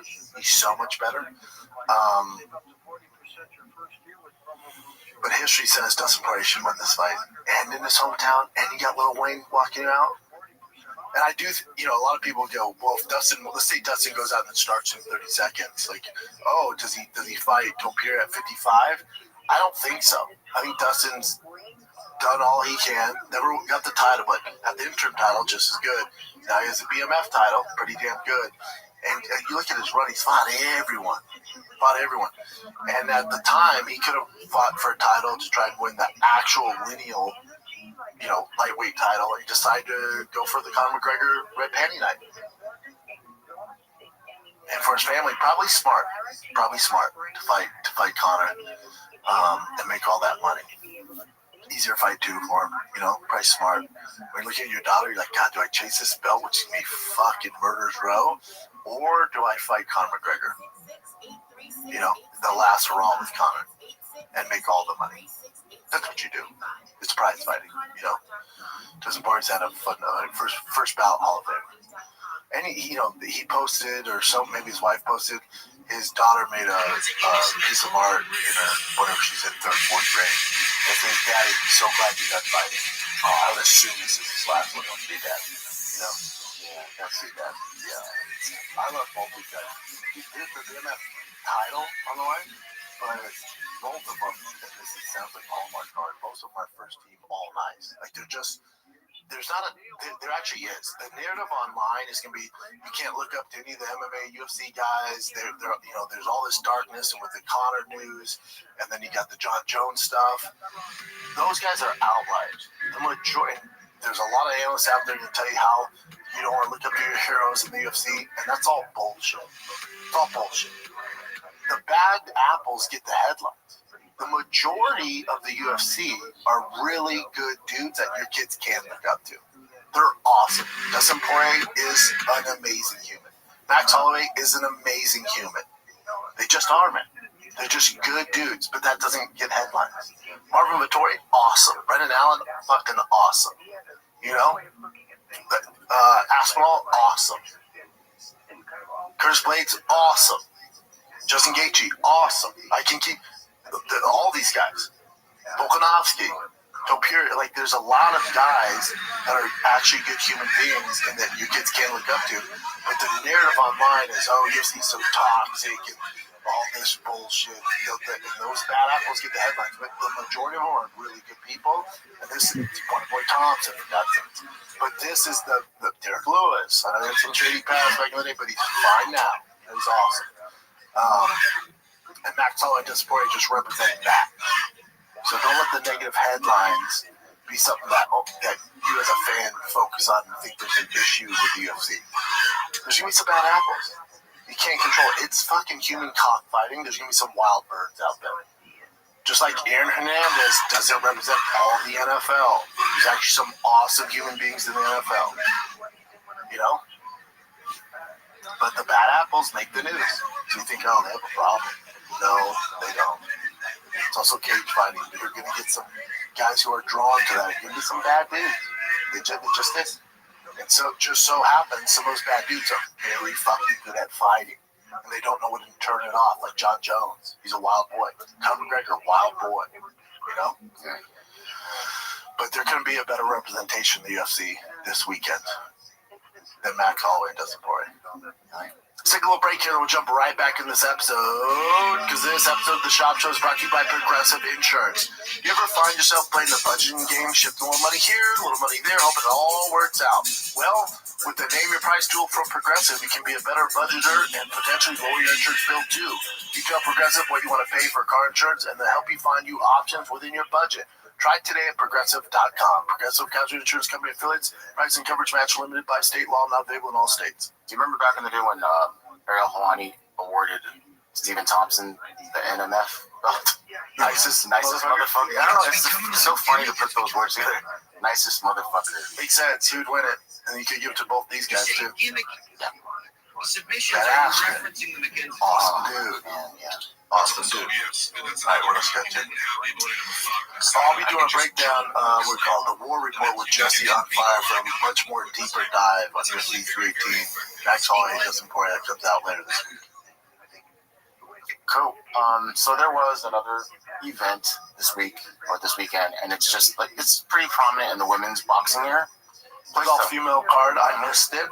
Yeah, so Katie Taylor beat Amanda Serrano. This is her third time. Yeah. But one of them was apparently controversial. Yeah, sure. And they keep, whatever. And they keep pushing Amanda Serrano. Yeah. Well, Jake, for sure. Of course, that's his girl. Yeah. But hey, man, it's over. Katie Taylor's beat her 3 times. The end of the fucking story. No one's seen it the 4th time. It's over. Yeah. What's this? I thought this was cool. So this is an announcement with. This is what I'm curious about. I don't know if we have these numbers. And again, Netflix bullshit, so we'll never find out. Similar to the UFC, but remember the second time they fought, it was the co-main event under Mike Tyson, Jake Paul, which is like one of the most watched fucking sport events of all time. And they're like, man, for the Katie Serrano fight, they pulled in whatever it was, 15 million views. It's like, okay, sure. How many of those people actually tuned in for that fight? Do we think all 15 million? Or do we think that was just people getting ready for the main event, which was fucking Mike Tyson, Jake Paul? I don't know. We'll find out. Because I bet Netflix like, damn, they got 50 million. We can do this again. We can do it on our platform. We'll do all female cards. Cool. How many people watch the all WNBA All-Star game? Not fucking many. Like curled the size of my hand. I love Katie Taylor. She's awesome. She's a badass. She should be the narrative of it. Not Serrano, because she has the back of Jake Paul, and obviously he knows what the hell he's doing in media. Shout out to him. But when the narrative needs to change, it's 3-0. Get over it, dude. But where do you go from here? Where do you go? Let me see this. Yeah, this is just Amy. Amanda Serrano talking about there's a kid. You know, I'll just play the damn video. Yeah, please do. Yeah, Pleased to announce a $250,000 performance of the night bonus that can be awarded to any fighter or any fight. But are we able to win that too? I don't believe, honestly, you're giving me the biggest payday of my life, as well as Katie Taylor. I don't think that we deserve as much as these young ladies going out there and fighting and giving their all. I think it should be just for them. And I'm So that's very sweet of her, but I'm sure Katie Taylor's like, Katie Taylor's like, what the fuck? It's not like we're making fucking Scrooge McDuck money, lady. Yeah, I'm curious how that did on Netflix. Oh, and then okay, so this has always been a little bit of a mystery. Jake Paul has been rumored to give Ben Askren the money for his. He didn't. Dana White paid for it. So, but I heard both. So they both could have helped him. Dan said he covered it. Well, the way he said it is more like, you know, I don't want to talk about it, but did we help? Yeah, we helped. So he didn't say exactly how much. It seems like they both helped. You know, I'm sure he has a lot of donations from fans as well. So, but either way, both are cool. Dana's cool for doing it. Jake's cool for doing it. And here's a little update on Ben Askren. He looks a little better. Yeah, he does. Yeah. What's up, guys? I'm give an update on how I'm feeling. Everything is going pretty well. I got another 2 out with 1 tube left, and I wanted to make a reflection with where I was listening the other time, which was Father's Day. So I'll read you this journal entry for our friend Amber. I actually thought my wife wrote it. That was a mistake. So there really hasn't any big updates on it. They have been trying to tinker with the prediction and things, but honestly, constantly changing part of the day. The thing you can read, and the part you not. You're up and down. When everybody wakes up, the oxygen is dropping. What's happening is that his heart takes the blood and doesn't get to go through the ECMO. Therefore, it can't oxygen. They're hopeful to start transplant evaluation. So that was like a month ago that they want to start transplant evaluation. Feels like, holy crap, it came a long way since then. And I just wanted to give one. That's on Monday's message. That was, I'm gonna plead guilty. I felt guilty for myself one time, right? And that doesn't do anyone any good. And I thought, man, I never smoked one cigarette, never smoked any weed, never anything. Why did my lungs get stolen? I didn't like it. Why is this happening? Someone smokes a bitch. Then I realized it happened. Doesn't matter. I could get angry. I could whine and cry. I am where I am now, and I'm going to move forward the best of it. So, hope you guys are enjoying the updates. I will not feel sorry for myself. I'm going to get out of here pretty soon. And hope you guys have a good day. Peace. Boy, if anyone's going to fucking beat this thing and get back to business, it's that guy. Definitely, and with all the support too, I'm sure it's like super inspiring. Hey, Dana White weighs in on the controversial stoppers that gave Dick Lewis 35 cent KO. Click on that. Like I said, I haven't seen anything. What's Dana say about it? Keeps going down. Kind of figured that fight would go like that. It delivered. It was what we expected. It was what we expected. Nobody expected a 5-round fight. Second turn with one punch. Whoever lands that big shot, they were both trying to land it, and he got him. Thought the stop was a little fast, but you know, it is what it is. God, that's a problem. That's a problem. There you go, Daniel Cormier. Defends bad stoppage? Cormier defended Lewis quick KO. That was unbelievable. People saying that was a bad stoppage. Terry grabbed the cage to pull himself up. Referee needs to take the point. Can't stop the finish to take the point, so you stop the fight. Oh, I disagree. I know, because they've never stopped the fight and declared a winner off someone grabbing the cage. You can get a point deducted. Now, you could let that play out where he grabs the cage, gets back up, makes defend himself. He goes, stop. point deducted. Then you're talking about fucking 10-7 round, you know. But whatever. And then you let the fight continue. Yeah, that would be if you're complaining about this fence grab. But you can say, oh, they could have stopped the fight over the fence grab. That's not the rules, DC. You know that. Now, I'm glad Derek Lewis won too, but let's just call it what it is. That was fucking crazier. Then it was, it is what it is. Well, no, man. That young contender that just lost in the main event, he gets half his pay, dude. It's not what it is what it is. You're set financially. I know to you it is what it is. To that young Brazilian contender, he's fucked, dude. That has to work his way back. And he's at half his pay.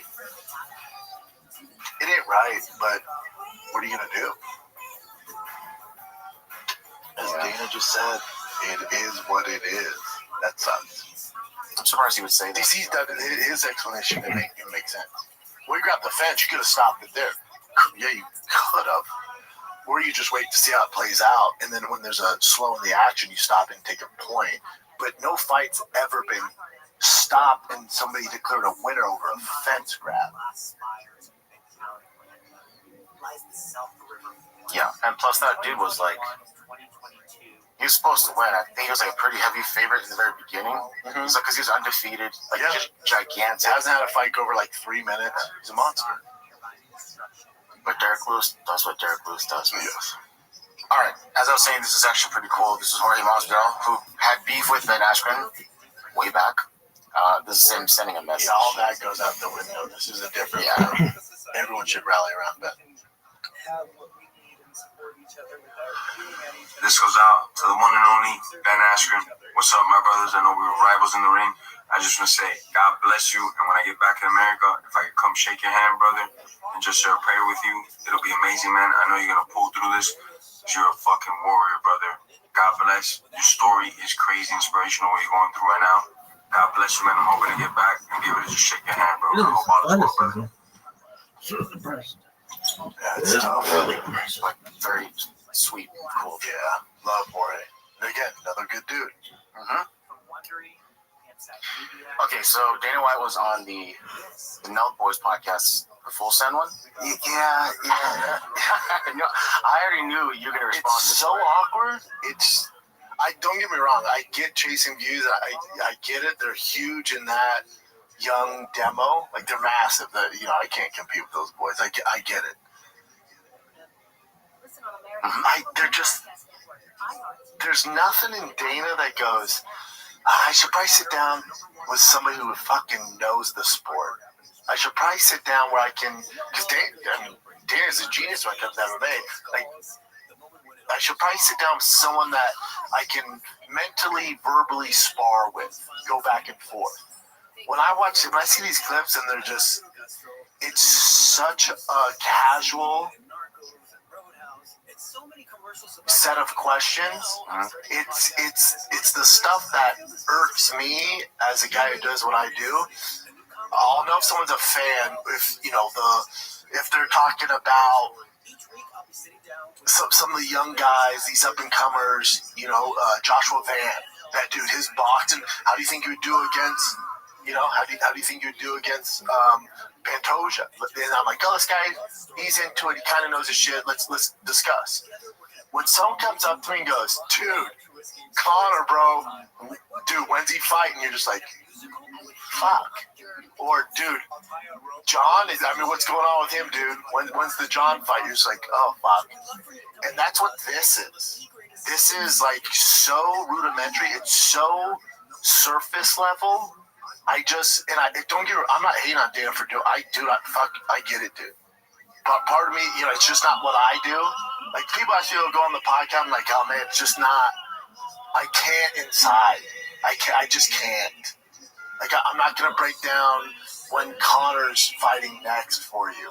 Or is Jake Paul going to fight Canelo? I don't want to do it, or when's John fighting, or, shit like that. It's just not. So when I see this, I'm just like, oh, man, I get it, but it kind of hurts my soul. Where I'm, it's like, as the kids say, it's cringy. Yeah. Like, you know how much, again, if there would have to be some boundaries, but you know how much I would pay? I would pay as much as I pay for a pay-per-view to have Luke Thomas and Dana White sit down. We're not going to get all political, and it's not going to be a hate fest in the UFC, but for Luke Thomas's brain to go through and ask the questions that people that are into this sport need answers to, buddy, how much is pay-per-view? And he puts it on his, his channel for Luke, and he charges for it. I'd pay as much as a pay-per-view to have someone legit who knows the fucking game sit down with Dana and go through these steps with no agenda. There's no gotcha.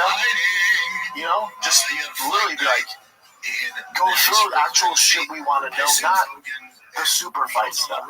Hey, dude, Connor at the White House, come on. That's never fucking happened. Dude, John Jones, what's up with that? Huh?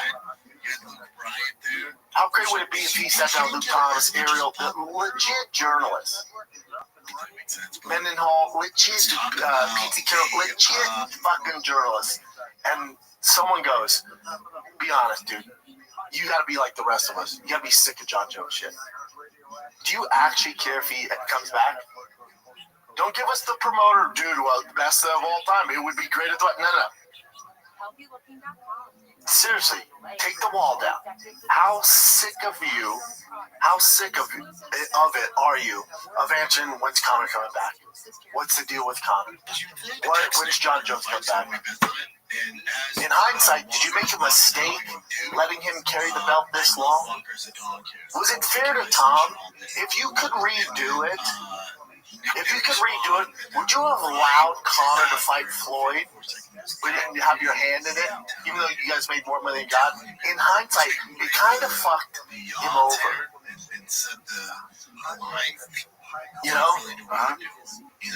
In hindsight, was it fucked up having Michael Chandler wait 2 years for Connor? What actually happened there? Just like legit questions we want to hear. Not, is John Jones fighting at the White House? Is Conor McGregor, dude, if he comes back, dude, Conor Topuria, are we going to see that? You're like, well, slam my dick in a door. Well, my fucking 9-year-old can spit these out, dude. He knows this shit on this level. I'm talking actual fucking journalism. Where does it exist? And I know people are like, what, dude, she's, I know. Or insert this influencer getting views talking about John Jones McGregor. I get all that. But there has to be both. And when I see this, and when I see Dana only giving this attention, in my mind, I go, we're fucked. There has to be both. There just has to be. You have to have someone that are actually in the sport, have been around it for fucking 20 years, they eat, sleep, and live this sport, and they can ask you questions that a lot of us give a fuck about that. And it's not smoke and mirrors, and it's not selling fucking tickets, but it's actual stuff we care about. Because it's not the NFL, it's not the MLB. You're the guy that makes the calls. When you're going on these cupcake shows, they're going, dude, bro, is Robin coming back? You're just like, well, fuck me in the ass. This is what the hard-hitting questions? No one's going to hold his feet to the fire? It would be, and we can have both. Do this, and then go on Ariel. Do this, and then talk to Luke Thomas. Do this, and then talk to Chuck and Pizzi. Do that, man. You can do both. But when you're just playing in candy lane ass, it does the sport such a disservice. And to be completely honest, nobody takes it serious. Nobody. And then they're like, oh, I wonder why there's all these reaction channels, and there's all this gossip, and there's so much trolling, and there's so much toxicity in MMA. Because we live in a conspiracy fucking sport.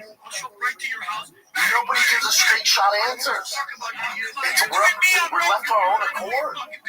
That's basically what it is. It's this weird thing, man, where even rankings really don't matter. None of it really. It's becoming a gimmick. It's becoming the WWE. Which again, you can live in both worlds, and I get it. It's entertaining. But in order to get the fucking roots of the sport, of actual mixed martial arts, it's mixed martial arts. It's not mixed martial entertainment. You have got to address this side of the fan base who actually give a flying fuck about the sport and pays for your terrible fucking pay-per-view weekend in, weekend out. You have got to address that because you're forgetting them. You're forgetting them. And you're turning them off by going so pro-Trump all the time. Again, pro-Trump guy here. I don't give a fuck. It doesn't bother me. I know for a lot of fan base it does. But they would forgive all that if you just answered some direct, actual journalistic questions. Because when it's just this marketing campaign over here, marketing toward the right and doing all this shit, you're forgetting this whole other fan base. You're also forgetting the hardcores that help get you to where you're at. The Luke Thomases, Chuck Mendenhall, the fucking PT. You're forgetting that those guys carried the torch, went into CBS, went into these networks, ESPN before UFC was there. And they're like, hey man, this sport's really cool and I know it, I'm an expert. And I can speak on it and I'm educated, I'm smart, and I have college degrees. That made the people that were like, this is human cockfighting go, well, these guys are pretty well spoken, can break it down pretty fucking good. Maybe we should give them a shot. Those are the guys, boots to the ground back in the day. And now you don't need them and you're forgetting about them. And you're doing these cupcake fucking interviews that for a guy like me, and I'm nowhere near the level of those other guys, but I know my shit. But I'm nowhere near like actual journalists, the Luke Thomas, the Pizzies, the Ariels, the Brett Okamotos. I'm not them. Nor do I tell you that I am. But I know my shit. I've competed in it. But I don't know as much as them. You're doing them such a disservice, man. And their numbers are down. Because the young kids, if you're new to the sport, you watch the Nelk boys. This is their intro to the fucking UFC, man. It's not good. It's so short-sighted. The sport is dying in America because of them. Well, we're making more money than ever. It's so short-sighted. Go through the fucking list of talented American fighters. It ain't good. How many are champions? Fucking one, bud. And there's not a lot of promise coming up either. Because the sport's dying in America. Because you're focused on making fucking money in the Middle East and in Russia and in China. And you're forgetting who busted their ass to get you to where you're at. You didn't do it alone, amigo. You did it from these journalists like Luke Thomas, like Ariel, legit journalists who busted their ass and got into fucking major corporations and started shouting from the rooftops, hey, look at us. These are actual talented athletes. This isn't cockfighting. And you're forgetting, you've left all of them in the fucking dust. That ain't right, man. They have the Nelk boys. They can't name 5 fucking UFC fighters. And we get this. And this is where they're breaking news and breaking down fights. This would be like the fucking MLB announcing their draft on Nickelodeon. There's no difference. And that fan base is going, yes, we like it. If the Nelk think Dana's cool, he has to be cool. It's so short-sighted, it's fucking over the sport. And I'm here for it. But you can do both. I understand you want the views. But you cannot forget, those guys did not build the sport. Those guys didn't make it their life fucking long quest. As journalists, they could be in any other category. Ariel could be in fucking basketball, go far in there. Luke could be in politics. He knows his shit, dude. You're talking actual legit journalists. They could be in boxing. They can do all these other sports. They chose the UFC. And you're completely forgetting about them. Because why? Because they might ask you a question you don't like, so you ban them from the fucking press conferences? Are you out of your goddamn mind? Are you fucking Putin? Dude, hold on, let me get this straight. The smartest minds in the sport can't go to the fucking events? What the fuck are we doing? Again, but you can have both. Have them at the press conferences going to hold your feet to the fire. They're not looking for gotcha moments. They're actually asking well-thought-out questions that a lot of us who are in the sport want to know. Or you can just continue to do this, and the sport will die in America, and you keep shoving fucking slap fight down our goddamn throats. You can do that. Or you can be in cruise control and forget about the UFC, which you are, and then go promote Canelo Crawford. You could do that and just fuck us. That's what he's doing. You could do that. Play the shitty fucking clip.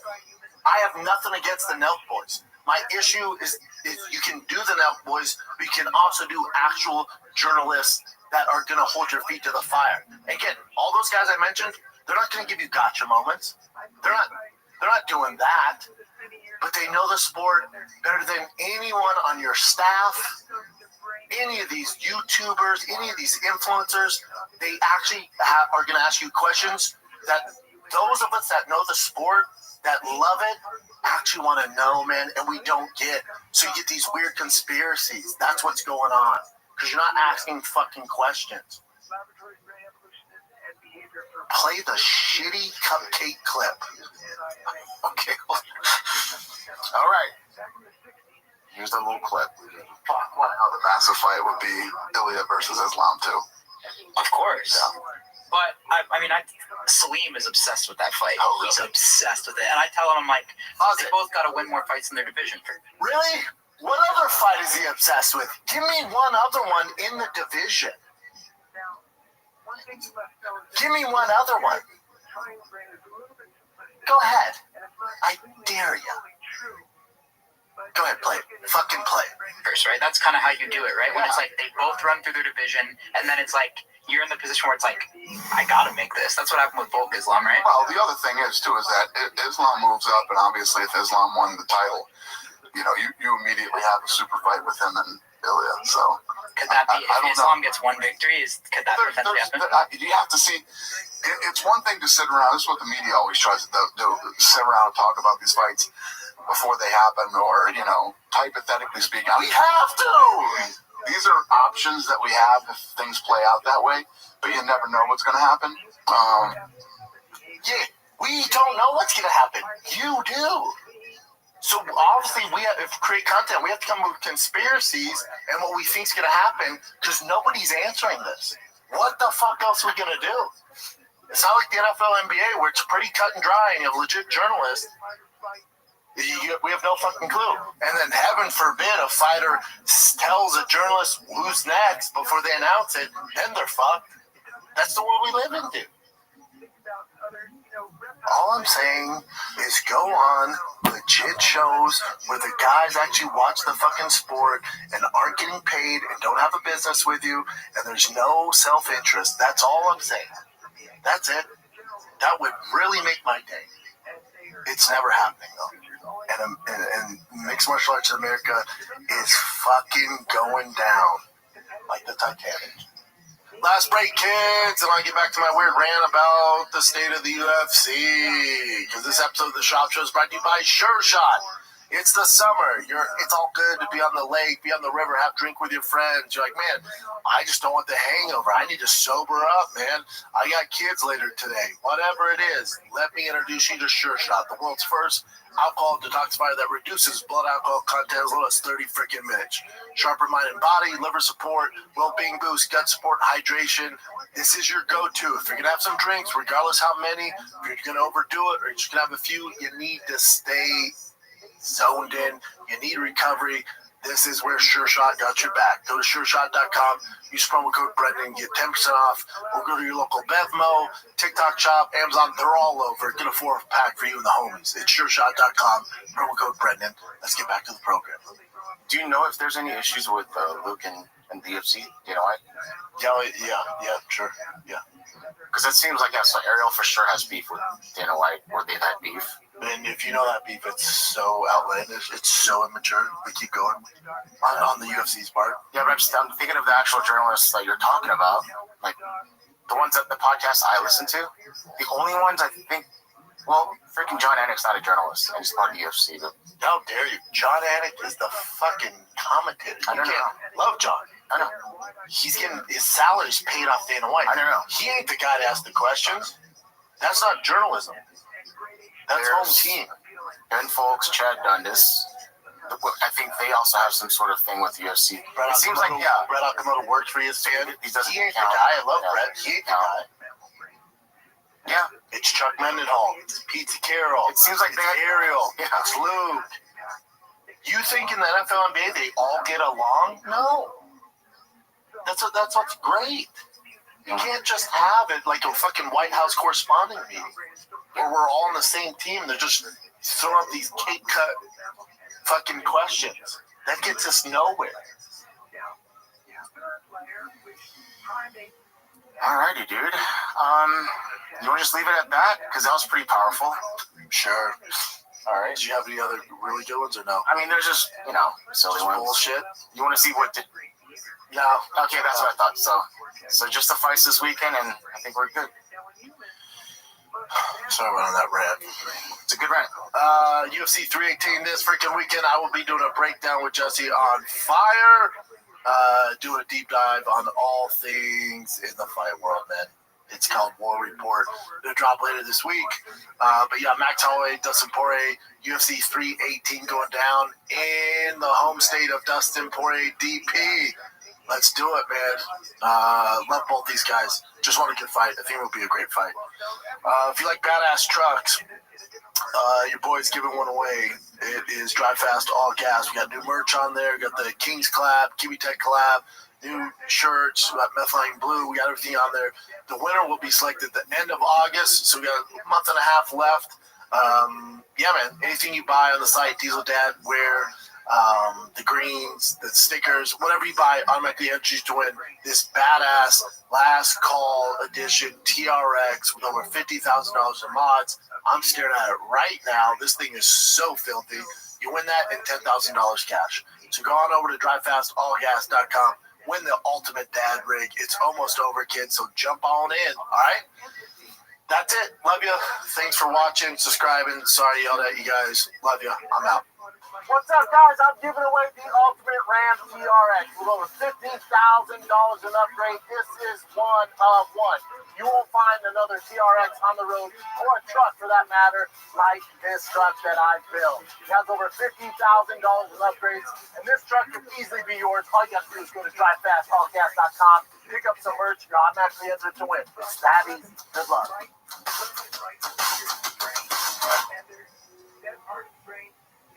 Damaged or disconnected from the other parts of the brain. So serial killers are enabled to feel. And now, Brandon Heyo,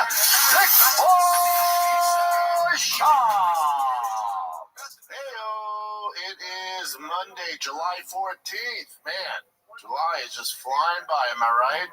Yeah. Chin answered, hell yeah, dude. Hell yeah, dude. What's going on, fam? It is a glorious summer day here in Austin. Still waiting for this insane heat. Still waiting. I think I figured out why before I moved to Texas, when we talked to Texans, everyone goes, just wait for that heat, man. Just wait. Because it's the only thing to complain about. Don't get me wrong, it's hot. It's hot. No doubt it's hot. But it's not, I'll have some neighbors like, July, August, I get out of town. Jeez, can't be my fucking soul. You're going to leave because it gets toasty, We haven't seen it yet. Just wait. Even Jamie, Rogan's guy, was like, when are you coming? I'm like, yeah, I'm moving there, early June. He's like, man, good thing you're not moving July, man. Just wait. So maybe it's just a rare summer here in Austin, but I'm waiting for this extreme heat everybody keeps talking about. It ain't shit so far. It's Jumanji out here. If you want to lead with anything, don't lead with the heat, Texans. If you want to lead with anything, nobody told me it's Jumanji out here. I've had tarantula hawks. I've had snakes. I have vultures every day. Like Jurassic Park vultures flying around my house. They live around the crib. They're insane. They can steal one of my kids, no doubt. Not Tiger, he's too thick. But Bosty, see ya. Billy, see ya. My wife, maybe, could lift their big ass up. And then this morning, in the garage was El Tarantula. He's cute, though. I was going to say that. Of all things, he's cool. He actually looks cute. I don't mind a tarantula. Joanna was freaking out. She came because I was getting ready to go to my workout, so I was like making my pre-workout mix. She comes in, she's like shaking. She's like, "Oh my God, come to the garage." I'm like, "Oh shit, what is it?" She's like, "Wait till you see this thing." And then he was right by my Hummer. I'm like, "Oh, he's cute." Yeah, he's cute. Furry. Furry, just like, and they're not that aggressive. They're not going to like jump out at you. He's kind of playing possum. He's just like froze. And so I didn't move, and I just see his little leg kind of come up. I'm like, all right, he's still alive, still kicking. I just got a broom handle and just kind of put him on that, and then walked him over to the yard next to us. Nice. Joanne's like, kill him. I'm like, no, you don't want to kill that thing. He's cool, man. He's not doing nothing. That's like the cutest tarantula I've ever seen. Yeah, like cute as shit. Furry little dude, big bud. Snuggled up. Got that big bud. Yeah, he's like, please don't hurt me. Told you, I'm like, we're gonna step on him. Think of the mess. Oh my God! Think of the mess of you. And also, he'd be like, "Oh, not today," So yeah, long story short, everyone keeps telling me about this heat. It ain't shit so far. It's toasty, but it's not like ridiculous. Nobody told me about the Jumanji animals though. They should led with that. But even that's not good. I like that shit. The only thing with my kiddos is they'll get lazy. They ride their bikes around the neighborhood, and then they'll rush in and take their shoes off. You just got to worry about the old Scorpio in the shoes. Yeah, that's the only. I'm fine. If my dumbass, gets stung by a scorpion, I'm in my 40s, dude. You deserve it. The kids, they don't know. That's the only thing I worry about with scorpions. Speaking of scorpions, let's talk about that makes sense. But let's talk about the fisticuffs. The fight. That's what you guys are here. Let's talk about some fighting. You had a fight night in Nashville, Tennessee. I assume Theo was on the road. Otherwise, it's been front row. The Bustin' with the Boys was there. I saw Will Compton there, cage side. You had Luke Bryant there. Oh, shit. He didn't get as much as a pop as you'd think. Luke Bryant? He's huge. Oh, I'm sorry, Luke Combs. Oh, Luke even Combs. Bigger. Luke Combs is massive, dude. Yeah, didn't get that big of a pop.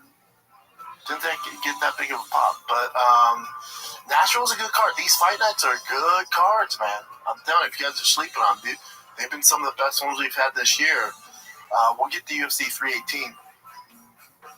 In hindsight, that should probably be a fight night. You have a good main event, the rest of the card. If you're hardcore, some of the guys. Even if you're not, you're kind of casual, 1 foot in, 1 foot out. You tune into the fun cards. Some of the guys, Paulo Costa, Kevin Holland, D-Rod, Dan Ige. You're probably not too familiar with Patricio Pitbull. Michael Johnson's been around forever. This is like his 50th fight.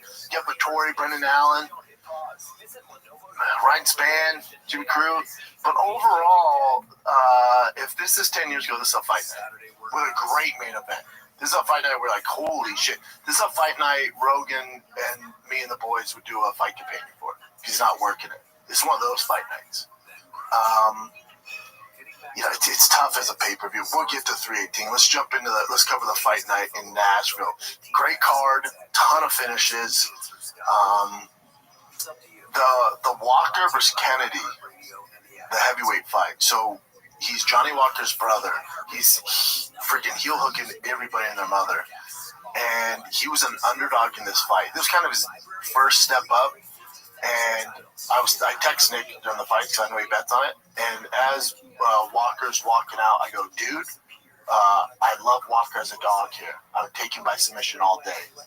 And then Nick didn't respond. And then right after 54 seconds, he goes, God dang it. I'm like, I'm telling you, dude. I'm telling you, man. These people who make the the odds here and set the lines, they don't really know what they're doing, you know? Walker's a savage, dude. He's a savage, aggressive, man. He just, and especially at heavyweight, where jiu-jitsu is not really their forte. Listen, he's not going to do that to Tom Aspinall, but outside that, you know, I can do that to John Jones. But outside those two top dogs, and obviously Almeida, but outside like those top echelon guys, the rest of the division, they're not exactly well diverse when it comes to leg locks, especially at that level. So he's going to go pretty far.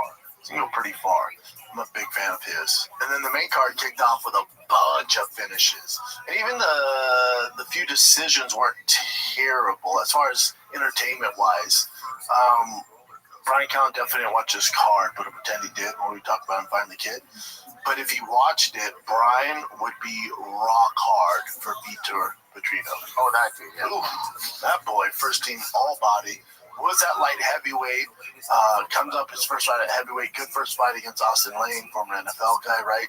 Has a beak on him. Boy, he has a bigger nose than me. Tough as hell. Super athlete. This Vitor, oh my lord, dude. That boy is bodied up. Wait till Brian sees him. I can't wait to introduce Brian to this guy. It's literally, in my head, I'm like, wait till Brian gets a hold of his body. He's going to be rock hard, dude. Rock hard. He's going to be a problem. Yeah, he's going to be a problem. And the heavyweight division needs kind of you need that dark horse. I can't believe he made 205. Good Lord, he was drained. So see what he does, you know.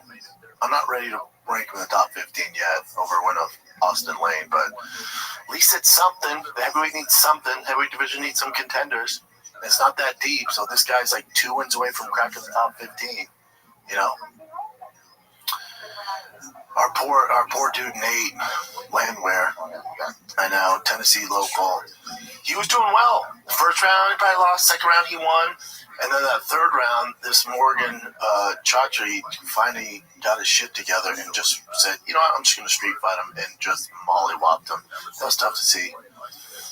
Calvin Kadar, oof, that was a tough one. Yeah, he just never, he's just, since, you know, he's had some losses, he's just not the same guy. There seems to be a mental block. You know, he went to Faraz up at TriStar, obviously to help him with that. He's just not putting in any output. And this Steve Garcia, you know, he's not going to win any bodybuilding awards, but, you know, Greg Jackson train, he's a problem, dude. He's damn good. Calvin Kattar just outworked for 3 rounds. You know, just got outworked. It's tough to see. I mean, it happens to everybody. It just sucks. Calvin Kattar, there's some rounds he had like 6 punches. You're like, dude, come on, dude, let's get going. And Steve Garcia's a pressure fighter. You know, great with the jab. His jab absolutely destroyed and set everything up. And then obviously I'm biased, but Wonderboy Thompson, I thought won that fight. As far as straight damage goes, significant moments in the fight, I give it to Wonderboy. A little biased, love Wonderboy. You know, former training partner, absolutely adore Wonderboy. I thought he won the fight. His shin looked pretty gnarly, but as far as the closest to finishing the fight, not even close, Wonderboy. The only time he got knocked down, it was a slip, you know, off the leg kick. So I thought Wonderboy won that fight, man. I really did. Have you seen, I wonder if we can play that here. I can send it to you. My boy Ryan owns True Classic, and we'll talk about Finding the Kid, I'm sure, because Brian was the mastermind behind the commercial. Brian wrote this commercial. Have you seen the True Classic commercial? I did. It was good. Give it up to our boy Brian. That's Callan. Callan's very talented, man. We all know super talented. Yeah. But when dude, this commercial, I'm sure we can play it. Dude, it's so good. Best of luck. And I knew this was Brian's influence. When Bisping goes, you know, you gotta risk it, and they go, dude, you have one eye and a messed up neck. He goes, no doubt, it's all depressing. That's Callan. Yeah, when I saw him like that, Brian for sure wrote that line. Bisping stole the show. He's great. I mean, he's an actual actor. He's a legit actor, but he's great in this. Yeah. Just play it and see if play it. Yeah, that'd be good. Right. I'll tell Ryan too. Fresh.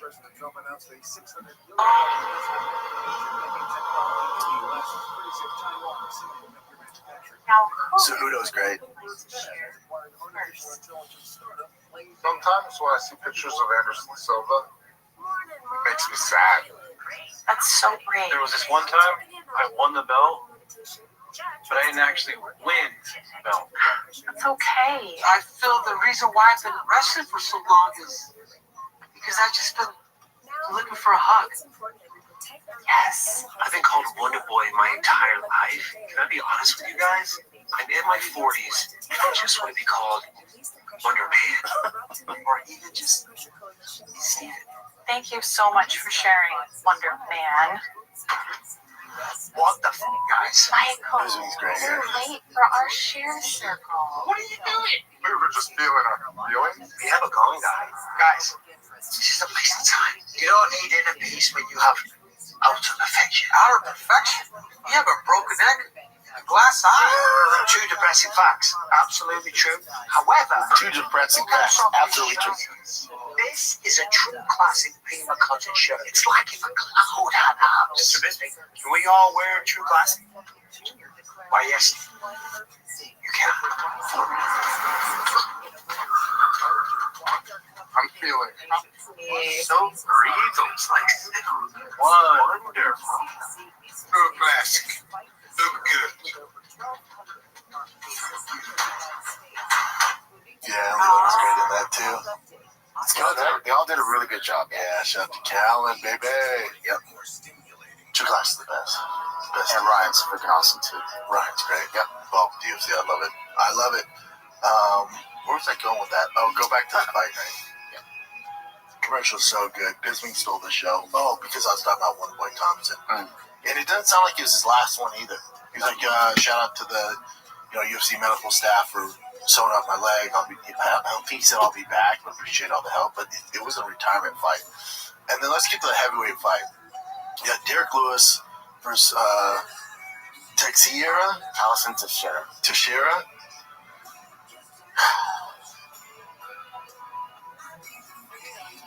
Did you see it, Jim? Of course. Early stoppage? 100%. No doubt, right? No doubt. 100%. Now, I'm not mad at it because I love Derek Lewis and I want him to win anyways. And I didn't think this would go past the first round. But,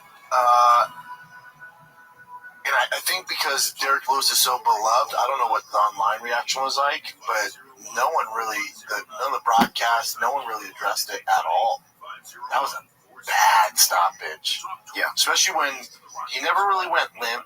There was a bunch of unanswered shots, but he got up to defend himself, clearly conscious. It's just such a bad stop. And we lost out as fans. Like, we want to see like an actual finish. Yeah, I think Derek would have still got the finish. Yeah, hopefully. totally. It's heavyweight. It's heavyweight. Derek got clipped in the eye early on. There's just not a big enough uproar, really. I haven't seen anything. I don't know if online's pissed about it. People love Derek so much, which we all do. But I was just like, God, man, that sucked. But people are upset about it. Are they? Yep. Yeah. What's right is right. I was just like, God, that sucked. Even though I want Derek to win, I'm like, God, you don't want to win like that. Yeah. His after the win antics was hilarious. He did so many different things. Yeah, so many things. He literally mooned the crowd. Yep. We have that too. He told his wife, like, what's next? He's like, my wife. Dude, and they made Guru post this thing where it's basically how Derek Lewis is like, my wife's next, and it shows John Jones like mine too. Like, oh my God. Yeah, dude. That is so funny. Yeah, Derek Lewis looked great, man. He looked good. He was like, I knew it was going to be one of these fights. Teixeira hasn't fought anybody. He's been fighting cans. And they're like, why'd you go so hard on, after the win celebrations? He was like, because I don't know what they're saying Portuguese, but I bet they're talking shit. Like, all right, man. He was great. Yeah. He was on the cell phone the whole time while they're announcing his win with Trump. Yeah. That's so crazy. Dude, so many things happen with them. Yeah, Derek Lewis is awesome. And here's the thing. I'm not mad just to build the Tom Aspinall kind of mythical champion figure. I'm more excited about Derek Lewis than I am a Cyril Gane fight. Now, according to Tom Aspinall, he has a fight lined up and a date. But I wouldn't mind Derek Lewis jumping the queue. They've done it before. It'd be a huge feather in Tom Aspinall's cap to new opponent, fun opponent, fans love him. Tom Aspinall can beat him. It's a good feather in the cap. And then more people get familiar with Tom Aspinall. I think it's a way smart move from Cyril Gahn. More dangerous, too. Yeah. But can you actually think they would actually let him jump the line? Yeah, I do. They need some sort of life in that division. And Derek Lewis is a big name. You know, was this his second knockout in a row? You know, he has the most knockouts right in history. Yeah. So let's say Tom knocks him out or Tom submits him. Like, that's good feather in your cap. You beat the guy who has the most finishes in the heavyweight division. It's a good starting point, especially to get American fans on board with Tom. And as fans, just like you said, we would love Derek over Cyril. Yeah, Derek Lewis is tougher to take down than Cyril Gahn. He has good hips, man. He's big. Strong, you know, shorter base than Cyril Gahn. I'd much prefer that. Much prefer it. But we'll see what they do. All right, kids, let's take a little break because this weekend something special is about to happen in the Big Easy. That's New Orleans, fam. UFC 318 is coming to New Orleans, and it is a fun one. The BMF title is on the line, and the hometown boy, Dustin Poirier, it's the last dance. That's right. The king of the lightweight division is going out on a fun note against Max Holloway. It's the trilogy fight, man. And DraftKings Sportsbook, as the official sportsbook partner of the UFC, has all the action you need. Holloway Poirier 3 headlines. It's the last time Poirier stepped in the octagon. And if you're new to DraftKings, check this out. New customers who bet 5, we get 150 in bonus bets instantly. Download the DraftKings Sportsbook app now. Use the code SHOPSHOW. That's code SHOPSHOW. For new customers, get 150 in bonus bets instantly when you bet just 5. Buckaroos. Only at DraftKings. The crowd is yours. Gambling problem? Call 1-800-GAMBLER. In New York, call 877-8-HOPE-NY or text HOPE-NY at 467-369. In Connecticut, help is available for problem gambling. Call 888-789-7777 or visit ccpg.org. Please play responsibly. On behalf of Boot Hill Casino and Resort in Kansas, 21 and over. Age and eligibility varies by jurisdiction. Void in Ontario. Bonus bets expire 7 days after issuance. For additional terms and responsible gaming resources, see dkng.co/audio. All right, let's get into UFC 318, big dog. I guess this is a pay-per-view. I'm not gonna hate it. It's a good card, and it's gonna deliver. This is one of those cards that's gonna deliver. Obviously, you have a BMF title on the line. You can't book the rest of the card with just normal fighters. So all these fighters could eventually, if they haven't yet, compete for a BMF title. So BMF, right bad motherfucker. For those of you who don't know, the BMF title was created by Dwayne "The Rock" Johnson. So, and now the UFC was like, yeah, this is great. We're just going to roll with that. I think it's supposed to be a one-off, and they're like, no, we'll just roll with it. Because the casuals, as long as there's a belt on the line, we could call it the biggest pussy in the world. As long as there's a belt on the line, people assume it's a world championship fight, and we can have them headline pay-per-views. Here's my question. Maybe you can look this up, Jim. So because technically Topuria has the BMF title, right? When you have the BMF title, or since Max Holloway's fighting for the BMF title and Dustin Poirier's fighting for a BMF title, do they get paid like it's the actual title, or is this all smoke and mirrors? It's just the way the UFC is pulling one over on the fan base. Will the UFC actually compete in the BMF titles? Can be a bit nuanced. The BMF title isn't a traditional divisional title, but is presented as a special championship award to the baddest MFer in the UFC. Yep. While not lineal, fighting for a BMF title, like an interim title, can confer champion status in the eyes of UFC, which can affect fighter pay, including potential unlocking pay-per-view points. So it's not like confirmed. We don't know. In essence, while the BMF title doesn't carry the exact same weight as the lineal championship in terms of Gustavia, title shots, significant draw eyeballs to that, of course. Then we're going to go down to Antigua. Position of security, we're going to pass by St. Kitts and Nevis. Nevis is especially in that Alexander So I assume they get a little bump, but I doubt it's the same Jewish school there. And hopefully we'll spend some time talking about Alexander Hamilton and the very interesting theory that he may actually have been halachically Jewish. Say Del, you'd be correct.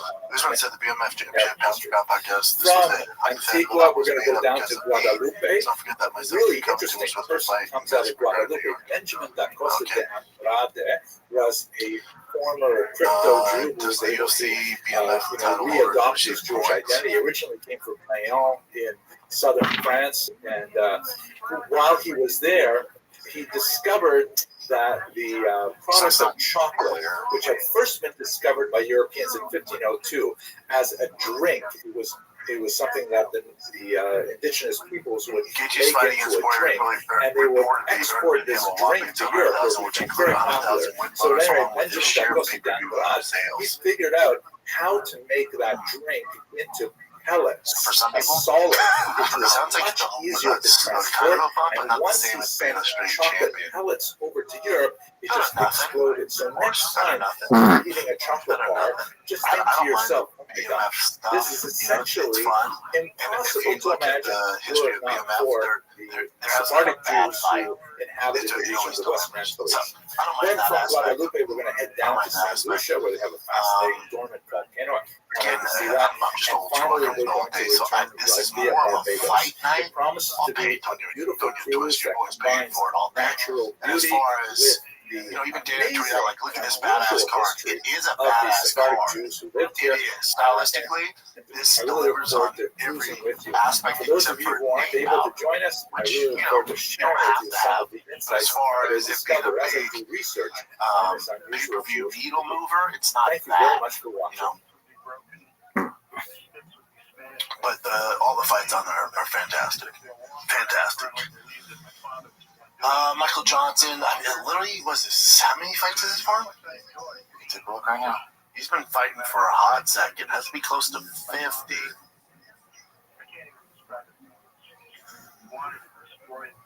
So he was when he got to the UFC, he was 8-5.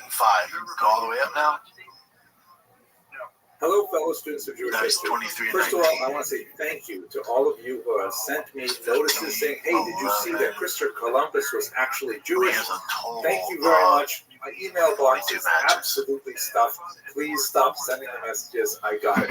I was a little bit miffed by the news because in 2017, I gave a lecture on this topic in which I said that he probably wasn't Jewish. And now I am once again proven wrong. I hope my wife does not see this video. But what I'd like to do today is talk a little bit about what has been discovered.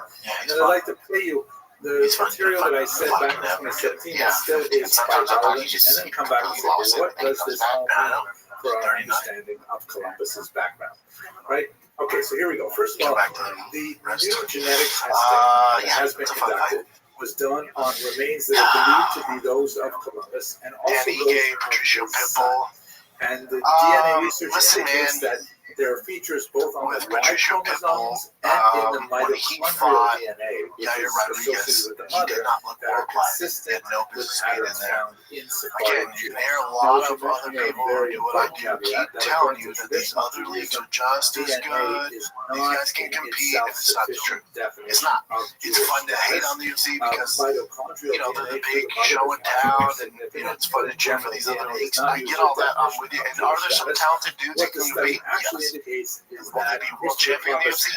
No. DNA. I want you just to look at strength of schedule that many of Jewish Patricio people had, Pitbull and that's something that before you a get to the lot UFC of people, compared with a guy especially named in the Dustin Iberian Poirier. Peninsula, This is especially the in Portugal, difference. and actually in Strength of America, schedule quite a few is people everything. Who are you who fighting? don't identify as Jewish. Yeah, you're nevertheless champion have over some here, but Jewish who are you fighting? We Night in, know that night out. Christopher Columbus himself was especially cagey about identifying one And if way we or go another. through some of these which led names, to he's a lot also of lost history to that's last swirled week. about his But if we origins go through literally some for of these centuries. names, you tell So me let me if play these for guys you would what be I have to say dominant in in the UFC. 2017, which AJ kind of McKee? runs through the evidence one way or Maybe. the other. And He's one, I'll give you that. He lost to him and they beat him in decision. I no longer Adam believe after you Borix, see you know, this short clip. The question, also, so as was I name Christopher some of these Columbus Jewish? guys, The answer is, to give it away, we can all go home right now, probably not. It Juan is Ortiz, highly damn unlikely tough that he was stuff. in fact Pedro Jewish. Cabo.